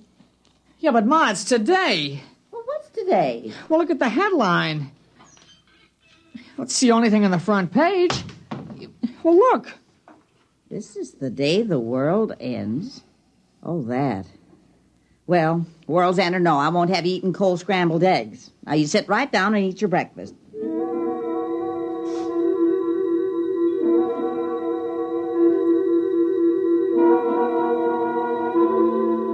I brought the newspaper into the breakfast table. I turned to the sports page. The Dodgers were winning or losing, I forget which, and UCLA was strong and was going to beat everybody they met that fall.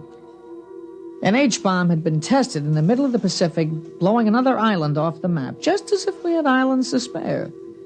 Ordinarily, that would be on the front page, but not today. Now, don't get the newspaper in the egg yolk. All right, Ma. Want some toast? Peter, do you want some toast? All right, Ma.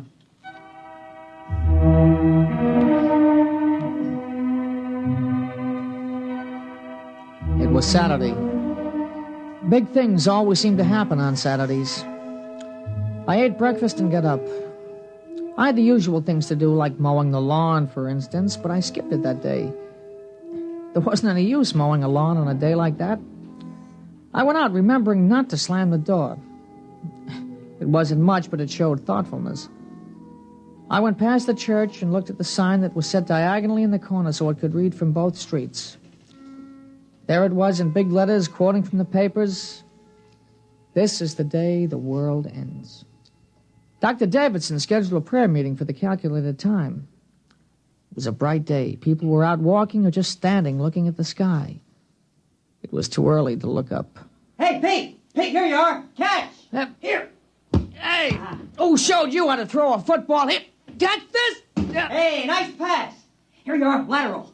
I got it. Here, throw me a long one, huh? I'll run out on that button hook. No, look, I don't feel like it, not today. What'll we do? Oh, listen, the new issue of Popular Rocketry came in down at Grover's. Yeah, I saw it. Or we could go down and see Howie. All right. Pete! Peter! Hey, your mother wants you.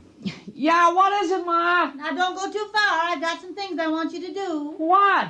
I want you to help me move some trash out of the basement and help me move some of the potted plants around in front. Ma, what's the use of doing things like that on a day like today? Never mind. Now, you come back by 11 o'clock, you hear? No. Come on. Howie's probably down at Grover's. Hey, look at this high hurdle. I'll go right over the sign. Here I go. Olympic star Paul Smithfield.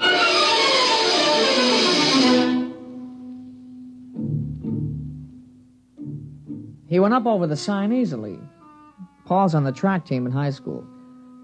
I looked at the sign again as he went over the top. This is the day the world ends. They never said more than that, not in the newspapers or in the signs painted on the brick walls. They wanted it to hang in our minds, something we couldn't quite touch, but we knew was there. We walked along down Green Street toward Grover's. Oh, what do you think of it? What? You know, today. I don't know. What about you? We got it coming. Yeah, but will we get it? I don't know. Hey, look. It's going to be nice and bright today. Yeah, it is now. Might cloud over. Yeah, it won't matter. It'll split the sky when it comes. Hey, you hear the new song? Some disc jockey wrote it. I love you, I love you, love you. Hey, it sounds awful. Now listen. I love you, love you, love you, till the day the world ends. I love you, love you, love you, till my heartbreak mends. And a lot more guff like that. You know, it seems awful. I mean, making a song on a thing like that, you'd think they'd have more respect. Well, why shouldn't they cash in on it? How about that contest on TV?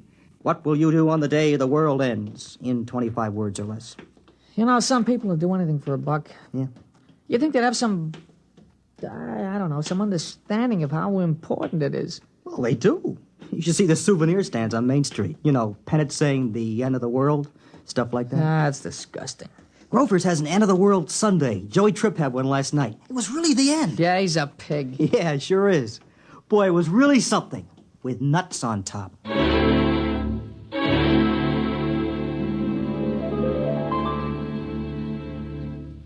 You're listening to End as a World, tonight's attraction on X-1. Careful planning and sensible driving add up to an enjoyable vacation trip. There are a few tips from the National Safety Council that should help make your trip a pleasure instead of a tense, nerve-wracking time. Before you leave, have the car given a thorough checkup to be sure it will always respond properly to your careful control.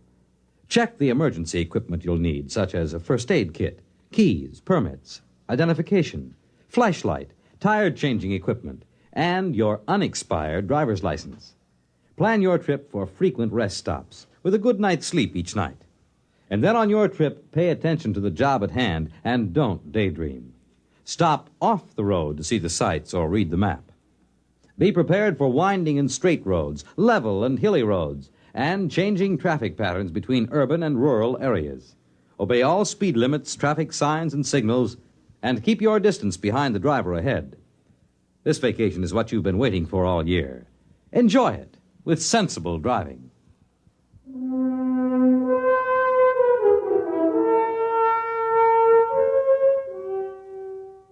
Now back to X-1 and End as a World. We went on to find Howie. He's a little guy, but he can throw a football further and faster than anybody else on the team. Howie was carrying a model of a rocket ship, carbon dioxide powered. Hey, let's see the model, Howie. Doesn't work. Well, what'll we do? I don't know. We could play Salugi. No, we left the football over at Pete's. I might as well just sit down on the grass. Okay. Hey, I wonder if it'll really come. Yeah, where will the president watch it from? He should have a good view from the White House. No better than us right here. What about Australia? Will they see it over there? They'll see it all over. Africa, too? And what about the Eskimos? Doesn't matter whether they actually see it or not. It'll come to everyone at the same time. Yeah, how about that? Everybody. Not just in this town, but all over. Wherever there are people and even where they're not. You know what I keep thinking about? What? I keep thinking about the man who made the H-bomb. I bet he felt silly and spiteful blowing up an island. I mean, somebody might have wanted to live on it if he just left it there, you know? Yeah, bet he'd feel pretty small with his old H-bomb after today. Pow. My mother's over at the church praying. And what for? She just said that's what she wanted to spend today doing, right up to the last minute. Yeah, all the churches are holding prayer meetings. Town board wanted to close up that carnival on Pearl Street. You know, the one with the cooch tent? They said it wasn't dignified for today. They close it up? Mm-mm. The manager said he had his license, and he didn't care if today was the day the world ended or not. He was putting on 5 shows right up till it happens. Funny idea, those girls dancing, and then, whoom, it happens, and nobody to look at them anymore. I can't understand people. Shows and lawns and cleaning the trash out of the cellar on a day like this, it just doesn't make any sense. Well, people get used to doing certain things. Yeah, but today? Even today. That's how people are, I guess.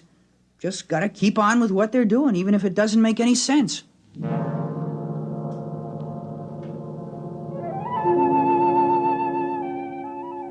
Now, we talked about it for a while, but we talked it out long ago.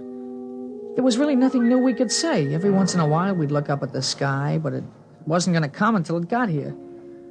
Finally, I went home for lunch. Now, you sit still and eat your lunch. Oh, Ma. It'll happen without your help. It's going to be all right. You think so? I think so. I'll give you your allowance now. Yeah, but Ma, it's only Saturday. I don't get my allowance Well, until... I'll give it to you today anyway. You might as well spend it this afternoon downtown. Gee, thanks, Ma. All right, I won't keep you over lunch. You can run uptown and watch it from there. Okay, Ma. You gonna go? Of course I'm not. Why should I get into that mob? I can watch it just as well from here.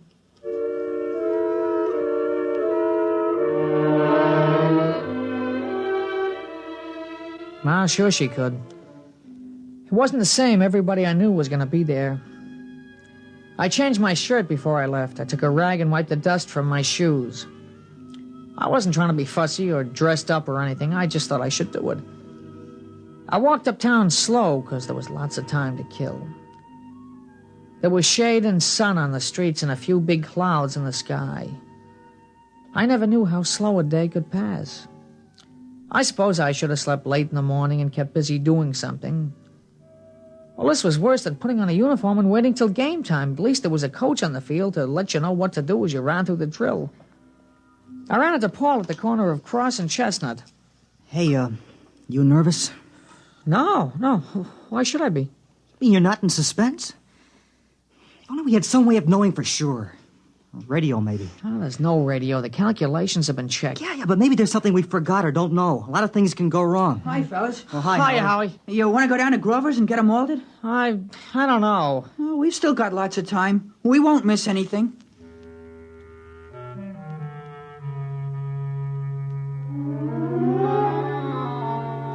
We all went down and had malteds at Grover's. The television was on. They were showing a street in India with people looking up. They flashed all around to Italy, China, and Brazil. Except for their clothes, it wasn't much different from here. They were all looking up. Well, let's get outside. I haven't finished my malted. What's the difference in a day like today, huh? I want to finish my malted.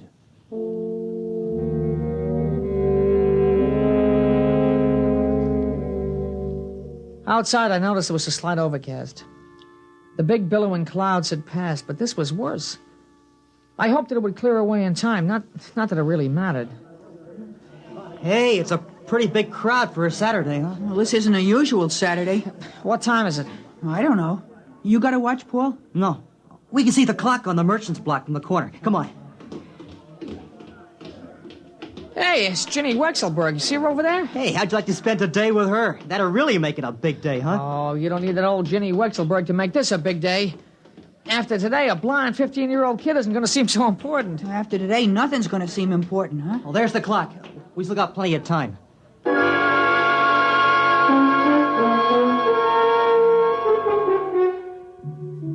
We just walked around. A few other kids from school passed by, and we stopped. It was getting closer. The space between the minutes was getting longer and longer.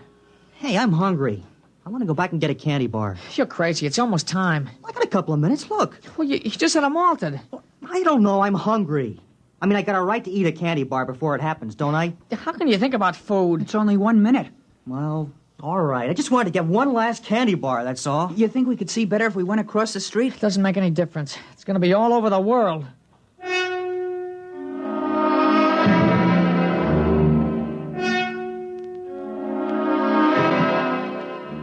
There was still a minute to go, and I kept wondering if there'd been a miscalculation. Now we were all looking up. All over the world, people were looking up. It was quiet. You could hear them breathing. I sneaked a look across the street. Ginny Wexelberg was staring up, and she was crying. I kept wondering why a pretty girl like that should be crying. And then, just as I looked back at the sky, it happened.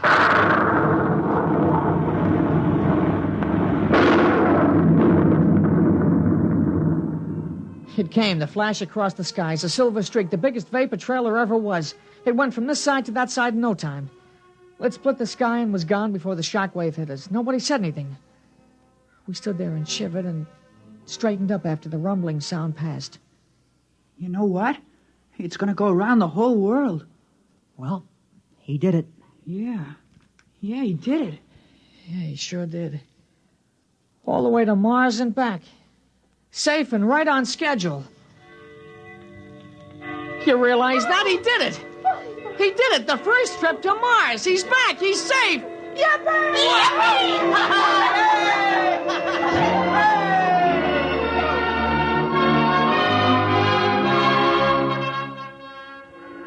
The factory whistles down by the river started blowing. The bells of the Baptist, the Congregationalist, and the Roman Catholic Church were ringing. We were all jumping up and down, shouting, screaming, laughing as the vapor trail slowly faded into the overcast. I grabbed a hold of somebody next to me, and all of a sudden I realized it was Ginny Wexelberg, and she kissed me, and I kissed her back. And we yelled louder than all the factory whistles. We had a right. It was just like the paper said. This was the day the world ended and the universe began.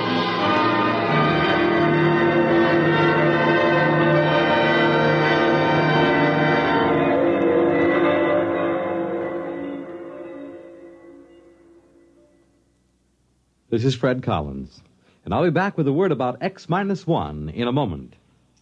Hi, this is Walter O'Keefe. You know, they say there's nothing new under the sun, and maybe that's true. But there is something new under the moon, and that's Nightline. In Nightline, we think we found the way to use the intimacy as well as the lightning-fast maneuverability of radio in an hour-and-a-half package of high-voltage, different entertainment. We found the way to make the airwaves your magic carpet to wherever big things are happening. Anywhere in the country, for that matter, anywhere in the world. Now, let's say that your favorite comedian is performing at a Las Vegas nightclub.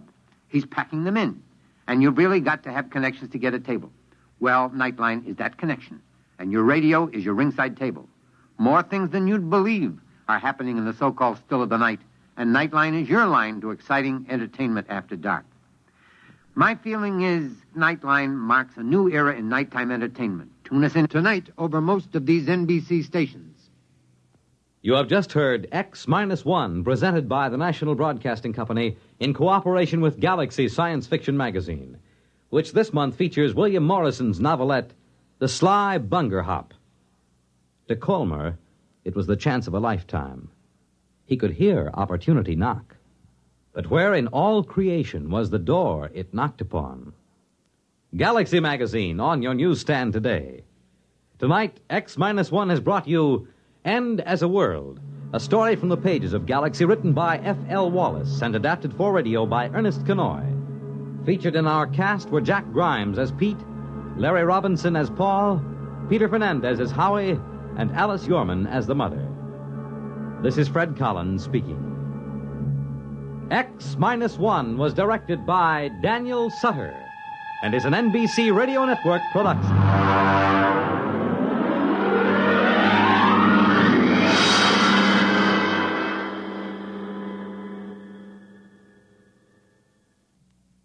Next week on X-1, another exciting story from the pages of Galaxy. The Scapegoat by Richard Maples.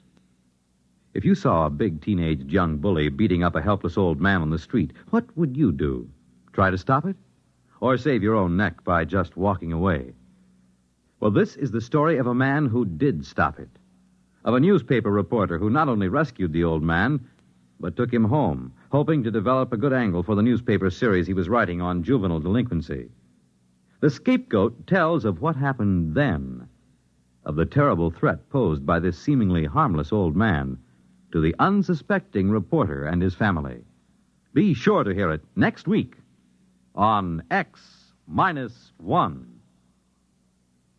Wondering what the weather will be like tomorrow night? Will it be cool? Will it be hot? Will it rain or not?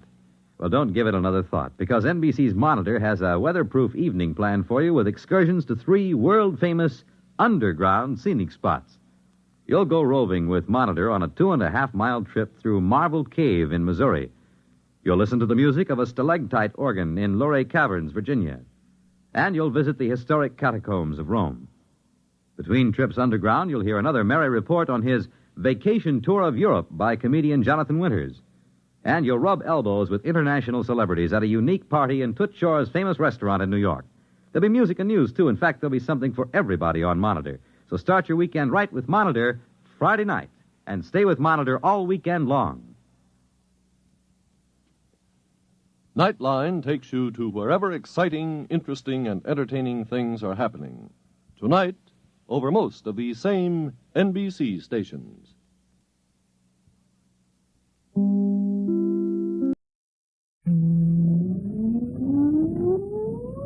Countdown for blast off. X-5, 4, 3, 2, X-1, fire.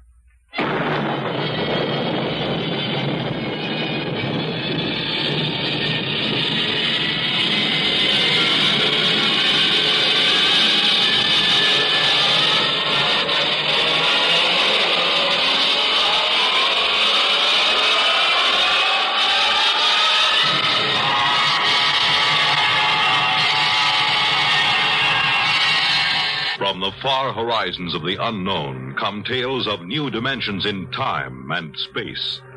These are stories of the future, adventures in which you'll live in 1,000,000, could be years on 1,000 maybe worlds. The National Broadcasting Company presents X-1.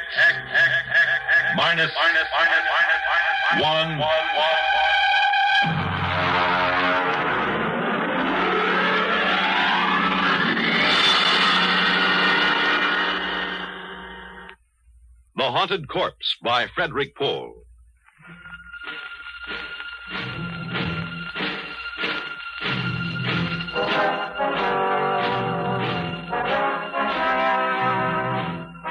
It was 2200 hours when my task force of 135 picked men and a wax stenographer, all fully equipped for any emergency, surrounded the big house.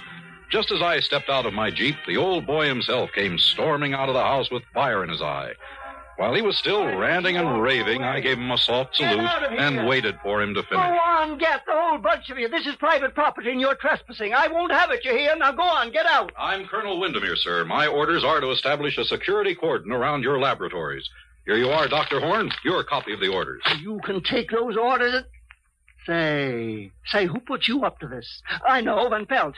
Why, that rotten, overstuffed, backstabbing monster of a... Dr. Horn. Oh, I know Van Pelt. I ought to. He worked as my associate for years. But that doesn't give him the right to turn traitor and go running off to the Pentagon with a story about the Horn effect. Excuse me, Dr. Horn. The General asked me to give you his personal assurance that my men will not in any way interfere with your work here. It's just a matter of security. Security. Now, listen here, Lieutenant. I won't tolerate Excuse anybody... me, sir. It's Colonel. Lieutenant Colonel Windermere. Colonel, General, Lieutenant, what do I care what fool title you stick on your name? The Horn effect is my personal property. Not yours, not Van Pelt's, not the Pentagon's. Not anybody's but mine. You and your whole army can go plumb to the devil. Good day.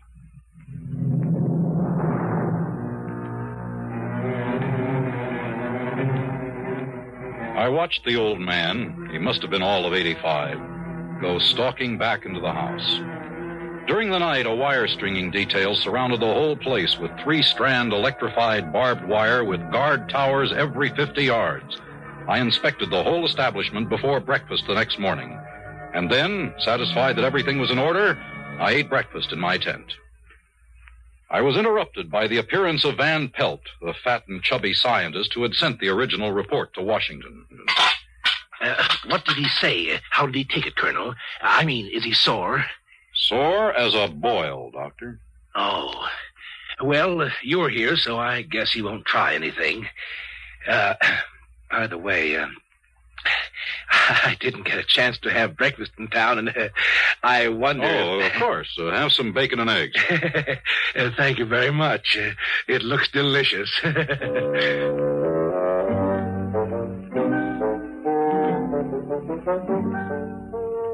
I watched him gobble up the rest of my breakfast. I was beginning to understand why Van Pelt and Horn didn't get along very well. Why Van Pelt finally went running to the Pentagon with his report. Of course, it was my job to keep an open mind, but I couldn't help thinking how I'd feel if my exec, Captain Lefferts, went over my head in that way. No, I couldn't blame Dr. Horn for being angry.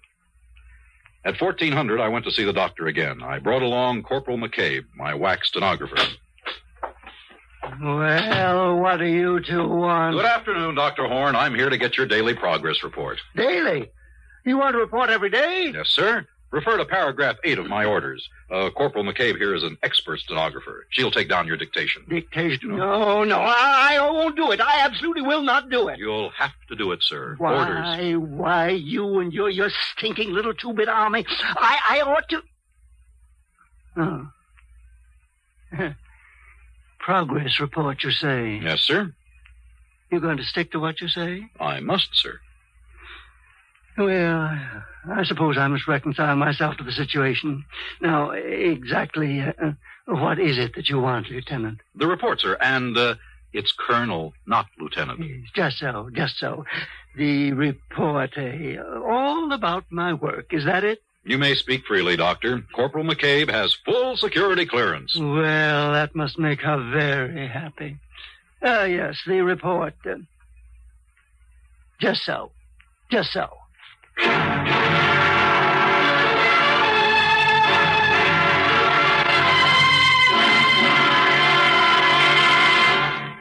You're listening to The Haunted Corpse on X-1. Have you ever read the want ads? Well, say one morning you pick up your hometown paper and spot an ad which reads, Wanted, for important position with fast-growing concern. Native-born American citizen, male or female, at least 35 years of age. must be able to give proof of 14-year residence in the United States. Position of 4-year duration with possible renewal. Room and board furnished. Yearly salary, $100,000, with an additional $40,000 for travel and official entertainment, plus $50,000 for operating expenses. Summer residence furnished with paid vacation. Qualifications of applicant carefully checked before position assigned. Now, an ad sounds mighty attractive, doesn't it? But the job it describes isn't a soft one by any means. As a matter of fact, it's probably the toughest job in America, that of being President of the United States. And the first job of each president is to take an oath that he will faithfully execute the office to which he's been named and will, to the best of his ability, preserve, protect, and defend the Constitution of the United States. Yes, the job of being president is a mighty important one, but preserving and protecting the Constitution is even more important, because the Constitution is the supreme law of the land. The president may veto a bill, but if Congress, by a 2/3 majority, passes the bill over his veto, it becomes a law under the Constitution, unless set aside by judicial judgment. Thus, the best interests of the people are protected. That's how your American Constitution works.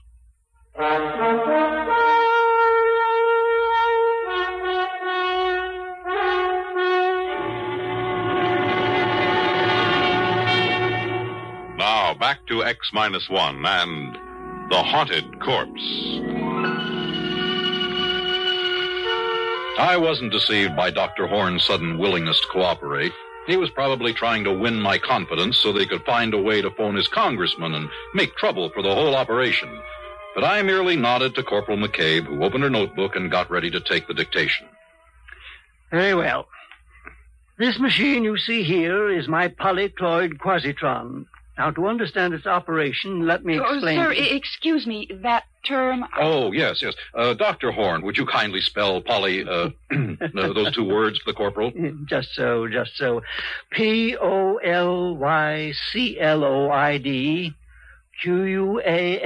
quasitron. Thank you, sir. Just so. Well, now, the various... It was rough going for about an hour. The doctor had to pause every 50 seconds to spell a word for McCabe, who was looking more and more ill at ease. But there was one virtue to this slow pace. I was able to follow it all fairly well. And when the doctor finally stopped, I was ready to sum it up for him. I hope, Lieutenant, that I've made myself clear? Yes, sir. In other words, you've perfected a method of electronically killing a man without touching him. What? Electronically killing a man without touching him? Yes, sir. Just so, Lieutenant, just so. Will you tell me one thing? What in the sweet name of heaven did I say that gave you that particularly stupid notion? Well, sir, that's what you said. It is also what my briefing from General Follansby at the Pentagon gave me to understand. Oh, rubbish. Oh, I see what you mean. Just so. I confess I wondered why you're here in the first place. The government feels that this is a weapon. Of course, sir. Oh, well, now we understand each other. My machine renders humans into corpses. So does a chipped flint, for that matter. Yeah, but never mind. That is the aspect which interests you. Yeah. Very good. But mark this, Lieutenant. My quasitron does something no chipped flint can do. It removes from the human body that thing which possesses only a negative definition, the quantity that we will term X, which, added to the body, produces a man, subtracted leaves a corpse. Oh, but you don't care about all that, do you? Sir, I don't follow you. No, you're darn right you don't.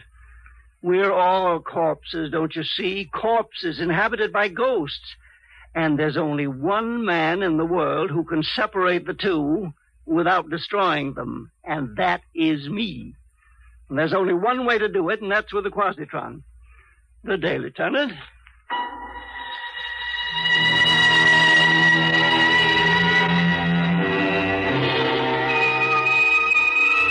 Corporal McCabe and I left hurriedly. I was ready now to make my situation analysis according to orders, but I decided to check one fact. I summoned Van Pelt to my tent that night. No, Colonel Windermere. He's perfectly sane. Perfectly. But he is also dangerous. particularly dangerous to me. I mean, of course, if I haven't the Army's promise of complete protection. Colonel, that bowl of fruit looks tempting. I wonder if I... help yourself, Dr. Pelt. Thank you. Tasty. Very tasty. Dr. Van Pelt, I must have the straight dope on Horn. What's this ghost business? My goodness, Colonel, that's just the old man's way of putting it. Forget the term ghost if it really distresses you. Now, whatever you want to call this thing in the body, life, intelligence, or whatnot, this is what his machine works on. If he wishes, he can replace this quantity or remove it from body to body. You might call the operation a transference. A transference of the personality. Yes, that would describe it.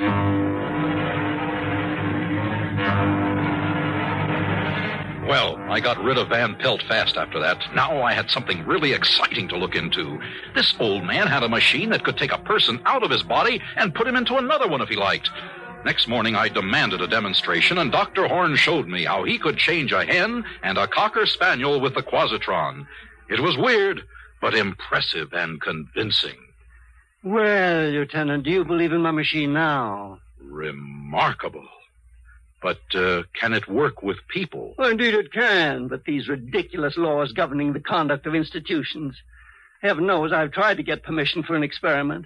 A man dying of cancer, for instance, to exchange with a feeble-minded youth. Why not? Put the sound mind in the sound body and let the other die. But no, they won't have it. I see. Then it actually has never been done. No, but, now you're here, Lieutenant. A military man, very brave. Just so. All I've ever needed was a volunteer. Now, Van Pelt refused, the coward. So is everyone else, but now you... Negative, sir, negative. I am not a lieutenant, Doctor. I am a field-grade officer. But if there is a need for volunteers, I can find them for you, sir. You can? You really can? Yes, sir. I can think of several likely prospects. Give me until tomorrow. Just so, Lieutenant. Major, Captain, then. Tomorrow will do splendidly.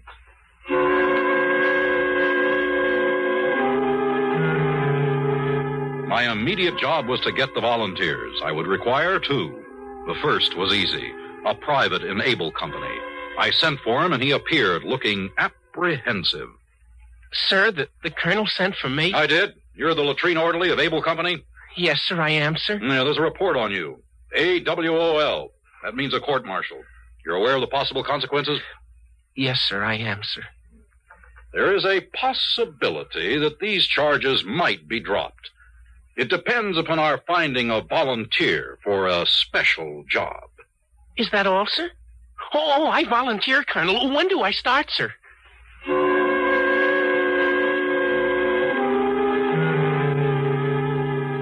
That was one. The second was a bit more of a problem. I thought at once of my executive officer, Captain Lefferts, a fine officer typical of the best leadership type. He had just been married, and he had no desire to be transferred to Saudi Arabia. Let me get this straight, Colonel. Are you saying that if I volunteer for this assignment, there's a possibility my orders might be changed? Captain, I hold your transfer orders in my hand. If you decide to volunteer, I will destroy them. Sir, I volunteer.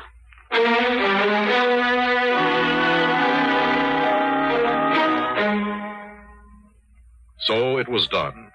The next morning, both men were strapped into Horn's infernal machine. There was a great crackling and sparking.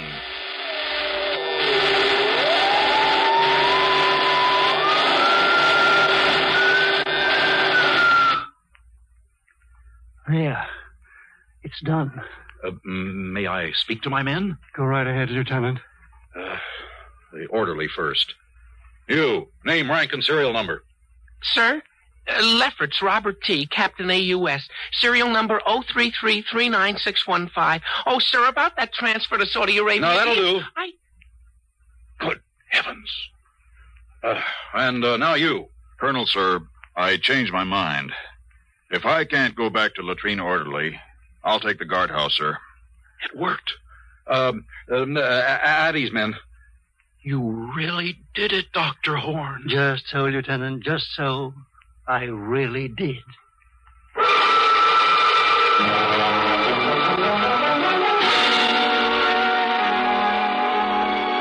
Horn switched the two men back again while I rushed for the telephone. Crash priority, the Pentagon, General Follansby, priority and classified. Ask the general to stand by for Scrambler.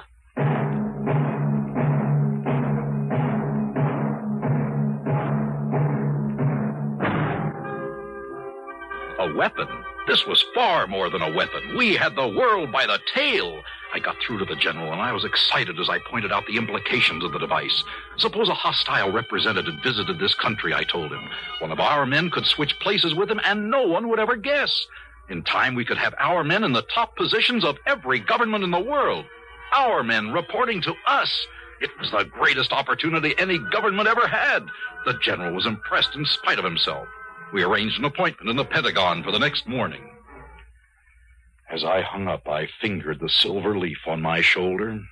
It would soon be a star. Colonel! What is it, O'Hare? Sir, I don't know how to put this. I'm afraid Dr. Van Pelt has gone psycho, sir. Why, Sergeant? What's he done? He's raving, sir. He says Dr. Horn wants to live forever. He says all Horn was waiting for was to make a test on a human being. He says now you've given Horn his test, Horn is going to grab the first human being he can find and, excuse me, sir, this is what he said, and steal his body. Great Scott! Where's Van Pelt now? In the laboratory, sir, with Dr. Horn. Gee, is everybody around here nuts? I saw it all in a flash. Dr. Horn had a brilliant mind, but a worn-out body. He was going to make a switch before his own aging machinery broke down. I had to stop him. Van Pelt was there, literally asking for it. When I opened the door of the lab, I stumbled over Horn's body, dead. He'd already done it.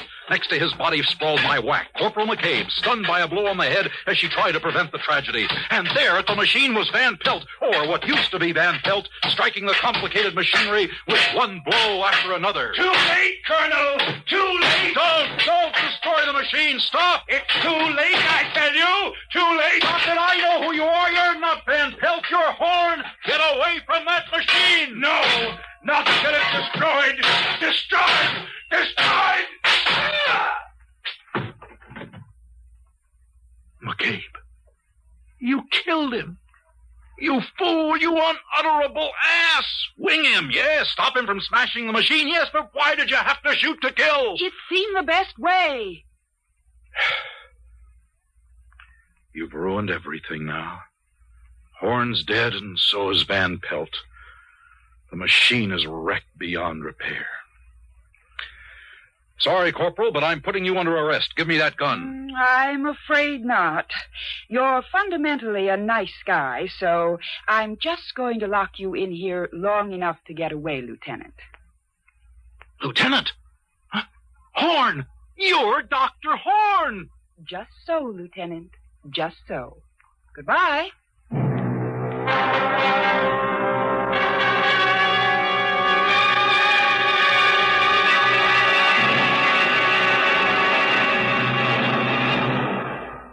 X-1 has brought you The Haunted Corpse, a story written by Frederick Pohl and adapted for radio by William Welch. Featured in our cast were Edgar Staley as Dr. Horn, Walter Black as the Colonel, and Dean Lyman Almquist as Van Pelt. Others in our cast were Lydia Bruce, Alan Collins, Bob Hastings, and Ralph Camargo. This is Fred Collins speaking. X-1 was directed by George Voutsas and is an NBC Radio Network production. We pause now for station identification. Countdown for blast off. X-5, 4, 3, 2, X-1, fire.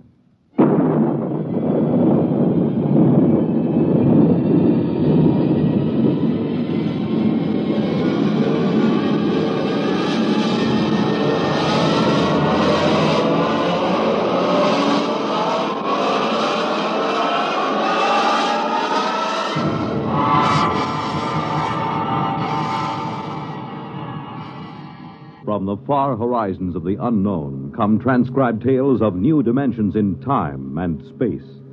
These are stories of the future, adventures in which you'll live in a million, could be years, on 1,000 maybe worlds.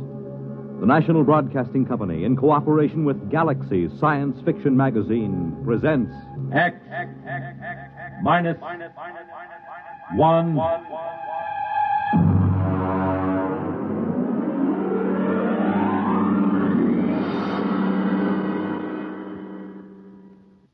Tonight, the time is 1965. The place, a golf course.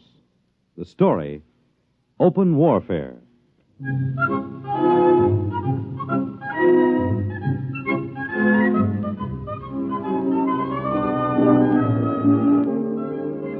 You wouldn't believe it, but there are some people that think that caddy is a pet name for a big car. No, I mean it. Over those little wagons you pull around the course or carrying their own clubs, there are people actually playing golf for years, never seen a caddy. As far as I'm concerned, you take the human element out of golf or any sport, and what do you got left? Nothing. I mean, you could say I'm prejudiced on account of my being a caddy, but that's the way I feel about it.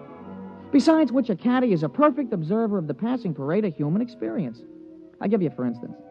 Now, you take Jim Pearson. He won the U.S. Open in 1960, 61, and 64. Well, let me tell you about Jim Pearson. He was the pro at the club here, and I remember when it all started. He was out playing with Mr. Hatcher. That's Sam Hatcher. He couldn't break 90 if the ball had wings. And in the locker room, he looked like a sack of flour that had been set down hard. But he was loaded with money. Anyway, they were waiting for a foursome of dames who he shouldn't have been wearing slacks. When Hatcher turned to Jim, and with a real sweet smile, he lowered the boom. Jim, you're a good golfer. Thank you, Mr. Hatcher. You're a good golfer, even if you can't teach me anything. Oh, you're coming along fine, Mr. Hatcher. We've been good to you at the country club, haven't we? Oh, yes. I want you to do something for me. Yes, sir? Stay away from my daughter. Oh, but Mr. Hatcher... I won't have Alice marrying a man who has nothing but coordination and muscles. What? When I was only your age, I was making $50,000 a year. It takes brains to do that. Brains get more valuable. Muscles deteriorate. There's nothing muscles can do that a machine can't do better. You don't think I could make $50,000? I know you can't. You haven't got the guts. Now, listen, Mr. Hatcher. I'm just quoting history, Jim. Take the tournament in St. Louis. You blew up. And the Goodall and the Palm Beach. You could have won all those. But you blew. You chickened out. That's not exactly fair, Mr. Hatcher. But it's true. I can make $50,000. Yes, in your whole life. Oh, no, in 1 year. Oh, you can? Yes, sir. All right, Jim, you're a sportsman. I'll tell you what I'll do. If you can make $50,000 in 1 year at this infantile pastime that you call golf, you can have Alice. Why, that's the most arrogant What's thing... the matter, Jim? Don't you think you can do it? I know I can do it. All right, then. Is it a bet? All right. All right, it's a bet. Very well, then. I believe the ladies are finished. Shall we drive?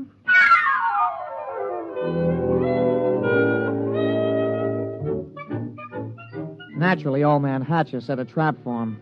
And I guess it worked pretty good, too. Jim knew I heard the whole thing, so he used to talk it over with me. Hey, you've been doing real good this season, Mr. Pearson. Sure. Been away on the whole circuit. I haven't seen Alice more than 1 day at a time in the last 6 months. You, hear from Miss Hatcher? Oh, yes. Yes, I got a telegram right after I won the first tournament. It said, and I quote, "I won't be bought and sold. Signed, Alice."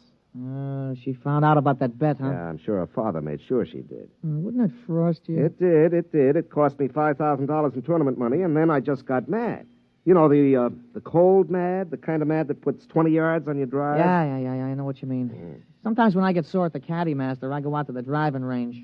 Bango! Every time you hit it, you got it right between his eyes. Yeah, that's the idea. Every time I slam a ball down the fairway, I feel as if I've just belted Hatcher right behind the ear.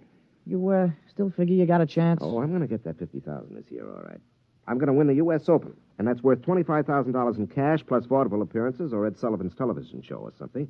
And I'm going to take the money, and I'm going to lay it in front of Alice, and I'm going to say, I wasn't buying you. I was buying the right to tell you I love you. Ah, gee, that's pretty. All right, never mind. Give me a number 7 iron.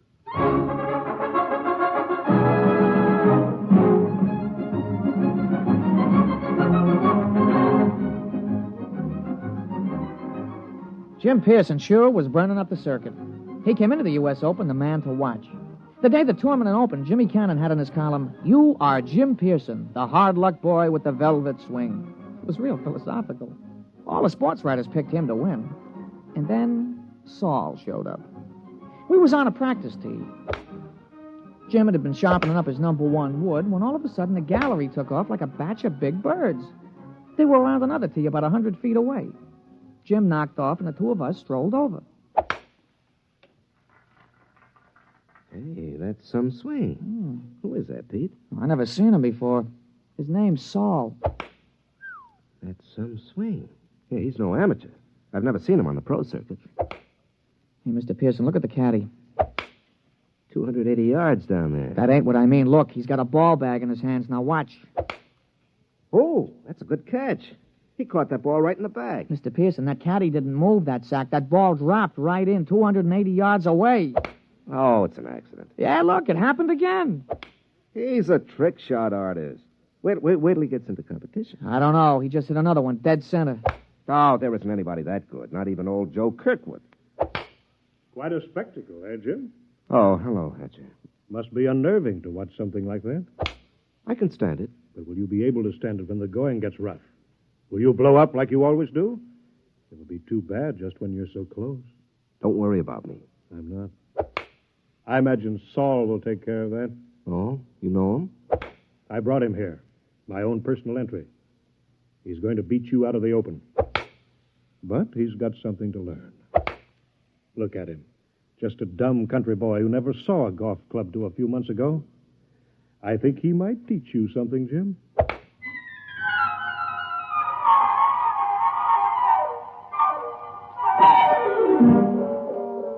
I could tell Jim was going to have a good day the minute he took his driver out of the bag. He took his practice swings, and they went around clean, grooved, and loose. Would have bet my shirt on him. As a matter of fact, I did. The crowd was sympathetic. They wanted to see him burn up the course. Well, Pete, we all ready? Yeah.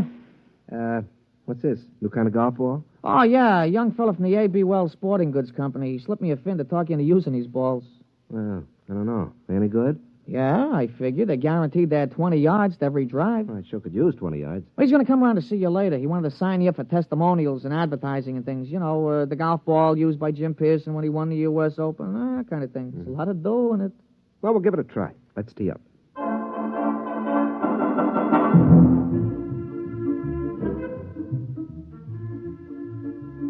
Oh, he started off real good. A long, straight drive right down the fairway. It was a birdie 4. Jim was clicking him off that day. There you are, Pete. 34 and a 32 for 66 on the 18. 6 birdies, 12 pars. Yeah, 3 more rounds like that should win easy. Hey, how were the new golf balls? Huh? Oh, fine. You know, they aren't kidding. It does average out about 20 yards longer on the drive. I'll have to get a couple more dozen.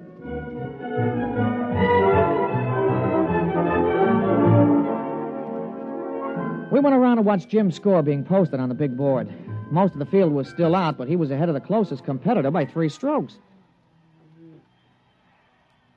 Who's that? Oh, somebody coming down the 18th. It must be a hot round. I'll be posting it in a minute. Ah, Saul. Hmm? Yeah, you see, there he is, walking through the crowd. Yeah. Well, here comes the secretary with the score.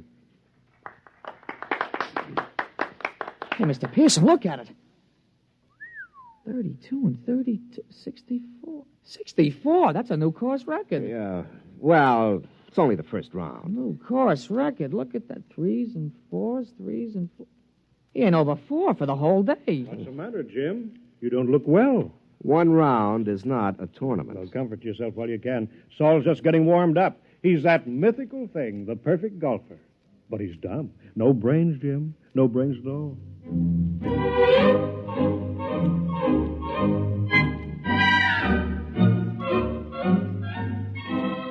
Naturally, in the sports broadcasts and the newspapers, Jim could have been playing on a miniature golf course at Asbury Park, New Jersey. The big news was Saul. They all called him Silent Saul. The odds the boys in the shower room played around with on Pearson took a dive, and you couldn't get even money for Saul. The next morning, Jim's gallery was pretty small. When he stepped up to the ball, there was a smattering of applause like a matinee just before they closed the show. But his drive was as straight as the day before and longer by about 20 yards on the average. Hey, that's a nice putt, Mr. Pearson. Yeah. Who's that? That's Saul, I'm afraid. He's coming around behind you. Well, he's going to have a big fight.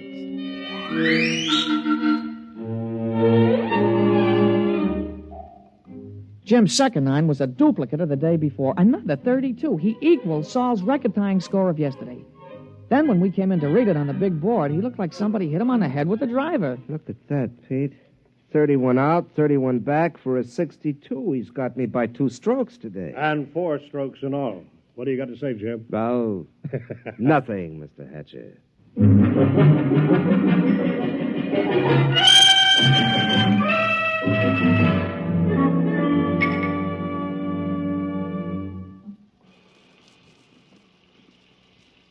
Throw me the soap, will you, Pete? Yeah, sure, Mr. Pearson. Yeah. Thanks. You know, there's something wrong, Pete. Just doesn't happen this way. That's tough luck, Mr. Pearson. Oh, no, it's not that. People don't just pop out of nowhere and break all records at the open. Men don't take up golf and become perfect golfers in a month. He's got to have some weakness. Well, if he has, he ain't shown it yet. Well, I've got to find it.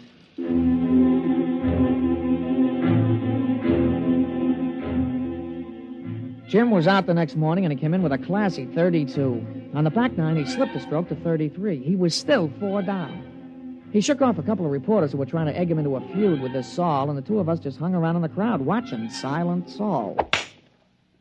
His first drive went a clean 300 yards down the fairway, straight as a ruler. Pete, there's something about his swing.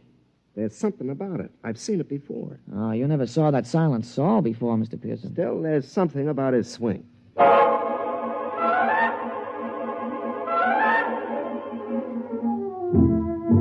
On a follow-up shot, Saul had about 240 to go.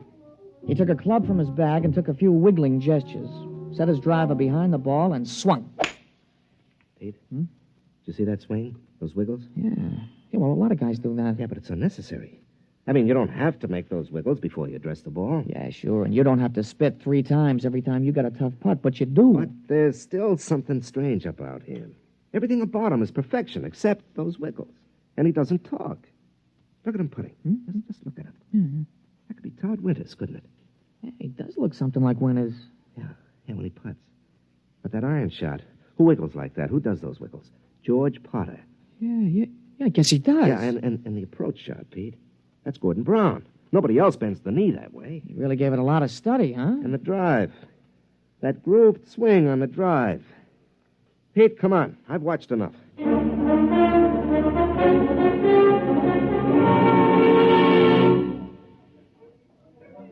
Ah, Pearson, a 63, I see. You're 6 strokes behind with 1 round to go. You want to give up now? I don't think I will. I think we'd better talk about it privately. Oh, that won't be necessary. Well, it doesn't matter to me, but I know that Saul is a robot. So you think he's a robot? Isn't he? Of course he is. How does it feel to be beaten at your own game by a mindless machine? Oh, you haven't won yet. The golf ball takes some funny bounces. How did you find out about Saul? Oh, Saul is a lot of things, but none of them is Saul. He's Todd Winters, George Potter, Gordon Brown, and his drive, that's me. You copied it after me. Take us away and there's nothing left. Tell me, how'd you do it? Money can do anything. All it needs is a purpose. We've been working on colloidal brains up at our place. Our new miniature atomic power plant is ideal. You throw in some sensory mechanisms, some relays, feed in analysis of a slow-motion pictorial study. And you have a golf machine. Must have cost hundreds of thousands of dollars. Closer to $1 million. $1 million? $1 million to keep me from winning $25,000? Don't you think that's unfair? Unfair? You listen to me. Nothing is unfair that doesn't break the rules. And the only rule worth remembering is this, that the best man always wins. You mean the best machine? A machine is only an extension of a man, like your golf club. I don't happen to be endowed with golfing muscles and responses. You do. Those in your golf clubs let you hit a ball farther and straighter than anybody else. Saul lets me hit a ball farther and straighter than you do. It's as simple as that. No, wait a minute. That wasn't the bet. The bet was that I couldn't make $50,000 in a year. Maybe it was your bet. It wasn't mine. I bet that I could beat you at your own game. I don't think that you're good enough for Alice. You're not smart enough, not man enough. Should I let a few well-distributed, well-trained muscles blind her to what you really are? And what's that? You're a quitter. You can't stand pressure. You're no competitor. If you can't win at your own game, you can't win at anything else. Suppose I win tomorrow. 6 strokes back? Playing against the perfect golfer? Suppose. Then I'd have to admit I was wrong. You have my word on that. And you could also have Alice, if she wants you.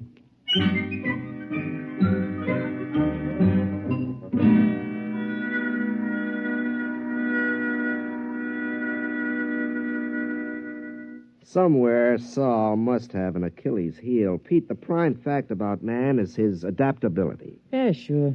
Yeah. They've got to build in at least one constant, if not more. How about judgment? I don't think so.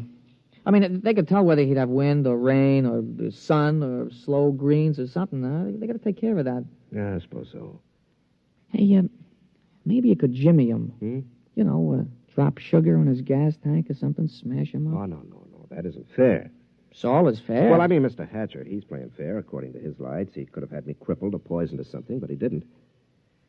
Well, I'll just have to beat him on our own ground on the golf course. Oh, I don't know, Mr. Pearson. You'll have to shoot in the 50s. Well, the golf ball takes some funny bounces. Yeah, it sure does.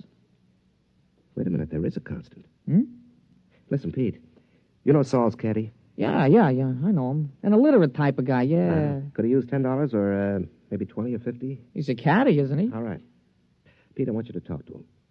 You'll do better than I can.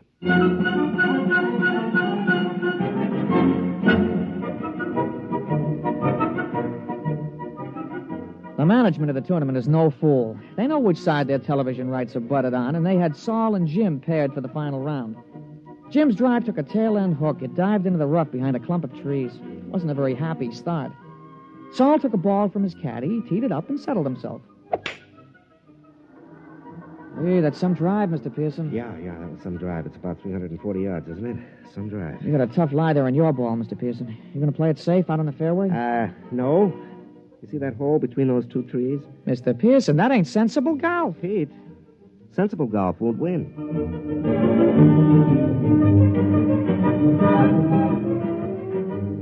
Well, he made it.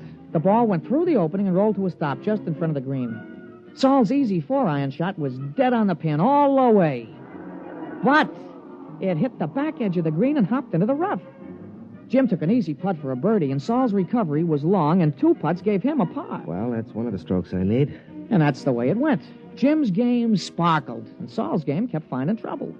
For the first 9, Jim came in with a scorching 30, while Saul came in with a 33. Kept on like that. Saul kept overshooting the green. They came into the 18th hole with Saul still 2 strokes up. Now, look, don't you worry, Mr. Pearson. You're going to tie him for sure. Oh, that's no good, Pete. By tomorrow, his game will be on again perfectly. Jim's drive sliced behind a fringe of trees. He had to shoot blind. He made it on the green, about 25 feet from the cup. Okay, Pete. This is it. Saul's in for a 5. Don't you worry, Mr. Pearson. Don't you worry. Okay, I won't. He lined it up. He studied the green. He noted the slope and the lay of the grass, and then he stroked the ball. We did it, Mr. Pearson, we did it. You're the new U.S. Open champion.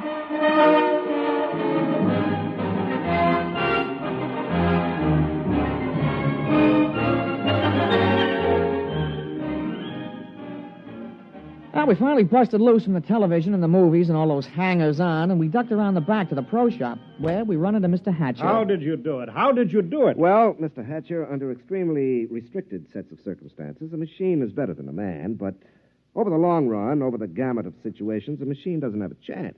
Just can't compete. I still don't understand. It cost $1 million. $1 million. Here, have a souvenir. You can take this golf ball. No. Look at it. That's the ball Saul was using. What? Mm-hmm. Well, that's another brand. That isn't Saul's regular ball. That's right. It's a new one.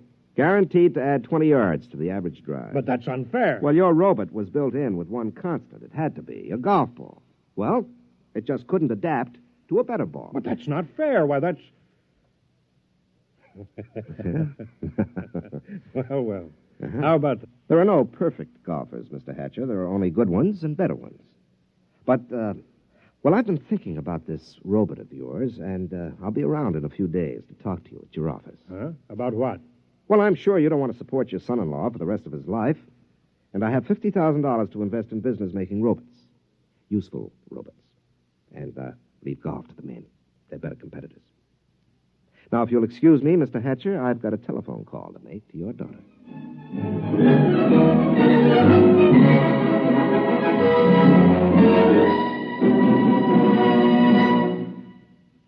You have just heard X-1, presented by the National Broadcasting Company in cooperation with Galaxy Science Fiction Magazine, which this month features The Other Celia, a story which proves that something drastic should happen to all snoopers but nothing as shocking and frightful as this. Galaxy Magazine, on your newsstand today. Tonight, by transcription, X-1 has brought you Open Warfare, a story from the pages of Galaxy written by James E. Gunn and adapted for radio by Ernest Kenoy. Featured in our cast were Jack Grimes as Pete, Larry Haynes as Jim, and Wendell Holmes as Mr. Hatcher. This is Fred Collins. X-1 was directed by Daniel Sutter and is an NBC Radio Network production.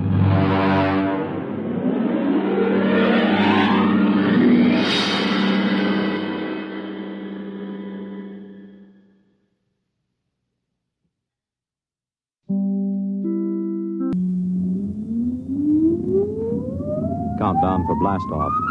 X-5, 4, 3, 2, X-1, fire.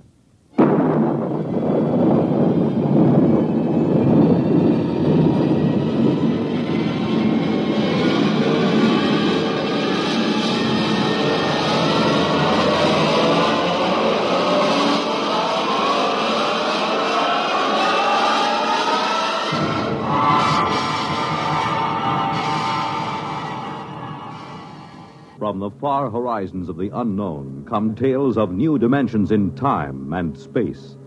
These are stories of the future, adventures in which you'll live in a million, could be years, on 1,000 maybe worlds. The National Broadcasting Company, in cooperation with Galaxy Science Fiction Magazine, presents X minus 1.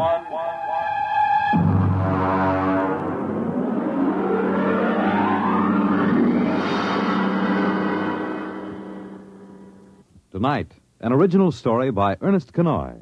The time, early in the 21st century. The story, Martian Sam. The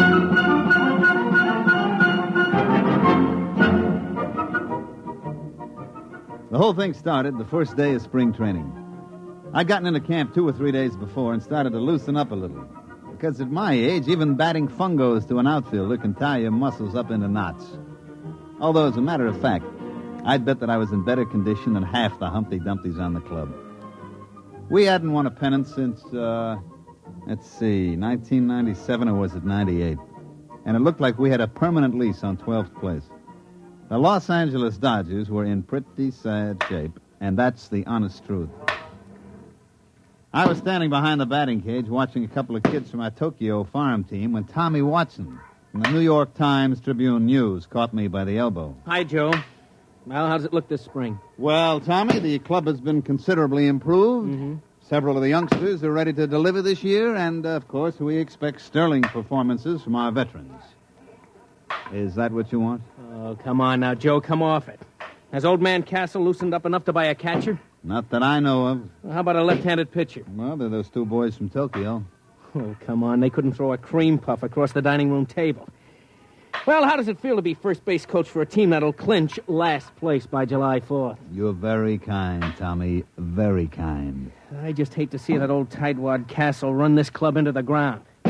I remember my father used to tell me about the times way back, when they were still in Brooklyn. And I can remember going down to Robinson Stadium when I was a kid to watch doubleheaders with the Denver Giants. Now look at them. A bunch of overage bums and a few kids who could hardly make the high school team. And all Castle's money goes to buy sports rockets for that screwball son of his. Oh, Joe, baseball isn't what it used to be.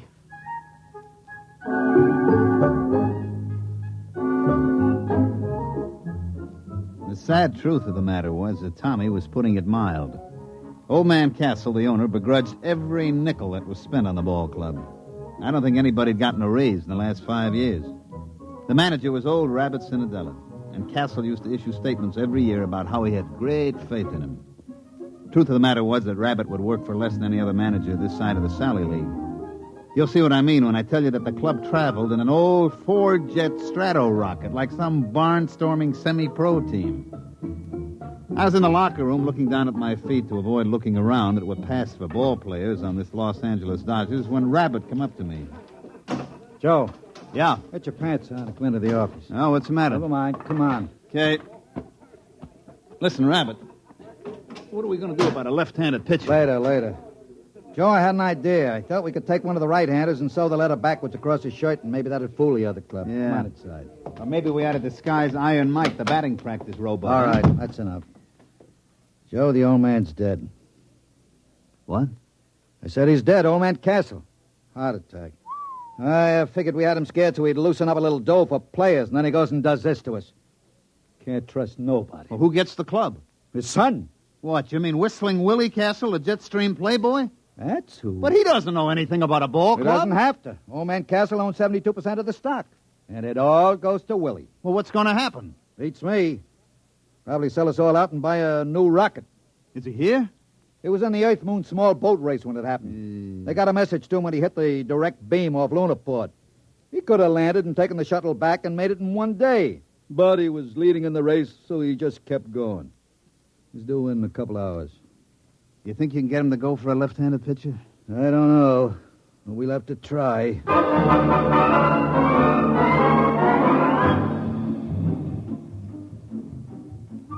Of course, you've heard of Willie Castle. About once a year, he cracks up some expensive sports rocket or gets himself picked up in a survival suit by the IP, floating somewhere in an orbit around the moon. He almost got put away a couple of years ago when he took a debutante up in a Harrison Kilgore cruiser and kept her in orbit for 2 months. The old man was able to kill the abduction charges by claiming that they'd been married at the time.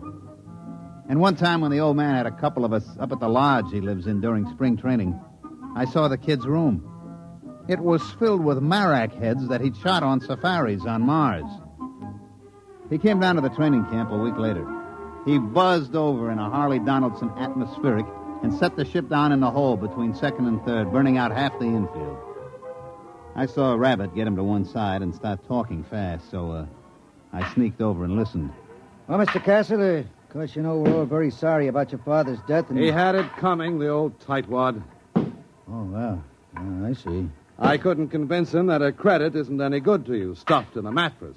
You got to spend, isn't that right? Yeah, it is. As a matter of fact, that's what I wanted to see you about. Now, there's a boy in one of the Milwaukee farm clubs, a left-handed pitcher. I can get him for about $30,000 and a couple of players. And What do you mean? Well, I mean, you're absolutely right, Mr. Castle. You got to spend money. And if we could get a little help in pitching and maybe an outfielder or two... You mean spend money for baseball players? Well, yeah. That was what I had in mind. Now, wait a minute. This baseball team was my father's hobby, like some old men collect stamps or play checkers. Now, in the terms of the will, I can't sell it. But I'm sure not going to throw any good money away on something foolish like baseball players. Oh, I see. As a matter of fact, I'm going to need all the cash I can lay my hands on. Yeah? Yeah. I've got a chance to buy a 3-pile nuclear racer that'll cut 2 weeks off the round trip to Mars. Oh, I see. You wouldn't want to spend money on anything as foolish as ball play. That's it. You've got the idea now. Oh, by the way, Mr. Cinadilla. Yeah? I find it's quite embarrassing to me to have my friends continually make fun of me because the Dodgers are in last place. Well, as a matter of fact, that gets to be a touchy point with me, too. Well, I'd like to see it change. So if you don't mind, would you please have them somewhere in a more respectable position, say third or second, within a month or two? Now, look here, Mr. Castle. I can't make bricks without straw. You won't spend the credit for a ball player, and I can't... You do your best.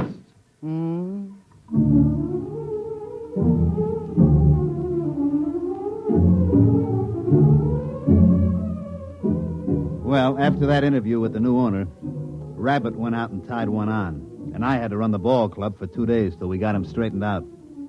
But I can't say as I blamed him. We won one game in the Grapefruit League. We played the Jacksonville high school team and squeaked out a 13-12 victory. What the Yankees and Braves did to us, I'd rather not say. We opened the season at home, and a mediocre pitcher for Pittsburgh threw a no-hitter at us.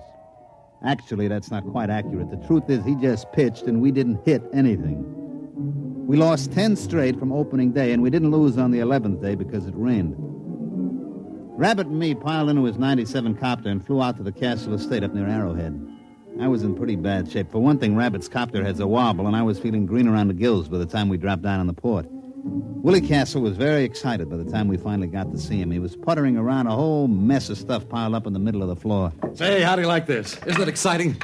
Yeah.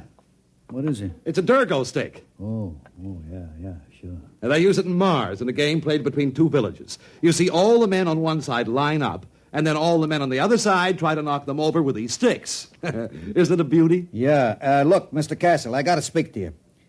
We got to have a left-handed pitcher. Oh, you mean for the baseball team? Yeah, that's right, the baseball team. That's what we got to have a left-handed pitcher for. Yeah. Well, now, I can't really be bothered with details of that sort. I'm leaving for Mars in the morning. Oh, by the way, I haven't had a chance to look at the standings recently. How are we doing?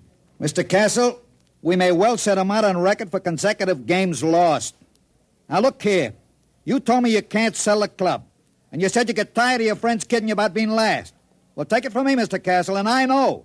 Unless we get some ball players on that club, it's going to be last for the next 22 years. Now, look here, Cinderella, I know you can fire me, but I don't care who you hire as manager. Unless you get him a left-handed pitcher and a couple of other players, that club is going to stay last. Oh. Oh, well, then I'll see what I can do. Don't worry about it. What do you mean, don't worry about it? I got to go out there every day and try to make those bums go through the motions. Now, look, I really have to pack. And besides, I'm expecting a new shipment of equipment from Aberfitch and Comby. Now, just don't worry about it. I'll think of something. Goodbye.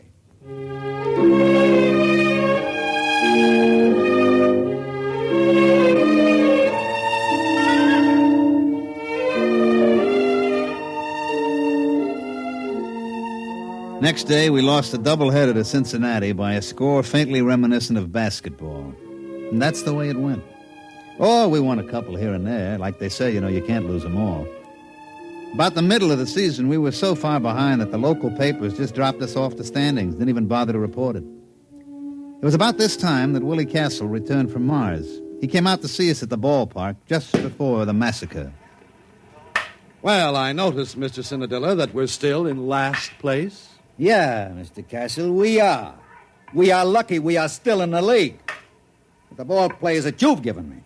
Well, I just wanted to tell you that I made a small bet with one of the boys at the country club. Yeah? Yes. I bet 1,000,000 credits that we'd win the pennant this year. That's nice. You don't seem to understand. I expect to win that bet. Yeah, sure. And I expect to put on a Monroe suit and win the Miss Universe title. I told you to leave everything to me.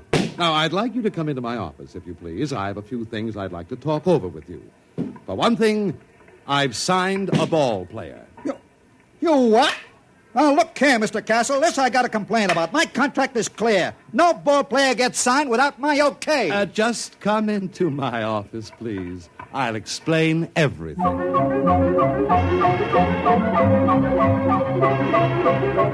That night, when Rabbit went up to the plate to hand in the starting lineups, I could tell something was happening. For one thing, old Baldy Snuff, the umpire, was looking at the card like it was written in Arabic. All right, who's the pitcher? It's written right there in the card. Saramo, Castro, Perbaco... What's the matter, can't you read? Oh, come on now, you kidding? Is he Armenian? Nope. Martian. Martian? That's right. Martian.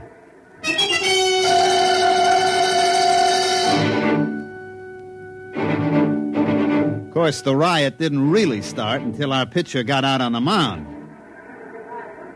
Fred Kurtz, the Milwaukee manager, came running out like he'd been shot from a jet. Baldy Snuff was hollering. The whole Milwaukee bench was looking for a fight, but Rabbit just stood there quiet and calm. He can't do that. He can't do that. Look at that thing. What is that? That's my pitcher. We call him Sam. But you can't play with that. That ain't a ball player. That isn't even a human being. What are you trying to pull, Rabbit? Listen, I got my rights. I sign them legal.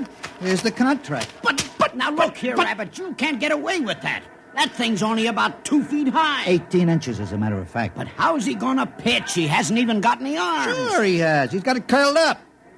Hey, Sam, wind up. But that arm, It's 32 feet long. That ain't legal. You gonna let him get away with that? Oh, there's one other thing. On the end of that arm, look, you see? That's his eye.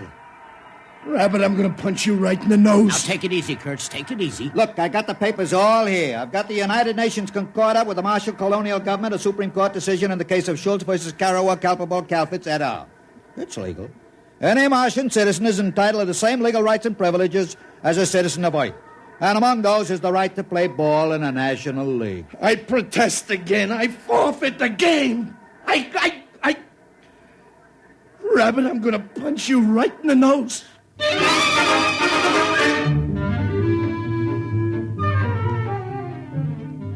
As a matter of fact, the game that night was postponed because of riot. The next morning, everybody met in the commissioner's office, and sure enough, it was legal. Martian Sam, we come to call him, was a legally signed player for the Los Angeles Dodgers. I told you not to worry. I found Sam in a village just north of Marsport. He's a klugel hunter. A what? A klugel hunter. Klugels are fast little animals that run about 80 miles an hour, and the hunters go out and throw rocks at them and kill them. Sam's a klugel hunter. He ought to be a pretty good pitcher. How about the other clubs? What happens if they get klugel hunters? Oh, they won't. You see, it's basically contrary to Martian psychology. They won't ever leave their own villages. Then how come Sam left? Well, it was an unfortunate accident, really. You see, when I first met him, I gave him a stick of chewing gum. Yeah? Well, he got hooked. What do you mean, hooked? Well, for Martians, the chicle seems to be habit-forming. Sam is a gum addict. Well, naturally, as soon as this was discovered, the traffic was prohibited. There's a death penalty for importing of chewing gum to Mars. But it was too late for Sam, so he came out with me. You mean all we got to do is keep him supplied with chewing gum? That's right. I told you I'd take care of it, didn't I? Now you've got your left-handed pitcher.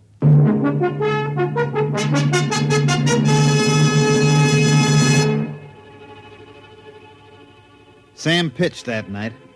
He struck out 27 batters, and we won 3-0. Horace Kelly, the catcher, had a little trouble at first, but he soon figured out how to get around it. He'd just hold his mitt up and close his eyes, and when he heard a thunk, he'd reach in and pull the ball out and throw it back to Sam. You can imagine what it was like being a batter up there against Sam. Pitcher's mound is only 60 feet away from the plate as it is, and with Sam's 32-foot arm, well, we didn't lose the game the rest of the season.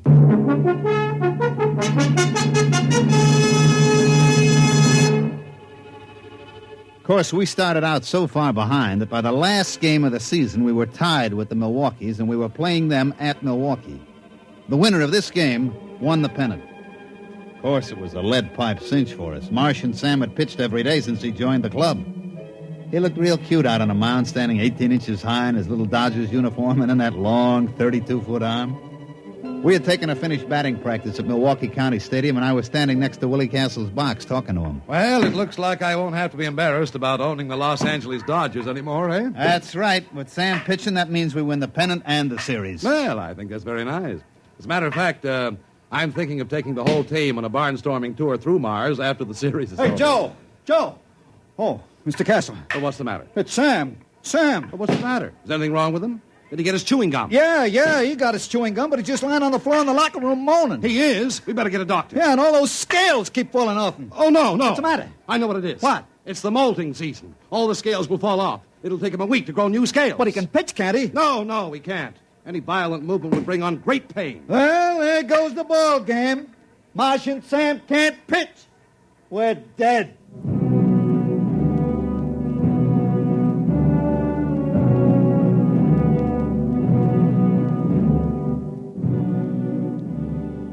Rabbit put it mild. We were good and dead. We pitched Harry Kosnowski, our best human pitcher, but our best human pitcher was none too good. He rose to the occasion, however, and the score was tied going into the last half of the ninth. That's the way, Harry, old boy. That's the way. Pour it in. Come on, Harry. You can do it, baby. Unfortunately, he couldn't. He hit a streak of wildness and walked 3 straight men.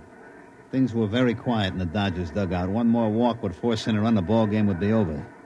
Then as we all sat there staring out at the mound where Harry was sweating, we heard a little shuffling noise. Oh, what's that? Sam! Sam, what are you doing out here?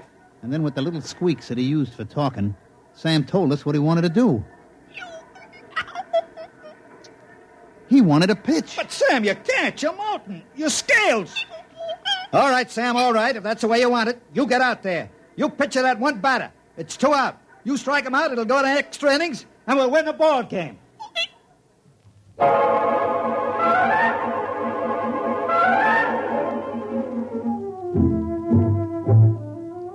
And so Martian Sam trudged out to the pitcher's mound, his tiny legs lagging with great pain. You could just tell the little guy was hurting bad.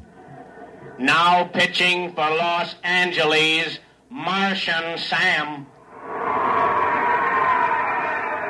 We knew that Sam could do it now. We only had to face one batter and we'd get our chance again. Horace threw the ball out to him and Sam stood there, his eye on the end of his 32-foot arm, blinking with pain. All right, batter up. Let's get a batter in there. The umpire called for the batter, and nobody came out of the Milwaukee dugout. Hey, come on, let's go. Hey, Kurtz, get a man up in there. What's the matter, Baldy? Let's get a batter in there. You're delaying the game. What do you mean I'm delaying the game? You get a batter up there. But I got a batter up there. What do you mean? There's nobody in the batter's box. Baldy, I got a contract here for you to read. What are you talking about? Yeah. Read it.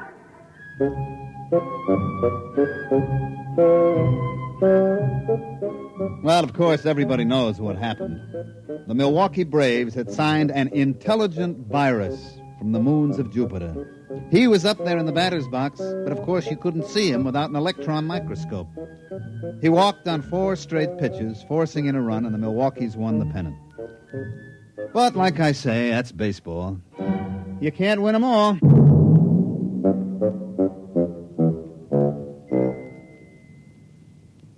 You have just heard X-1, presented by the National Broadcasting Company in cooperation with Galaxy Science Fiction Magazine, which this month features Time in the Round by Fritz Leiber, the story of a dictator who suffered more than any dictator in history. He was so puny, and his victims were so impregnable. Galaxy Magazine on your newsstand today. Tonight, X-1 has brought you Martian Sam, an original story written for radio by Ernest Kenoy. Featured in the cast were Mandel Kramer as Joe, Santos Ortega as Rabbit, Ivor Francis as Willie, Jack Orison as Baldy, Bob Hastings as Tommy, and Bill Zuckert as Kurtz. Your announcer, Fred Collins. X-1 was directed by Daniel Sutter and is an NBC Radio Network production.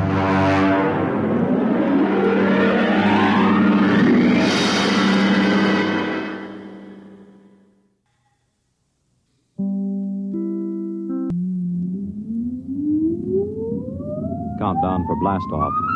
X-5, 4, 3, 2, X-1, fire.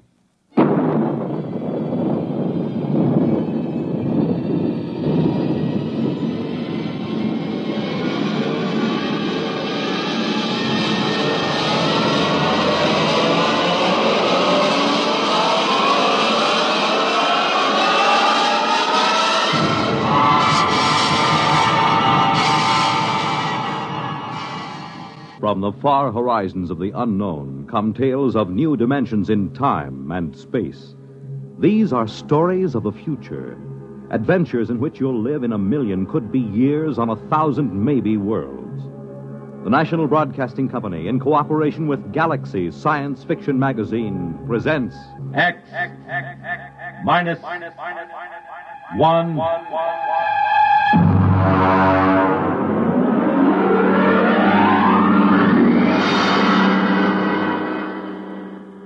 Tonight, Caretaker by James A. Schmitz.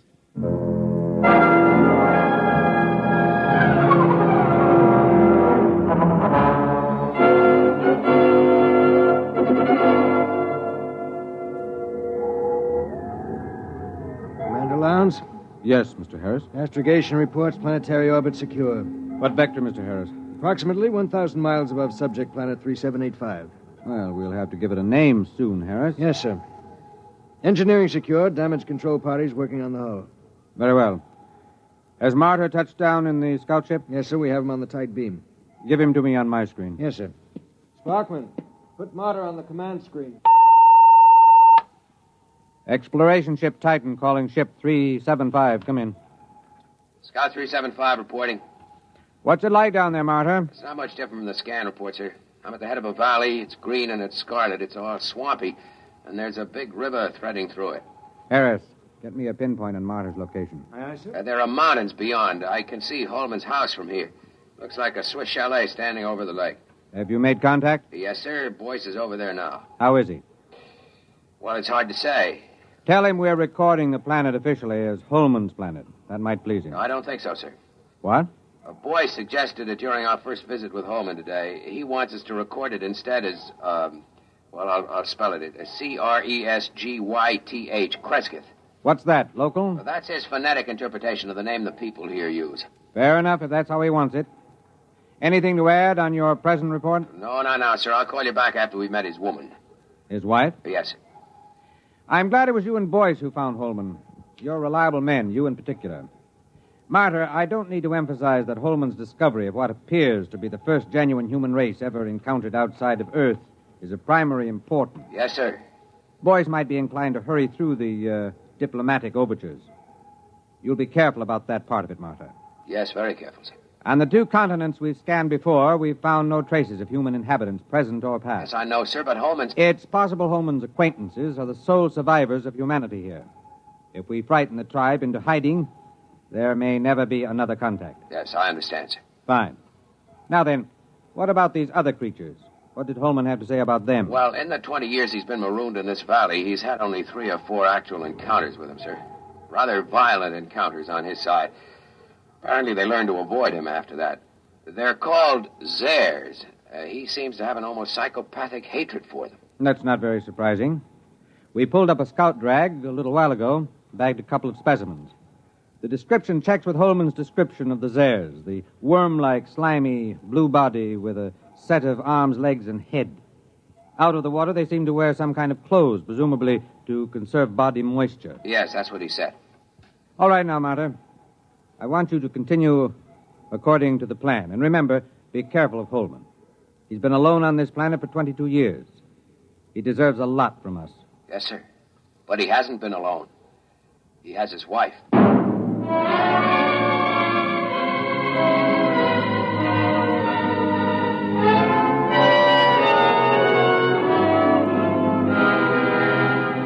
Boyce?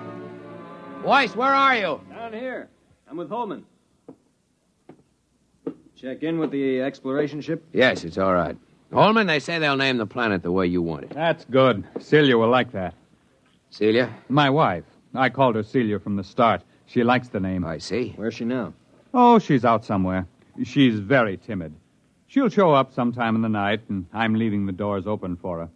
I'll talk to her a little first to reassure her, and you can meet her then. Meanwhile, would you like to see her picture? Why, you got photographs? No, I painted it. I used to do a little bit before I went into service. It's over here. I've done about 50 or so paintings over the years. I paint a lot of them over, you know.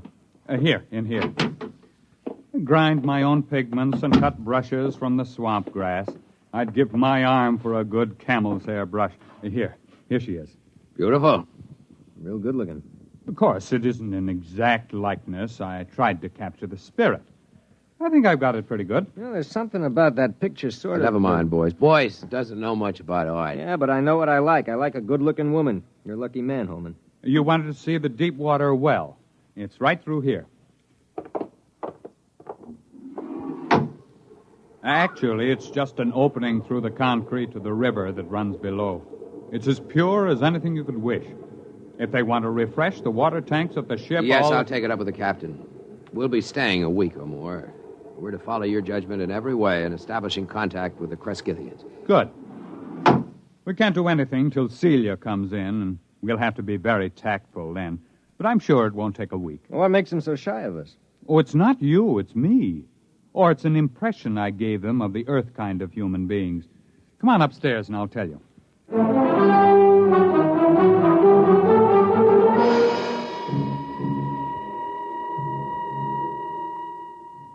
Cigar? It's a local swamp grass. Is it safe? Well, I've been smoking them for years. You were telling us about the native humans. Well, I've never asked Celia much about her people. There's some kind of very strong taboo that keeps her from talking about them. How'd you meet her? Well, our ship crashed into the valley originally.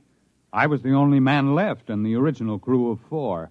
Manning went insane 2 days before we made a planetfall and killed Nichols and Dawson. And so I killed Manning before he could wreck the ship completely. Have you got a light, Marta? Thanks, I'm all right. You see, it was unavoidable, but they never understood it, those people of Celia's. Well, how did they find out? I was unconscious for about a month and completely blind for 6 months afterward. Blind? Well, they got me out of the wreck and nursed me back to life. But as soon as I was out of danger, only Celia would stay with me. She and I were alone for weeks before I regained my sight. How did they know I killed the others? Well, they're sensitive in a number of ways, and there were those bodies in the ship.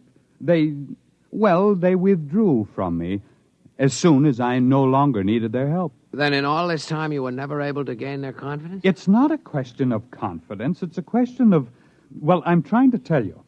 I didn't mind being alone with Celia. You'll understand that when you see her. The others stayed in a small lake village they had a couple of miles up the valley across the swamps. Celia went up there every few days, but she never brought anyone back with her. I suspected it was simply because I was an alien. I thought they'd get over that in time. Celia seemed happy enough, so it wasn't a very acute problem. Well, could you observe them? Well, one day, when she'd slipped away again, I remembered a pair of field glasses I'd taken off the ship, and I got them and trained them on the village. That was a very curious experience. I never found a complete explanation for it. Well, what happened? Well, just for one instant, I had everything in the clearest possible focus. There were children playing on the platforms above the water, a few adults standing in the doorways of a house, and suddenly everything went blurred. Well, something go wrong with the glasses? No. They didn't want me to look at them. They just blurred my vision. What do you mean? What, you mean telepathically? Well, I don't know. The glasses had a 4-mile range, and they were functioning perfectly. But the instant I turned them on the village, the field blurred. Well, I never felt so snubbed before. Yeah, I guess that's quite a hint. Well, I admit it annoyed me. The next day, I announced to Celia that I was going over to the village. Well, she made no objection, but she followed me in the distance, probably to make sure I didn't drown on the way. It's wet going around here. At last, I came over a rise and found myself 100 yards from the village on the land side, and then I realized they'd left it. I walked around it a while and found cooking fires still glowing, but nobody had waited to receive me. So I went home insulted and very sulky. I wouldn't even talk to Celia until the next morning. Well, did you see anybody there? Nobody. Well, I settled down and built a house for the two of us, and that took up all my time for several months. I couldn't ignore them. There was something so curiously happy and peaceful about them, even though they gave me the cold shoulder. From the one look I had of them, it showed me that they were the most beautiful people I'd ever seen. Well, you've seen the picture. It doesn't do her justice. Boy, she must be something. One day, when Celia was gone, I made another trip to the village, and the same thing happened. Well, did you make any attempt to explore further? Oh, yes. I got the little lifeboat flyer repaired enough to get it off the ground and set it down again. I had enough fuel for one 24-hour trip. I flew down the valley for almost 50 miles before I came across the first colony of the other ones, the Zares. Is that what the people here call them? No, Zare, that's the word for snake. I named them that. Did they live in caves? No, that's what fooled me. It was a village of houses just like the one here. I sat down on the lake and I saw them. They just stood there, very quietly watching me through the doors and windows. What made it worse somehow was that they wore clothes, but the clothes didn't cover enough. Those weaving, soft, blue, slimy bodies and those staring eyes. I backed down the ladder with my gun ready in case they rushed me, but they never moved. Did you find any more of them? There were about 8 more colonies of Zares further down the valley, but there was no trace of another tribe of humans. At the time, I didn't know just what to make of it. There was a possibility that my village represented an advanced troop of human beings into the land of snakes. But it turned out to be the other way around. It seemed to be the snakes that were pushing out the humans. So I swore to myself that as long as I lived, at least, human beings were going to hold this section of the valley undisturbed in its safety. When I came back, I said to Celia, "Celia, I must speak to your people. Go tell them I'll come again tomorrow, and they mustn't run away." Well, she looked at me, and then she went in the direction of the village. Did they wait for you? Well, she came back late at night, crept into my arms, and told me they promised to wait for me. Oh, I set out the next morning full of great plans. After all, the Zare snakes lived in widely scattered settlements. The villagers and I could wipe out those settlements one by one until we'd cleared the land. But then I didn't realize how different Celia's people were from us. How? What happened? Well, I came over that rise, and there the village was. This time I knew they'd stayed home. And then, not 20 feet off my path, I saw two of the Zares standing in the bushes, one watching me and the other looking at the village. They were the first ones I'd seen that close, and they were horrible. They had a rapacious, greedy look. They seemed oily and unclean. Each had a kind of tricky crossbow over his shoulder, and they couldn't be seen from the village. Would you like something to drink? There's some kind of fermented homebrew I made. No. What happened? Well, I shot them both down before they got over the surprise. It was a natural thing to do, wasn't it? Sure, I guess so. But apparently, from the point of view of the villagers, it wasn't. The village was empty again. When I got back home, I was actually sick with disappointment. And then I discovered Celia was gone. She stayed away 3 days. And when she came back, I never went back to the village. But I don't see why. Neither did I until it was too late. They won't kill their enemies. They're too polite for that. So their enemies are gradually squeezing them out of existence. Captain, what do you expect us to do in this situation? Kill the Zares, as many as we can find. If the human beings of this world won't defend themselves, we'll have to defend them. I can't be on guard here forever. It's up to you and the other men on the ship to do the job right. You will, won't you? You'll make a report to Commander Lowndes? We'll make our report. Oh, that's fine. Well, gentlemen, I suppose it's late now. I suppose you'll want to turn in. When will your wife get back? Well, she'll be back later. Don't worry about her.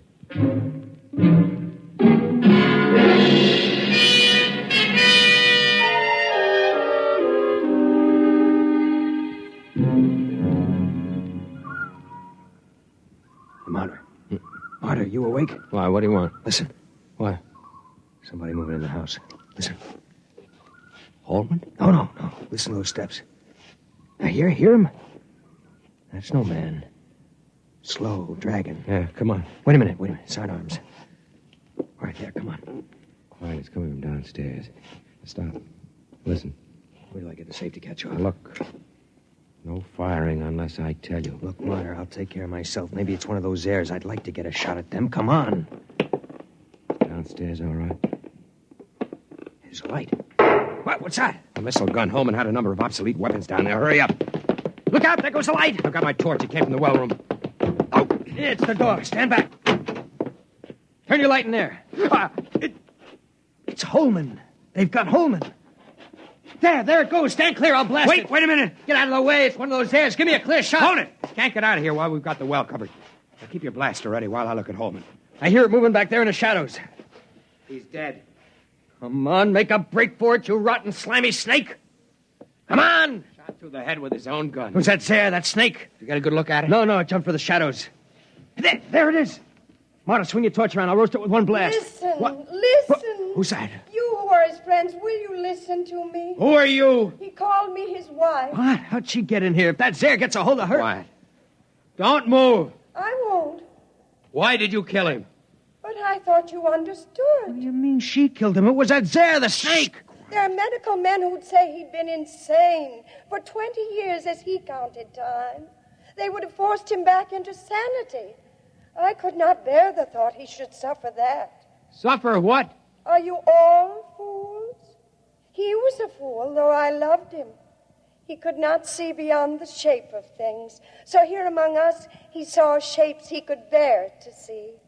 And those moments when sanity came to him and he saw what was really there, then he killed. Are you all like that? What's she talking about? Is the snake there with her? Go upstairs, boys. Wait for me outside. You're going to kill that snake? Yes, I'll kill the snake. All right, take my blast. Now be careful. Get it between the eyes, Marta. Roast that Zare to a crisp. Go on outside. Are you still there? Yes. Is there any way you can get out? I can leave by the river that flows under the well if you do not shoot at me. I won't shoot at you. May I take his body? Yes. And you will all leave with your ship? I loved him, although my people thought it strange, almost beyond their tolerance, They are foolish, too, yet not as foolish as you are. They saw what was in his mind, and not beyond that. And so they were afraid of him. But he is dead now. And there is nothing that your people and mine could share. We are too different. Will you leave? We'll leave. What did you see that was beyond his mind? A brave spirit, though very frightened. He ventured far, far, far into the dark, of which he was afraid. I loved him for that. I am coming now. I think you had better look away.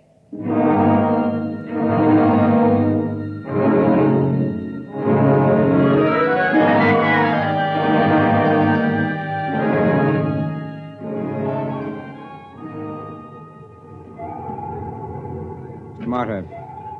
Yes, sir. I've just been down to sick bay. Voice is all right. He's in shock. Well, I gave him a shot of sedative on my way up here. Oh, the medics say he'll be all right. They're giving him a reconstructive psychotherapy fix. He won't remember much of it. If you had looked squarely at that thing, we might have had to give you the same treatment. Our pickled specimens of the Zare are pretty hideous. I suppose it's all the way you look at it. Yes, I suppose so. Holman had his own way of looking at it.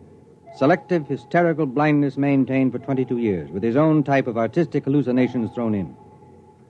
I can't help wishing it hadn't happened to Holman. He didn't maintain it throughout. When he was hallucinating, he saw them as beautiful. He saw her as beautiful. But when he saw them clearly, the way they really were, he killed them. Who wouldn't? I almost feel like getting out of space and staying out for good. Well, it's time to file a report and wrap up. What are you reporting? That Holman died here quite peacefully about a year before we found him, leaving a diary of inspiring courage and devotion to space exploration behind him. We'll have time enough to work up the diary. That should keep everybody happy. All secure, sir. Shall I close down the ports? Just a minute. Martyr, look down there. The whole galaxy. Do you think there actually are people out there somewhere? I hope so. Do you think we'll ever find them? I don't know. They've never found us.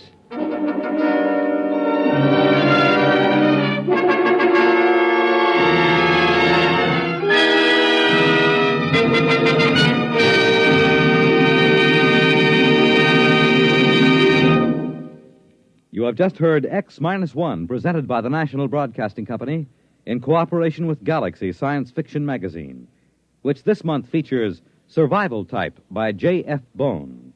Score 1 or 1 million was not enough for the human race. It had to be all or nothing, with one man doing all the scoring. Galaxy Magazine, on your newsstand today. Tonight, X-1 has brought you Caretaker, a story from the pages of Galaxy written by James A. Schmitz and adapted for radio by Ernest Kenoy. Featured in the cast were Ted Osborne, Bill Lipton, Mason Adams, Raymond Edward Johnson, and Betty Kane. This is Fred Collins. X-1 was directed by Daniel Sutter and is an NBC Radio Network production.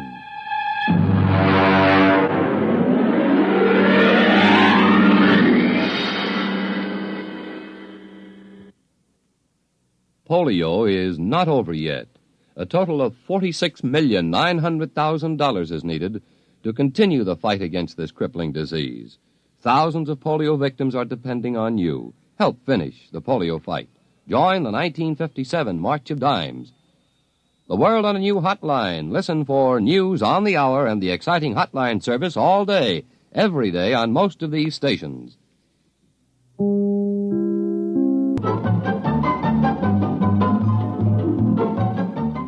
This is Walter O'Keefe, inviting you to listen in on the Nightline.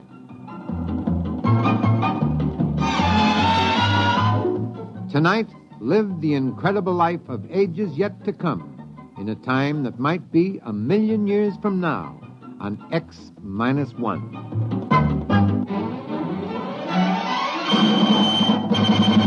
Now, an incredible story of the world beyond. Countdown for blast-off. X-5, 4, 3, 2, X-1, fire.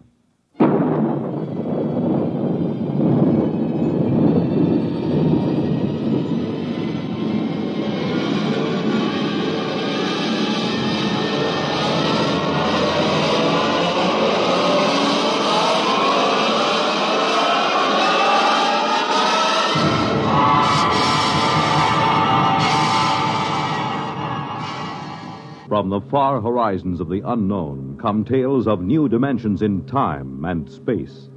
These are stories of the future, adventures in which you'll live in a million, could be years, on 1,000 maybe worlds.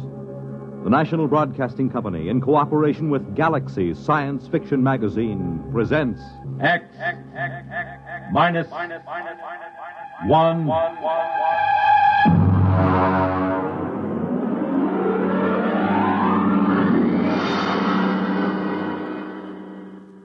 Tonight, Inside Story by Richard Wilson.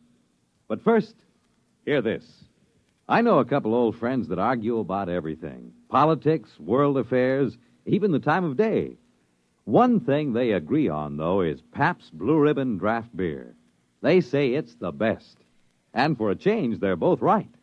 Pabst Blue Ribbon Draft is a bright, modern-tasting beer that still has plenty of that old-fashioned beer flavor. Next time you see that sign that says Pabst Blue Ribbon Beer on draft, stop in, order a glass. You'll soon know why so many folks agree on the bright, modern taste of Pabst Blue Ribbon Beer of Milwaukee.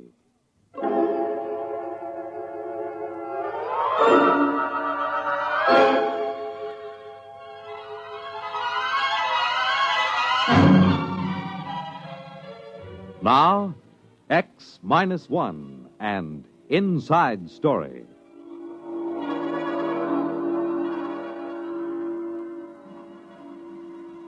Every wire service man knows that when the legislature shuts down for the hot weather, when it gets too warm for crimes of passion, that's the start of the silly season. It's the time when the teletype chatters about the largest pumpkin grown in Sauk County and the dog that found its way home from Luna Base to the Cocoa Island rocket port. Well, it was the silly season when I reported to headquarters Martian sector of the Galactic News Service at IOPA. I found the bureau chief, Scott Warren, looking sourly at a strip of copy. GNS Sonala add lizards. Lizards? Lizards. Ew. New light on the longevity span of the Martian sand lizard was shed today by the Sonala Zoological Society. Now, that is what I call hot news. Flash copy.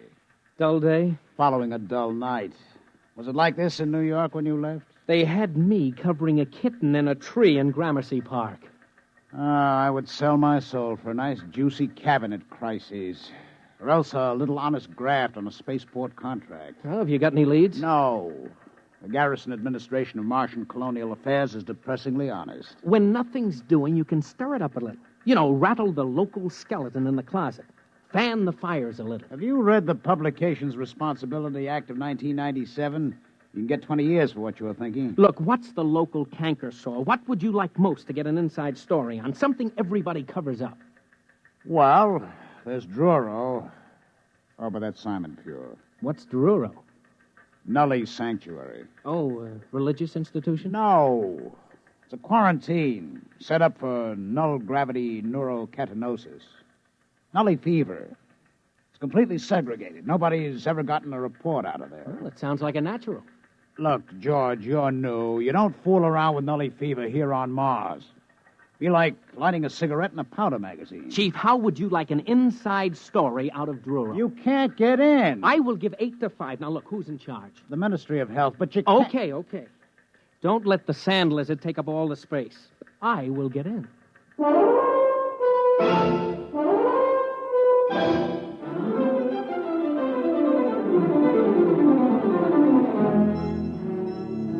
It wasn't so easy. I did fine over at the Health Ministry until I mentioned Druro. And then I might just as well have had a galloping case of Nully fever myself. I was referred to the press officer, to the assistant administrator, to the legal department, the protocol division, and then back to the press officer. Finally, I got in to see the commissioner, Dr. Marks. Just what caused you to raise the question of Druro, Mr. Gordon? Look, Dr. Marks, what I want is your permission to visit Druro and get the inside story. Visit Druro? You mean inside the camp? Yes, that's right. Mr. Gordon, I'm quoting Administrative Code, Section 65. Any person found within the perimeter at Druro is considered to be a Nully fever victim. Contagion is something like 99% certain at a range of 100 yards. What's the treatment? Druro. You mean they're just shoved there to rot? A Nully, Mr. Gordon, will rot wherever he is. He deteriorates to the point of total sterility. Take my advice. Forget it.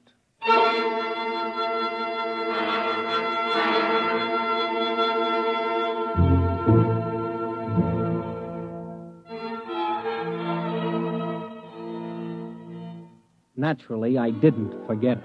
I did more research. I found out that Nully fever seemed to be a mutated virus that got that way in the early Earth-Mars rockets that had inadequate radiological shielding. The symptoms masqueraded as half a dozen diseases, but the end product was the same.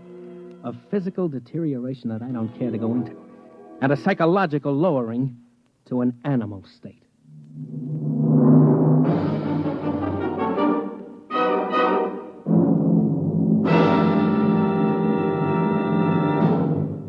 You're listening to Inside Story, tonight's attraction on X-1. Now, back to X-1 and Inside Story. I may be a little reckless following a story, but believe me, there isn't a bonus big enough to make a hero out of me. I had no intention of contracting Nully fever just to provide a byline story for old GNS.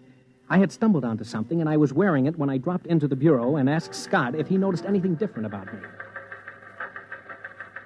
You're putting on a little weight? No. Guess again. Your pants aren't hanging right. Your shirt's all bunched up. That's because I am wearing the latest fashion, an invisible suit. Oh, goodbye. Try another one. Look, I'm not kidding. It's heat-proof and airtight. They developed it over at Mars Electronics for spacesuit use. You mean you're all buttoned up?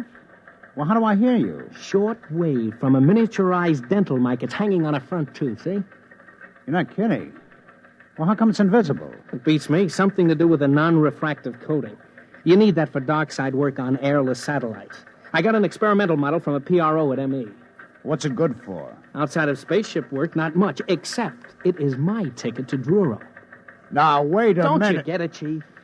I can't be infected, not with this suit on. It's absolutely airtight. Don't worry, I'll be safe. Wrapped in plastifilm like chewing gum. Yeah, but that won't get you past the perimeter into the Nully camp. Just leave that to me. I've got that figured out, too.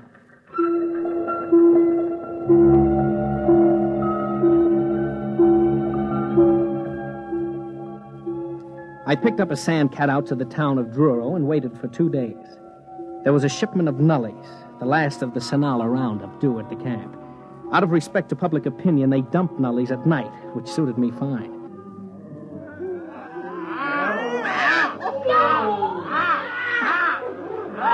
About 100 Nullies were going over the newcomers like kangaroo caught in a frontier jail.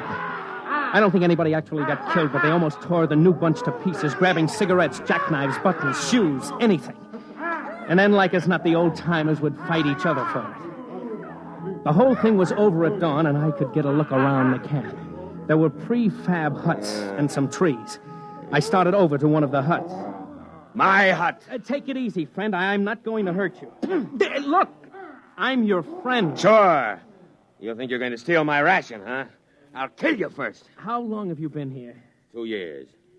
Got a cigarette? Here. No, don't grab. I'll toss you one. Don't you make a move towards me. Sure.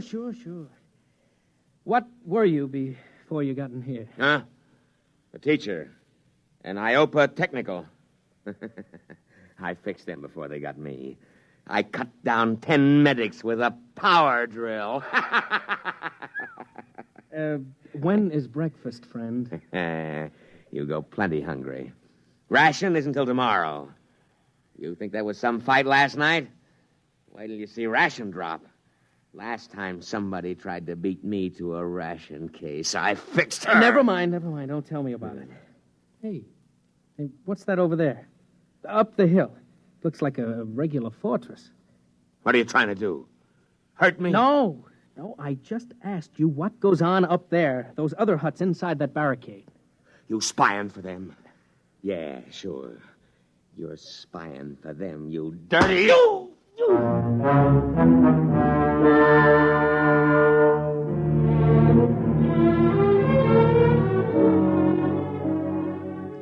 It isn't easy to get used to dodging nasty backhand punches that came out of the blue and were meant to kill, if possible. I got my arm up in time to catch about half the force, and the man ran off with my pack of cigarettes. But there was something up that hill worth looking into. A barricaded section set apart from the rest. So I started up. When I hit the woods, I stopped just 3 feet short of a 10-foot spear. All right, you. Get back down the hill. Now, take it easy, will you? What's going on up here? Go on, get moving. I've got orders to kill if I have to. You don't understand. I just want to find out... Yeah, sure you do. They always do. Every time there's a new batch, there's a few still smart enough to plan together, and they come up here spying. Spying on what? Look, I'm a count newspaper... 3, and then you get it in the belly.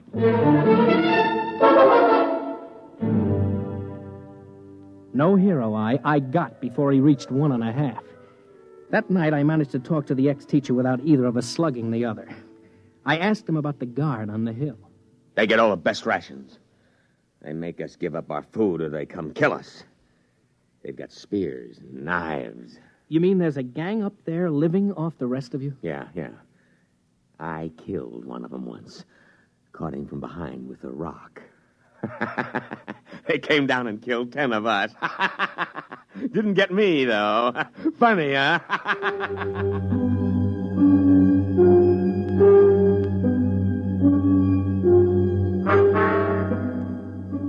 I got the picture. It's been the same every time men are herded together like animals. Andersonville, Buchenwald, and Dachau, the Alaskan camps in the 70s, and now Druro. The strong live off the others, a kind of racketeering in spades. Grab the best of everything, live as rich as you can, and don't worry how many you leave to starve to death. We're gonna get them, though. Tonight. Got rocks together and clubs. Go up there and we'll get them. You come.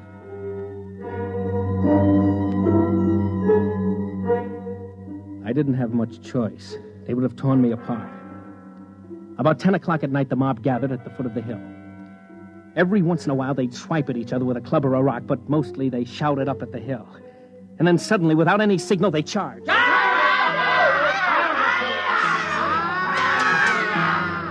It was kind of sick. Men and women, heaven knows what they were before, teachers, mothers, anything, screaming and running up that hill. And then the defenders cut loose. There were torches so I could see, rocks rolled down, boiling water, spears, arrows, enough to cut down that unarmed mob. I was hiding behind a tree now, sick, good and sick. When it happened... No!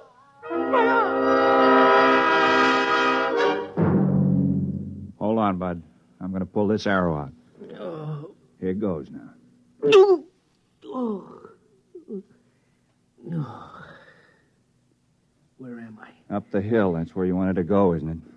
But how did... We dragged you up here. Herb, get some bandages up here. You're one of them, aren't you? One of who? The big shots, the kingpins, gangsters. You didn't get hit in the head, did you? Oh, it's too bad they didn't wipe you out up here. It's tough enough living in a place like this, but to prey on the weak ones... Look, fella, I think maybe you got the wrong idea. Oh, thank heaven I'm safe from this kind of... Yeah, I wondered when you'd notice. That fancy suit of yours got torn when the arrow hit. Oh, no. No. Nully fever. That's why we hauled you up here. We spotted something funny about you. A kettle of boiling water splashed on you, and you didn't even notice. Who are you? George Gordon, Galactic News Service. A newsman? Listen, does anybody know you're in here? Yeah. Maybe there's a chance. Can you tell them they got to let us out? Tell them what it's like up here. Make them understand. We write messages for the ration planes, and they ignore them. You can't get close enough to the guards to shout, they shoot you down. They got to let us out. Oh, sure. After what I've seen, that's the last thing I do. Try to con somebody into letting this loose on the population. I've seen enough nullies. Even if I have to spend the rest of my life in this camp, I don't want to be responsible for making more. Wait a minute. You don't get it. We're not nullies up here. What? Nobody gets in the camp who isn't a nully. That's right. We all had it when we came in, but not anymore. Up here, we're cured. You're lying. You've got to believe me. We've been living up here for 4 years, keeping guard. Trying to live like human beings in the middle of those animals down there. Losing maybe 3 or 4 a week, fighting them off. You know, you're more dangerous than they are down there because somehow you've kept some intelligence, enough to want revenge on the rest of the world by infecting it. No, you've got to believe me. We're cured. Nully fever can be cured somehow because we've done it. About 100 of us. More now with the babies. The what?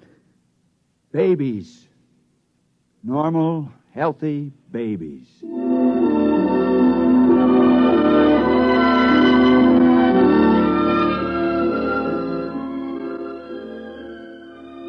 He pointed across the clearing to another hut, and I saw it. A woman about 30, sitting on the doorsteps, nursing a baby, an infant. And I heard the words of the commissioner echoing in my ear. And of course, total sterility. These weren't nullies, not anymore. If they could have babies, they must be cured, living as a desperate island in a mad world of violence.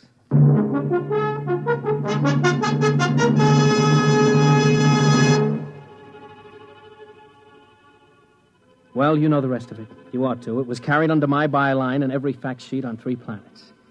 They had a micro-technician up the hill who gimmicked my miniature microphone with a hairpin and a piece of quartz crystal, so I cut in on the main traffic beam between Sinala and Iopa.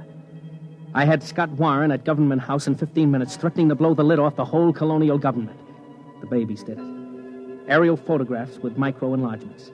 They had pictures of those babies on the wire the next day. Red tape held it up a week. But finally, 100 cured ex-nullies and 1 reporter were out of Druro at Iopa General Hospital for checks. They found it. Nully fever is psychosomatic. You take somebody strong enough to fight for survival, give him incentive, and he'll lick it by himself. No miracle drugs needed. It starts with a virus, all right. But it ends with psychotherapy. A good dose of willpower. I got back to work in a month.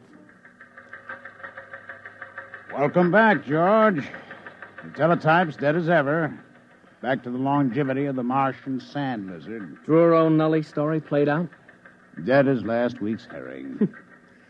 Well, what else is new? Maybe we can find another skeleton in the closet. How about life on the Martian moons? Now, that ought to be good for a headline.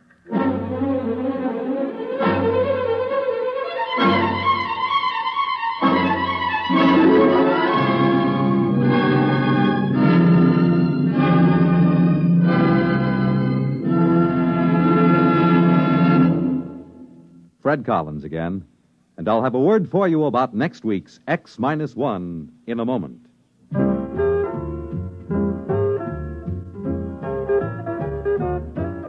Hey, Molly, it's me. Where are you? Right here, McGee. What's the matter? Are you doing anything?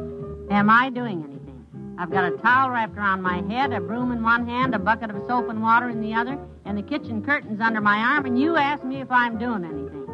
Sure, I'm vacationing in Florida. Oh, here, Molly, let me take that stuff. What are you doing? Now, just sit down. Sit down right here. Well, you're sweet, McGee, but I've got... You can go back to work in a minute. I got something big to tell you. You know, something really big. What have you gone and done? We're going to be on Monitor. Monitor? NBC's fascinating, motivating, merry-making, scintillating, ever-vescerating weekend radio service. Oh, that Monitor. Of course. And we're on it, McGee? When? This weekend and every weekend. What do you say to that? Oh, that's wonderful, McGee. So don't make any plans, folks. We'll be seeing you this weekend. All weekend. On Monitor. And now a word about next week's story. The category Inventors by Arthur Sellings on X-1. You have just heard X-1, presented by the National Broadcasting Company in cooperation with Galaxy Science Fiction Magazine, which this month features Time Waits for Winthrop by William Tenn. Winthrop was literally the most stubborn and selfish man in 500 years. How could they convince him not to strand them in this society of shriek fields and panic stadiums? Galaxy Magazine, on your newsstand today. Tonight, X-1 has brought you Inside Story, a story from the pages of Galaxy written by Richard Wilson and adapted for radio by Ernest Kenoy. Featured in our cast were Bob Hastings, Leon Janney, Ralph Bell, Richard Hamilton, Edwin Cooper, and Pat Hosley.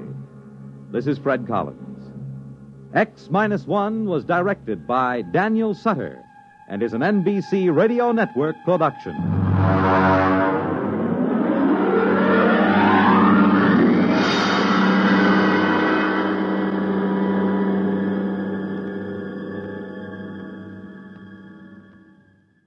There's excitement in the air at night, and Nightline brings it to you.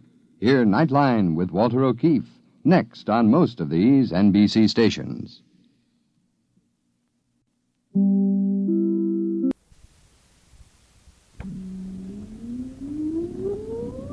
Countdown for blast off.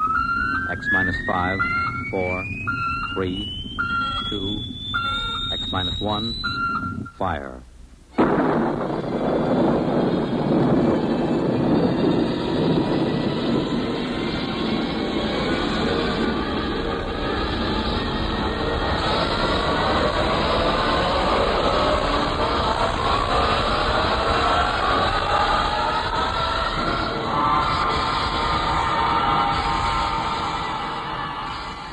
From the far horizons of the unknown come tales of new dimensions in time and space.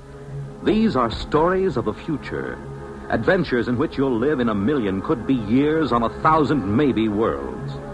The National Broadcasting Company, in cooperation with Galaxy Science Fiction Magazine, presents X minus 1.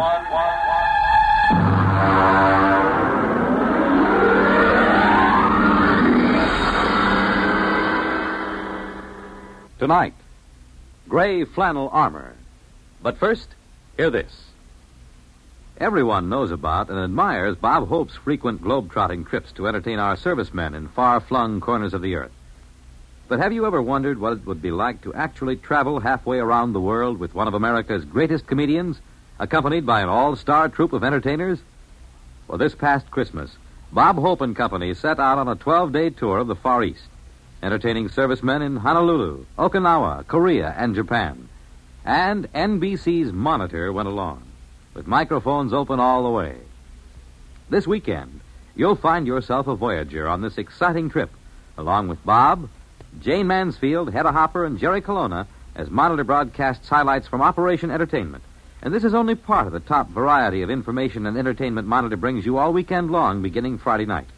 So start your weekend right with Monitor on Friday night, and stay with Monitor all weekend long for celebrities, music, news, and sports over most of these same NBC radio stations.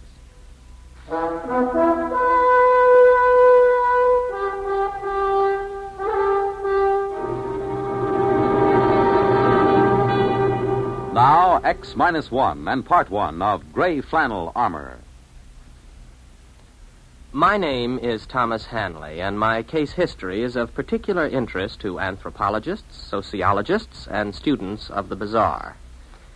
In its humble way, it serves as an example of one of the more obscure mating customs of the late 20th century. To begin with, I owned several gray flannel suits and many slim neckties with regimental stripes. Millions of us roam the streets of our great cities, footsteps firm and hurried, eyes front, voices lowered, dressed to the point of invisibility. But inside, I fairly seethed with romantic ideas, of swinging cutlasses, of beautiful damsels, their hair shimmering in the moonlight. In short, let's face it, I was a romanticist. But romance is a commodity difficult to come by in the great cities. Life is too impersonal, too busy, too standardized. This particular Friday night, I returned from my office to my one-room apartment and prepared to face another long, dull weekend. Then the doorbell rang.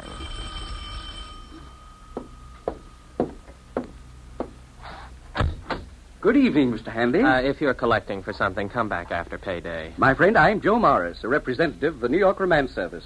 Main offices in the Empire State Building and branches in all 5 boroughs, Westchester and New Jersey. You must have the wrong party. Oh, no, Mr. Hanley. We're out to serve lonely people. And that means you. Don't deny it now. Why else would you be sitting home on a Friday night? Well, the fact is... You're lonely. And it's our business and our pleasure to serve you. Serve me with what? A bright, sensitive, good-looking fellow like yourself needs girls. Girls? Nice girls. Now, these young ladies I was referring to, Mr. Hanley, are not... professionals. They are sweet, normal, romantically inclined young ladies. But they are lonely. There are many lonely girls in our city, Mr. Hanley. Oh, yes, I suppose there are. Funny, you never think of it that way. I mean, if you're not a girl. True. Now, the purpose of the New York Romance Service is to bring young people together under suitable circumstances. Oh, I see. A kind of, you'll pardon the expression, a kind of friendship club? I should say not. We at the New York Romance have done what should have been done years ago. We have applied scientific precision and technological know-how to a thorough study of the factors essential to a successful meeting between the sexes. Factors? What factors? The most vital ones, my friend, are spontaneity and a sense of fatedness. Oh, well, spontaneity and fate are contradictory terms. Certainly. Romance, by its very nature, must be composed of contradictory elements. We have graphs to prove it. Are you saying that you sell romance? The very article. The pure and pristine substance itself. Mind you, I didn't say love. I didn't say common animal passion. I said romance. The missing ingredient, Mr. Handley, in modern society. The spice of life. The vision of all the ages. That is what we sell. Very interesting. If I'm ever in the market, I'll get in touch with you. No, just a minute, sir. Try our system for a few days, absolutely free of charge. Here. Put this in your lapel. Oh? Well, what is this thing? It looks like a small transistor radio with a tiny video eye. As it happens, it is a small transistor radio with a tiny video eye. Oh? What does it do? You'll see. Just give it a try. Remember, romances sponsored by our firm are fated, spontaneous, aesthetically satisfying, and morally justifiable. Well, all right, Mr. Morris. I'll accept the free trial offer. Wear this in my lapel, you say? In the lapel. Well, all right. There it is. Happy romance, Mr. Handley.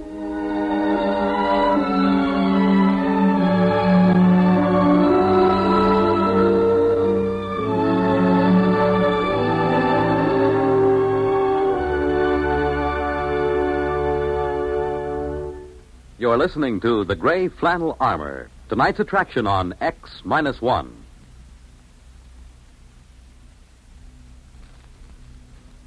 Are you able to brush your own teeth?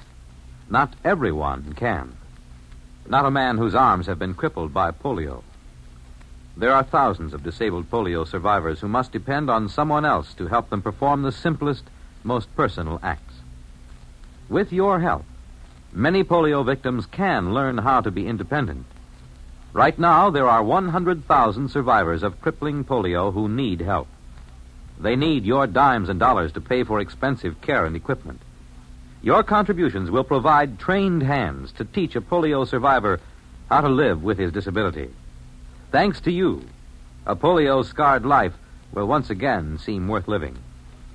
Remember, your generosity is the one hope of thousands for whom Salk vaccine came too late.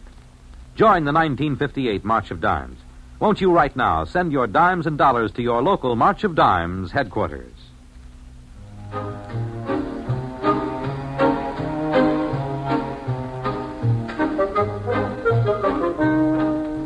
Now X-1 brings you Act 2 of Gray Flannel Armor. After Joe Morris left me, I took off my gray flannel jacket and examined the small device attached to my lapel. It had no knobs or controls. It didn't seem to do anything at all. I shrugged, put my jacket on again, tightened the Windsor knot in my tie, and went for a walk.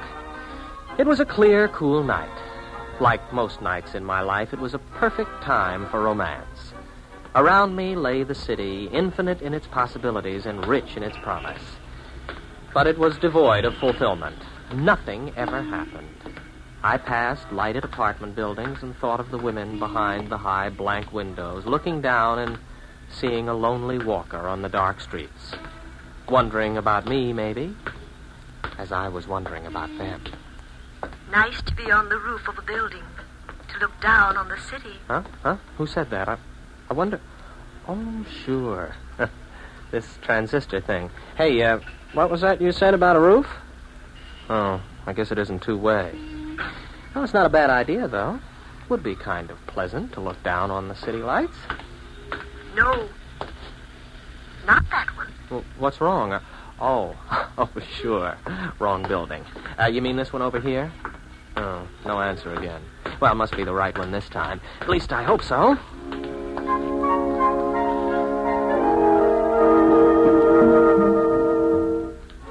I walked into the lobby, and I remember thinking how you had to hand it to New York Romances. They seemed to know what they were doing. I took the self-service elevator to the top floor. From there, I walked up a flight of stairs to the roof. Well, the air smells good up here at least. No, not that side. The west side. Okay. I hope you know what you're doing. I certainly don't. This turns out to be some sort of joke. Oh. Hello. Oh, I'm sorry. I didn't mean to intrude. You're not intruding. Well, I didn't see you at first. There in the shadows. I know. The lights. Mention the lights. Those lights. The lights of the city down there. They're beautiful. Yes, like a great carpet of stars, or spear points in the gloom. Like sentinels keeping eternal vigil in the night. Like sentinels keeping eternal vigil in the night. Take her in your arms. Take her... What? Nothing. Nothing, a mistake. Come here to me. Yes. Yes.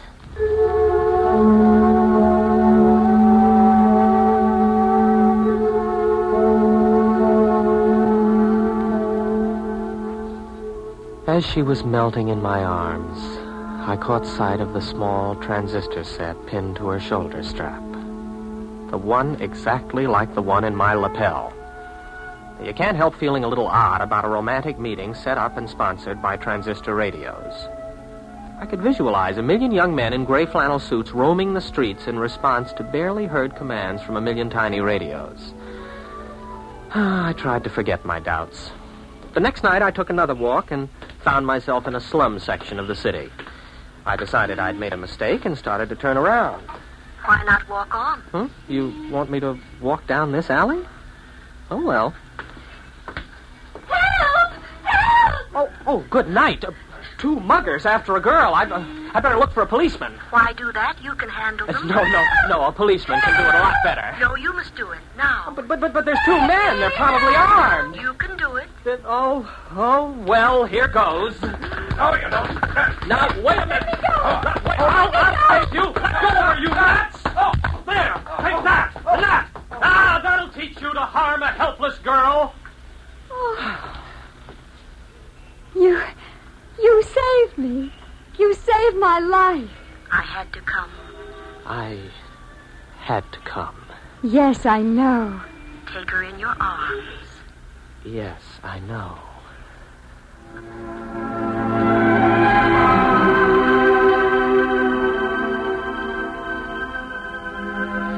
I swept her into my arms and we embraced there in the darkened alleyway. As I held her close, my cheek brushed a shining jewel in her raven black hair. I had to look twice to recognize it, but sure enough, it was a tiny transistor receiver just like mine. I was suddenly angry. Oh, the girl was lovely. There was no denying that.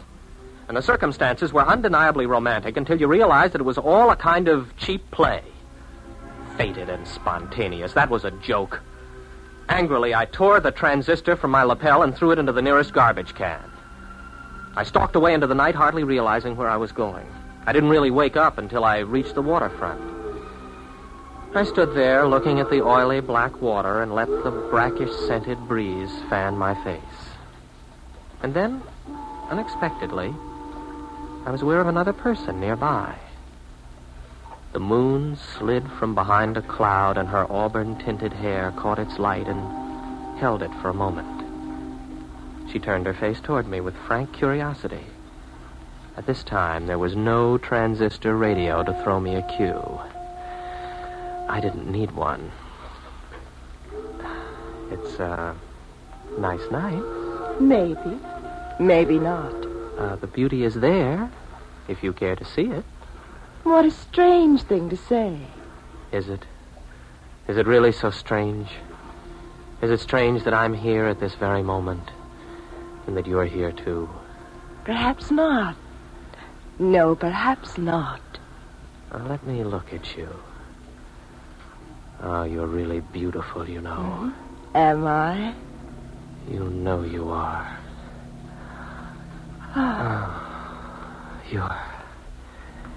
You're lovely. Do you really like me? Like you? If I could only tell you. Oh, I'm so glad. You see, I'm your free introductory romance, given you as a sample by Greater Romance Industries. What? With home offices in Newark, New Jersey. You see, only our firm offers romances which are truly spontaneous and fated. Spontaneous and fated? Due to our technological researches, we are able to dispense with such clumsy apparatus as transistor radios and... Sir, where are you going?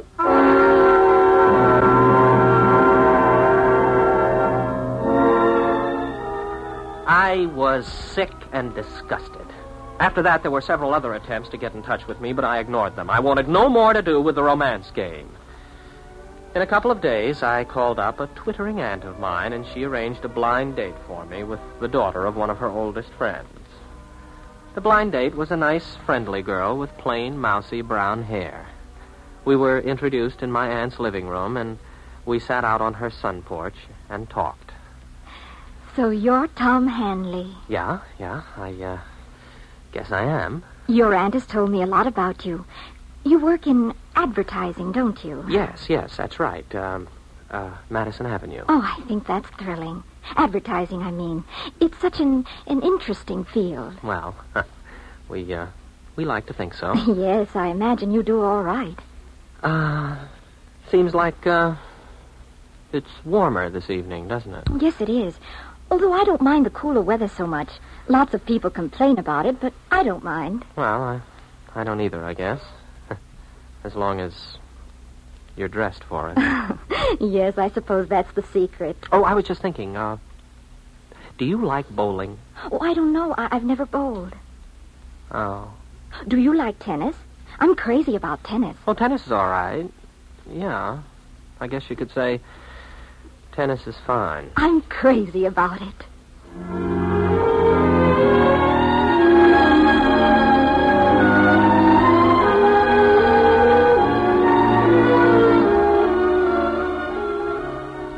Well, all right. So it wasn't romantic.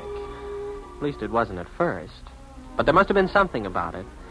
We began to hit it off, and we had more dates, and one thing led to another, and the first thing you know, darned if we didn't get married. Yes, that's the story of my courtship. Of course, it isn't the whole story. At least, if you're making a case history, you have to know the important things. And to my mind, one of the most important of all happened after we were married. We bought a nice little house out near my aunt's and settled down in it. Then, one Saturday morning, I was out cutting the lawn. Hi there. Huh?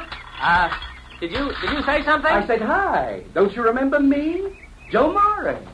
Oh, sure. New York romances. Well, I'm sorry, Mr. Morris, but you better take me off the list. I'm married now. Certainly. I know all about it. Congratulations. Oh, thanks. I mean, I know all about the way it happened. Introduced by your aunt, talking on the sun porch, corny, old-fashioned stuff. And now, don't get me wrong. I'm not knocking it. Quite the contrary. Do you know what we down at New York romances call this? No, what? Hanley's Mode. We studied you. A lot of commercial possibilities there. We've got it down on graphs. Effects of embarrassment on the psyche. The role of the aunt in American courtship. The whole works. What are you talking about? New York romances. What else? We've got a new service. It's called the old-fashioned plan. The what? We provide bonded aunts for young men to call up. We even have the aunt walk into the sun parlor at unexpected intervals with a plate of cookies or something. They say the suspense becomes almost overpowering. Like our motto always said, spontaneity and a sense of fatedness. It never misses, my boy. Never misses.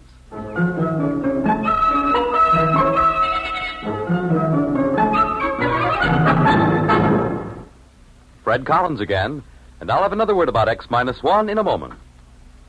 Have you caught one? A bad cold, nose all stuffed up, feeling achy, miserable? Then hear this. More people have taken more bromoquinine for more complete relief than with any other tablet ever sold for colds.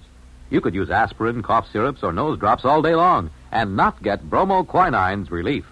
Because bromoquinine does more. Works to relieve stopped-up nose, body aches, fever, irregularity, that blue feeling a cold brings, and the headache, too. Yes, more relief, even for virus colds. And the reason? Bromoquinine is the only cold tablet sold with wonder-working quinine combined with 5 other medicines and health fortified with vitamin C. That's why bromoquinine cold tablets give you more complete relief. Remember, every second someone takes it for the miseries of a cold. Millions more take bromoquinine. get the tablets that have relieved more cold discomforts than any other. Get bromoquinine brand cold tablets. You have just heard X-1 presented by the National Broadcasting Company in cooperation with Galaxy Science Fiction Magazine, which this month features The Repairman by Harry Harrison. Being an interstellar troubleshooter wouldn't be so bad if only you could shoot the trouble. Galaxy Magazine on your newsstand today. X-1 has brought you Gray Flannel Armor, a story from the pages of Galaxy written by Finn O'Donovan and adapted for radio by William Welch. Featured in our cast were William Redfield as Thomas Hanley and Guy Rep as Joe Morris. Others in our cast were Abby Lewis, Pat Hosley, Hetty Galen, Freddie Chandler, and Helen Gerald. This is Fred Collins speaking. This broadcast concludes this series of X-1. We sincerely hope you enjoyed it. X-1 was directed by George Voutsas and is an NBC Radio Network production.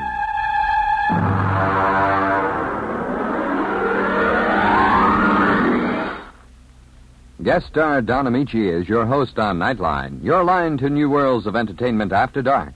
Tonight on most of these NBC stations.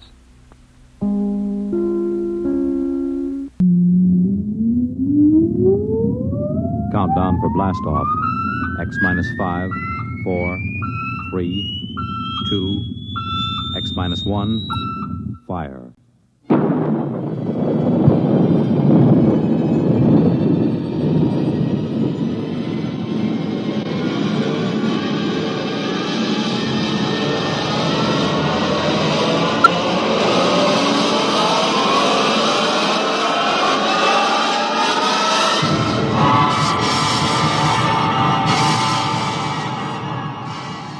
From the far horizons of the unknown come tales of new dimensions in time and space.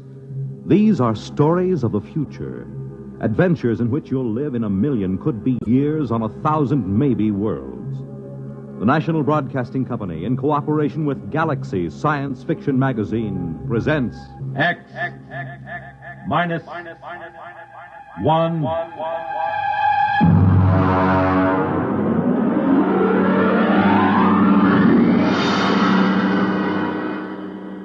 Tonight, At the Post by H.L. Gold.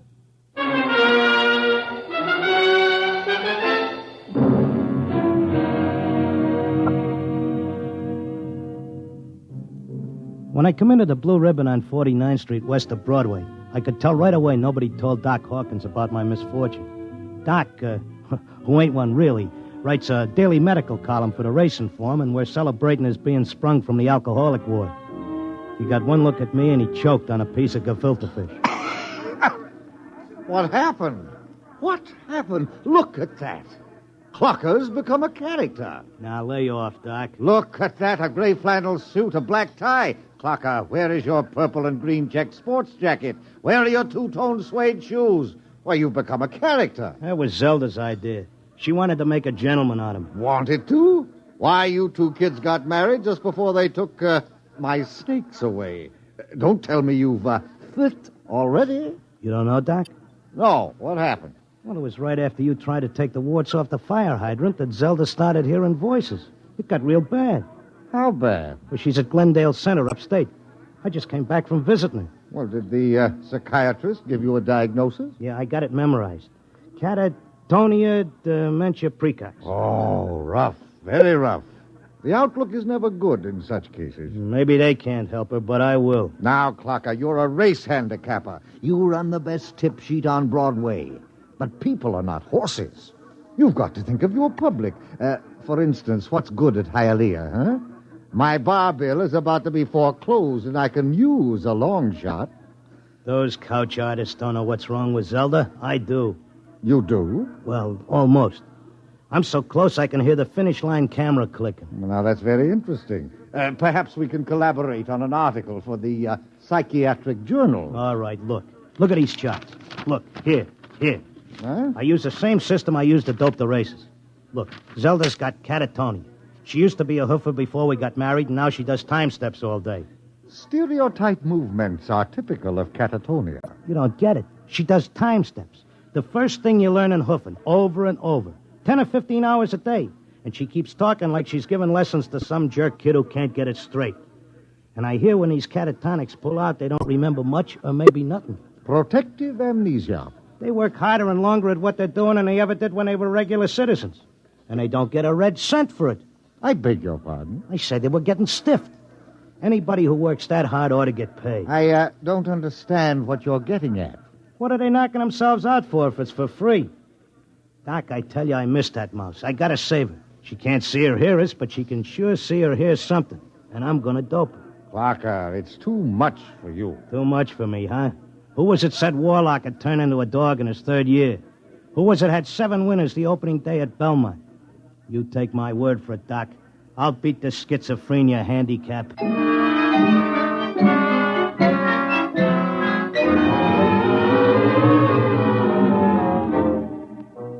I hadn't been paying much attention to my tip sheet while I was doping a catatonia dodge. I tell you, I missed Zelda. I missed the bobby pins on the floor and the nylon stuck on a shower rack, the toothpaste tube squeezed from the top. I had to get her back somehow. Next day, I took a cab and went out to that place. I sat in the room and watched her dance. Oh, it was something. Because Zelda was worth watching, even with her eyes blank and her feet shuffling through that simple time step. Mr. Locke, visiting time is almost up. All right. Zelda. Listen, Zelda. How long can they take to learn a time step? She can't hear you. Look, kid, I don't know who these squares are that you're working for, but tell them if they take you, they got to take me, too. You hear?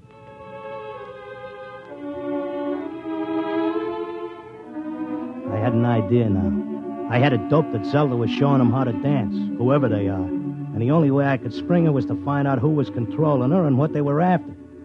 The first step was to get them interested in me and what I know about racing, doping horses. So I stood there next to Zelda and I started to talk. Now, the first thing you got to figure is bloodlines. You take a horse, you got to know back maybe 4 or 5 generations on both sides. Then you got to know where the coat was foaled, what time of year, because all horses are 1 year old on the 1st of January. Then there's confirmation, training. You take a horse with good bloodlines, break him in a spring on a hard training surface track, and the first thing you know, you got a horse with a shin splint. Oh, they may cover it up, but if you know it's there. I once knew a horse ran in Hialeah who was scared of flamingos. What are you doing? Had a fine record at Gulfstream and Bowie. But when he got down to Hialeah and got one look at the flamingos, he wouldn't run for beans. Mr. Locke, are you all right? Shut up, I'm Mr. busy. Locke. You bet on a horse that's scared of flamingos at Hialeah, and you're going to come in with your tail between your legs. I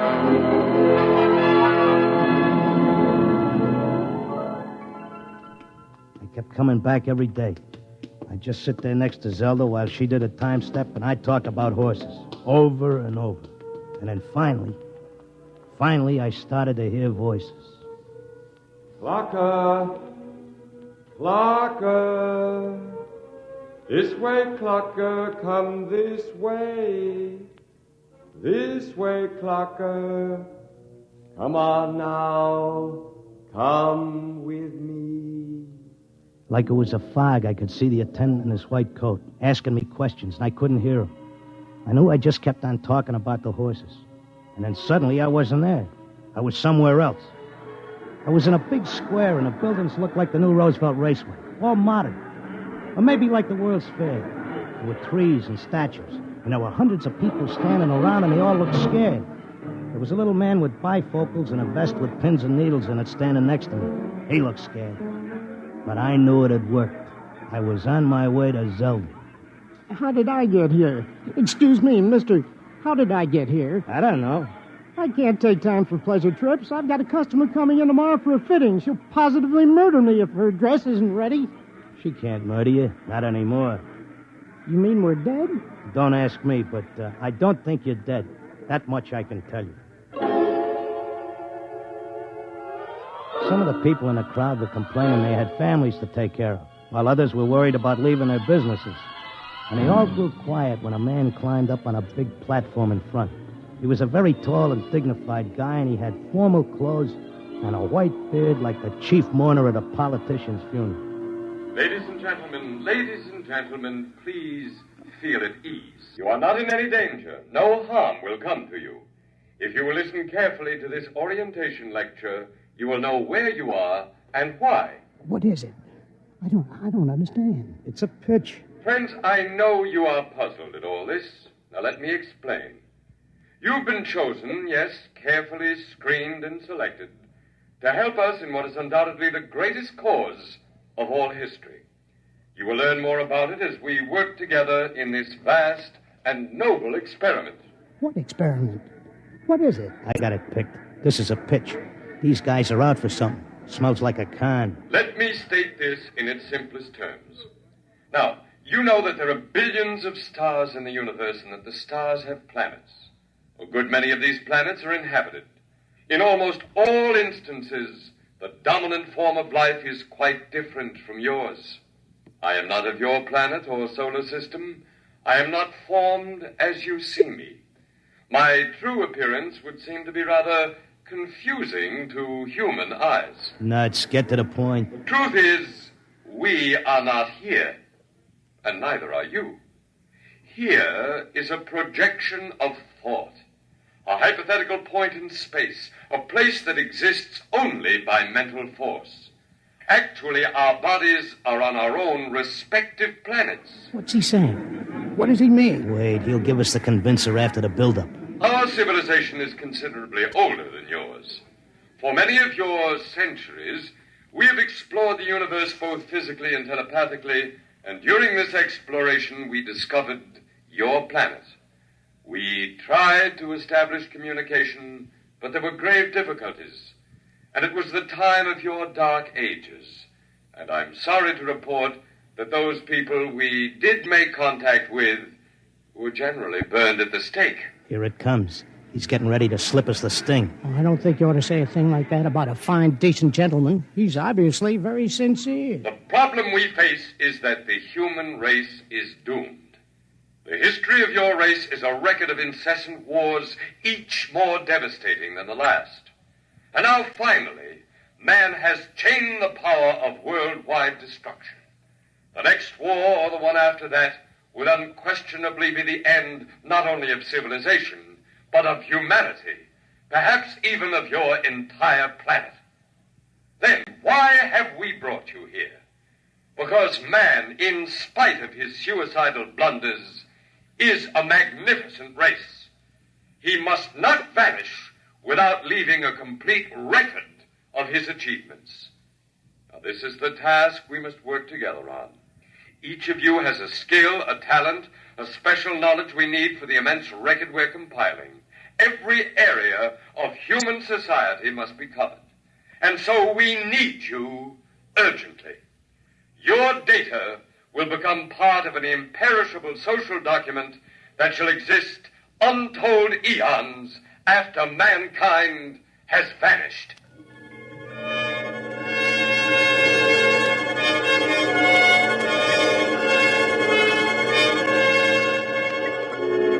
Oh, he had a slick con.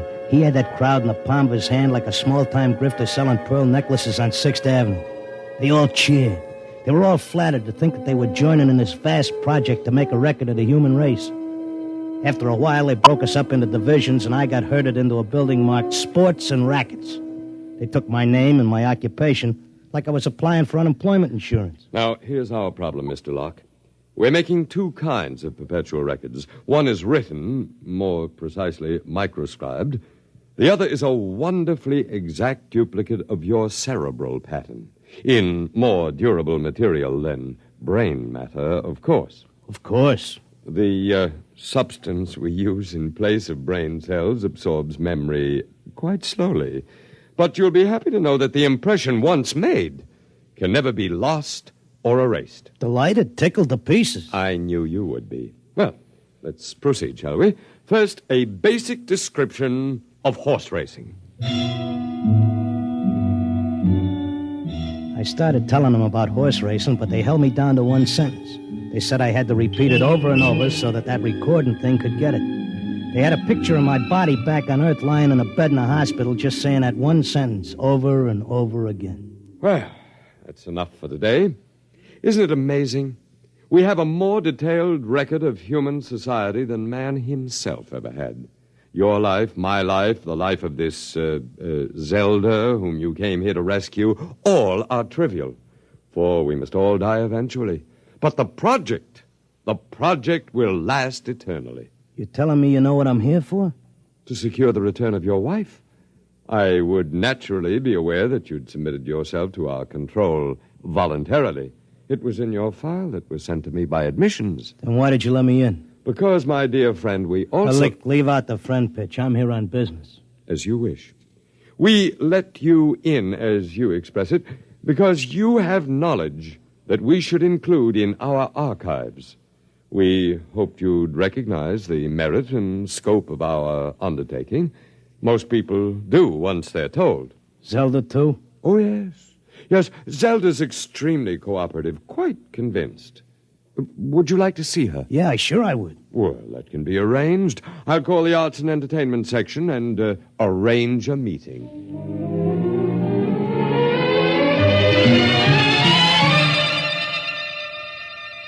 Zelda, baby. Clocker. Let's get out of here. Oh, hello, Clocker. Aren't you glad to see me? I spent months and shot every dime I've got just to find you. For sure I'm glad to see you, hon, but I can't waste any time. This work is so important. I want to talk to you. That con artist with the white beard said... isn't he wonderful, Clocker? Aren't they all wonderful? Regular scientists devoting their whole lives to this terrific cause. What's so wonderful about that? They could let the Earth go boom. It wouldn't mean a thing to them. Everybody wiped out, just like there never were any people. Not even as much record of us as the dinosaurs. Gee, wouldn't that make you feel simply awful? I wouldn't feel a thing. All I'm worried about is us, baby. Who cares about the rest of the world doing a disappearing act? I do, and so do they. They aren't selfish like some people I could mention. Selfish? You're darn right I am. Zelda, listen. I'm selfish because I got a wife and I'm nuts about her and I want her back. I have to help out on this project. It's the least I can do for history. History? What did history ever do for us? Go turn in your time card, baby. Tell them you got a date with me back on Earth. No, this is my job as much as theirs. More even. They don't keep anybody here against their will. I'm staying because I want to, Clocker. But, honey... Excuse me, I've got to get back. I'm teaching them the soft shoe now.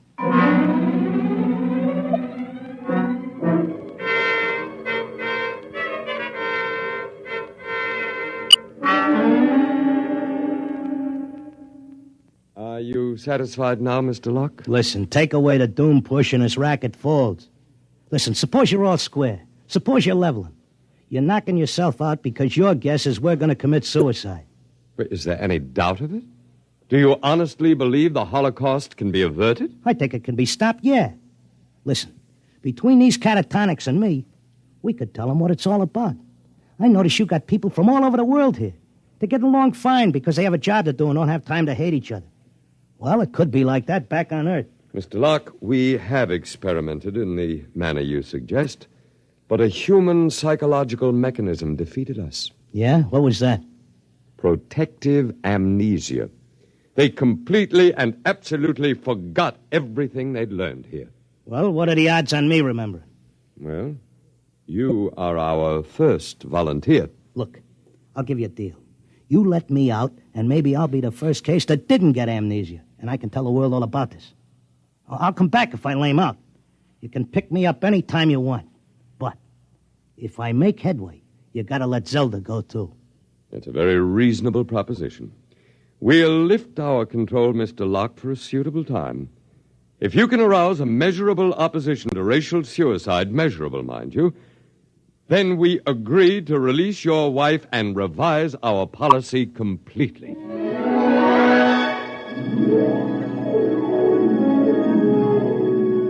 I came to at Glendale. It took me about 2 weeks to convince them that I was all right again. But I had to convince the world that they were throwing a race and that they needed a saliva test. So I started to write it all out in my tip sheet, in and around the horses. Around that time, I ran into Doc. Clocker, my boy, you've no idea how anxious we were about you. But you're looking fit, I'm glad to say. Thanks. I wish I could say the same about you and the rest of the world. No need to worry about us. We'll muddle along somehow. You think so, huh? I'm glad to see you've got your tip sheet going again. As long as the bobtails run, who cares what happens to anything else?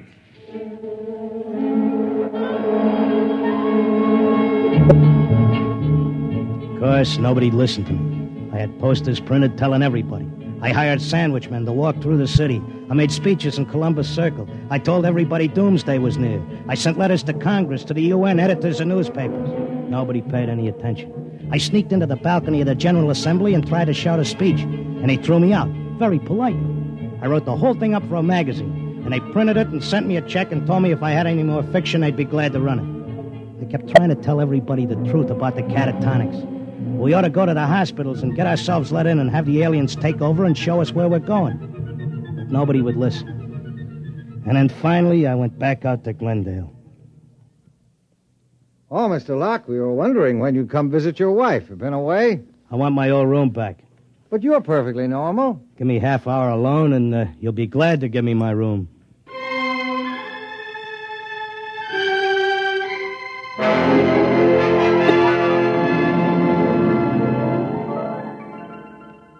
Well, here I am back again. Oh, Mr. Locke. Okay, I'll give you all the rest of the dope on racing. You won't have any trouble with me. Then you're convinced you failed. I'm no dummy. I know when I'm licked. So do we, Mr. Locke. Naturally, you have no way of detecting the effect you've had. We do. The result is that because of your experiment, we're gladly revising our policy. Huh? Is this a rib? Nobody listened to me. Oh, but they did. Visits to catatonics have increased considerably. When the visitors are alone with our human associates, they tentatively follow the directions you gave them in your article. Not all do, to be sure. Only those who feel as strongly about being with their loved ones as you do about your wife. We've accepted 4 voluntary applicants. You mean I made it? That's right. Before long, we shall have to increase our staff as the numbers of voluntary applicants increases geometrically, and then we'll be able to release the first group to go back and carry the message. Whenever you care to, Mr. Locke, you and your wife are free to leave. Okay, but I'll tell you what. I owe you plenty. I'll help make that record before I go. I'll teach you how to dope the horses. Is that what you want? Why, yes. All right, then let's go. The quicker we get started, the quicker we can get back.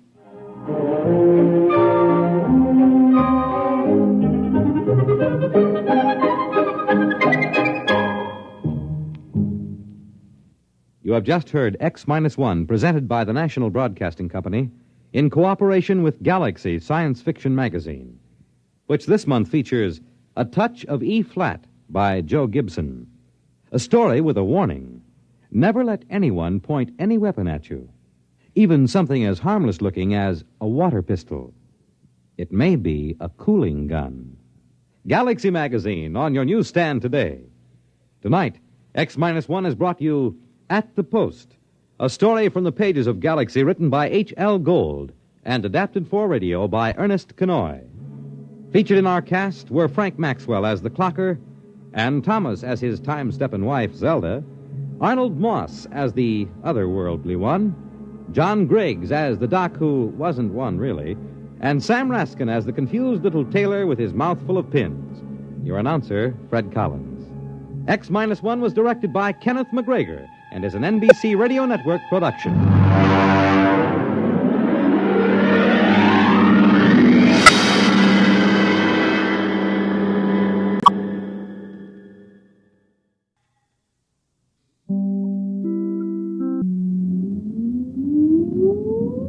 Countdown for blast off.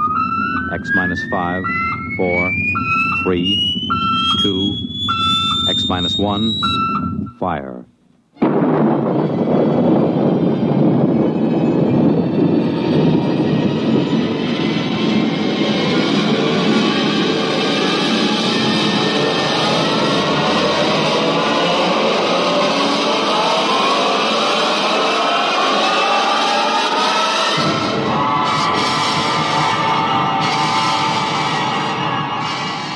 From the far horizons of the unknown come tales of new dimensions in time and space.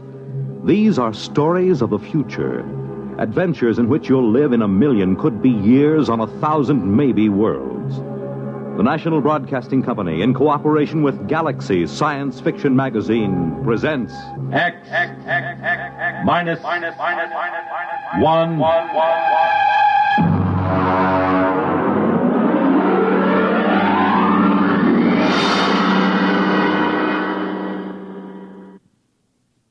Tonight, The Scapegoat by Richard Maples. But first, hear this. When the ice is smooth and the sky is blue and the skaters' waltz is played for two. You make it Pabst, 'cause Pabst makes it perfect.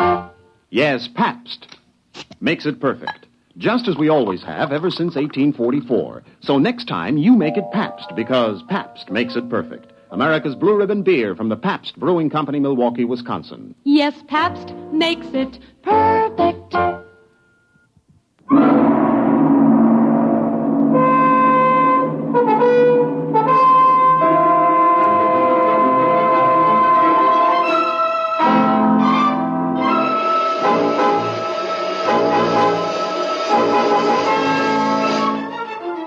Now, X-1 and The Scapegoat.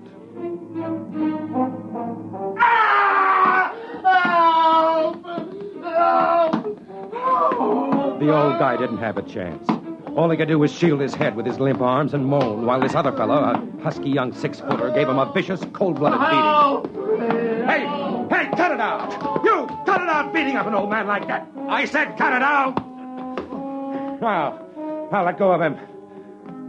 Well, what have you got to say for yourself before I belt you as hard as you hit the old man here? Well, hey, you, wait! Wait, you no-good hoodlum! Hey, you all right, Pop? Are you okay? What happened? Was he trying to rob you or something? Look, you'll be all right now. You'll be okay.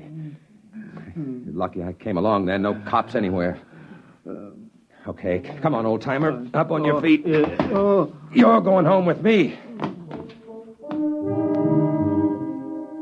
I suppose it seems callous to think of it, but this old man was just what I'd been looking for. A brutal assault and a helpless old man, and I was the hero, just what I needed. You see, I'd just come from a meeting with the city fathers and the commissioner of the police department. And old man Jones, my publisher, had promptly yanked the rug out from under me and chickened. I'd written the articles panning the city's handling of the juvenile delinquency problem, because Jones had to be in his bonnet to be the mayor. Now, when the heat was on, he weaseled out. We had a few words, Jones and I quit. But now I had him, an eyewitness story, no cops anywhere, and a young bruiser beating up a defenseless old man. I figured I'd take him home, let my wife fix him up, keep him around the house until the story broke. Ed, what's the idea of... Ed! All right, take it easy, honey. It's all right. This old guy just needs some patching up, that's all. Come on, old-timer. Oh, but he looks awful. Who is he? Well, there's blood in it. Now, come on. Help me get him inside. He's cold. His wrist, it's cold. Yeah, shock, I think. Come on, in with him. All right, now, let him down on the chair. There you are, Pop. Were you in an accident? No, some hoodlum was beating him up. I chased him off. Oh, that's awful. Did you call the police? There weren't any police there. I'm going to crack this whole situation wide open with this story. Hey, Mom! Hey! Wow! Never mind. Go into the bathroom and bring out some towels. Ed, we'll need some bandages. And... Yeah, we'd better get a blanket around him. A blanket? It's 90 degrees. It's for shock, son. Go ahead, Tommy. Okay, Mom. Ed, I think he's coming to now. He's opening his eyes. No, you're all right, old-timer. You're all right. Well,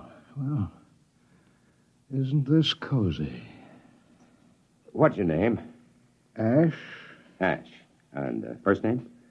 That's it. Oh, then what's your last name? I don't know. All right. Take it easy. What happened? Who was that hoodlum? Did you ever see him before? I don't remember. Well, why was he hitting you? I don't know. I don't remember. You missing any money? I'm not sure. Well, I suppose I scared him off before he could rob you. Yes. Oh, yes, you rescued me, didn't you? I'm really very grateful. Don't try to talk too much now. You'll feel better after you've had something to eat. Ed, we have nothing in the house. We were just going to have a salad. Well, salad's all right. Well, Ed, I think maybe we'd better get Mr. Ash to a hospital or to his house or something. Oh, look, Nana, I told you I want him Ed, here. Please, come inside. Well, what's the matter with you? Come inside. Okay. You just sit right here, Mr. Ash. I'll be right back. I just want Yes, to... I'll be all right now. Nan, what's the matter with you? Get rid of him. What? Get him out of here. Well, why? He gives me the willies. Oh, no, it's just the heat. Well, you must know he leered at me. Oh, Nan, he's an old man. He's just been beat up and in shock. Ed, please. Oh, no. I've got to keep him here. He's my proof. I'll write a story that'll rip the administration wide open, and Jones can't pull it out because I've got the proof right here, and I was the eyewitness. But, Ed, No. please. He stays here, and that's all there is to it.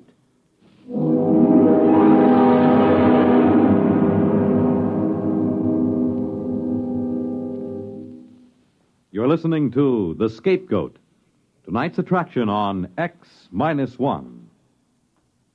Once, a tall and beautiful tree stood in a forest. It had been there for 200 or 300 years. In the course of that time, wind shook it and lightning struck near it. A hurricane bent it once until its top was nearly at the ground. But none of the ferocious assaults could fell that tall, proud tree. But then one day, the most spindly-legged, pot-bellied, adenoidal, open-mouthed creature that the forest had ever seen sat down in the cool shade of that tree. This was what was called a man, and he wanted to smoke what is called a cigar. He did. And he threw his match among the pine needles, and when he had smoked the cigar, he threw that away, too, and went off, because somewhere down by the lake there was waiting for him what is called a woman. And he had the hope that maybe she didn't feel like nagging anymore. Before nightfall, that tree that had withstood all those assaults was ashes, and thousands of other trees in that forest were, too. The man is still living. If you know any of his species, you might tell him that trees don't have Adam's apples and shrill voices. Trees are beautiful, and men ought to be careful with matches.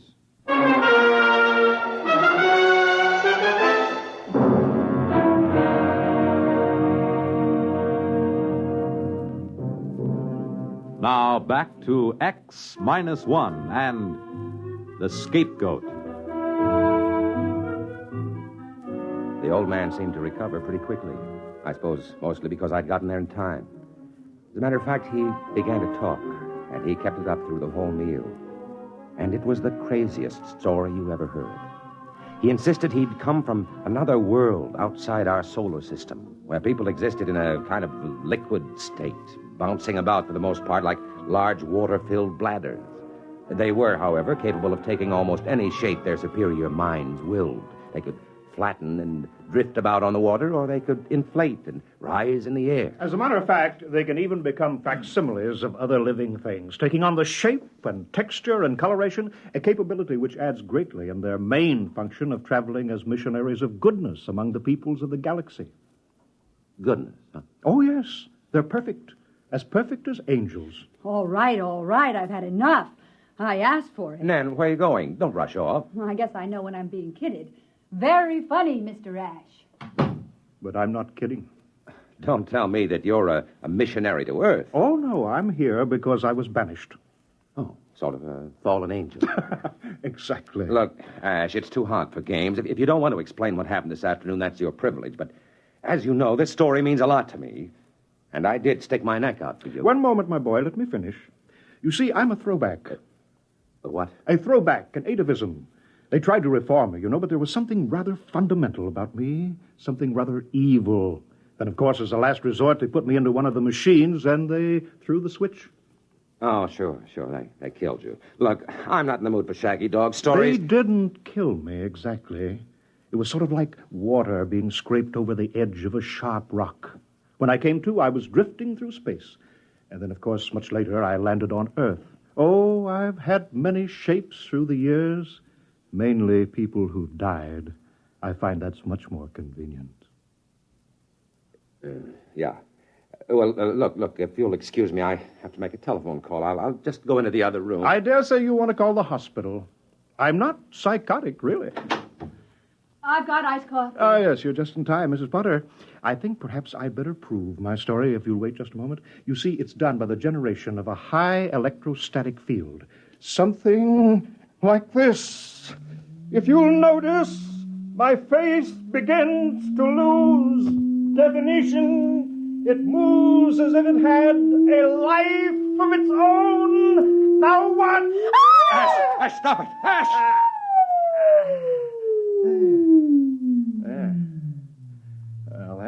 looks considerably younger, doesn't it? 30 years younger. 30 years just dropped away like... Listen, this story will set the whole country on its ear, with my byline on it. Oh, Ed, don't let him take you in. It's a trick. It's mass hypnotism or something. I saw it right here. So did you. I'll have an exclusive. Life will have to come to me for the story.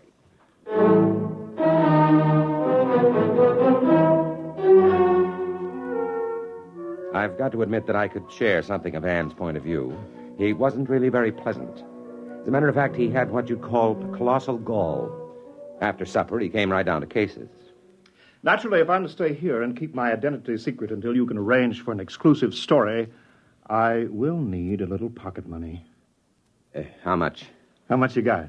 Well, I don't know. I got about $22, and payday isn't until Thursday. Well, how about your bank account? Hey, now, wait a minute. Well, we'll see what we can arrange later. I am a little tired, though. I think it's about time to go to bed. I noticed a rather comfortable bed in here. Well, I'll see you all in the morning. Good night. And thank you again for rescuing me. Ed, that's our bedroom. I know. Well, you go right in there and tell him that he can't Listen. sleep. He locked the door. Oh, Ed, do something. All right. You get some sheets from the linen closet, and I'll make up the couch. Next day, I made careful inquiries, started to feel around for contacts on Life at the AP, someplace to really break the story big. About 5 p.m, Jones, the publisher, called me into his office. Sit down, Ed. I've got some good news. Now, look, Mr. Jones, ever since you left me out on a limb at the mayor's Oh, conference, now, I let's not worry about that, Ed. We've got something very interesting going for us now that changes everything. They've arrested a gang of kids for shoplifting. Well? Well, one of them is Tommy, your son. What? Arrested Tommy? Wait, Ed, don't go off half-cocked. It's a break, don't you see? You can cover delinquency with the lid off now. You'll be riding as a parent in the same boat with other parents. Hey, wait a minute. Where are you going?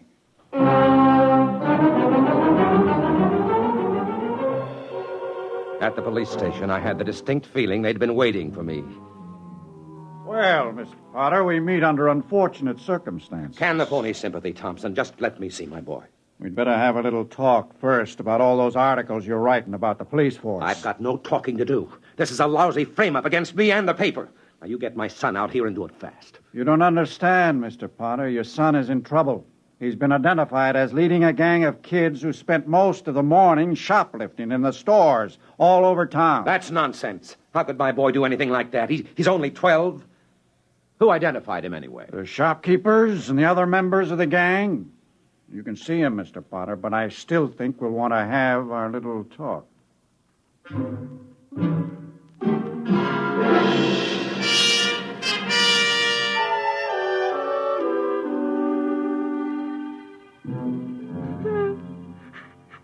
Son, what's this all about? It was Ash. Ash? Yes, I told him about the gang. What the heck are you talking about? Some of the fellas got together and built a hut for a clubhouse. What does the gang do? Oh, different things. One of the fellas is a 22, and we hunt rats, and Well, go ahead. What is it?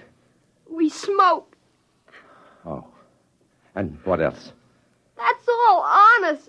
What about shoplifting? No, that was Ash. He wanted me to talk the gang into shoplifting, but I wouldn't.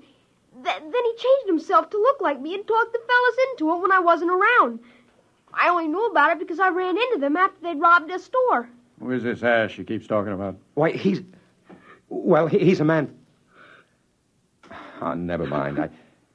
Listen, the boy's beside himself because of all he's been through. Will you let me take him home with me? Of course, Mr. Potter, but the charges still hold.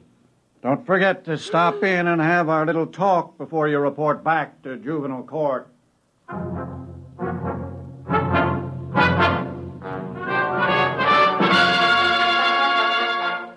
I called the house, and Ash answered the phone. I'm glad you called, Ed. I'm out of cash, you know. I need a small loan. Now, listen to you. The police have picked up Tommy. He's been charged with the shoplifting you did today. Oh, now I'm sorry about that. You see, there's a certain cultural difference between you and me. I didn't understand. You're going to help me get him out, you hear? You're going to tell everybody the truth. Well, of course. Of course. course I will. Now, listen. I'm coming home. Nan will be back from her mother's any minute. Don't you tell her about this, you hear? Well, of course I won't. I'll be waiting right here.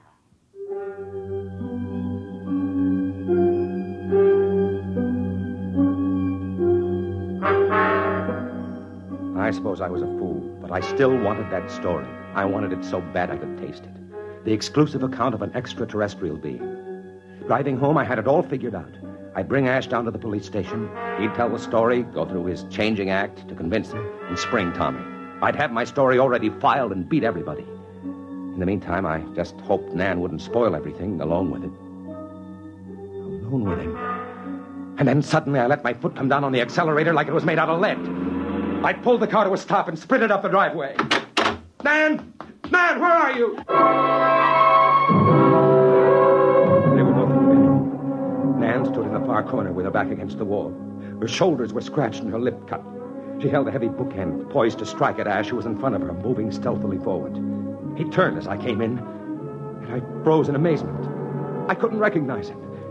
And then, all at once, I realized I was looking at the spitting image of myself. Ed, I knew it wasn't you. I knew it wasn't you. Well, if you'll both excuse me, come back here. I'll get you. I'll get you. I bolted through the window and circled the house. I spotted him rushing down the street, and I caught him around the corner at the same spot where I'd first seen him. Let go of me! You've got this coming to you. You've got this coming to you. I slugged him, yet I knew it was useless the instant the blow landed. He felt just like sponge rubber, yet I kept hitting him. I didn't bother listening to his cries, even after he changed himself back to an old man. And then suddenly I felt a hand grab my shoulder and whirl me around, and a fist exploded in my eye. What's the matter with you? What do you think you're doing, beating up an old man like that? You no good hoodlum. I searched desperately for an explanation. And then, abruptly, without having said a word, I reeled and stumbled down the street. Home to Nan.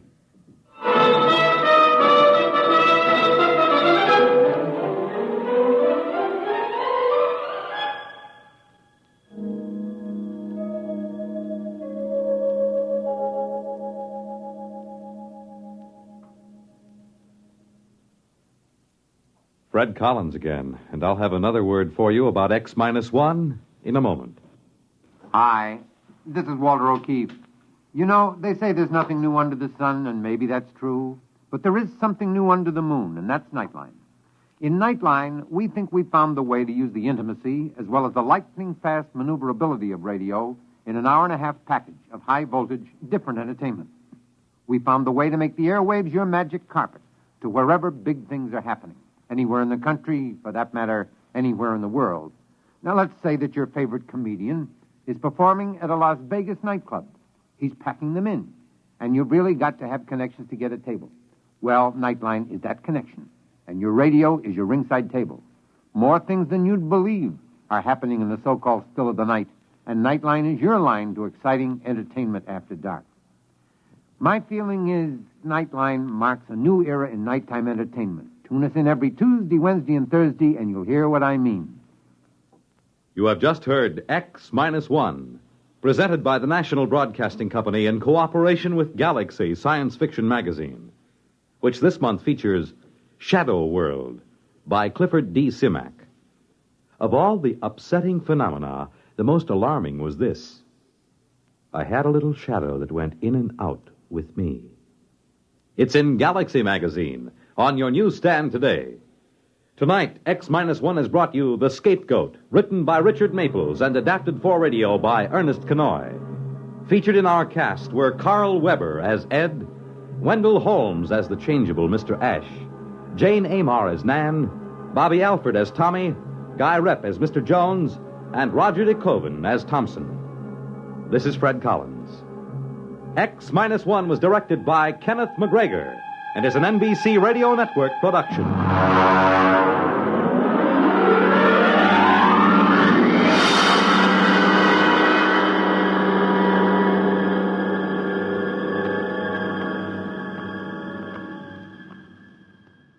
There's excitement in the air at night, and Nightline brings it to you.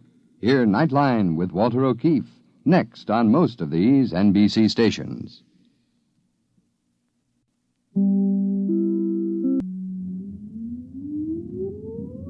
Countdown for blast off. X minus 5, 4, 3, 2, X minus 1, fire.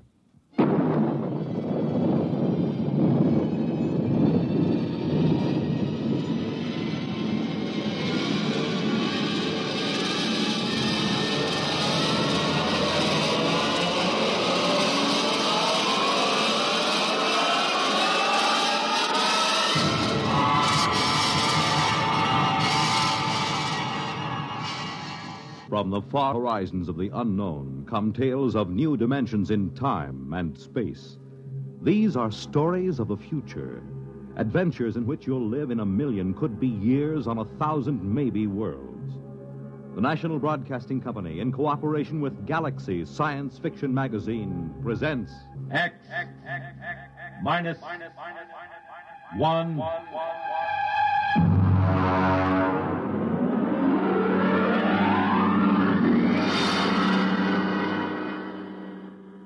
Tonight, The Native Problem by Robert Sheckley.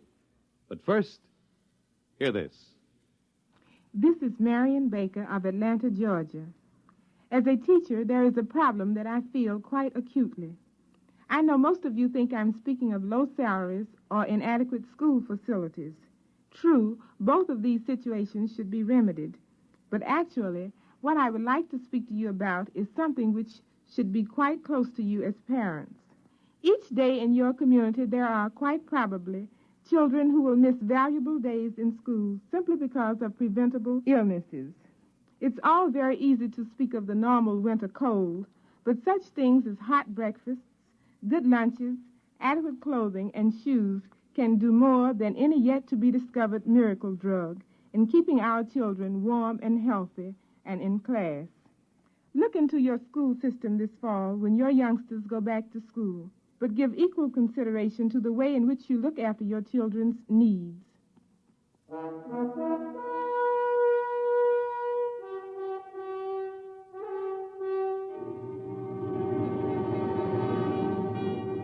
Now, X minus 1, and tonight's story, The Native Problem. To begin with, my name is Edward Danton. I've always been a misfit. Oh, that's all right. I'm not sensitive about it. In fact, I've grown rather proud of it. I just don't fit in the modern 22nd century world. There was no place in all of New York City, from Norfolk to Bangor, where I felt at home. And it was the same in every other great city complex on Earth. In school, I took such elementary subjects as group acculturation, sibling fit, values recognition, and folkways judgment. There was only one thing to do. As practically every misfit in the past century had done, I decided to migrate to deep space and find a place where I could call my soul my own. I told my best friend Al Trevor of my plan. Good night. You're really going, Ed? That's right, Al. Just as far from this solar system as I can get. But why, man? You've played 12-handed bridge with me, Al. You know what a dope I am at mass dancing. I'm a misfit. I want to get away. And it's not like in the days when the ships used the old Michelson drive. With these new GM subspatial torque converters where we can travel in a matter of months what used to take them 30 or 40 years. Well, I hate to see you go. One more thing, Al. I'm going to give you my breeding certificate. Oh, now, Ed, we couldn't let you do You and that. Myrtle want 2 children, don't you? Well, we've always wanted to have 2, but you mustn't I won't need a breeding certificate where I'm going. As a matter of fact, I may even find it impossible to breed at all. Well, that could be rather frustrating, old man. Well, maybe after a while I'll find a girl pioneer. In the meantime, there's always sublimation. True. What substitute have you selected? Vegetable gardening. Might as well be practical, you know. Might as well. Well, old man, good luck, and thanks for that breeding certificate. The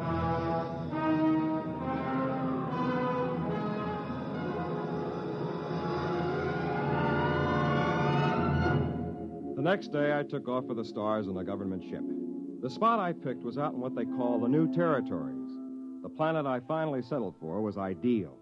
A calm, watery place dotted with fertile islands, blessed with a mild, uniform climate, and absolutely uninhabited. When they left me there, I took formal possession and christened the place New Tahiti, for obvious reasons. At first, it was fine. I was busy exploring, growing vegetables, and building a shelter.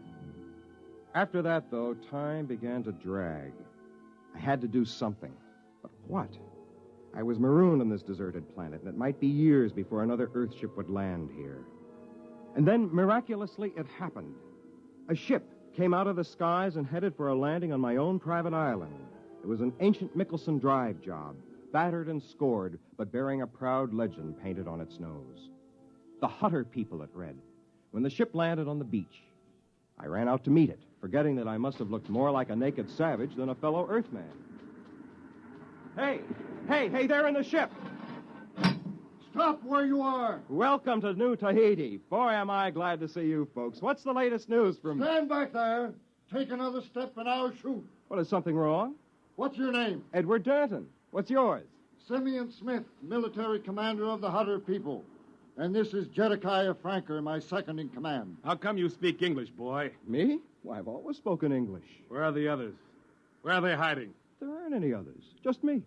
I see. Father, can't we come out now? No, get back in the ship, Anita. Then I'll watch from here. Say, she's pretty. Your daughter? Huh. What do you think, Simeon? It's what I expected. Ingratiating, fawning, undoubtedly treacherous. Yeah. His people won't show themselves, you notice? Uh-huh. Probably waiting in ambush. I think an object lesson is in order. Right. Put the fear of civilization into them. Hey, don't point that gun at me. Father, no, he hasn't done anything yet. This way the others will know we mean business. It isn't right. Let him have it, Jedediah. No, wait! Wait! Hey! He's running for the woods. Shoot him, Jedediah. Okay. Shoot him. We've got to teach these savages who's boss.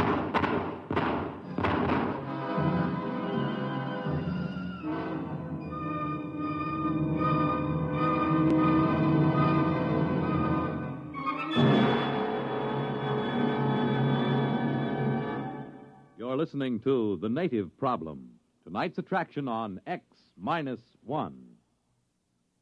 Friends, for as many years as any of us can remember, the sadness that polio has brought to so many homes has been almost unparalleled. But a greater sadness than this lies ahead for any who may from now on catch polio, because it may be due to carelessness. Vaccination against polio, the well-known Salk shots, is more than 75% effective. And it's due to such vaccination that there was a drop of 47% in polio cases last year. 5 million have had as much as one shot of the vaccine. And please remember that while the first and second shots are helpful, the third shot is necessary for maximum protection. Now, there's plenty of vaccine, and the doctors are anxious to cooperate.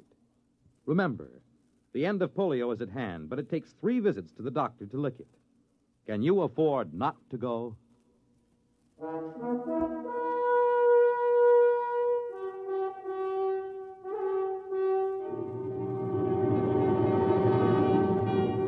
Now, back to X-1 and The Native Problem. I was just plain lucky to get back to the friendly cover of the forest without stopping a bullet. It was obvious these people were too jumpy just then to listen to reason and believe me when I told them that I was not a native, that I was all alone here. I decided to wait a while. About dusk, I crept through the woods to get as near their ship as I could without being seen. They had come out of their ship. There were several dozen men and women, and a few children. They were grouped around a campfire eating. On the edges of the group were several armed men looking toward the woods with apprehension. I watched while their leader, Simeon, stepped into the circle of firelight to address them. I could hear everything he said plainly. Friends, we have come at last to our long-awaited home, our promised land. Behold, a land of milk and honey, a place of bounty and abundance. Was it not worth the long voyage, the constant peril, the endless search? Yes, it was. However, there is an aboriginal people here, naked and savage, undoubtedly cunning, ruthless and amoral, as aboriginals always are. Of these we must beware. We will live in peace with them if they will let us. No one can tell what goes on in a savage heart. Their standards are not ours. Their morals are not ours. We cannot trust them. We must be forever on guard. And if in doubt, we must shoot first. Remember, land too. This was not going to be easy. I decided not to try another approach that night.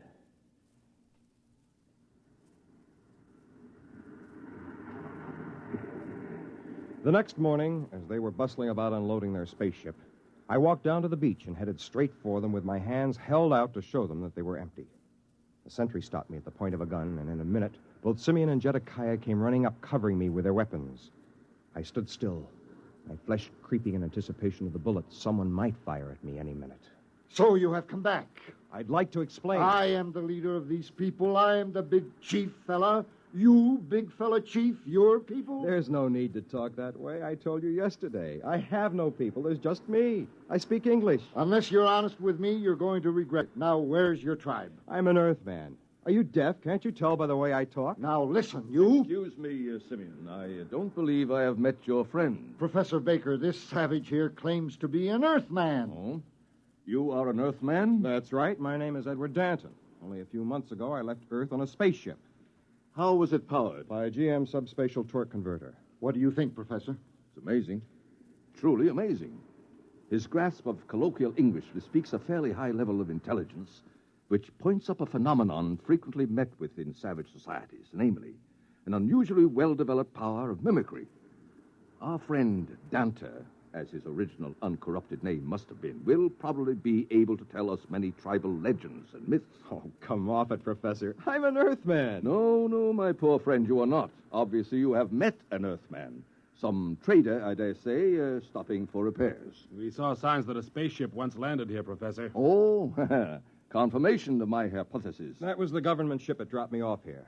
It is interesting to note how his almost plausible story lapses into myth at various crucial points. He claims this ship was powered by a GM subspatial torque converter. Now, this is a nonsense syllabification, since the only deep space drive is the Nicholson.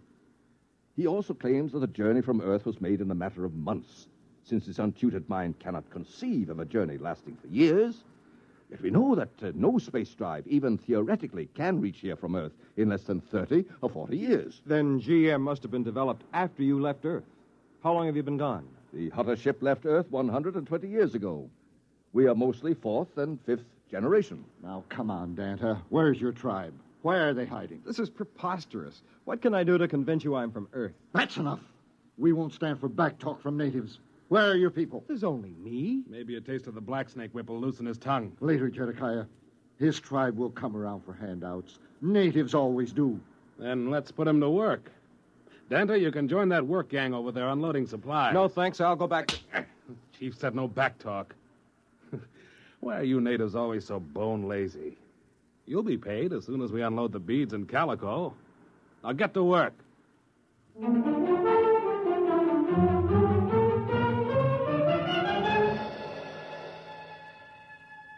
What could I do?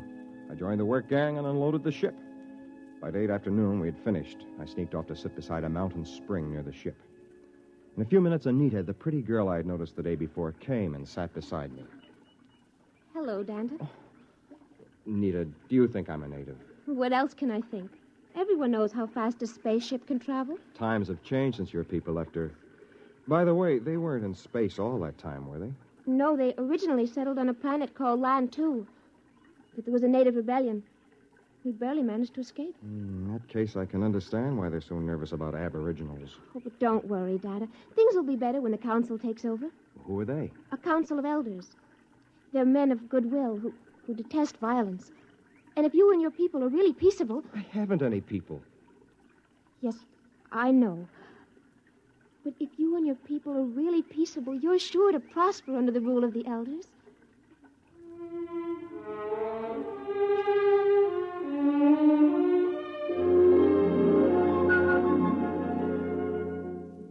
It was no use. I couldn't even convince her.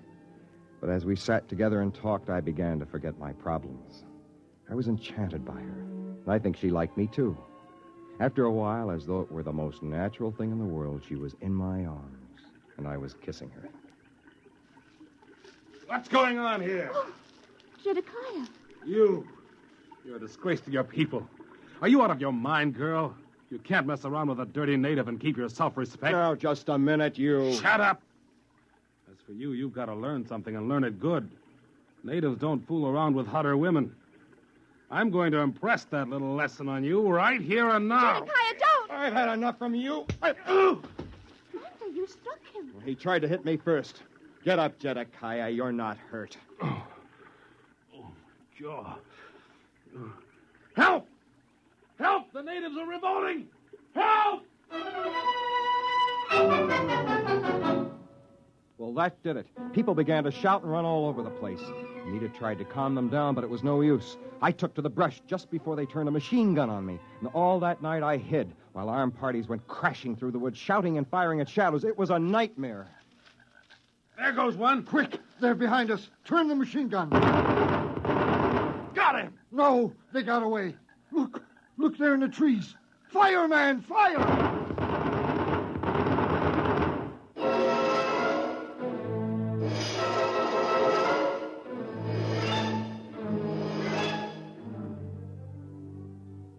It was like that all night long. By morning, I was exhausted, and so were they. I hid in the jungle and waited. I don't know what for. And then, along about the middle of the day, I saw Anita. I thought she was alone at first, and I knew she was looking for me. I stepped out in the trail in front of her. Oh, it's you, Danta. Anita, There are men back there. It's all right. They won't harm you. They came to guard me. Danta, are you all right? Guard you from me? They don't know you as I do. At the council meeting today, I told them the truth. You did? I told them the fight wasn't your fault. I told them you were only defending yourself. And Jedediah lied. No pack of natives attacked him. It was only you. And I told them this. At last. Did they believe you? Oh, yes. I explained that the native attack came later. Native attack? Now, look, there wasn't any attack, Anita. There couldn't be. There aren't any natives.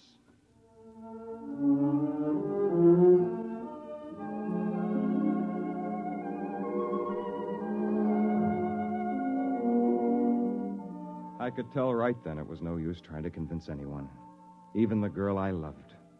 It was then that I decided back to her people and waited for a time just to make them nervous. Then, the next morning, I came striding into the middle of the Hutter camp. Halt! One step more and I'll kill you. I want to see Simeon. All right, Jedediah, I'll take over. Here I am, Danta. Shall I shoot him, Simeon? No, let him speak. Go on, Danta. What is it? I have come here to bring you a declaration of war. What? I'll kill him now. What is it? What's happened? Oh, Danta, what is it? It's war. But I begged with you to bring peace to your people. They wouldn't listen. It's war. All the tribes are gathering from every outlying island. How many are there? Many thousands, 50 or 60. We will fight to the death. Danta, wait. Surely we can reach an agreement. Why shed all this blood? There is a way. I thought so. What do you want? Equal rights. Yes. What else? That is all. Except, naturally, an alliance between the ruling clan of the Hutters and the ruling clan of New Tahiti. In short, a marriage. Never. We'll fight, even though we're wiped out. We can't. We wouldn't have a chance. Accept, Father. Accept before it's too late. How can I accept? Where could I find a Hutter woman who would sacrifice herself for a marriage like that? Why don't you ask me?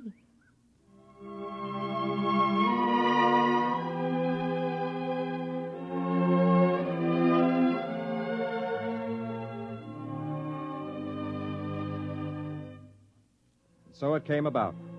Anita and I were married and were very happy. The Hutters, too, prospered in their new land, and soon they began to build up a thriving new civilization. Anita and I and our family moved to one of the more remote islands, where we weren't so much in the thick of things.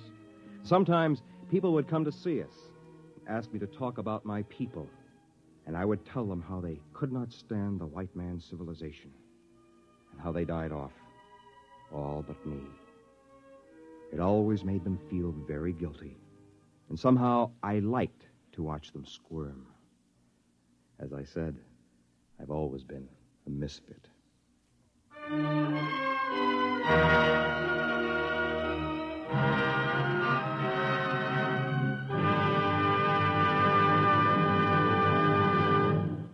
Fred Collins again. I'll have another word about X-1 in a moment. X-1, presented by the National Broadcasting Company in cooperation with Galaxy Science Fiction Magazine, which this month features Break a Leg by Jim Harmon. The man worthwhile couldn't be allowed to smile.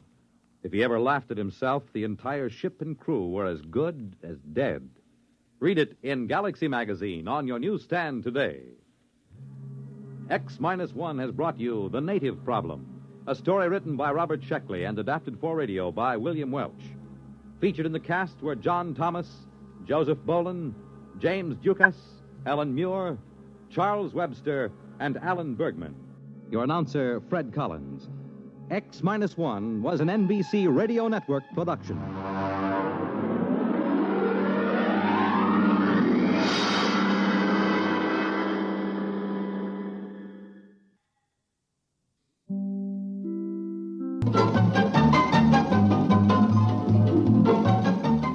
This is Walter O'Keefe, inviting you to listen in on the Nightline. Tonight, live the incredible life of ages yet to come, in a time that might be 1,000,000 years from now, on X-1.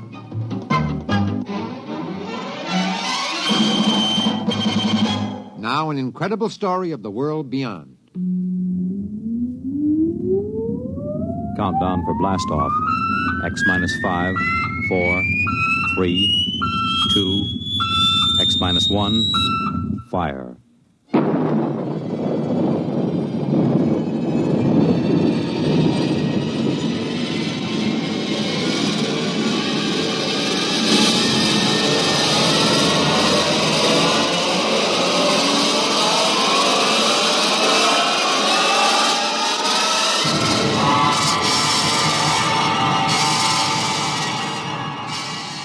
From the far horizons of the unknown come tales of new dimensions in time and space. These are stories of the future, adventures in which you'll live in 1,000,000, could be years, on 1,000 maybe worlds. The National Broadcasting Company, in cooperation with Galaxy Science Fiction Magazine, presents X-1.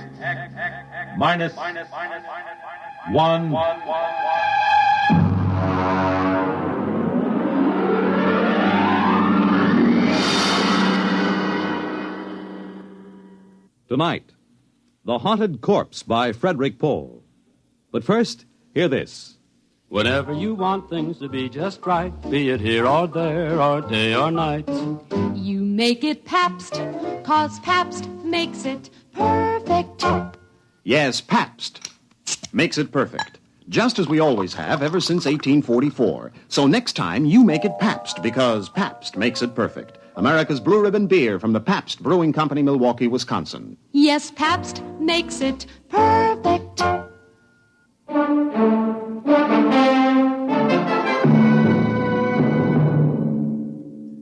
Now, X-1 and the story of The Haunted Corpse. We moved in at 0800. That's pretty good time, considering that Van Pelt turned up at the Pentagon on Thursday, and it took him till Monday morning to go in and see the general. By Tuesday, I had a task force of 135 men bivouacked around the old man's place. Corporal McCabe, my orderly, reported mission accomplished. Well, Colonel, there's a whole company dug in down the road right yonder, and Wins is all set up right here like you done ordered. We got a covey of them recon cars from the cavalry roaming like a passel of June bugs quartering a handkerchief.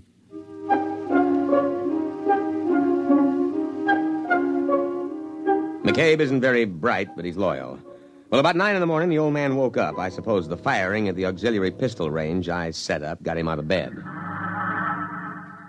Get out of here. Go on, you. Get those trucks off my lawn. Get out! Dr. Horn. Oh, what is this, the Boy Scout Jamboree? Are you the scoutmaster? Dr. Horn, I am Lieutenant Colonel Windermere, sir. My orders are to establish a security cordon about your laboratories. What? Here you are, sir, my copy of your orders. What the devil is this nonsense? You will see they are signed by General Follinsby himself. I know. That sniveling rat Van Pelt. He went to the army, is that it? That mountainous, ungrateful tub of rancid lard went crawling into Washington and ratted to some tin soldier. Sir, General Follinsby is not a tin soldier. Is that it? Did Dick Van Pelt come to you with some cock and bull story? The chicken-livered, worm-eaten, misbegotten offspring of a... Dr. Horn, the general asked me to give you his personal assurance that we will not interfere in your work here. But I'm sure you understand the importance of security. Now, you listen to me. The Horn effect is my personal property, not the government's or the Army's. What is this, creeping socialism? Sir, security. My orderly isn't cleared. Oh, that don't make no never mind, Colonel. I don't rightly grasp what he's saying nohow. McCabe, report to my tent. Oh, just when it's getting interesting. Now, Dr. Horn, I want you to know that I'm here to help you. If there's anything you want, just ask me. If you want to go into town, that can be arranged. Of course, you'd better give us 24-hour notice so we can clear the streets and check out all Young man? Yes, sir. You may go to the devil.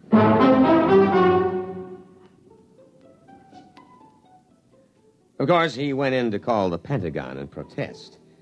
He had a lot of spirit for an old civilian of about 75. Hello? This is Dr. Eric Horn. I want to protest an invasion of my privacy. Of course, Dr. Horn, I understand. There's an officious young Cub Scout out at my place making a pest of himself. A lieutenant something. Lieutenant Colonel Windermere. But I called Washington. Yes, sir, but our intercept monitor put the call through to me. We'll take care of any outside calls you wish to make. Of all the insufferable... Oh.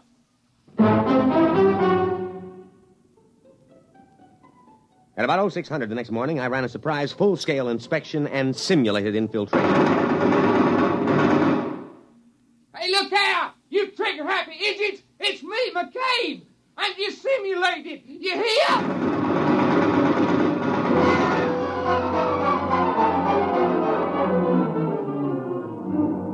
Fortunately, he was only grazed. The wire-stringing detail worked all night, and we had surrounded the old Victorian house with triple-strand electrified barbed wire with guard towers every 50 feet. At 1400, I paid a call on Dr. Horn. What are you doing here? Good afternoon, Dr. Horn. I came in for your report. My what? Your daily progress report. It's in my orders. Paragraph 8. Just carry on, sir. Corporal McCabe will take your words down. Oh, his clearance came through last night. You have a method for electronically killing a man without touching him. Killing, Lieutenant? Will you tell me what in the sweet name of heaven did I say that gave you that particularly stupid notion? But I understand. You think this is a weapon. Of course, sir. Of course. My machine renders humans into corpses. A chipped flint will also do that. Look, you simpleton, don't you realize what my machine can do? It can separate that something which, added to a body, produces a man. A subtracted leaves a corpse. I can separate the two things without destroying them. You understand that I can take the ghost of life out of a body and keep it unharmed. Try to understand that, you pig-headed, mule-eared, rabbit-faced...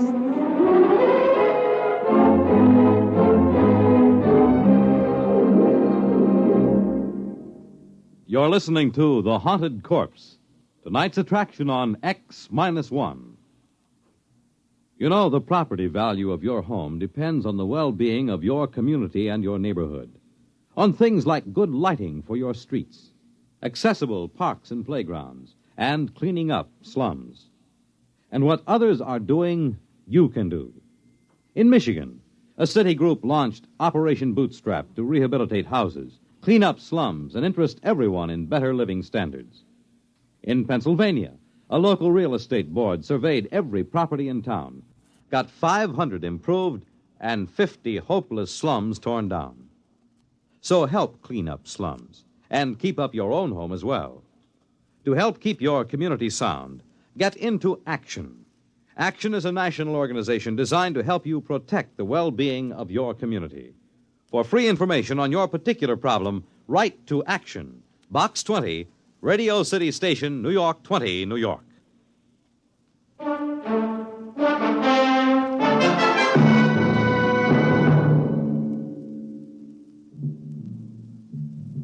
Now, back to X-1 and The Haunted Corpse.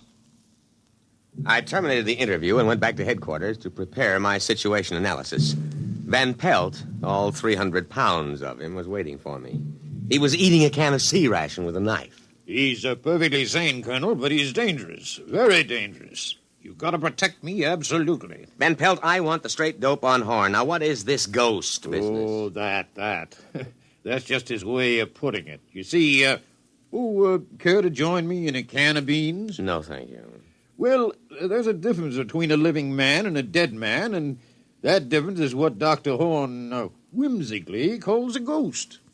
Call it life plus intelligence plus soul, if there is such a word in your lexicon, Colonel. You mean his machine conjures up ghosts? No, Colonel. Dr. Horn is an impossible old vulture, but he's not a faker. Horn can drain the essence of life from a body and store it, or if he wishes, he can replace them in another body. Would you mind handing me the can opener? This looks interesting. Macaroni and beef. Supper ration.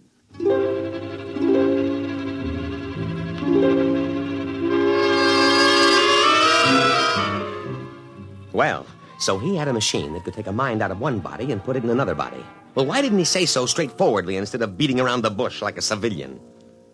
Of course, he was a civilian, which might explain it. Next morning, I went to the laboratory with Corporal McCabe and insisted on a demonstration. All right, this way, gentlemen. Please, Corporal McCabe is an enlisted man. At this pole, we have a Cocker Spaniel. And over here, a Rhode Island Red. That's a right perky-looking chicken, Doc. If you will kindly stay clear of the terminal areas, I will activate the field. What's happening?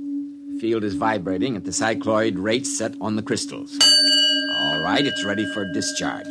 Now.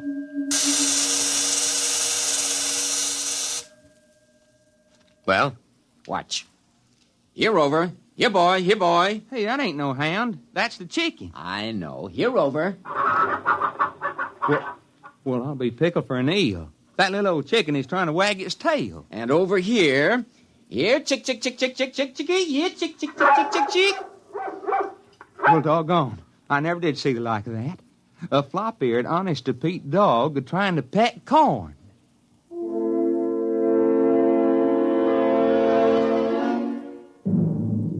I had a private conference with the old man later.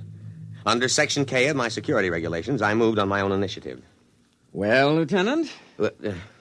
Lieutenant Colonel, there is a slight difference. Well? Now, can you do this with people? Indeed I can. But the silly laws covering these things, they won't let me. I've tried. Imagine a simple exchange. A man dying of terminal cancer and a feeble-minded youth. Put the sound mind into the sound body and let the decayed parts rot together. But will they let me? No. You've never tried the machine on people? No. But you're here, a military man, Very brave. All I need is a volunteer. That coward Van Pelt refused. That's why he sneaked off to you. But a brave soldier like you... Negative, sir. Negative. But, Lieutenant... Negative, sir. And besides, I am not a lieutenant. I'm a field-grade officer. I don't believe you appreciate the investment the service has made in my training. However, if you need volunteers, the Army has a way of obtaining volunteers, sir. We'll see what we can do.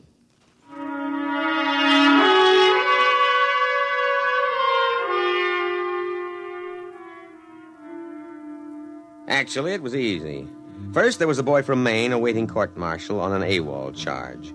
Second, he volunteered when I pointed out he could get up to a year at hard labor. And then McCabe. Oh, no, Colonel, sir. I ain't a volunteering type.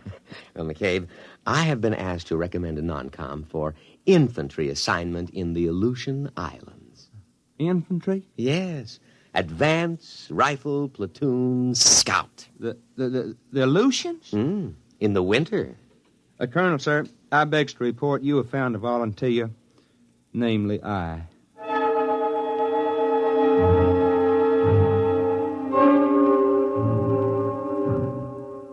Dr. Horn had arranged the terminus of the machine poles to be tapped into metal helmets which were adjusted on the heads of the two men. This here reminds me of playing left tackle. Ready, Lieutenant? Ready. But, Colonel, sir, maybe I better not try this. Well, I mean, I cancel my GI insurance. The Aleutians? Yes, sir, Colonel, sir. Well, goodbye.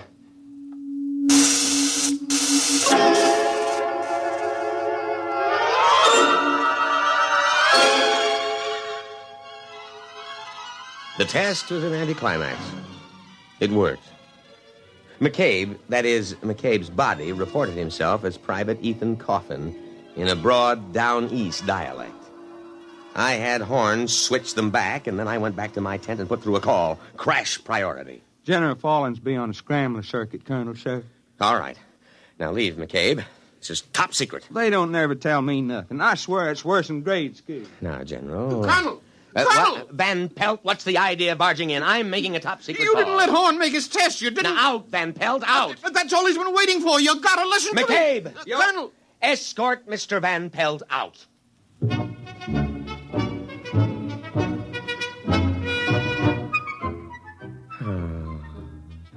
I was floating on a cloud of pure joy.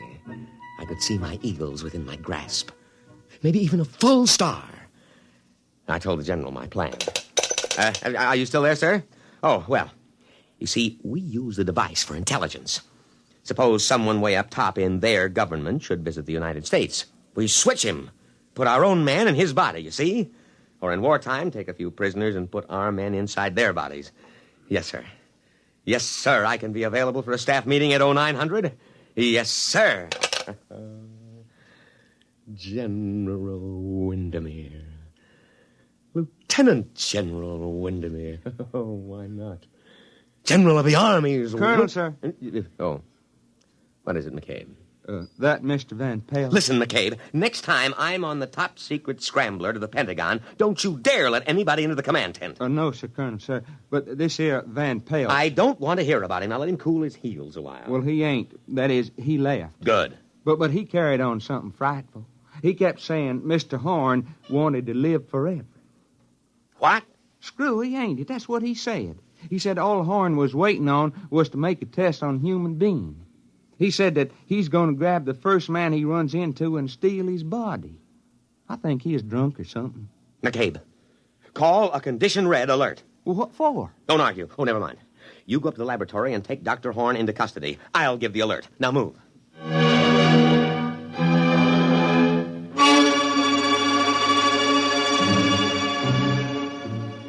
I could see it all immediately. I grabbed my sidearm and buckled it on. Then I threw the switch that signaled a red alert throughout the unit. Just what you'd expect from a selfish civilian like Horn. He'd take an invention like this and use it to steal other people's bodies to prolong his own nearly senile existence in a younger body. And if that happened, there goes my General Star. Because he'd surely smash the machine and we'd never be able to trace him or switch him back, and we wouldn't know which body he stole. I was held up at the inner perimeter for 5 precious minutes while some idiot insisted on a password. I just happened to forget it, although I had issued it in the morning. Luckily, while I was swearing at him, I accidentally hit the right combination and let me through. Van Pelt had gone into the laboratory. I knew that. Probably to try to stop the old man. But the effect would be to supply him with a body. He'd have to swap immediately. He couldn't take the chance of a heart attack. I ran into the laboratory, my sidearm drawn. Horn! Dr. Horn! Tripped over a human body. Still warm. Dr. Horn. His cast-off cocoon. Abandoned. And then in front of me, I saw him. Van Pelt! Too late! Too late! Now, wait. Listen. Oh, McCabe, what happened to you? He slugged you, did he? Too late! Now, wait. Don't smash the machine. Van Pelt, I know it's really you, Dr. Horn, and Van Pelt's body. Now put down that gun. I'll smash it! Smash it! Stop. Don't wreck the machine. Listen, Dr. Horn, I'll help you. I'll see you get a good, healthy body as long as you want it. Dr. Horn, think of the safety of our country. Think of security. No, I'm not Doctor. Who shot that? McCabe, put that pistol away, you fool! Oh, Horn. Dr. Horn, speak to me. Now, I know it's you in Van Pelt's body. Now speak to me, Dr. Horn. Oh, he's dead. McCabe, you simple-minded... Why did you kill him? Oh, everything is gone. My General Star, everything. All right, McCabe, report to your quarters. You'll get a court-martial that'll make your hair curl.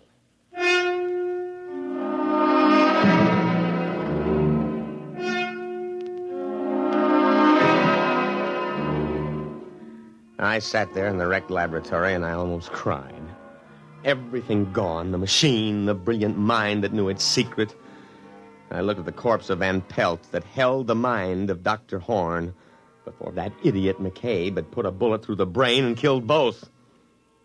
I could almost feel cheerful as I thought of the court-martial to come. It was at that moment that Sergeant O'Hare came in to tell me that McCabe wanted me on the telephone. I picked it up and waited to hear the miserable rat crawl and plead for mercy. Colonel, sir, this here's Corporal McCabe. McCabe, there is no use pleading for mercy. I trust you have managed to find your quarters. You're under arrest. That's what I thought. I don't think I'll stay for the court-martial, Lieutenant. They bore me. McCabe, but the voice. Dr. Horn. Precisely, Lieutenant, precisely. Goodbye now. If a body meet a body coming through the... Goodbye, Lieutenant. Thanks for the body.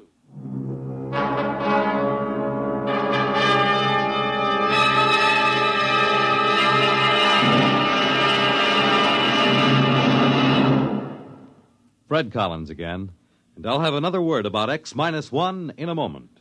Have you ever asked yourself what this country's most important natural resource is?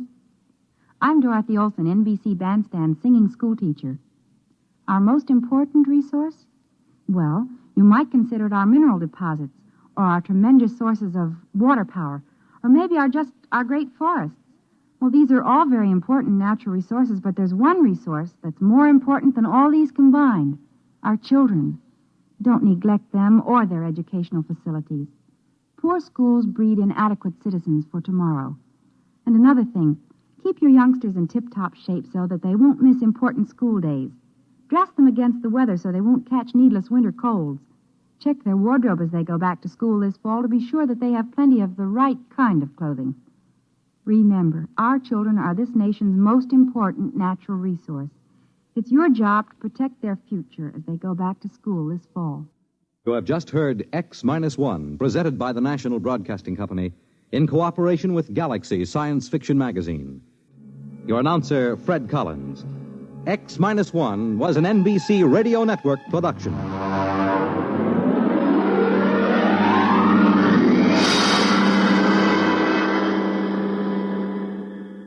There's excitement in the air at night, and Nightline brings it to you. Hear Nightline with Walter O'Keefe, next on most of these NBC stations.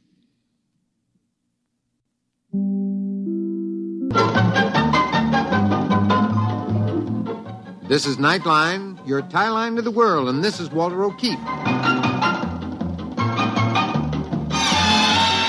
Tonight, a visit to worlds strangely different from ours, the world of the future, the world of X-1.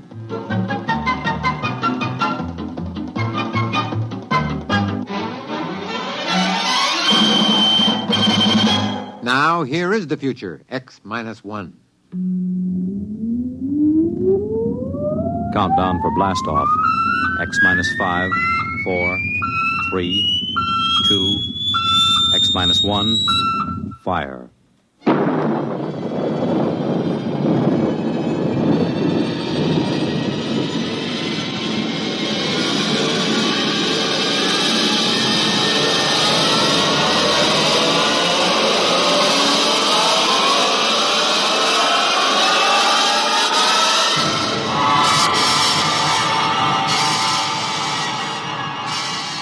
From the far horizons of the unknown come tales of new dimensions in time and space. These are stories of the future, adventures in which you'll live in a million, could be years, on 1,000 maybe worlds. The National Broadcasting Company, in cooperation with Galaxy Science Fiction Magazine, presents X-1.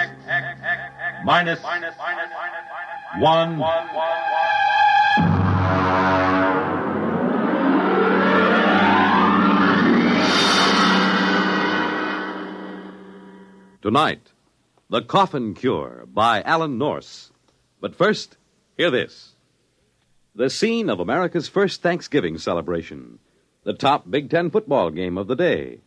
One of the most unusual excursions on which a radio audience has ever been taken. These are just a few highlights of the weekend Monitor has planned for you.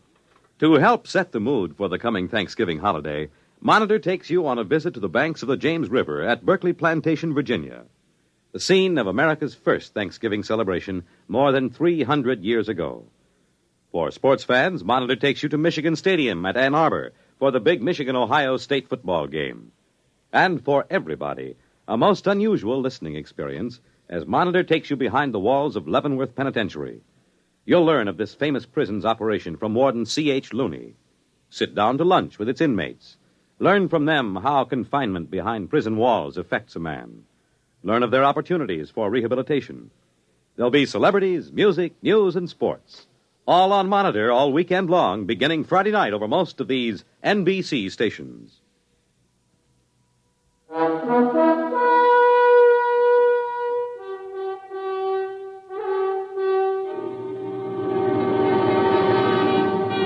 Now, X-1, and tonight's story, The Coffin Cure. I saw the headlines on the way downtown in the morning. Common cold cured. And sure enough, there was his picture, Chauncey Patrick Coffin.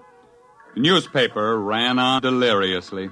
Coffin nails lid on common cold. No more coffin, states co-finder of cure. Sniffles sniped. Single shot to save sneezers. There was no doubt of it. I've always said that the man who finds the cure of the common cold would be the greatest hero in medical history. And if I could have gotten my hands on Dr. Chauncey Patrick Coffin at that moment, I would have torn him limb from limb. Almost did about a half an hour later at the laboratory. Philip, there's no sense in getting excited. It's idiocy, blind, screaming idiocy. Coffin, you're out of your mind. Can't you see what you've done? It was my idea in the first place, and Jake and I have been pounding our heads on the wall for 8 solid months, and you go sneak into publication a full year before we have any business. Now, Philip, you... Now, how about that, Jake? Did you see the morning papers? This thief not only steals our work, he splashes it all over the countryside in red ink. Now, CP, you shouldn't have done that. After all, we've hardly had an acceptable period of clinical trial. Oh, nonsense. Philip, you had the worst cold of your life when you took the vaccine. Have you had any since? No, of course not. Now, Jacob, how about you? Any sniffles? How about those 600 students from the university? Did I misread the reports on them? No, 98% cured of active symptoms within 24 hours. But, of course, it's only been a month. Now, gentlemen, be reasonable. Think positively. There's work to be done, a great deal of work. Press conference in 20 minutes. Drug houses to consult with. Gentlemen, we've won the greatest medical triumph of all time. The conquering of the common cold. We'll go down in history.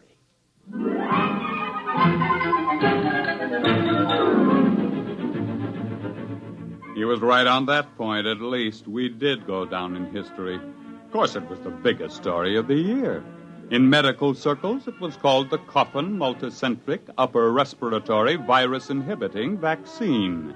Newspapers just called it the Coffin Cure. The men from the government bureaus came first, and then 17 pharmaceutical houses descended with production plans, cost estimates, colorful graphs.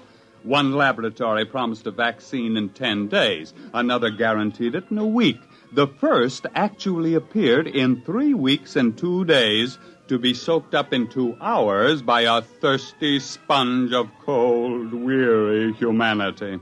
Express planes were dispatched to Europe, Asia, Africa with a precious cargo. 1 million needles pierced 1 million hides, and with a huge convulsive sneeze, mankind stepped forth into a new era. There were abstainers, of course, there always are. One of them, for example, my wife, Ellie. Now, Phil, you can talk all you want to. I don't want any cold shots. You've had this cold for 2 solid months now. There just isn't any sense to it. I don't want any cold shots. But why not? Just one little needle. You hardly feel it. You know I don't like needles. Oh, Ellie. Oh, why don't you leave me alone? Go take your nasty old needles and stick them in people that want them.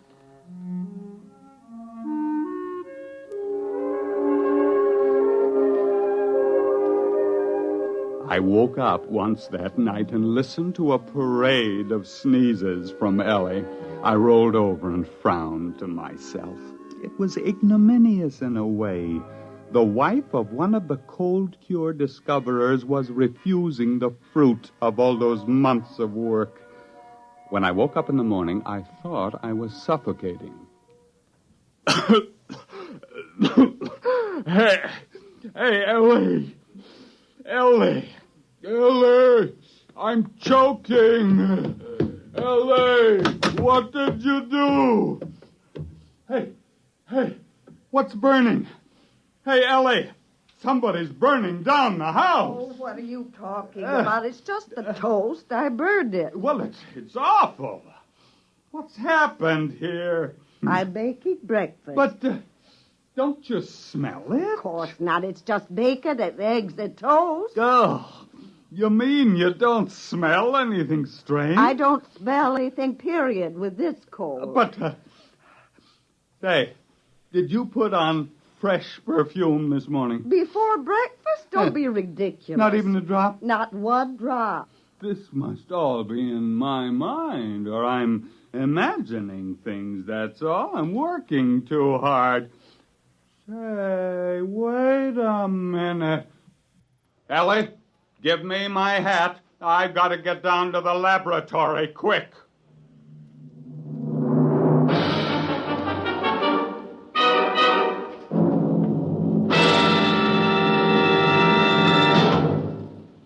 You're listening to The Coffin Cure, tonight's attraction on X-1. 11 million victims, adults and children alike, beg you to break the grip of the crippler, arthritis. Advances in medical science have made possible the cure of many diseases, but further research is necessary to break this grip, to find the cause and the cure for man's oldest, most crippling disease. Let's give arthritics a chance. Help relieve their suffering now, and help find the cure that will end this terrible disease for all time. Your contributions will support a double-barreled attack on arthritis, a fight in which more research and better treatment are brought to bear on one of the great menaces to our nation's health. Please join the campaign to destroy arthritis, to break the grip of the crippler. You can do your part. Please give to your local arthritis fund.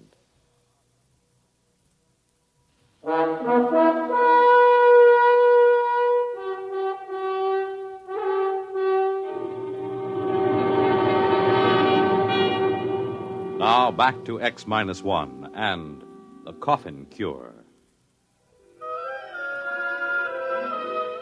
It grew worse all the way downtown. I fought down nausea as the smell of damp, rotting earth rose from my front yard. The neighbor's dog dashed out to meet me, exuding the great-grandfather of all dog odors. The crowded bus was a nightmare. I could tell that the bus driver had salami for supper the night before. My stomach began to roll, and I barely made it off the bus. I met Jake Miles at the laboratory. Did Coffin come in yet? Oh, he's in there. He's got the door locked. You got it, too? Yeah. Coffin! Now, don't come too close. You got it, too? When did it start for you? Right after supper last night. I thought I was going to suffocate. I got up and walked the streets all night. What a stink. I got it sometime this morning. But I don't understand. Nobody else seemed to notice anything. You forget something. We were the first three to take the coffin cure, remember? You and me and Jake 2 months ago. But what's happened? Those foul smells everywhere. Every odor in this town has suddenly turned foul. Magnified, you mean? I don't think the smells have changed any. Well, but what is it then? Our noses have changed, obviously. Look at our experimental dogs. They never had colds, and they practically lived by their noses. Other animals all depended on their sense of smell for survival. They don't get colds either. The multicentric virus hits primates only, and it reaches the fullest power in man alone. But I don't get it. Why should it smell this way? I haven't had a cold in ages. Of course not. That's just the point. Look, why do we have any sense of smell at all? Because we have tiny nerve endings in the mucous membranes of our noses and throats. But we've always had the virus living there. Cold or no cold, it's always been there, except now, after the coffin cure. We got rid of the virus, remember? And now, for the first time, those nerve endings in our noses are just beginning to function. You mean you think it'll get worse? And worse, and still worse. Now, we're all in this together, Phil. It was your idea in the first place. You said so yourself. You can't leave me now. You can't. You can. You better answer your phone. Hello. I'm busy, and I can't see anyone, and I can't... What? Oh. What is it? There's a line of students outside the building. They're waiting to see me. Oh, Jake, Phil, they'll hang me. You've got to help me. Send down to the freezer and get all the live cold virus we can find. Get us some inoculated monkeys and a few dozen dogs. But you've got to help me. You've got to help me. And stop sniveling. You're the big publicity man around here. You're going to handle the screaming masses, whether you like it or not. We've got to find out how to catch the common cold again if we have to die trying.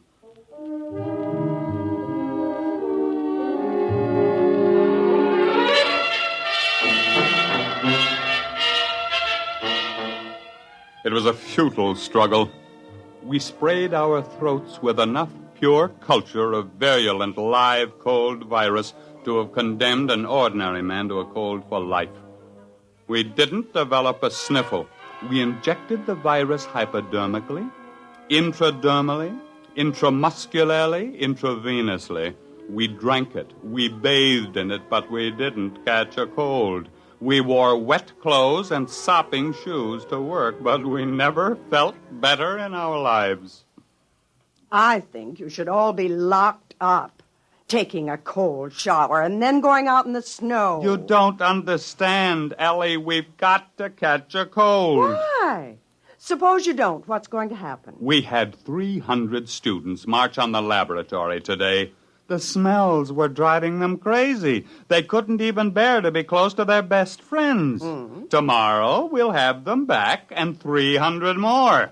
And what's going to happen when 15 million people find their noses suddenly turning on them? Ellie, we just did too good a job. We just can't catch cold. We just can't crack it. Those antibodies are just doing too good a job. Well, maybe you can find uncle bodies to take care of them. Oh, now, look, don't make bad jokes. I'm not making jokes. I don't care what you do. All I want is a husband back who doesn't complain how everything smells and who doesn't stand around in cold showers at 6 o'clock in the morning.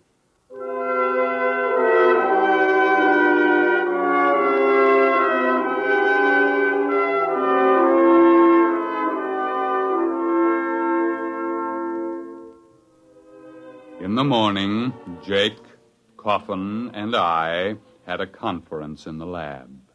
Go out there anymore. I can't see those students. I've begged for time. I've promised them everything but my upper plates. I can't face them again. I just can't. We only have a few days left. There were 15 million antivirus shots given in the past 3 months, at least. Say, if we don't come up with something, we're gonna. You know what I think? I think we've been prize idiots. We've gotten so rattled we haven't used our heads. And all the time it's been sitting there blinking at us. What are you talking about? Ellie said it this morning. Uncle bodies. Oh, he's cracked. He snapped. No, I'm dead serious. How many of those students do you think you can corral to help us? 600. They're out there in the street right now, a blood-seeking mob howling for a lynching. All right, I want them in here, and I want some monkeys. Monkeys with colds. The worse ones, the better. Say, do you have any idea what you're doing? Not in the least, except that it's never been done before. But maybe it's time we tried following our noses for a while.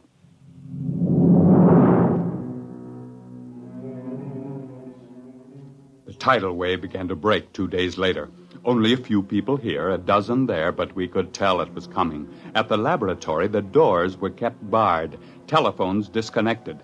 Jake rigged up some small gas masks, but it didn't do much good. But the work went on in spite of the smells, and you have no idea what a truckload of monkeys smells like magnified 10,000 times. We had coal-ridden monkeys, sneezing, coughing, weeping, wheezing monkeys by the dozen. Culture trays bulged with tubes. Each day, 600 angry students holding their noses paraded through the lab, arms exposed. At the end of the week, half the monkeys were cured of their colds and couldn't get them back. And the other half had new colds and couldn't get rid of them. That meant we were on the right track.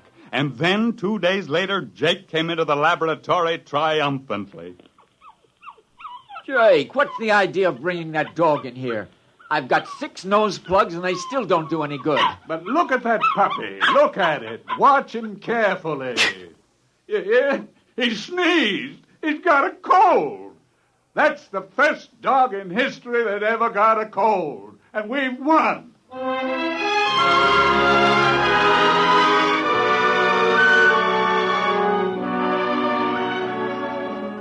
I was the first volunteer. We injected the new serum in my arm and sat back and waited. We were still waiting 3 days later. Well, it was a great idea. It just didn't work, that's all. Where's Coffin? He collapsed 3 days ago. He kept having anxiety dreams about hanging. Well, I suppose we'd better just face it. Nice knowing you, Jake. Pity it had to end this way. Well, it was a great try, old man. A great try. Ah, yes. We will be remembered by an infuriated world holding its nose in vain. Nothing like going down in a blaze of... What's the matter? In a blaze of...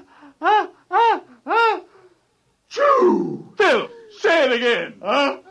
Choo! Oh, what a moment. Phil, we've won. Choo!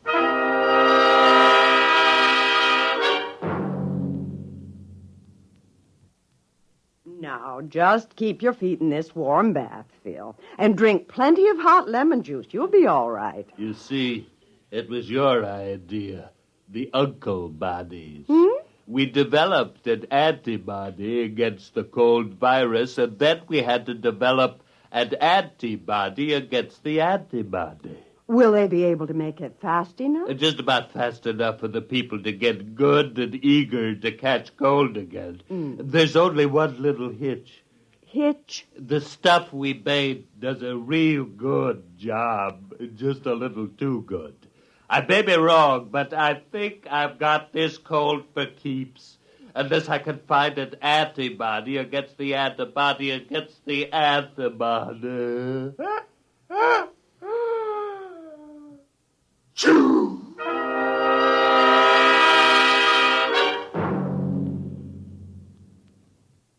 Fred Collins again, and I'll have another word about X-1 in a moment.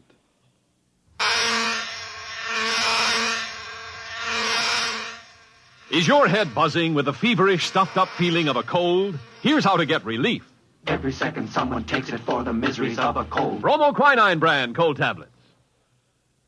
You have just heard X-1, presented by the National Broadcasting Company in cooperation with Galaxy Science Fiction Magazine, which this month features Galley Slave by Isaac Asimov. The 3 laws of positronic robots made it impossible to kill a human, but there was a loophole. Murdering a man after his death. Read it in Galaxy Magazine on your newsstand today. X-1 has brought you The Coffin Cure, a story written by Alan Norse and adapted for radio by Ernest Kenoy. Featured in our cast were Raymond Edward Johnson as Phil, Joseph Bell as Coffin, Harvey Hayes as Jacob, and Betty Kane as Ellie. Your announcer, Fred Collins. X-1 was an NBC Radio Network production.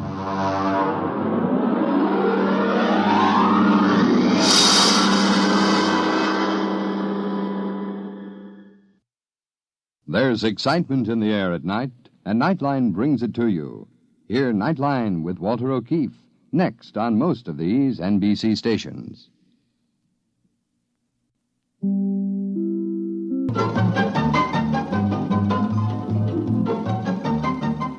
This is Nightline, your open door to people and places, and this is Walter O'Keefe. Nightline invites you to listen in on NBC's award-winning science fiction series X-1.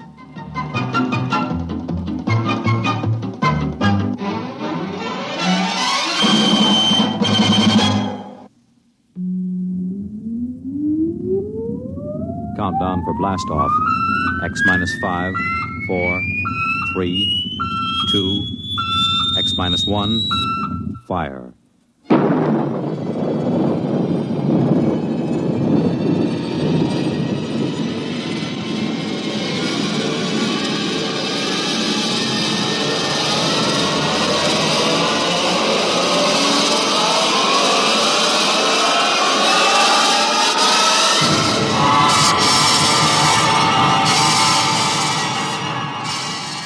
From the far horizon of the unknown come tales of new dimensions in time and space. These are stories of the future, adventures in which you'll live in a million, could be years, on 1,000 maybe worlds. The National Broadcasting Company, in cooperation with Galaxy Science Fiction Magazine, presents X minus 1.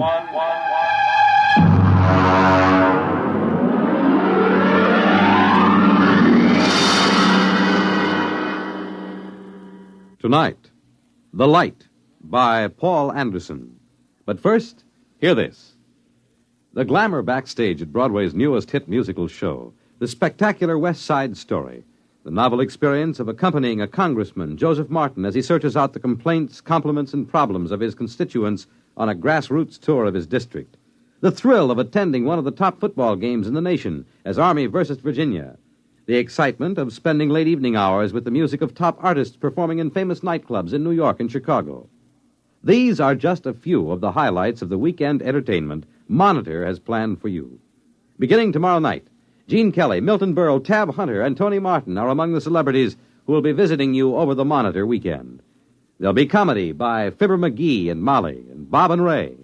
Music, news, and sports, all on Monitor. So why don't you start your weekend right with Monitor on Friday night and stay with Monitor all weekend long over most of these same NBC radio stations.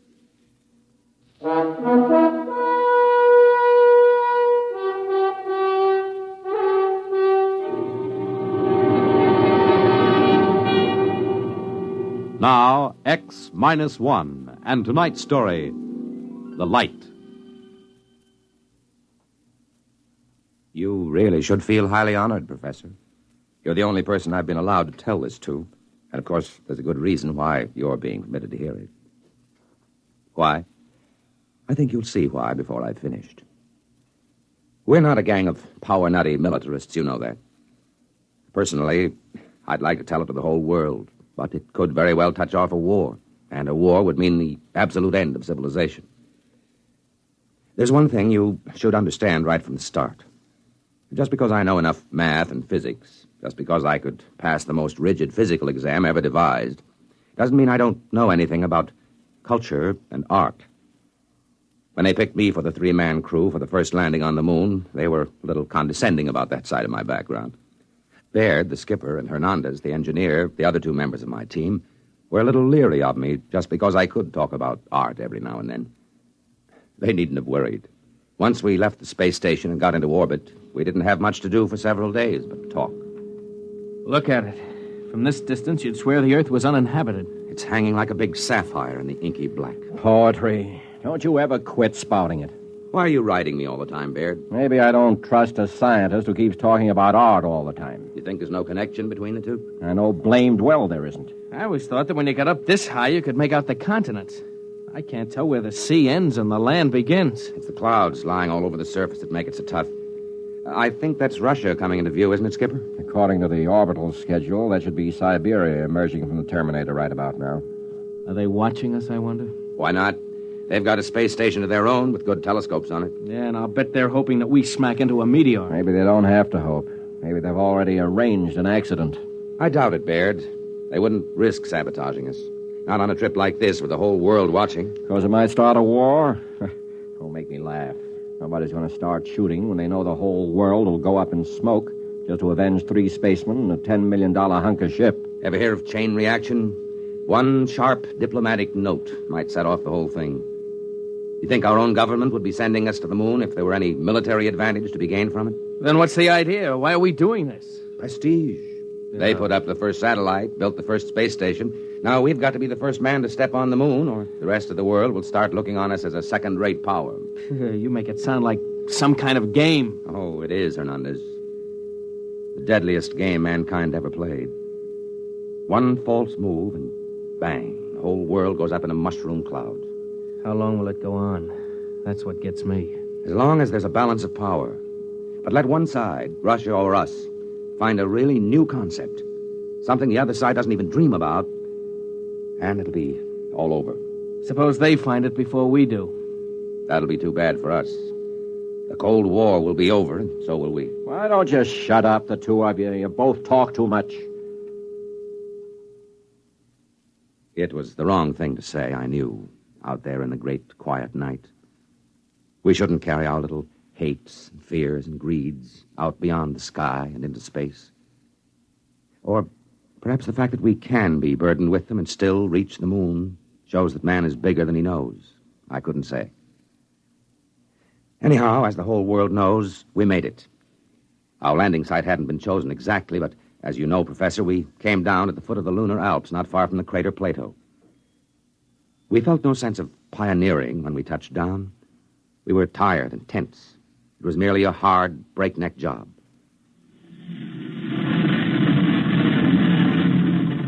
Cut rockets. Rockets off. Well, gentlemen, we're on the moon. Can we open the viewports? I want to see this. Go ahead, I'm bushed. Look at that. That light. I didn't realize it would be so bright. It's a cold, eerie light. It's not like our deserts on Earth. They aren't as bright or as dead. All right, that's enough gawking. Our orders are to draw lots to see who's first on the moon. All right, Hernandez, you draw first. Well, Professor, we drew lots. And, of course, everyone knows who won. I did. I was to be the first man ever to set foot on the moon. At least for a little while, that's what I believed.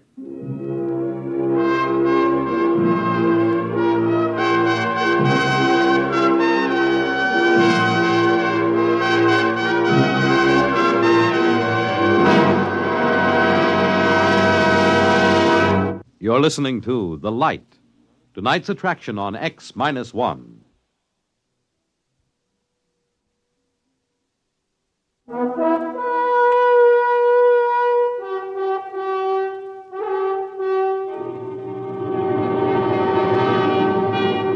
Now back to X-1 and The Light.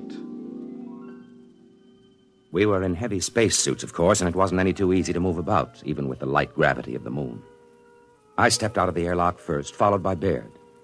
I just stood there in the shadow of the ship, looking at the weird light, lost in wonder. I don't know how long I stood there before Baird spoke to me. Well, go ahead. Go ahead, what? Make the speech. You're the first man on the moon. You mean that prepared speech they gave us? No, thanks. We've got to make it. What's the matter with you? Your job to make the speeches. This is mutiny, you know. I ordered you to make it. I could make a suggestion. Why don't you write in the log that the speech was made and let it go at that? Judas Priest, man. All right.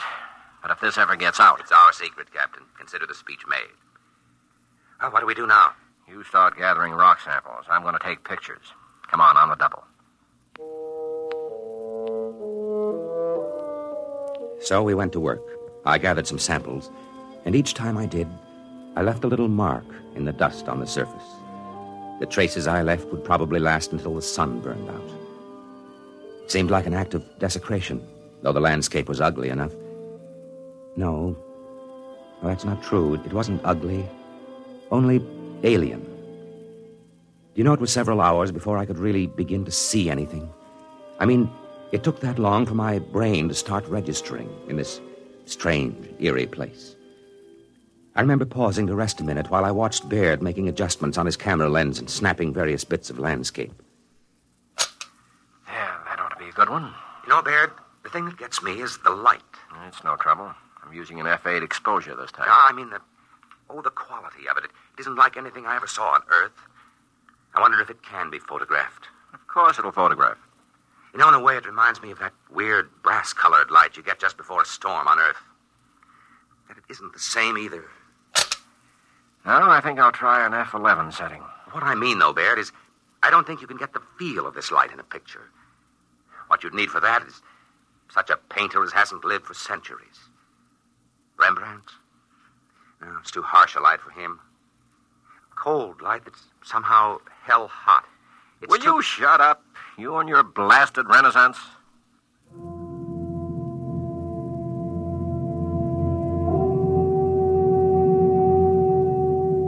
Well, I suppose Baird had a point. This was hardly the place for a chat about art. We went back to the ship after that, had a meal and a nap before setting out for more explorations. We decided to take a look at the Plato crater, and conditions were right for it, so we set off. All three of us this time. I won't describe the walk in detail. I can't. It wasn't simply the landscape and the lighting.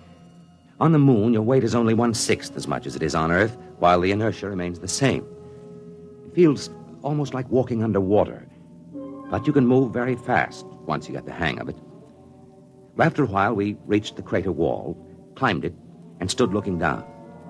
Then Hernandez saw something and let out a yelp that almost split my ear when I heard it on the speaker in my helmet.